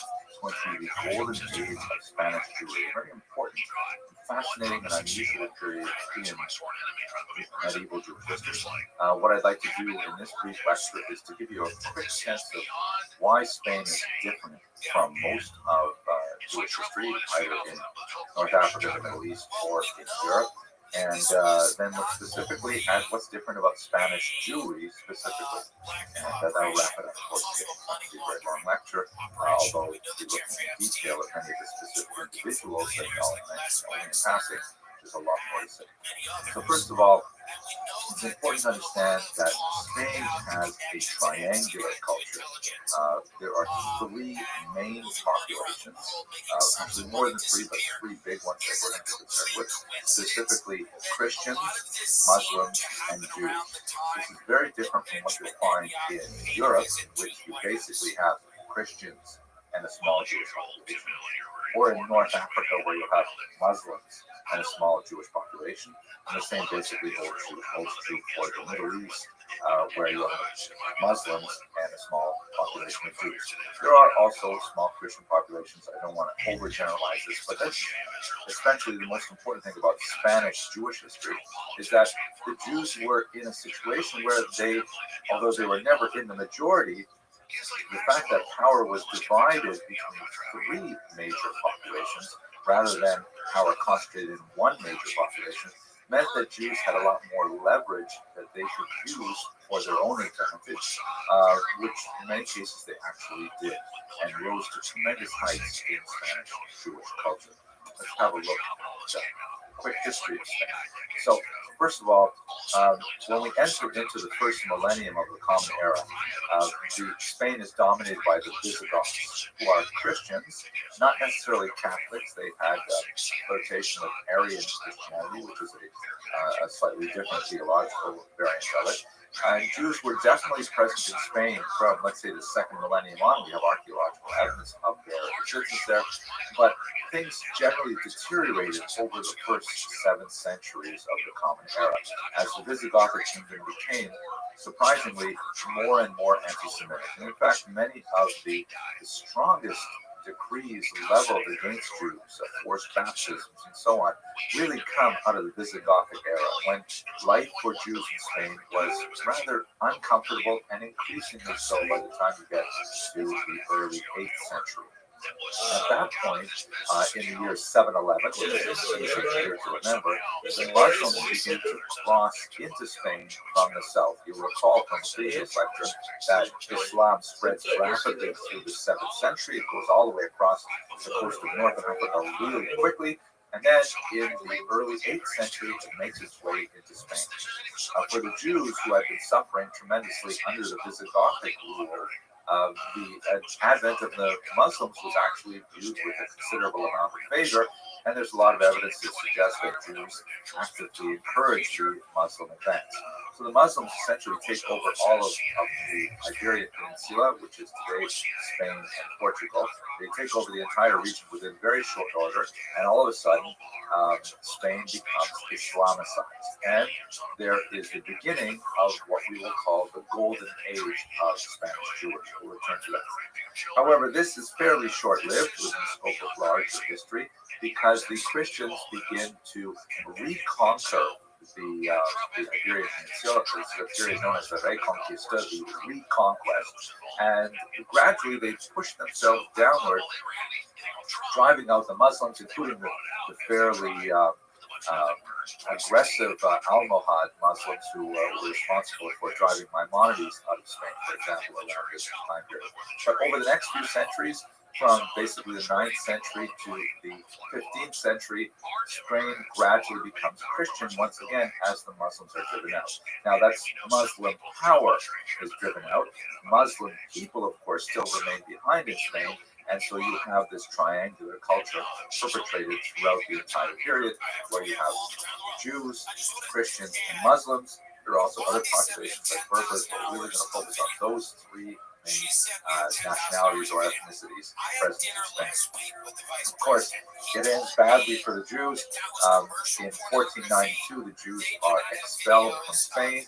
5 years later, they are expelled from Portugal, and as you can see in this map, they end up moving all over Europe. They go throughout the Mediterranean, all the way out to Israel and to Greece and places like that.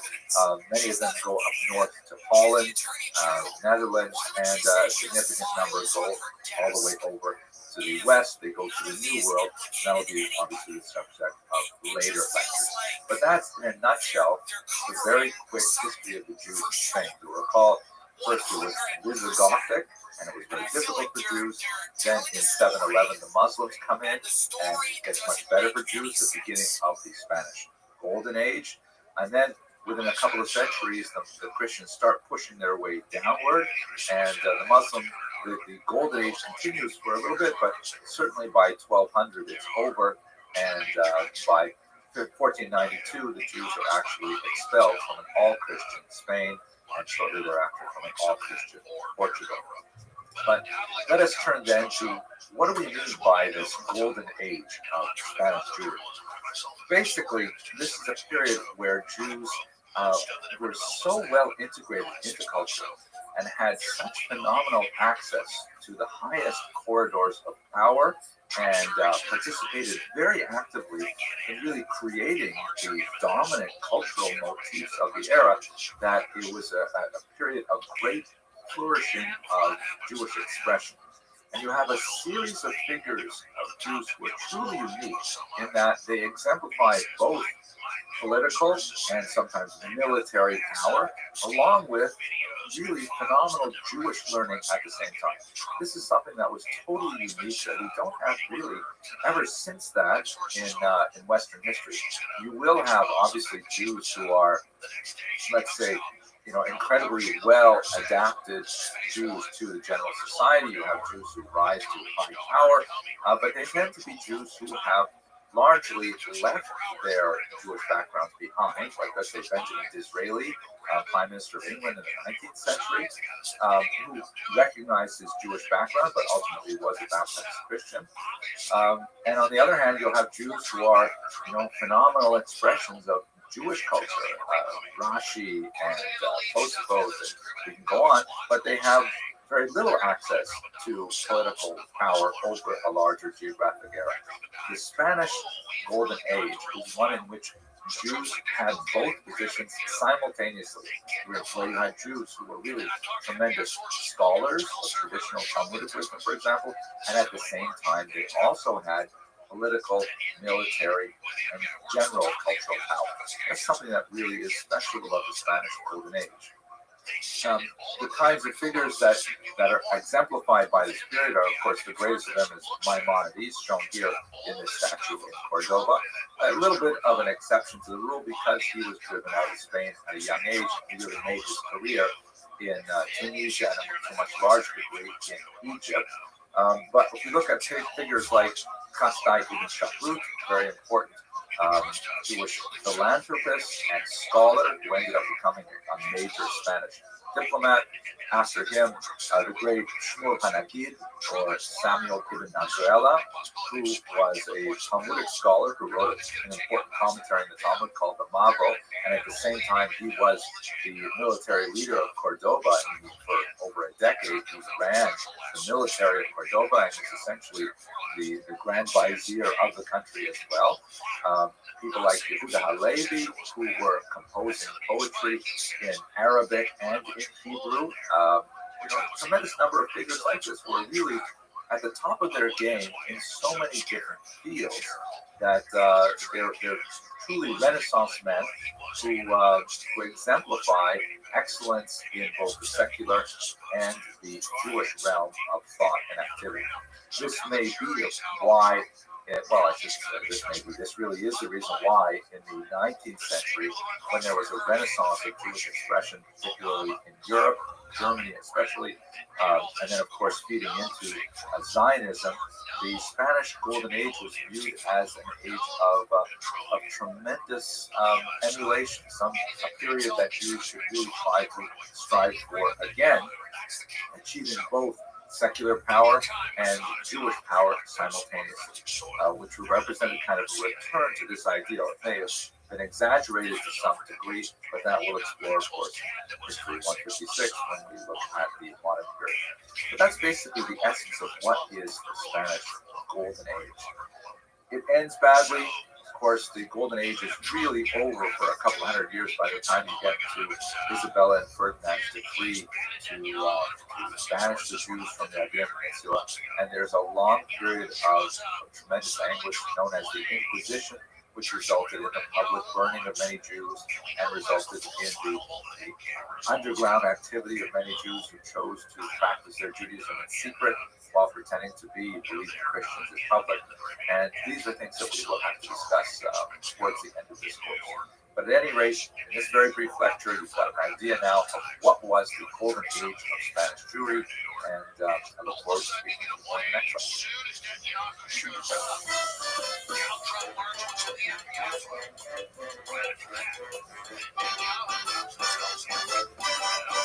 Sources,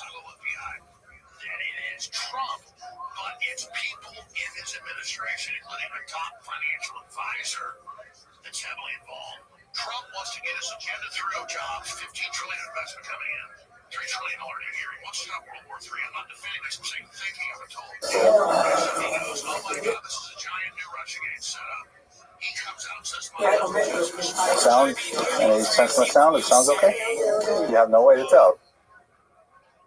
Right, we'll find out later. Okay. Okay. All right, ladies and gentlemen, why don't we get started? So, thank you for coming. It's the first night of the spring semester, and I'm sorry that my lovely daughter Aliza is a little bit unwell. They have the notorious Taurus MS flu. You know, starts with one kid in Taurus MS and it spreads through all of them. Even though some of them are, beyond that stage right now. And I want to say thank you to all of you for your kind thoughts for my father. He has had, I'm proud to say, and very pleased to say, a rather remarkable recovery.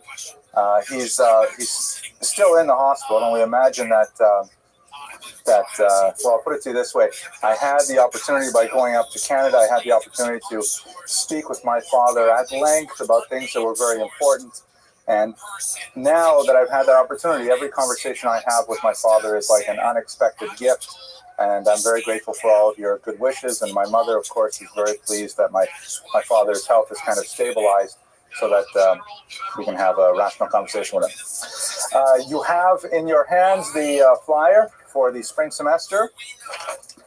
You'll note that the topics are on the right, and there are a few key dates when we will not be meeting around the holidays of Passover, and they're listed down there, but I'm really looking forward to having you join us for these lectures. I'd also like to give a shout out to the students in Touro College who are taking this course both in New York and in Los Angeles. We're trying an experiment where we're putting these videos online for students around the world to take advantage of them.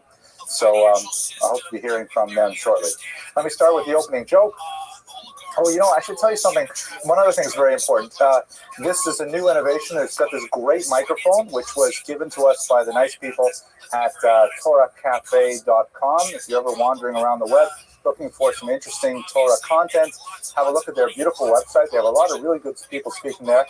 And I'm pleased that they are picking up a lot of these lectures, and then they are professionally re-editing them, adding the PowerPoints right into the lecture in a very nice way. The only thing that's a little weird is that they're taking my 60-minute lectures and they're shrinking them down to like 36 minutes, which means they cut out the jokes for sure, and they cut out all the questions.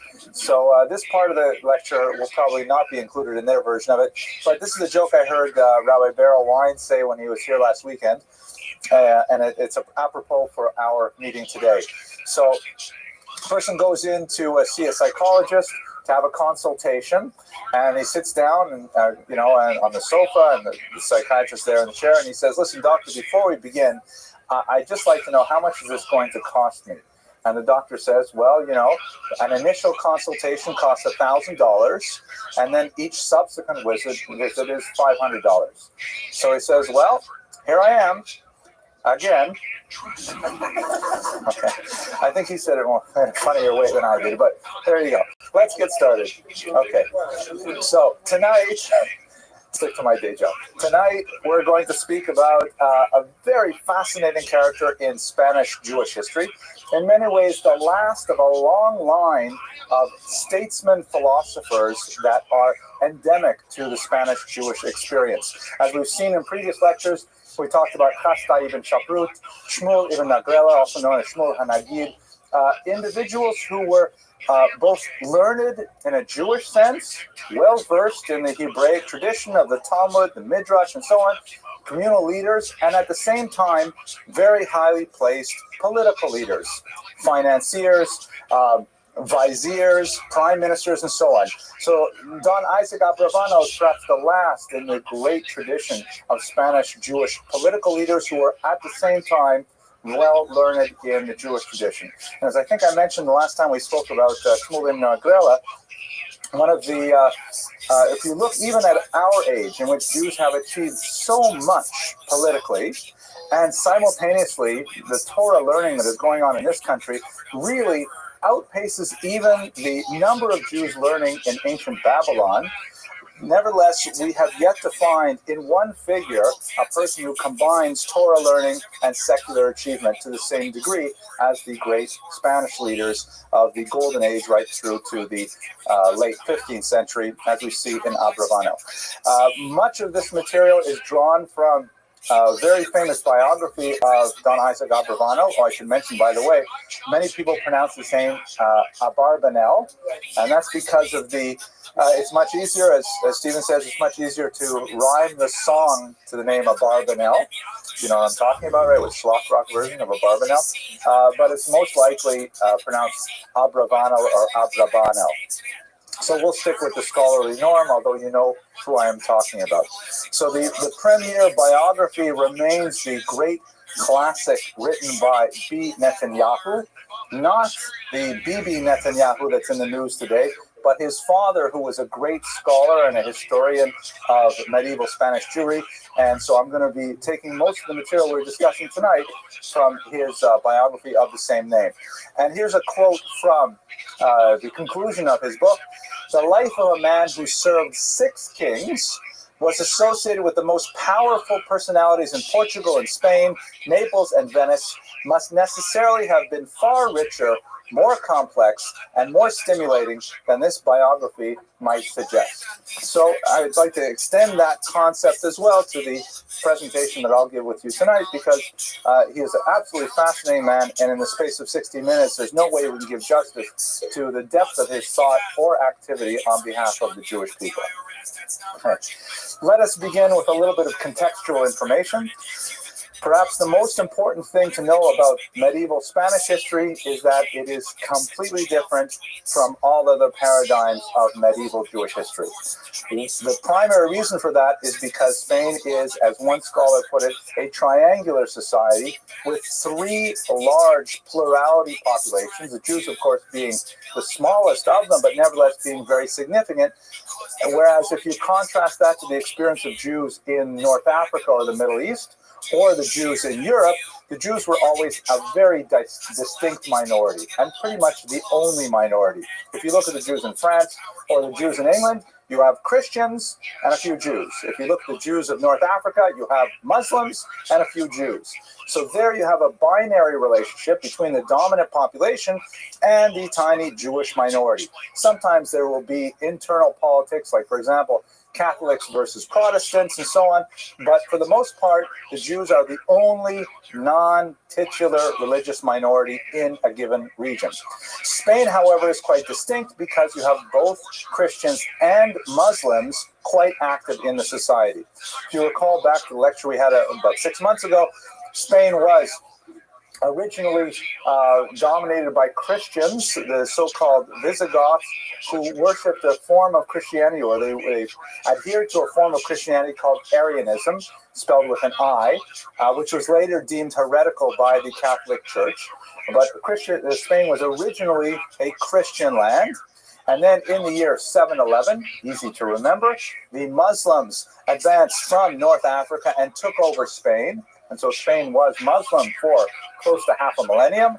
And then, coming primarily from the north, from France, the Pyrenees Mountains, and downwards, there is the reconquest of Spain by the Christians. And the period that we're studying, of course, Spain is under the control of the Christians, but it would be, I think, an exaggeration to say firmly within the control of the Christians, because there still are very significant Muslim minorities, and there's ongoing tension between these populations.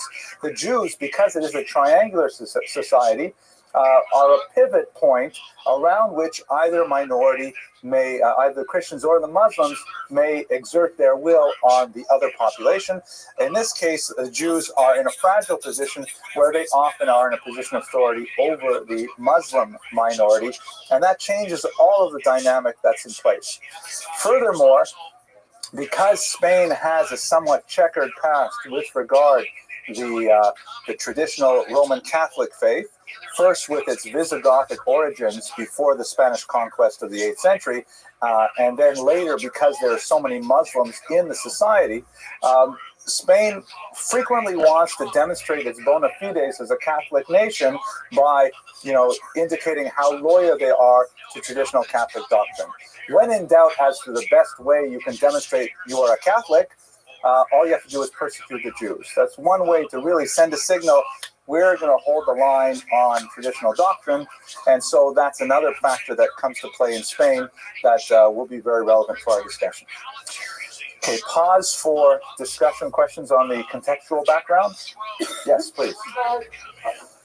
Until the Muslims were kind of like thrown out of Spain, you might say, or had to leave Spain, that was considered the golden era of Spain because of the Muslim. Right. Golden era vis-a-vis Jews. Yeah, there was a tremendous period of toleration and allowed for Jews to advance tremendously in that society. And exactly, they had a tremendous amount of, well, I don't know if it's saying so much, but influence and what's going on.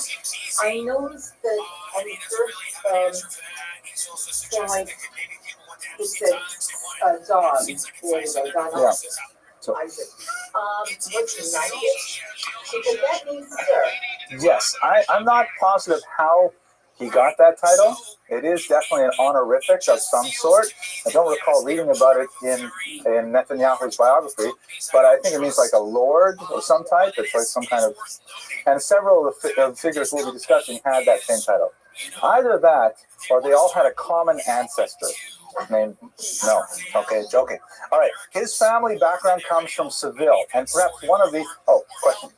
Wasn't Spain fighting to Aragon and Castile? Yes, you've got, they're both Christian dominated, but they're fighting back and forth between each other. And Abravano got involved in quite a bit of that as he's fleeing from Spain to Portugal, back to Spain again, and so on. So his background is from Seville. If we look at the map here, we see that's fairly close to where the Muslim conquest occurred. Down here on the lower third of Spain, close to the bridge to North Africa.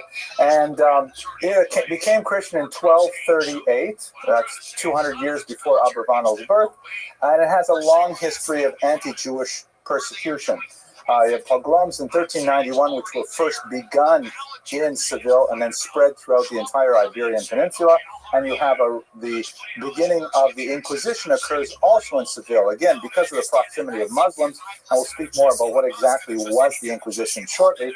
But there's a strong tradition of anti-Jewish agitation in this region. And this had a signal impact on none other than Abravano's own grandfather, who converted to Christianity in the late 14th century.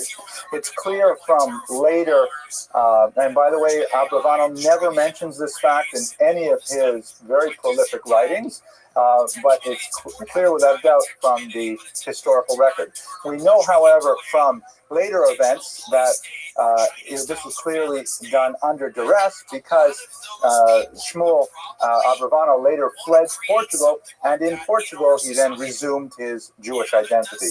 So his conversion to Christianity was most likely, we don't know a lot of the details about it, but was most likely the result of his very high level of influence in Spanish society.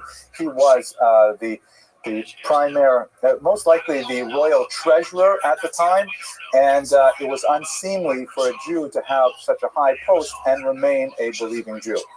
A couple of things we could mention here in terms of historical tradition. The first is, and this continues right up to our own day, there is a very strong tradition of Jews occupying high positions of economic regulation in societies.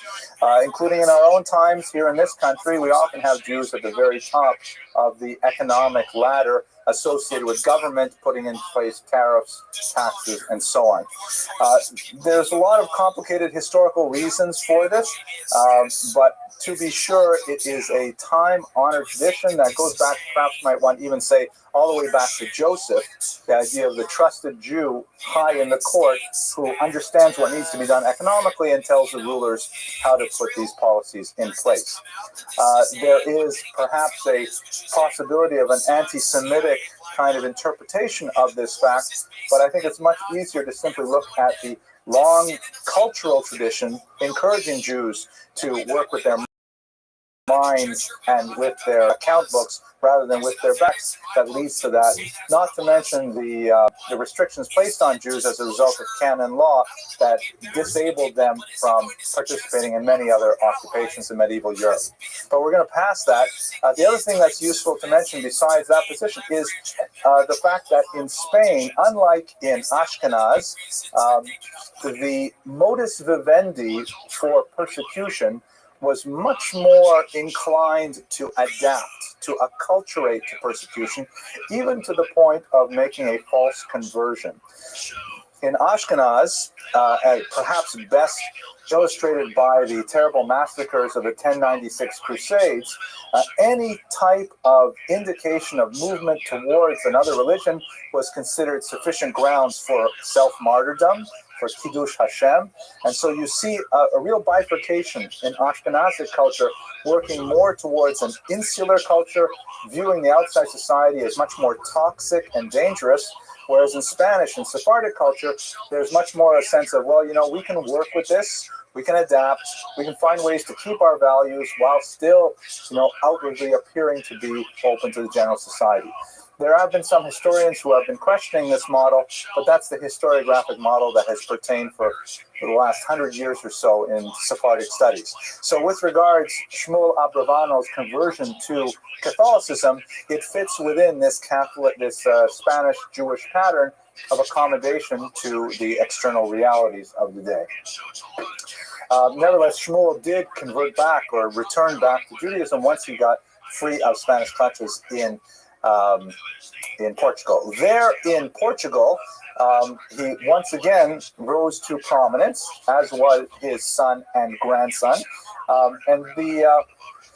His grandson grew up in a Portuguese Jewish home that was filled with politicians at all times, filled with courtiers, filled with noblemen, as his grandfather and then his father worked very closely with the crown to set monetary policy for Portugal. So right from his very early years, Abravano studied politics in the behavior of the people who were coming in and out of his home. He also grew up in an exceptionally wealthy family, and he cherished the preservation of wealth to a degree that he was able to actually exert considerable control over his finances, even while he was fleeing across Europe from Spanish persecution. This is, by the way, the Abravano family crest. I think I have a color version of it later, so you'll see a little bit more of what it was like. He was trained in the best Renaissance philosophy that was then penetrating the Iberian Peninsula. Not only did he have a thorough grounding in all of the Jewish classics, of course, the Bible, the Talmud, Midrash, and so on, he also studied contemporary European languages and the classics. He was perfectly fluent in Latin. It seems that he knew some Greek. And as we shall see later in his writings, he was remarkably open-minded when it came to reading sources from outside the Jewish religion.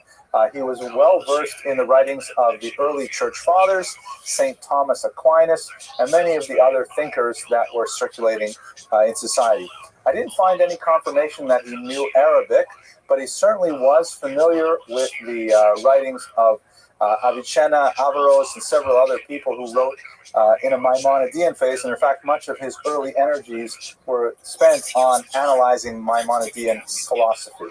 So he had a really, like we would say, the ultimate day school education. Very, very strong in traditional Jewish subjects, very, very strong in traditional secular studies as well. Yes? I noticed on the family tree that next to Judah, in parentheses, it said Juan de Sevilla. Was that his grandfather? Oh, Samuel. Was that his grandfather? Mm-hmm. When he was converted, they take Christian names. Exactly. Right. Okay. We don't know a lot about his family.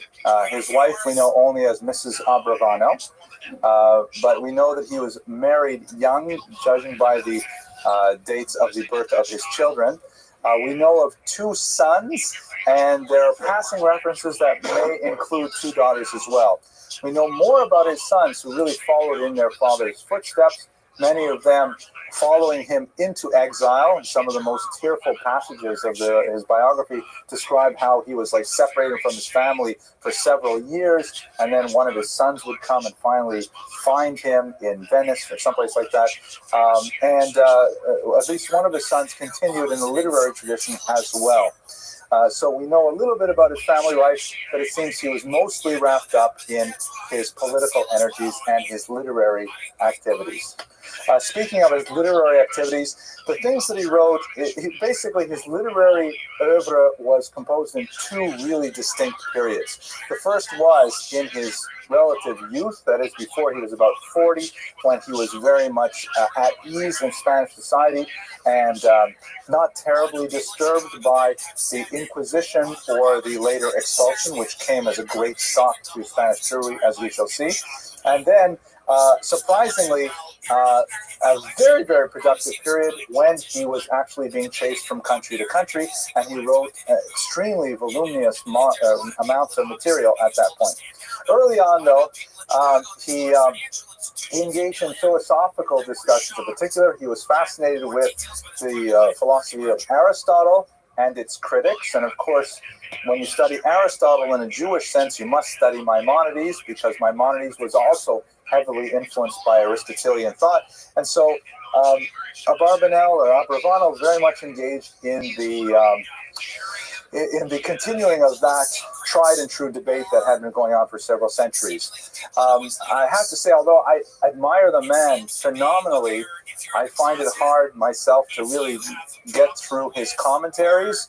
I find that, in my humble opinion, and I'm not a literary scholar, but I find that they tend to be kind of long-winded and repetitive.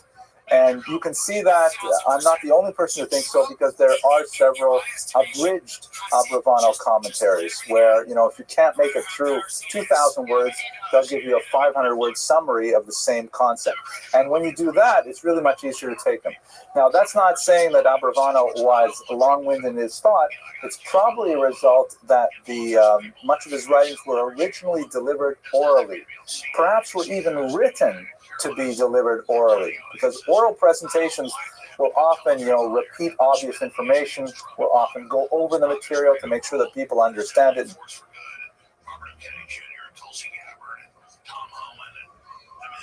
So on. So the long-winded nature of much of his writing may be due less to his lack of literary skill, which was enviable, and more to the way in which the material was originally intended to be consumed. He began a large commentary on the Torah. It was interrupted several times in his lifetime because of his flight from one country to another. One of the most moving passages, he lost most of his commentary on the book of Dvarim for about 30 years. And then when he was fleeing from one country to another, he ended up on the island of Corfu. He came across a manuscript copy that someone had made, and he had a tremendous simcha because he realized that much of his early work was not lost, and in fact he continued and completed at that point. So what ends up happening with him politically, as we see quite often with Jews in this situation, actually it's Joseph once again, right? The problem that Joseph had was, or the problem the Jews had, was that a new Pharaoh came up, a new Pharaoh who knew not Joseph, right? Rav says it was a different person, and Shmuel says it was the same person, but he forgot about Joseph. And this is exactly what happened to Abravanel. His primary supporter was a king named Alfonso V, who died in his early 40s as a result of the plague. The bubonic plague was still quite active in Spain in the 15th century. It broke out in the early 14th century, but for the next 200 years, it continued to scourge much of Europe. And when Alfonso IV died, his successor was not at all the same kind of king. And this new king had, and by the way, I will tell you that king's name, but I'm not sure how to pronounce it. Maybe we have some Spanish speakers here. It's spelled J-A-O. How?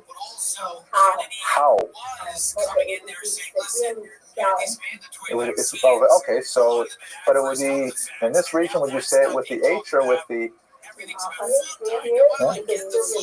J? Okay.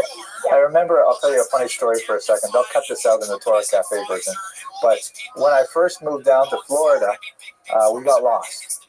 And we got off we got our car at the Orlando, we drove the car train down. We drove down, and we were supposed to drive down the turnpike to Golden Glades, but we kept going all the way down south off I-95, and we were on US 1, when finally we said, we probably passed it. Let's stop at a gas station and ask directions. I, of course, being male, did not want to ask for directions. I figured we'd hit the ocean and then we'd turn around, but my wife said, no, we have to ask for directions. So I went into the gas station, and there was a Hispanic woman there, and I got on, this was, I think, before cell phones, or at least we didn't have a cell phone, and I got on the payphone, and I called our real estate agent to get directions. And he said to me, well, where are you now? And I said, well, I don't know. And I asked the woman behind the counter, I said, what street is this out here? And she says to me, US 1. And I said, what? She says, US 1. And so I said to her, I don't know. They call this place Jews 1. What kind of street is that? Jews 1. But anyways, we found the home. Okay, so his successor was quite tyrannical, and to make things worse, Abravano was associated with a noble house called the House of Braganza, and these were, of course, the principal rivals of the new king. And so all of a sudden, Abravano went from being one of the most trusted and respected officials in the court to being persona non grata. He was summoned to appear before the king, which probably would have been a terrible moment, where he would have maybe been stripped of all his wealth and his position, perhaps thrown in jail. And Abravano got the idea that this was going to be a dangerous invitation, and so he decided rather to flee, and he left Spain, heading west towards Portugal. He couldn't simply cross the border. He had to travel a little bit north and then move and get into the country a little bit later, but he realized that this was the end of his prominence at the time. He managed to cross the border, and amazingly, afterward, of course, Spain, he was absolutely correct that this is what they were planning for him. They sentenced him to death in absentia, a decree that would remain in effect for the rest of his life, even though he would end up later working for the Spanish crown again. During this time, when he was separated from his wife and children, living in exile in Portugal, he had an incredible rush of creative energy. And he produced, it's amazing, about 400,000 words of biblical commentary in 5 months. If you think about 400,000 words, let's see, 20,000 words is something like 100 pages. So 400,000 would be like, 20,000 words is about 100 pages. So 200,000 would be 1,000 pages. So he produced about 2,000 pages of material in 5 months, which is an astounding literary output, all publishable, of course, and all utilized today. Especially fascinating are his commentaries on the early books of the Bible after Devarim, which deal with, for example, the kingship of Saul and the split of the kingdom of Judah and Israel. And his insight into the political structures of the day was absolutely fascinating, undoubtedly colored by his own experience in the royal houses of Spain. Netanyahu, in his biography, influences speaks to this influence of political experience, and also notes the wide exposure that Abarbanel clearly had to many Christian classics that were circulating in the day, including Thomas Aquinas. So he managed, nevertheless, to have a. Did I skip something here? He managed actually to get back to Spain, despite I'm sorry. I messed up. He fled Portugal to Spain. Thank you. No one corrected me. Torah Cafe, please remove all those things when you edit it. But he's leaving Portugal into Spain. So now here he is in Spain. He has the death warrant on his head in Portugal. And in Spain, he once again rises to authority. He likely is the principal financier of the court, and he does this primarily by advising Ferdinand and Isabella, the king and queen who would later expel the Jews from Spain, advising them how to finance their wars with nearby kingdoms. He is incredibly successful in this regard, and he is allowed to bring his family to Spain with him at this point.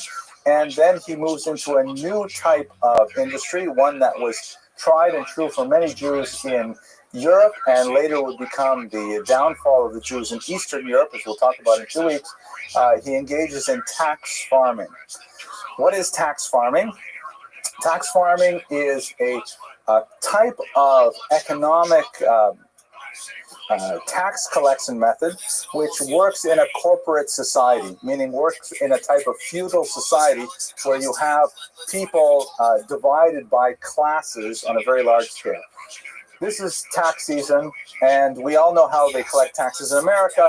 The government knows each of us individually. We have personal income tax. Unless we are dependents of someone else, we all have to fill out our own individual taxes, and we all have to individually pay to the government. We can also file jointly if we're married and so on, but that's about it. The government deals with us all as individuals. That's something that only really developed after the French Revolution of the 18th century. In the medieval period, that was way too detailed for the medieval monarchs to handle. And so they say, okay, all you peasants have to produce so much money, all you nobles have to provide so much money, and so on. And they would not, they wouldn't care which person paid more than another. They said, we want, at the end of the year, April 15th, we want so much money in our treasury.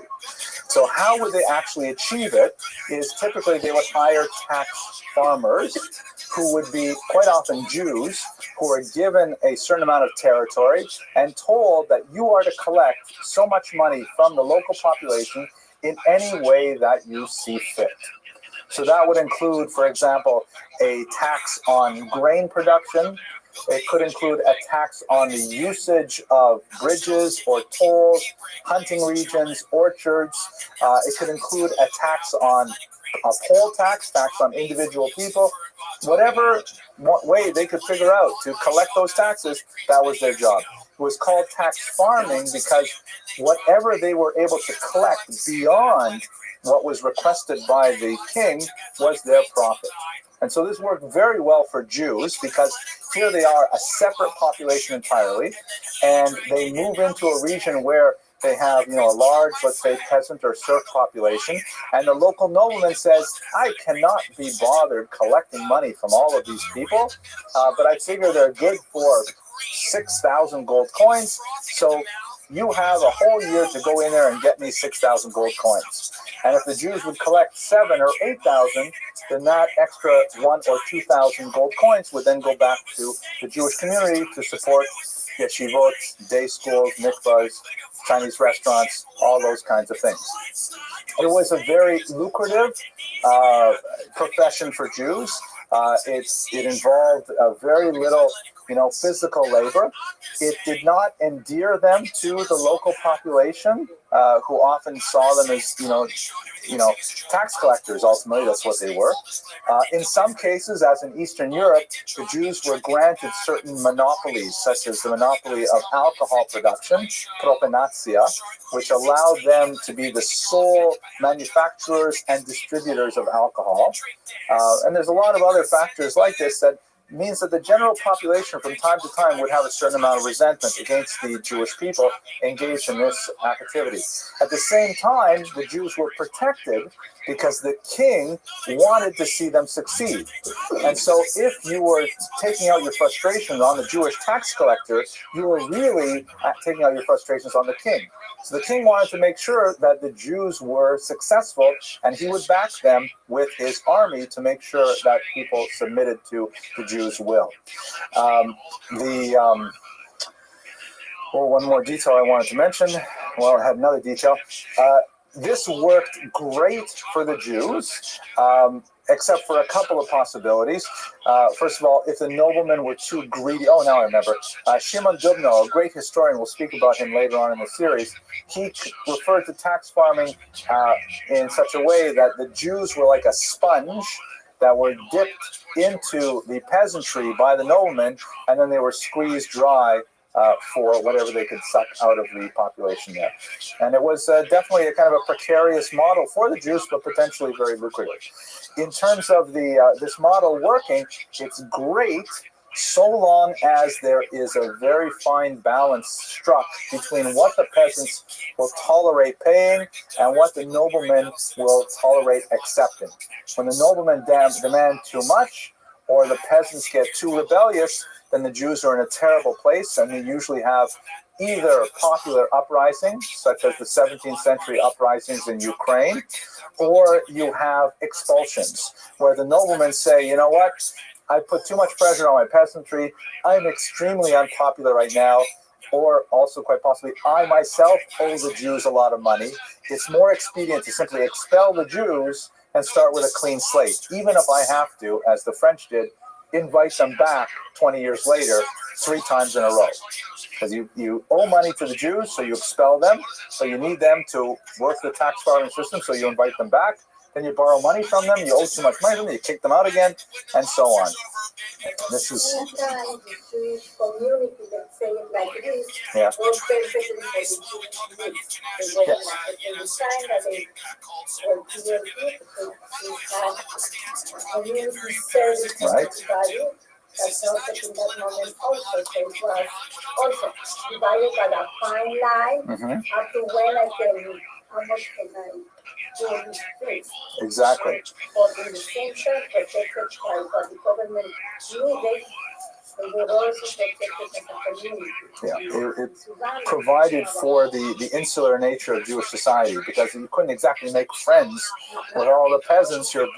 Yeah, absolutely. Please. There's a fairly long history of this expulsion of Jews, a temporary uplift in the economic conditions as they confiscate all of the possessions. Correct. And then, of course, the economy begins to dip because they lose the contribution of the Jews. Right, there's a one-time bonus. After the expulsion of York, Yep. it's a long history of this. They get inviting them back, so it wasn't just limited to Spain. No, absolutely. No, absolutely. Very, very true. Please, ask the best. The last line there. Yeah. Israel was the grantor of the farms, or he was the grantee of the farms? He was the grantee. He was the tax farmee. No, he was the tax farmer. He was given control. Okay, you farm the taxes over here, which means you collect as much. Yes, absolutely. Okay, so now let's talk a little bit about the Inquisition, which is a major element of this story.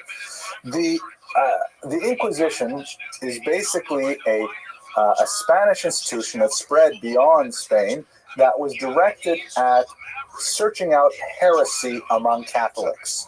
One of the widely held misapprehensions is the notion that the Inquisition was directed against Jews.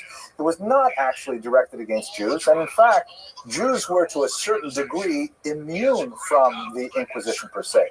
What it was directed at were the so-called conversos, or the derogatory term Marranos, those Jews who had, sometime prior, perhaps after the 1391 pogroms, accepted Christianity in an outward fashion, but did not actually believe what they were behaving. And the church in Spain was very concerned about rooting out these false Christians, so to speak. They actually had a distinct term for them, new Christians, and you could retain that distinction for 3 generations. One of the great scholars of the Holocaust, Raoul Hilberg, introduces his magnum opus, the destruction of European Jews, by comparing the Nazi Nuremberg laws to the 15th century Spanish laws regarding these so-called new Christians, because there was really a kind of a blood-based racist attitude that you don't see anywhere else in Europe, really, until the 19th century, that discriminated against these new Christians because the Spaniards felt that they weren't actually believing Christians. And the truth is, they were right. The so-called conversos or crypto Jews were definitely still practicing Jewish services in secret. They were highly endogamous, meaning they're only marrying other conversos. They weren't marrying regular Spaniards for the most part. And they were basically creating that kind of Sephardic niche of, well, everybody outside thinks we're Christian, but everybody who's important knows that we're actually Jewish. And they could do this quite comfortably for decades or centuries, as it turns out. There are crypto Jews that are still detected in the American Southwest, even well into the early 20th century. And Mr. Rodriguez, to go further than that, the 20th century? It goes right up to the 21st century even then. It looks like it's an amazing phenomenon. So the purpose of the Inquisition was that the church in Spain was trying to root out these false Christians, the Jews who had converted to Christianity but did not actually believe what they were saying. The Jews, technically speaking, had a false sense of security because they felt like, well, the Inquisition isn't bothering us. As long as we keep to our traditions and we openly practice as Jews, then we have nothing to worry about. That turned out to be a false sense of security, but nevertheless, much of the bulk of the animus was directed at these new Christians, including even old Christians who were suspected of Judaizing, of being tempted by Jewish values, and so on. Please. Now these crypto Jews were very successful because they had all the restrictions removed from them. And so the Christian business people were very resentful of them because they could practice all of the trades and at the same time still not be fully Christian in their mind. And as a matter of fact, I think that the Jewish communities were actually very supportive of the Inquisition because they felt these are people who betrayed us. And let them become. Yeah, and that was certainly not the best moment of Jewish unity, I think. Did I tell you a joke about the guy who wants to join the country club? Yes? Well, Stephen, you remember all my jokes. Do you mind if I tell it again? The joke goes like this. So, in the, for those of you who are younger, that up until, it was Mr. Schwartz in the original? Okay, that was Mr. Schwartz. Okay, so up until, really, it's ancient history for most of you, but until the 1990s, a lot of these clubs, even here in Miami, were so-called restricted, right? You could only join if you were Gentile clientele. And there was no problem with this. I joked about the 1990s. There were some that were still like in the 90s, but they were openly like this until a great film came out called Gentleman's Agreement that really turned around the way people thought about these things right at the end of World War II. But at any rate, up until the 1940s, Jews could not get into a place like this. It would be forbidden, ridiculous. And hotels, forget about it. So anyways, the joke goes that there's this Jewish guy who wants to belong to this restricted country club. And so he goes to the membership director and he says, listen, these are my assets. I have these boats and these apartment buildings, and I really think that I belong in your crowd here in the Flaming Crosses Country Club. And the membership director says, listen, what's your name, Cohen? I can't help you because, we're a very exclusive club and you can only join, if you have a sponsor. And I don't think you're going to find a sponsor. He says, well, who's on your membership? I'm sure I know someone. So he says, look, here's the membership list. Shows it to him. Cohen looks down the list and he sees someone named Schwartz. And so he says, oh, I know this guy. I'll go talk to my friend Schwartz. So he leaves, he goes, he knocks on the door of Schwartz. And Schwartz opened the door, and Cohen says to him, Shalom Aleichem, Reb Yid. Listen, I wanted to join the Flaming Crosses Country Club, and I need a sponsor. So I was thinking, maybe, you're a Jew, I'm a Jew, you could help me out. So Mr. Schwartz looks him in the eye and says, listen, Mr. Cohen, what's your name? Let me tell you something. I am a Presbyterian, and my father was a Presbyterian. And my grandfather, Oliver Shalom, was also a Presbyterian. Okay. All right, so let's go on. The Inquisition. Now, so you have this scenario where the Inquisition is directed primarily at these new Christians, these conversos, and Jews who were remaining within the traditional Jewish community felt largely immune to the pressures that the church were exerting. And even though there were some really distinct warning signs, the edict of expulsion took them completely by surprise. A couple of the expulsions that are significant: Andalusia and Aragon in the 1480s. Some really nasty trials and executions that occurred in a few places, including a blood libel in 1490 and 91. But the traditional Jewish approach was, you know what, these things. They seem to be hinting that they're not done with Iran. I've heard from people, and there's articles out, and this is not a secret. They're like individual sorts of occasions, and we shouldn't put it. What do you think ultimately in Trump's 4 years? We shouldn't connect the dots here. In many, it's ironic. There are many similarities between the Jews in 1930s Germany and the Jews in the late 15th century Spanish expulsion. I don't want to overburden that point, but it's certainly worth talking about. What did the Jews rely on? They had two basic ideas that they felt would carry them through like they had for hundreds of years. First is the Jewish reliance on lobbying, or the Hebrew term would be stadlonis in Yiddish, where basically, as a relatively unprotected minority, yet often quite wealthy, the Jews said, whenever we feel threatened by local authority, all we have to do is we have to find a charismatic individual who knows the dominant culture, who speaks the language well. We'll give him a large amount of money, which he can use as a contribution, and he will essentially bribe our way out of this mess. And that worked so many times for the Jews that they relied on it excessively. They would, simply collect large sums of money for whenever this was needed, and the Stadlan, the intercessor, would go and take care of it. Secondly, and more significantly, and also similar to Germany, was the reliance that the Jews had on Spain as a Rechtsstaat. This is a German word which basically means a society governed by law, a society governed by order.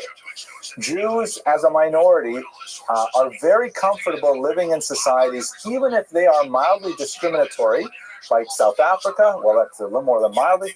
Let's say Quebec. They can live in those countries as long as there's no anarchy. Anarchy is a worse enemy to the Jews than a little bit of corruption in government, because Jews know how to deal with corruption. They know the rules. They know who they have to pay. They know what has to be done. And, you can live within those boundaries. But anarchy, people running in the streets, destroying property, no rule of law, no reliable police force, no reliable judiciary, even if they were corrupted, that's the kind of thing that's very dangerous for Jews. Spain was ultimately a Rechtsstaat, a society with an effective system of governance, and in fact, it was centralized power at this time. And the Jews' two factors are Stadlonis and Spain as a Rechtsstaat. We'll be fine. We have nothing to worry about. Of course, they had no idea what was going to happen. The decree of expulsion was prepared completely in secret. Ferdinand and Isabella didn't let anyone know about it. I'll talk about some of the reasons for it in the next slide. This is actually a picture of the decree, and it was announced to the close circle in the early part of 1492. It was not announced to the larger population immediately. So when Abravanel heard of this, he went together with the 80-year-old Don Abraham Sr., who is also a major figure similar to Abravanel in terms of his position, and they asked to meet with Ferdinand to, do the usual. It was a pretty severe decree, and it came out of nowhere, but they thought they would do the same thing they'd always done, and they would avert this terrible event. So right away, Ferdinand says no, which they could expect as well. So they went and they got a huge bribe, and they brought back the money. But at this point, even though Ferdinand initially said maybe to the money, he ultimately said no. And so that was kind of a huge surprise to Abravanel that, wait a second, the old strategies are not working. Much like, if you can imagine, I'm sorry, it's 3 times now I'm mentioning Nazi Germany, but Hitler could not be bribed. He was not interested in money. Only perhaps towards the end of the war, the Jews for Trucks scheme, which involved Eichmann, but in the initial years, it was not about money at all. And money, and the Jews were simply not ready for that. So Abravanel said, you know what, maybe it's not actually Ferdinand who's doing this, maybe it's Isabella. She's the power behind the throne. I'll go and talk to her. He went to her, and we have a record of their conversation that he presented. He spoke in a prophetic tone, speaking about how many countries decline after they persecute the Jews, speaking about the kind of negative repercussions that would occur if this were to happen. But Isabella was obviously prepared for him, and she gave back arguments based on Hebrew scripture, indicating that the will of a king is the decree of heaven. She quoted chapter and verse from Psalms, indicating that the heart of a king is guided by God, and she rebuffed him, sending him out of her chamber. This was a completely unexpected event, and in fact, it signaled that the expulsion would in fact go through. Don Abraham Senior, that I mentioned earlier, actually converted to Christianity. Many of the commentators in subsequent centuries looked down on him for this, although some research is questioning, to what degree that's merited. But many refer to his name, Senior, as Soneor, the hater of light, because of this capitulation. But let's turn to, what's the main reason for the expulsion? So I like to tell my history students, my undergraduates, there's such a thing as the Abramson rule in history. The Abramson rule is, I have a history major here. Ms. Herman, what is the Abramson rule in history? It's all about money. That's good. Thank you very much. When you don't know how to explain something, it's probably about money. In Russian, you have an expression, kto kogo, whom, which basically means who's taking from whom, who's beating whom, that kind of thing. So in this case, just look at the economics of it. The annual tax revenue from the Jews nationally in 1472 was about 500,000, I forget the unit of currency, I think it's called Medellin or something like that. But the value of confiscated Jewish property in Burgos, one region alone, was like 7 million. So you just think about the immediate first-term economic bump of expelling all these Jews was overwhelming, too tempting to resist. Even though, should the Jews remain there and be generating tax income over years, that would generate a greater profit. But the short-term bump in cash flow was so overwhelming that this cash-strapped kingdom that was engaged in rapid centralization and at the same time fighting several wars simply said, you know what? This is a great source of income. Let's simply expel the Jews. I'm not going to go there. I'm going to stay. This microphone only reaches here anyways. Okay, so the edict was made public in late April, and the Jews were told that they had to leave Spain by the end of July. Ironically, the last day of July was Tisha B'Av, National Jewish Bad Luck Day, the day upon which so many great trials came to the Jews. Created a mass panic as Spanish Jewry rushed hither and yon, selling their homes at ridiculously low rates, getting rid of their property because, like in Germany, under the Aryanization rules, it was impossible to remove from Germany more than a very minimal amount of currency. So in Spain, same thing, Germany and Spain, the same laws. So people are trying to liquidate their currency, trying to buy diamonds, sew them into their linings, their coats, and so on, to flee the country. But severe limits were placed on these things. As I mentioned here, Abravanel himself was pressured to convert.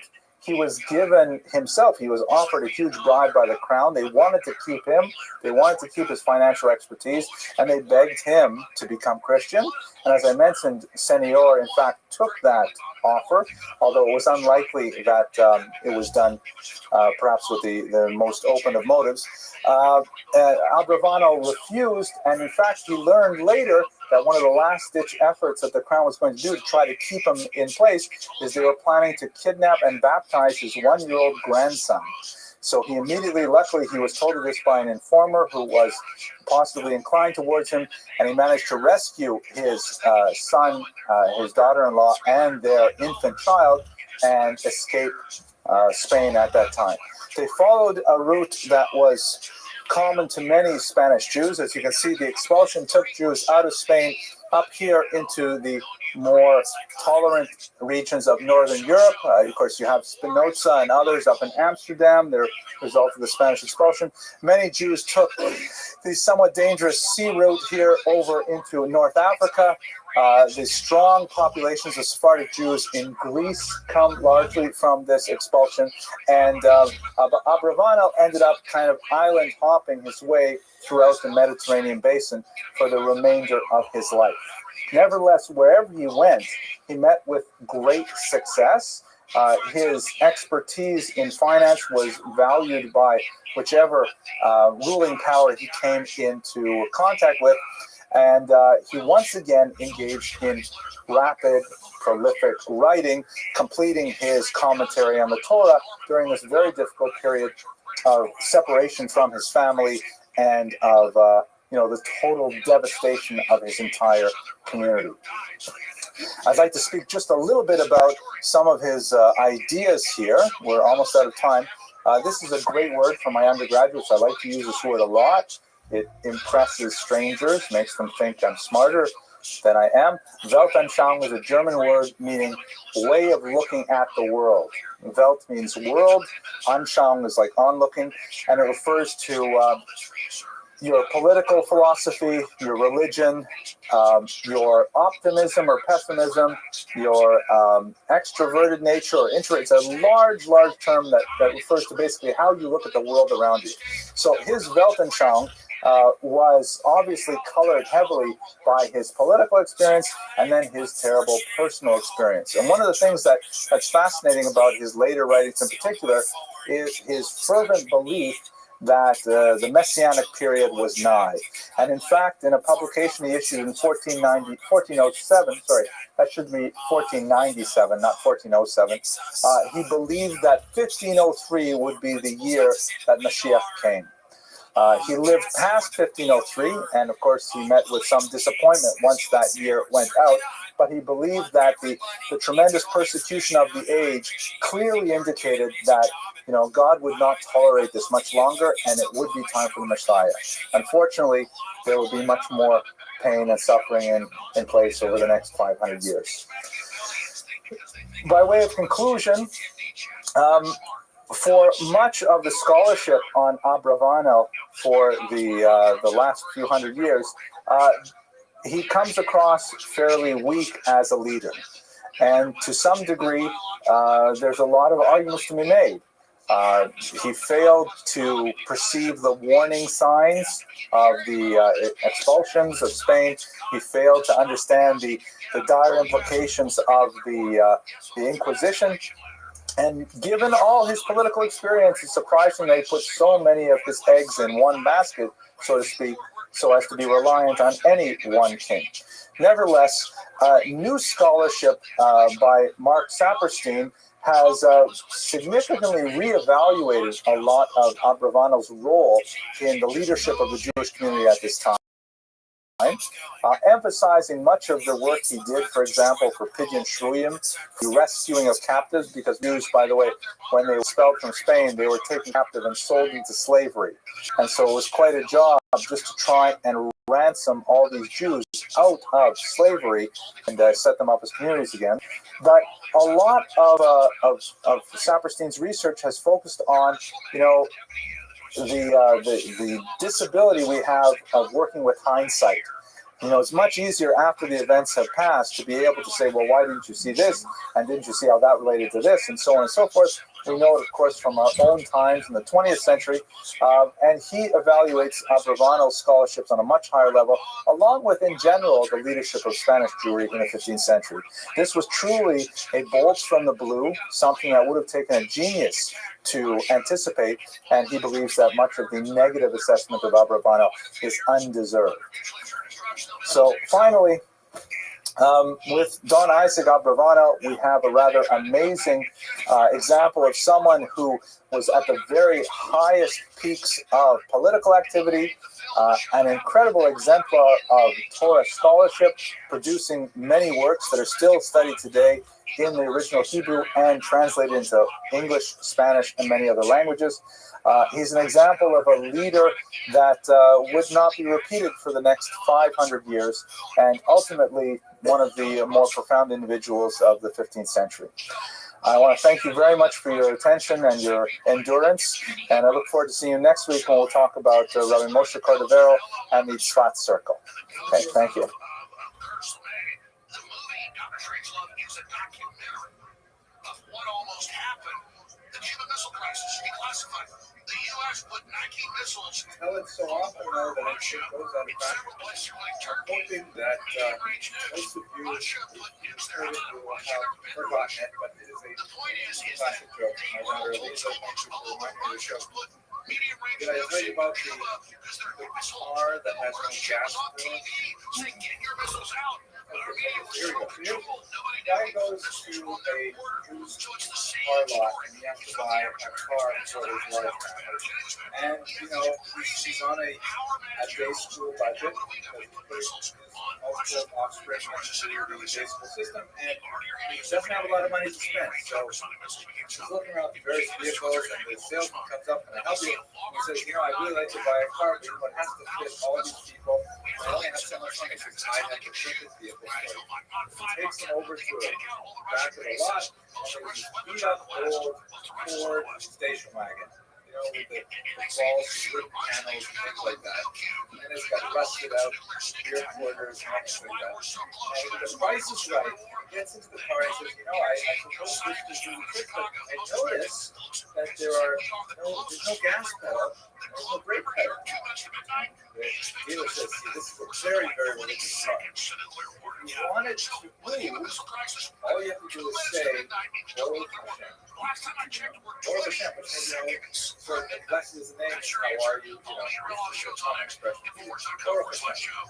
And if you want it to stop, then all you say is, Shema Yisrael, which is, of course, Alex Jones with us, legendary broadcaster, friend of the that's show. amazing. It works as a I've been yes. So lucky he enough buys to it on the speak to spot. him about And he's a lot driving of the along. crazy shit that has Oh, gone on. shampoo. The Past car's 10 going years. very nicely. And you know, It's we'll just riding jump right great. out of it. We want to Suspension get is nice. your He's thinking about how opinion he'll on put his mother-in-law what in is the going car. on She'll really because, you appreciate know, it. from And the as he's outside, driving along, he the Trump suddenly realizes administration he forgot what campaigns he's on supposed to say exposing this to cover make it stop. blowing the And lid he's off going this through cover Satan Tehillah, and he's going through the cars, and he's trying to remember, what do I say to make it stop? And it's speeding now up. it seems like And they're it's part of reading this through cover. the streets, and he's laying on the horn. What He's in going your through red lights. He estimation doesn't know what he's going to do. And he goes the wrong way on a one-way street, and he breaks through a barrier, and he goes up onto an exit ramp that is under construction, and he realizes that the exit ramp runs out, and he's going to eventually plunge to his death. So, like a good religious Jew, he knows that his final moments should be taken up with an expression of the great unity of God. And as the Shulchan Aruch says, you're supposed to cover your eyes and say, Shema Yisrael, Hashem Elokeinu, Hashem Echad. He does so, and the car stops right at the very edge of the exit ramp. He takes his hand off his eyes and he says, oh, boy. I think I ruined the punchline, but let's get back to this. I appreciate it. I think everyone figured it out halfway through, but what do you want? Tonight's topic is Benjamin of Tudela, a very interesting character. I've never spoken about him before, which means I did all my preparation. He's actually a fascinating individual. He was a medieval traveler who left a very unusual document behind called the itinerary, or Masa'ot in Hebrew, the travels of Binyamin of Tudela, Rabbi Binyamin of Tudela. And it has a lot to say about 12th century Middle East, and we're going to get into that in great detail in a few moments.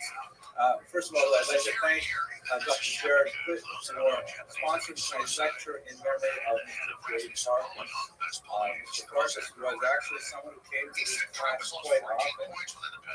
He had a very, very sharp mind. He often asked very difficult questions.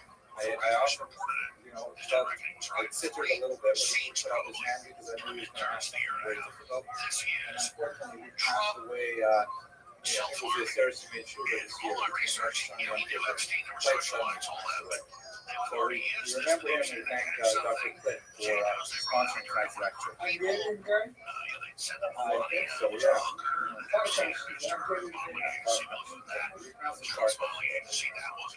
Okay, so who was Benjamin of Tudela? We don't know a lot about him. All we have regarding his life is this document itself. His first name was Binyamin, then Yonah, his father was Yonah. He never refers to himself as rabbi, but it's clearly a very pious work. And in its publication history, which exploded after the 16th century, everyone was publishing this book. It's a very small book, it takes up about 80 pages in traditional Hebrew, but it circulated throughout Europe, translated into all kinds of languages because it was so popular. And by the way, it was a Christian, Hebreus of the 16th century, who first discovered this document and really popularized it. But it was a really rare glimpse at what the world was like in the 12th century. There is an unparalleled document. There's very few documents like it in any language, in any tradition. It's about a century before Marco Polo. So his description of his travels are really quite fascinating. Sheldon Malay from later in the 19th century, Mendel Muffler Storm, if I remember correctly, was popularized this. He wrote stories of Benjamin III, which is supposed to be like another continuation of Benjamin III. We're not exactly sure what his dates of travel are. It appears from the text that he left in 1159, although some scholars place that a little later, and he returned in the year 1172-73, which indicates that he was gone for approximately 14 years. So 14 years to travel around the northern section of the Mediterranean basin, through Israel, into Persia, and quite possibly entirely around the entire Arabian Peninsula. And as he travels through each of these places, he has something interesting to say about everywhere he went. Here's a map of one of the supposed routes of Benjamin Tudela. There is some controversy over where he went at any particular time, but it appears that he traveled from here to Tudela across France, Lower France, and then into Italy, all the way across into Asia Minor, and down into Israel, where he spent some time in Israel. And then he also spent time over here in lower Iraq, which would be Babylon, really where the vast majority of Jews live at the time. And he also spent time here in Egypt. So we're not sure exactly how he got from Baghdad down to Cairo. Some authors assume he went all the way around the Arabian Peninsula because he does refer, for example, to the land of Sheba, which would be today's Yemen, if I'm not mistaken, but far south here in the Arabian Peninsula, so he may have gone all around. Others assume that he must have backtracked and gone through Israel, or the manuscript could be corrupt. Perhaps the itinerary is not in the order that he intended, but there's no question that he knows a lot about all these places. It's clearly first-hand knowledge. He's not repeating hearsay, although he does speak about, for example, China, and it's clear from the change in voice in the text that he never actually visited China, that he has heard about it from places where he had visited. So let's look a little bit at, who was he, and why would he take this massive trip? And again, as I mentioned earlier, the only source we have for his life is the itinerary itself, this one document. He never describes why he's on this massive 14-year trip, but it's most likely he went for one or both of two purposes. The first is obviously business, as you're familiar. Mr. Lax, what is the Abramson rule of history?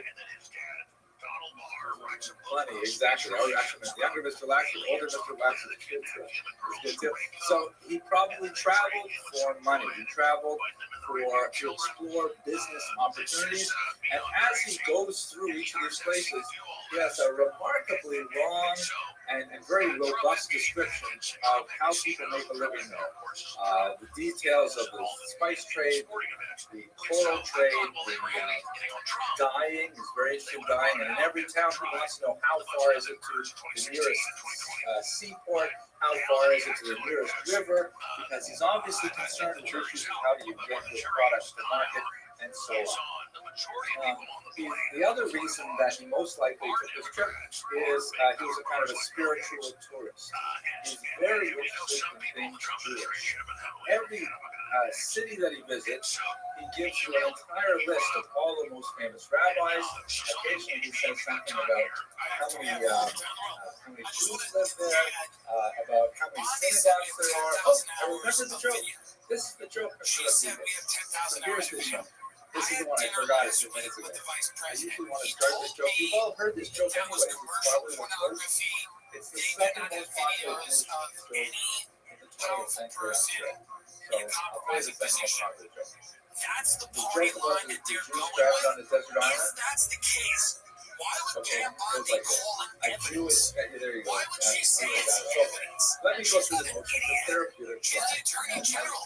If I Why don't would know she the say joke she here, I'll have has to go and files consult on my her wife. desk? It goes like this. If There's a Jew stranded on a desert island for a long time, it just and feels like he's waiting there and waiting there. And finally, there's a ship passing by, and they see his smoke signals. So the captain of the ship comes on the island and dignity to rescue him. And the Jew is so grateful that finally he's going to get off this island after a dozen odd years stranded there. And he says, "Listen, I've lived here for so long. Let me just show you around the island so you can see, what I've done here." So the captain tours around, and the Jew is saying, "Over here, this is my hut during the rainy season, and over here is my hut during the dry season, and this is my JCC, and this is my, observatory, whatever, and this is, and these are my synagogues." And the captain says, "Two synagogues? What do you need two synagogues for?" And the punchline is, "This is the one I daven in, and this is the one I wouldn't be caught dead in." The joke being, thank you for laughing, I appreciate it. The joke being, just don't forget, this goes to the internet, so people should feel that, that's really there. But the joke is that he can't, every Jew needs to have a synagogue. So that was the introduction. That joke does go with Benjamin together because he's seafaring and he was never shipwrecked, but that was the first thing. Thank you for bringing us back to we traveled primarily by it doesn't say actually in text, but he traveled overland and by sea. We assume by sea he probably used a boat. Overland, I would assume he traveled by car. It's unlikely he walked, even in this. Now the second reason he's very pious. He's clearly a kind of a spiritual tourist. He has a fascinating obsession with religious antiquities. Wherever he goes, he wants to find the graves of the righteous, particularly biblical figures, and he finds them all over the place. I'll share with you a couple of his descriptions of these biblical graves, which are most likely quite fanciful but interesting in themselves. And along the way, he reinforces his strong belief in rabbinic Judaism by taking out his opinions on the Samaritans, for example, the so-called Putin in Hebrew. We'll get to those in good time. Okay, so let's see why he traveled. So I mentioned two reasons. One is, here we go. He traveled by camel. Of course, this is a picture from the 12th century. And it's got all this stuff about 19th century. Now, it's possible that he did both of these things together. Like he says, he can't pay for a business trip, and also check out the religious sites. What's especially important for us to understand in this context, and you recall that the purpose of this lecture series is really to talk about the larger trends of Jewish history and to hit the major events that you really have to know to be able to have some understanding of the peaks and valleys of Jewish history in the medieval period. We're using the biography as a hook for it. What's especially fascinating is because he is traveling in the immediate post-Crusade era. An era when Arabs and Christians, are extremely antithetical to each other. And this was a very unique period for Jews because suddenly they became much more involved in commerce than they ever had before. Because Jews, equally disliked or equally tolerated by both Christians and Muslims, were able to travel rather freely between Christian and Muslim lands and engage in extensive trade. When you add to the fact that whereas Christians have difficulty traveling in Muslim lands and vice versa, Jews can travel there. And you add to that fact the idea that there are little outposts of Jews all over the place. So if a Jew is traveling, like Benjamin from Tudela, and he lands in Constantinople, he can easily find a Jewish minion, show up and say, I'm here on business, I'd like to find a place to stay, I'd like to meet some people to trade with, and so on. So he is one of these early trading pioneers who really breaks open the international market for Jews. We don't know whether he was really one of the first, but clearly his itinerary was of signal importance to Jews who wanted to retrace these steps and perhaps open up towns to business. Like I have a few friends here in this neighborhood who do business with China. Who regularly fly over to China and they buy all kinds of things and then they have them imported here and they sell them here, that kind of thing. So how do you get to be the first Jew to go to China? There has to be some kind of landmark, some kind of connection over there, especially when it's a communist country, you don't have a language in common and so on. Benjamin's itinerary was exactly that kind of document. I would tell you, okay, if you show up in Pisa, you will find approximately 400 Jewish families. Their synagogue is located on the river over here and so on. And that's your map. That's essentially your Google Maps of the 12th century. The kinds of spiritual tourism that he fascinated, for example, when he is a place called St. Giovanni near Rome, he finds two pillars that are inscribed with the phrase Shlomo ben David. Of course, that would be King Solomon. We have no evidence in the Bible whatsoever that Solomon visited Italy, but nevertheless, part of the fanciful nature of the book.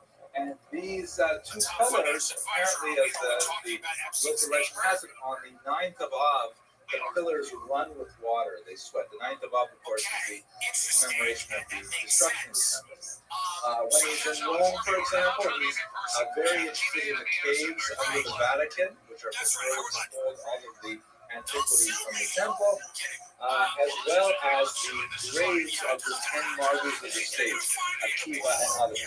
And I'm pretty sure that historically they were killed in Israel, but it doesn't really matter. This is part of the sort of fabulous journey that we take.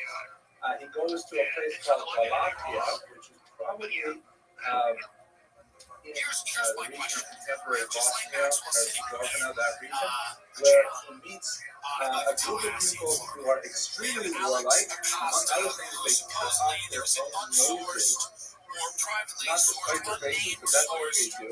And they attack all the surrounding people, but they will not attack Jews. Special reverence for Jews. And he indicates that perhaps these are descendants of the 10 lost tribes of Israel. He frequently comments on the Karaites. He wants to know exactly how many Rabbinites are in a particular place, how many Karaites are in a particular place. In Constantinople, for example, he refers to 2,000 Rabbinites, which might be 2,000 Rabbinite households, as opposed to 500 of the Karaite variety. These are the kinds of things he's very interested in as he's traveling around, both business and tourism. But let's go straight to the Crusades as the backdrop for this and try to understand what these things are. They actually are extremely important to do. Yes. A financial system that we barely understand that involves oligarchs, criminals, human traffickers, drug smugglers, as opposed to the political class, by the way. This is why Nancy Pelosi the Rabbinites was so quiet about this. those who call Let's the be very rabbis honest. the Because Pharisees. she has no problem with, Sometimes they're called the rabbinic, obviously making lots of money and lots of more politicians. I mean, Barack Obama, these dirty money got homes at Martha's Vineyard or whatever they are. Why don't we demand that they testify on this? Yes, please. Tudela is in Spain. Yeah, I think it's somewhere in the center of Spain. Okay, so. I was about to go to this. John's where I was going next. Yeah. Here's the issue with that. She's in prison for human trafficking. And you've got the spice route. These lawyers connected to Epstein saying months ago, Elder was Trump better, partner. And then even before Elon came out and said, hey, Trump's the list, they were going to see it. What's that long credibility now? Because of this, it doesn't mean Trump did anything wrong, but he's implicated. He's embarrassed by it. The issue is, like Maxwell is, he's in prison for decades. So you can't trust somebody to testify who's already not implicated other people, but now that he's implicated in prison will, maybe she'll say, but it's especially connected with Crusades, because that is the greatest program pressure mounts for guys like Maxwell to release. That's not work out. I am of the thought that full disclosure is the way to go. Now, from all my research, the source of Trump wasn't actually involved with any of this. he travels And they're going to be able to continue to blackmail him if he does, but I think Justice will let him fall. But the thinking is, can they implicate children.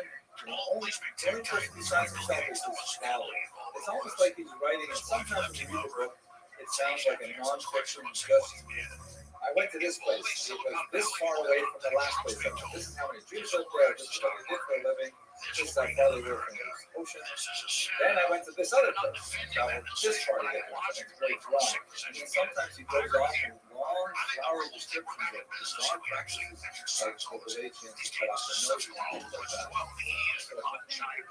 This is driving people insane, and I think it's justifiably so that people at the highest levels can get away with stuff like this, and that it can get covered up So forever. let's understand the Crusades a little bit. This is actually the important part of the lecture. So the Crusades, a very difficult period in medieval history, really a turning point for world history, a turning point for Jewish history as well. The situation is that the Muslims are in control of Israel at this point, as they have been for quite some time. But the Seljuk Turks take over in 1071. At that point, the Turks are a little bit more strict with regards travel into Jerusalem, and this begins to interfere with Byzantine pilgrims, Christian pilgrims who are coming from Byzantium, Constantinople, not from Constantinople yet, but they're having difficulty getting into Israel. And Jerusalem in particular.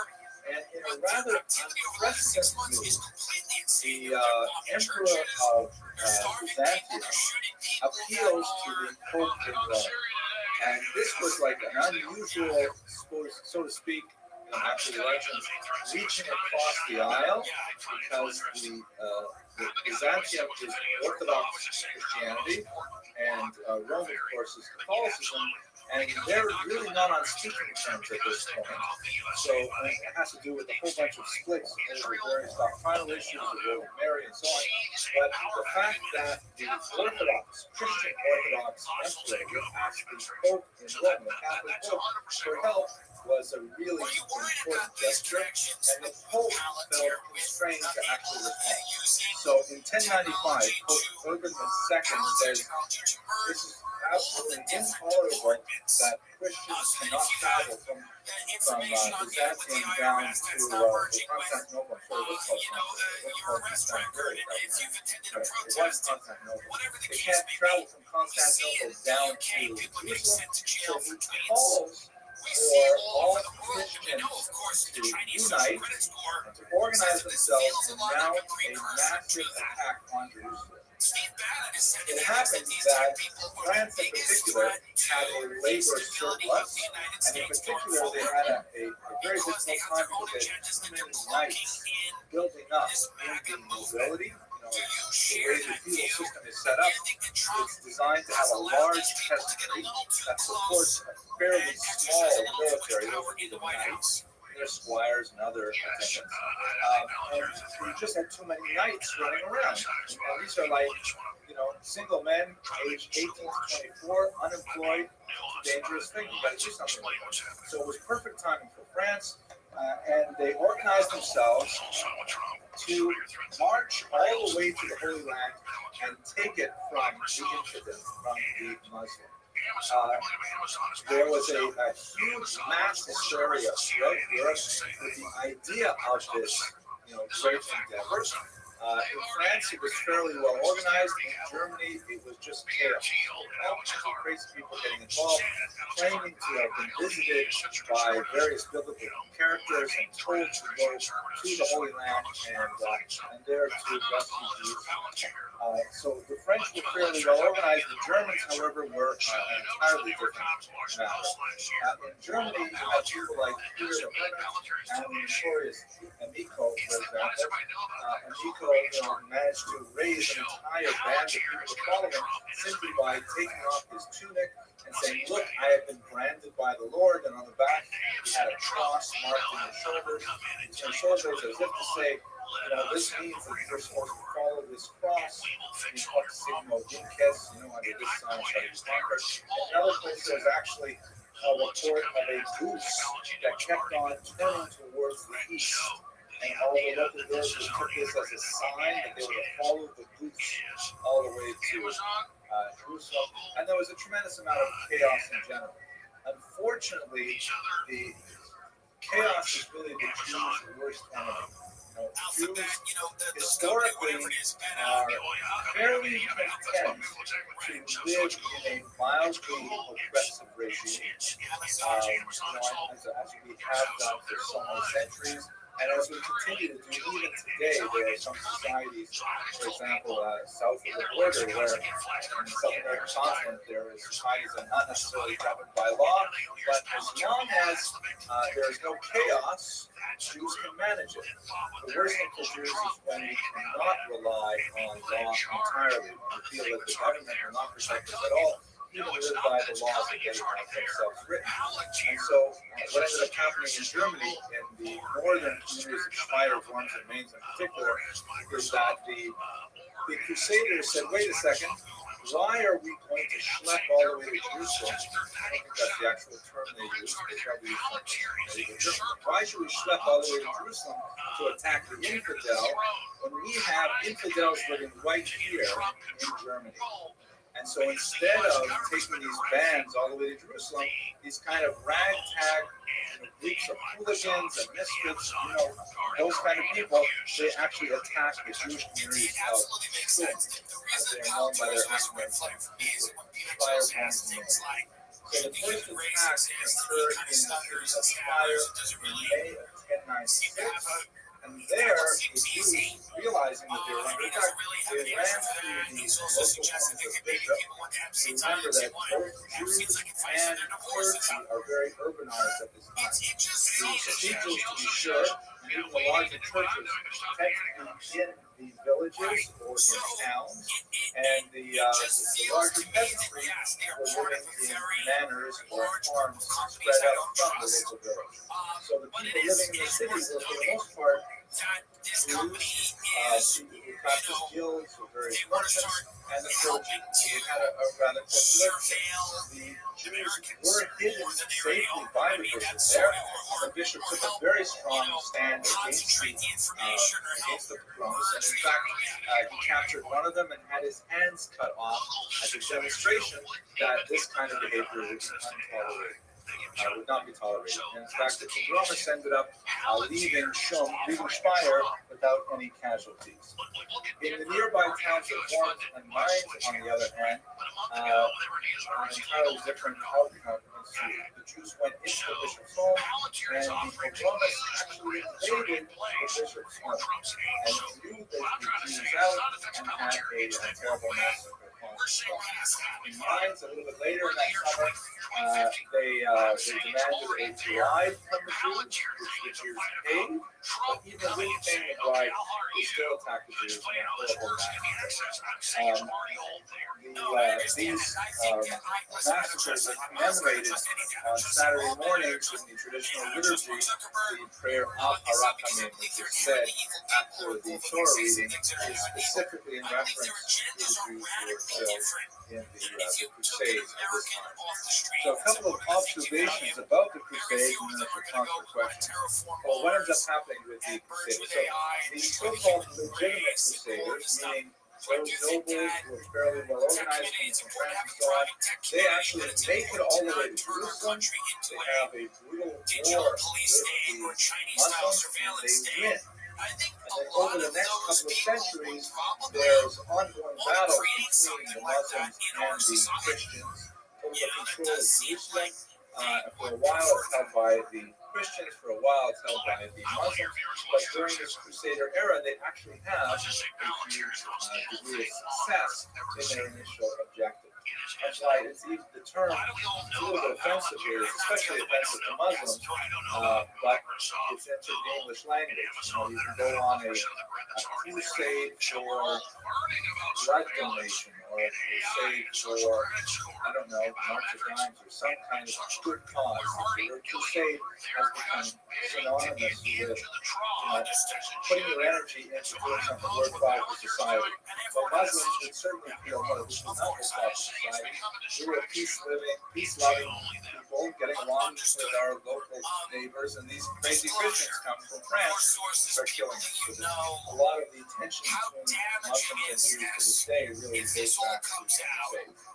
Anyway, that's the legitimate crusaders, so to speak. The illegitimate crusaders, meaning these crazy bands that were forming in Germany and so on, after they finished massacring Jews, then they started making their way down towards the Holy Land, and as they're making their way down there, they have no provisions in store, they have no money to purchase provisions and so on.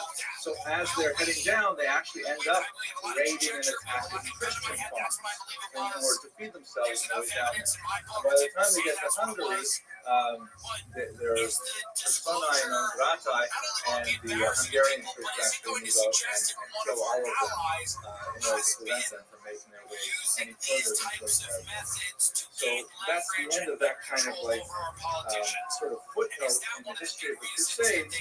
Very important moment though for Jewish history, because the way that the Jews reacted to the Crusaders is especially significant. The first thing that must be said about the Jewish reaction is that there was a phenomenal response among the Jews to this threat of, I'm not sure how to say this, the phenomenon of Kiddush Hashem, which in Hebrew means sanctification of the name, meaning of the name of God. It can mean different things in different contexts, but in this context it means martyrdom, meaning Jews allowing themselves to be killed rather than convert to Christianity. On several occasions, the Crusaders offered the Jews the chance to live if they would only be baptized, if they would only accept Christianity. And a certain number of Jews, in fact, do so. They do agree to save their own lives by converting at least outwardly to Christianity. And then later, once the Crusades die down, then they try to rejoin the Jewish community, and there's quite a bit of rabbinic literature on what to do with these people. Rashi himself comments on the advisability of reaccepting the Jews to the fold. But it presents a halakhic difficulty because in Jewish law there are three transgressions which will never be permitted on pain of death. And they are, one may never commit adultery or any other sexual crime. There's a whole list of them. We went over them on Yom Kippur. Forget about it till next time. But we have a whole list of them. Committing those kinds of crimes, a person must be put to death, allow himself to be killed rather than commit those crimes. Murder, one is allowed to kill himself defense, but one may not. For example, if Ruvain puts a gun to Shimon's head and says, "Kill Levi," or "I will kill you," Shimon has to, allow himself to be killed rather than kill a third person. He can kill Ruvain in self-defense, but he can't kill Levi. And finally, most problematically, idolatry, the worship of false gods. So in Jewish law, and let's say for argument, which is a fairly safe assumption for most authorities of the period, Christianity falls into that category of false worship, at least for a Jew. There's some discussion that it may not be false worship for a non-Jew, because ultimately it is monotheism, although the idea of the Trinity is very problematic and so on. So the question is, should the Jews of the Crusade era have allowed themselves to be killed because it is idolatry, or should they simply convert at least outwardly and then return to the many Jews decided that it would be better to be killed than to convert. And in fact, there were several cases of mass suicide where Jews would literally cast lots, and the loser would have to slaughter all the other Jews, typically with a knife, and then kill him or herself. Incredibly moving stories. We have these chronicles by survivors written in the first person of Jews who submitted to this horrible thing of a mass suicide rather than be killed. And they form an extremely right point in the extremely dark point in the mental map of medieval Europe.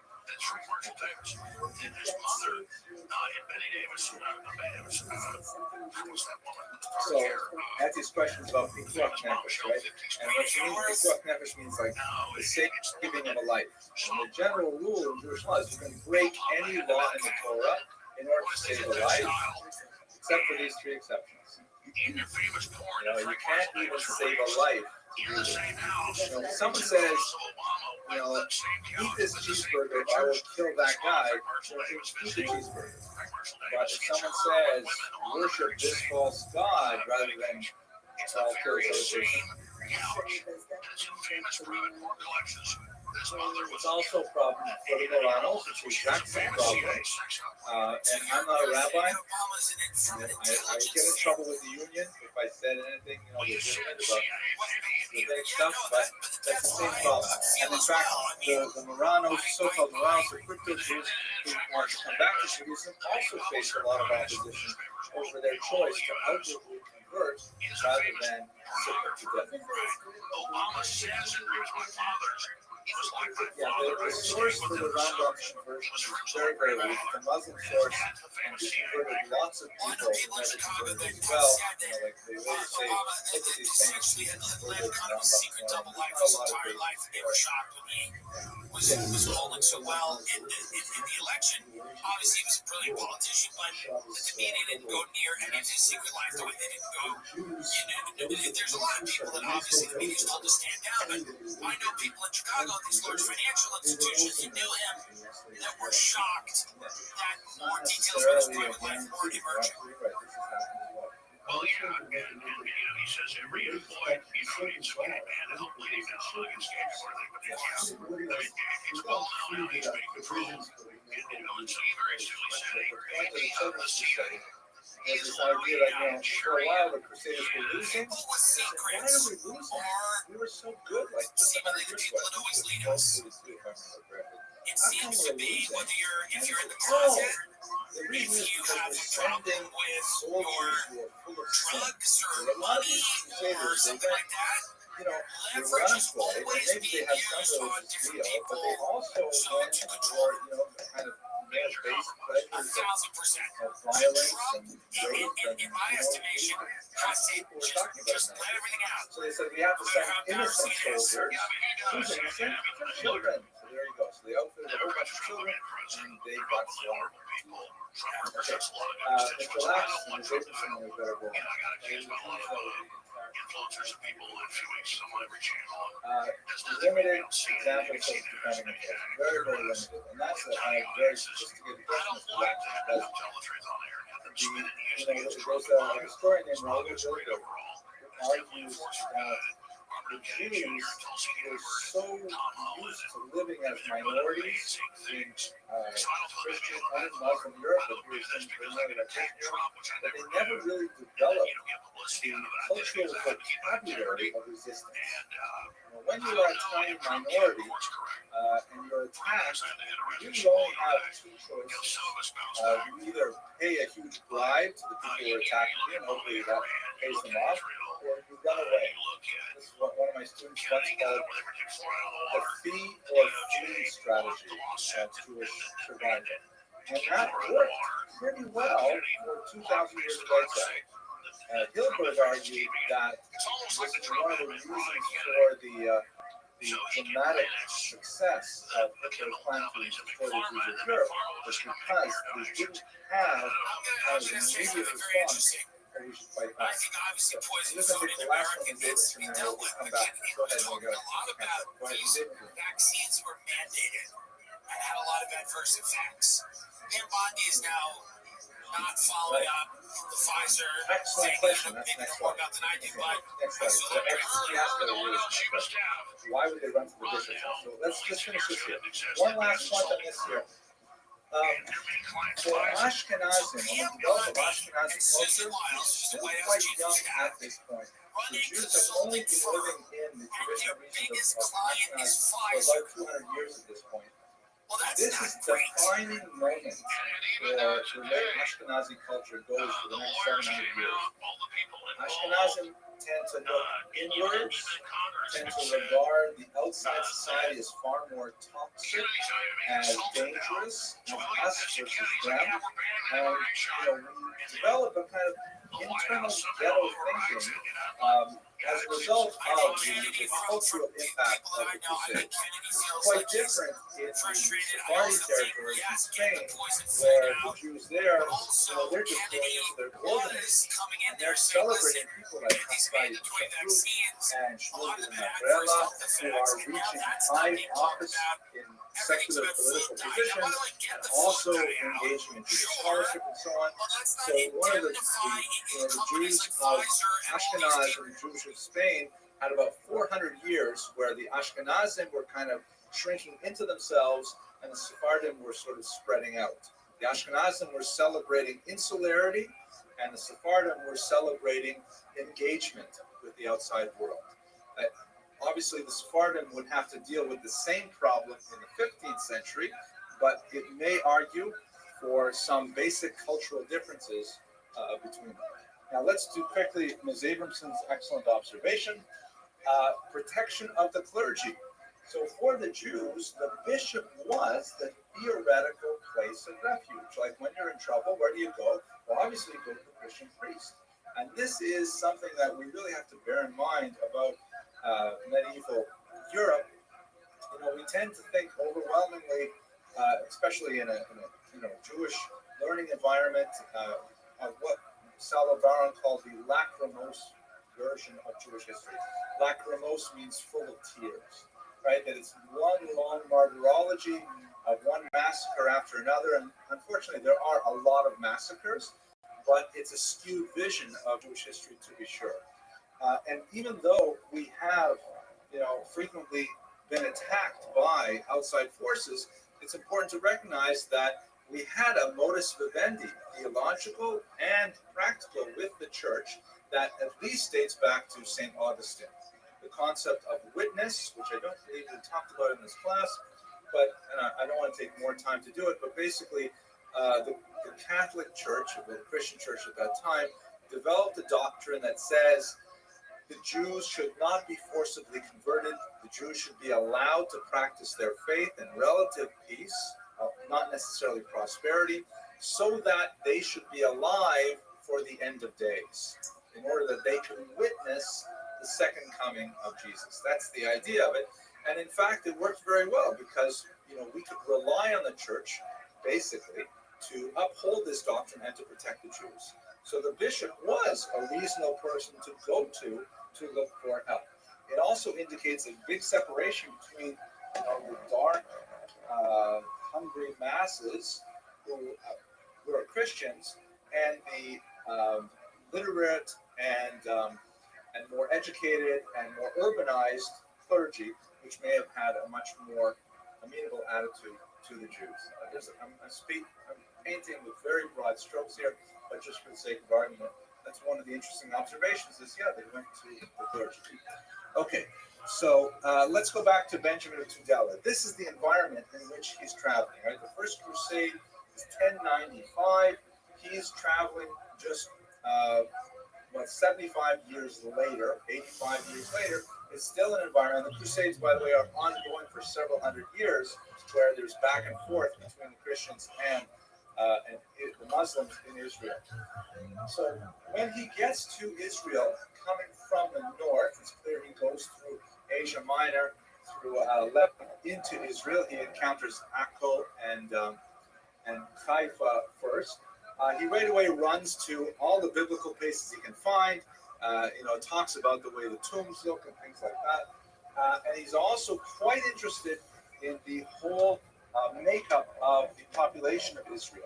It's sad because he lists all these biblical towns and he says there is only one Jew living here. There are only 3 Jewish families in this place. Tiny little pockets of population. I don't think he says there are more than a few hundred Jews in Jerusalem, for example, at this time. Although when you get to Babylon, he talks about 30, 40,000 Jews living in individual locations. He's also very interested in these so-called Samaritans, known in the Talmud as the Kutim or Kusim. These are people whose conversion was suspect. They had been in Israel for generations upon generations, but the rabbis of the Mishnaic period felt that perhaps their conversion to Judaism was not sincere. They were descendants of insincere converts. And for quite a few generations, the rabbis are not sure exactly what to do with the Kutim. Are they Jews or are they not Jews? Do they count in a minyan or don't count in a minyan, and so on and so forth? Ultimately, rule, you know what? They're not Jews. They're close to us, but they're not exactly Jews. They're known in English as the Samaritans. And during this time, when the status of the Samaritans were in doubt, the Jews and the Samaritans were at each other's throats over 1,000 issues. You may have heard the phrase in English, the Good Samaritan, right? So most people don't understand where that comes from. It's a passage in the Gospels where Jesus describes a man who's, if I remember correctly, he's like beat up by robbers and he's left bleeding in the street. A Kohen walks by him and says, a Jewish guy is and the Kohen walks by and says, look, I don't want to touch him, he might be dead, I'll get defiled. I'm paraphrasing. The Levite walks by and says, I don't know this guy, I have no connection. He walks right by. The Yisrael, regular Jew, walks by and says he wants to have nothing to do with it. And then, of all people, a Samaritan comes by and helps him. And when you read it in the original context, it's like, here's a Jewish guy, no Jew will help him, but of all people, a Samaritan will help him. And you believe that someone who hates the Jews, he's the one who helps him.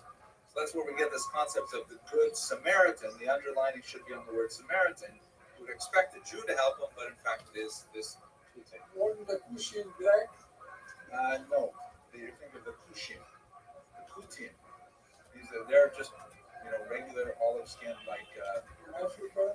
No, that's Kush. Kush is Ethiopia. So, like Zipporah, for example, Moshe's wife is called the Kushi, the African woman.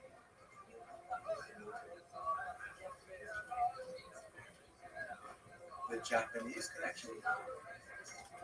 No, I've never heard that. The Japanese might be Samaritans.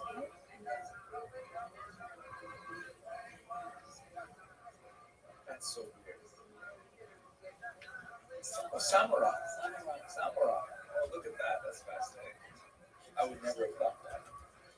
Anyways, the Samaritans then and now, actually, they practice their rituals on Har Gerizim, which is near Shechem in modern Israel, and they practice sacrifices just like they would in the temple. He criticizes their pronunciation of Hebrew. They don't use the letter A, Chet, or Ayin. They say everything with an olive. He makes fun of that. And then he goes on, he tells us a little about Jerusalem, describes that there are 400 nights. It was held by the Crusaders at this time. There are 400 nights that are there, that there are hospitals there for the veterans who are wounded and so on. And he has a very beautiful and detailed, moving description of the city of Jerusalem. He talks about the temple, he talks about the symbols of King Solomon, and exactly as we have it today. It's quite fascinating. He also describes Kever Rachel and the Ma'arat HaMachpelah. The latter is especially fascinating. He describes how for a bride, you could get down into the actual caves, and there were inscriptions on each of the graves and so on. More detail than tourists today can see, but it's clear it's a real reinforcement of the historical significance of many of these locations that are revered to this day 1,000 years later. He also moves on to Babylon, and he's especially interested in all of the cities mentioned in the Talmud, and they're really quite thriving as Jewish population centers. He describes the political conflicts of the exilarchates. We talked about them last week with the Karaites, right, the Reish Galusa, and so on. He talks about the honor showed to the Reish Galusa by the non-Jewish population, that they're required by state law to non-Jews must stand in the presence of the head of the Jewish community, and so on. And he describes quite a bit of interesting data about how the Jewish community is organized, that the Reish Galuta is the one who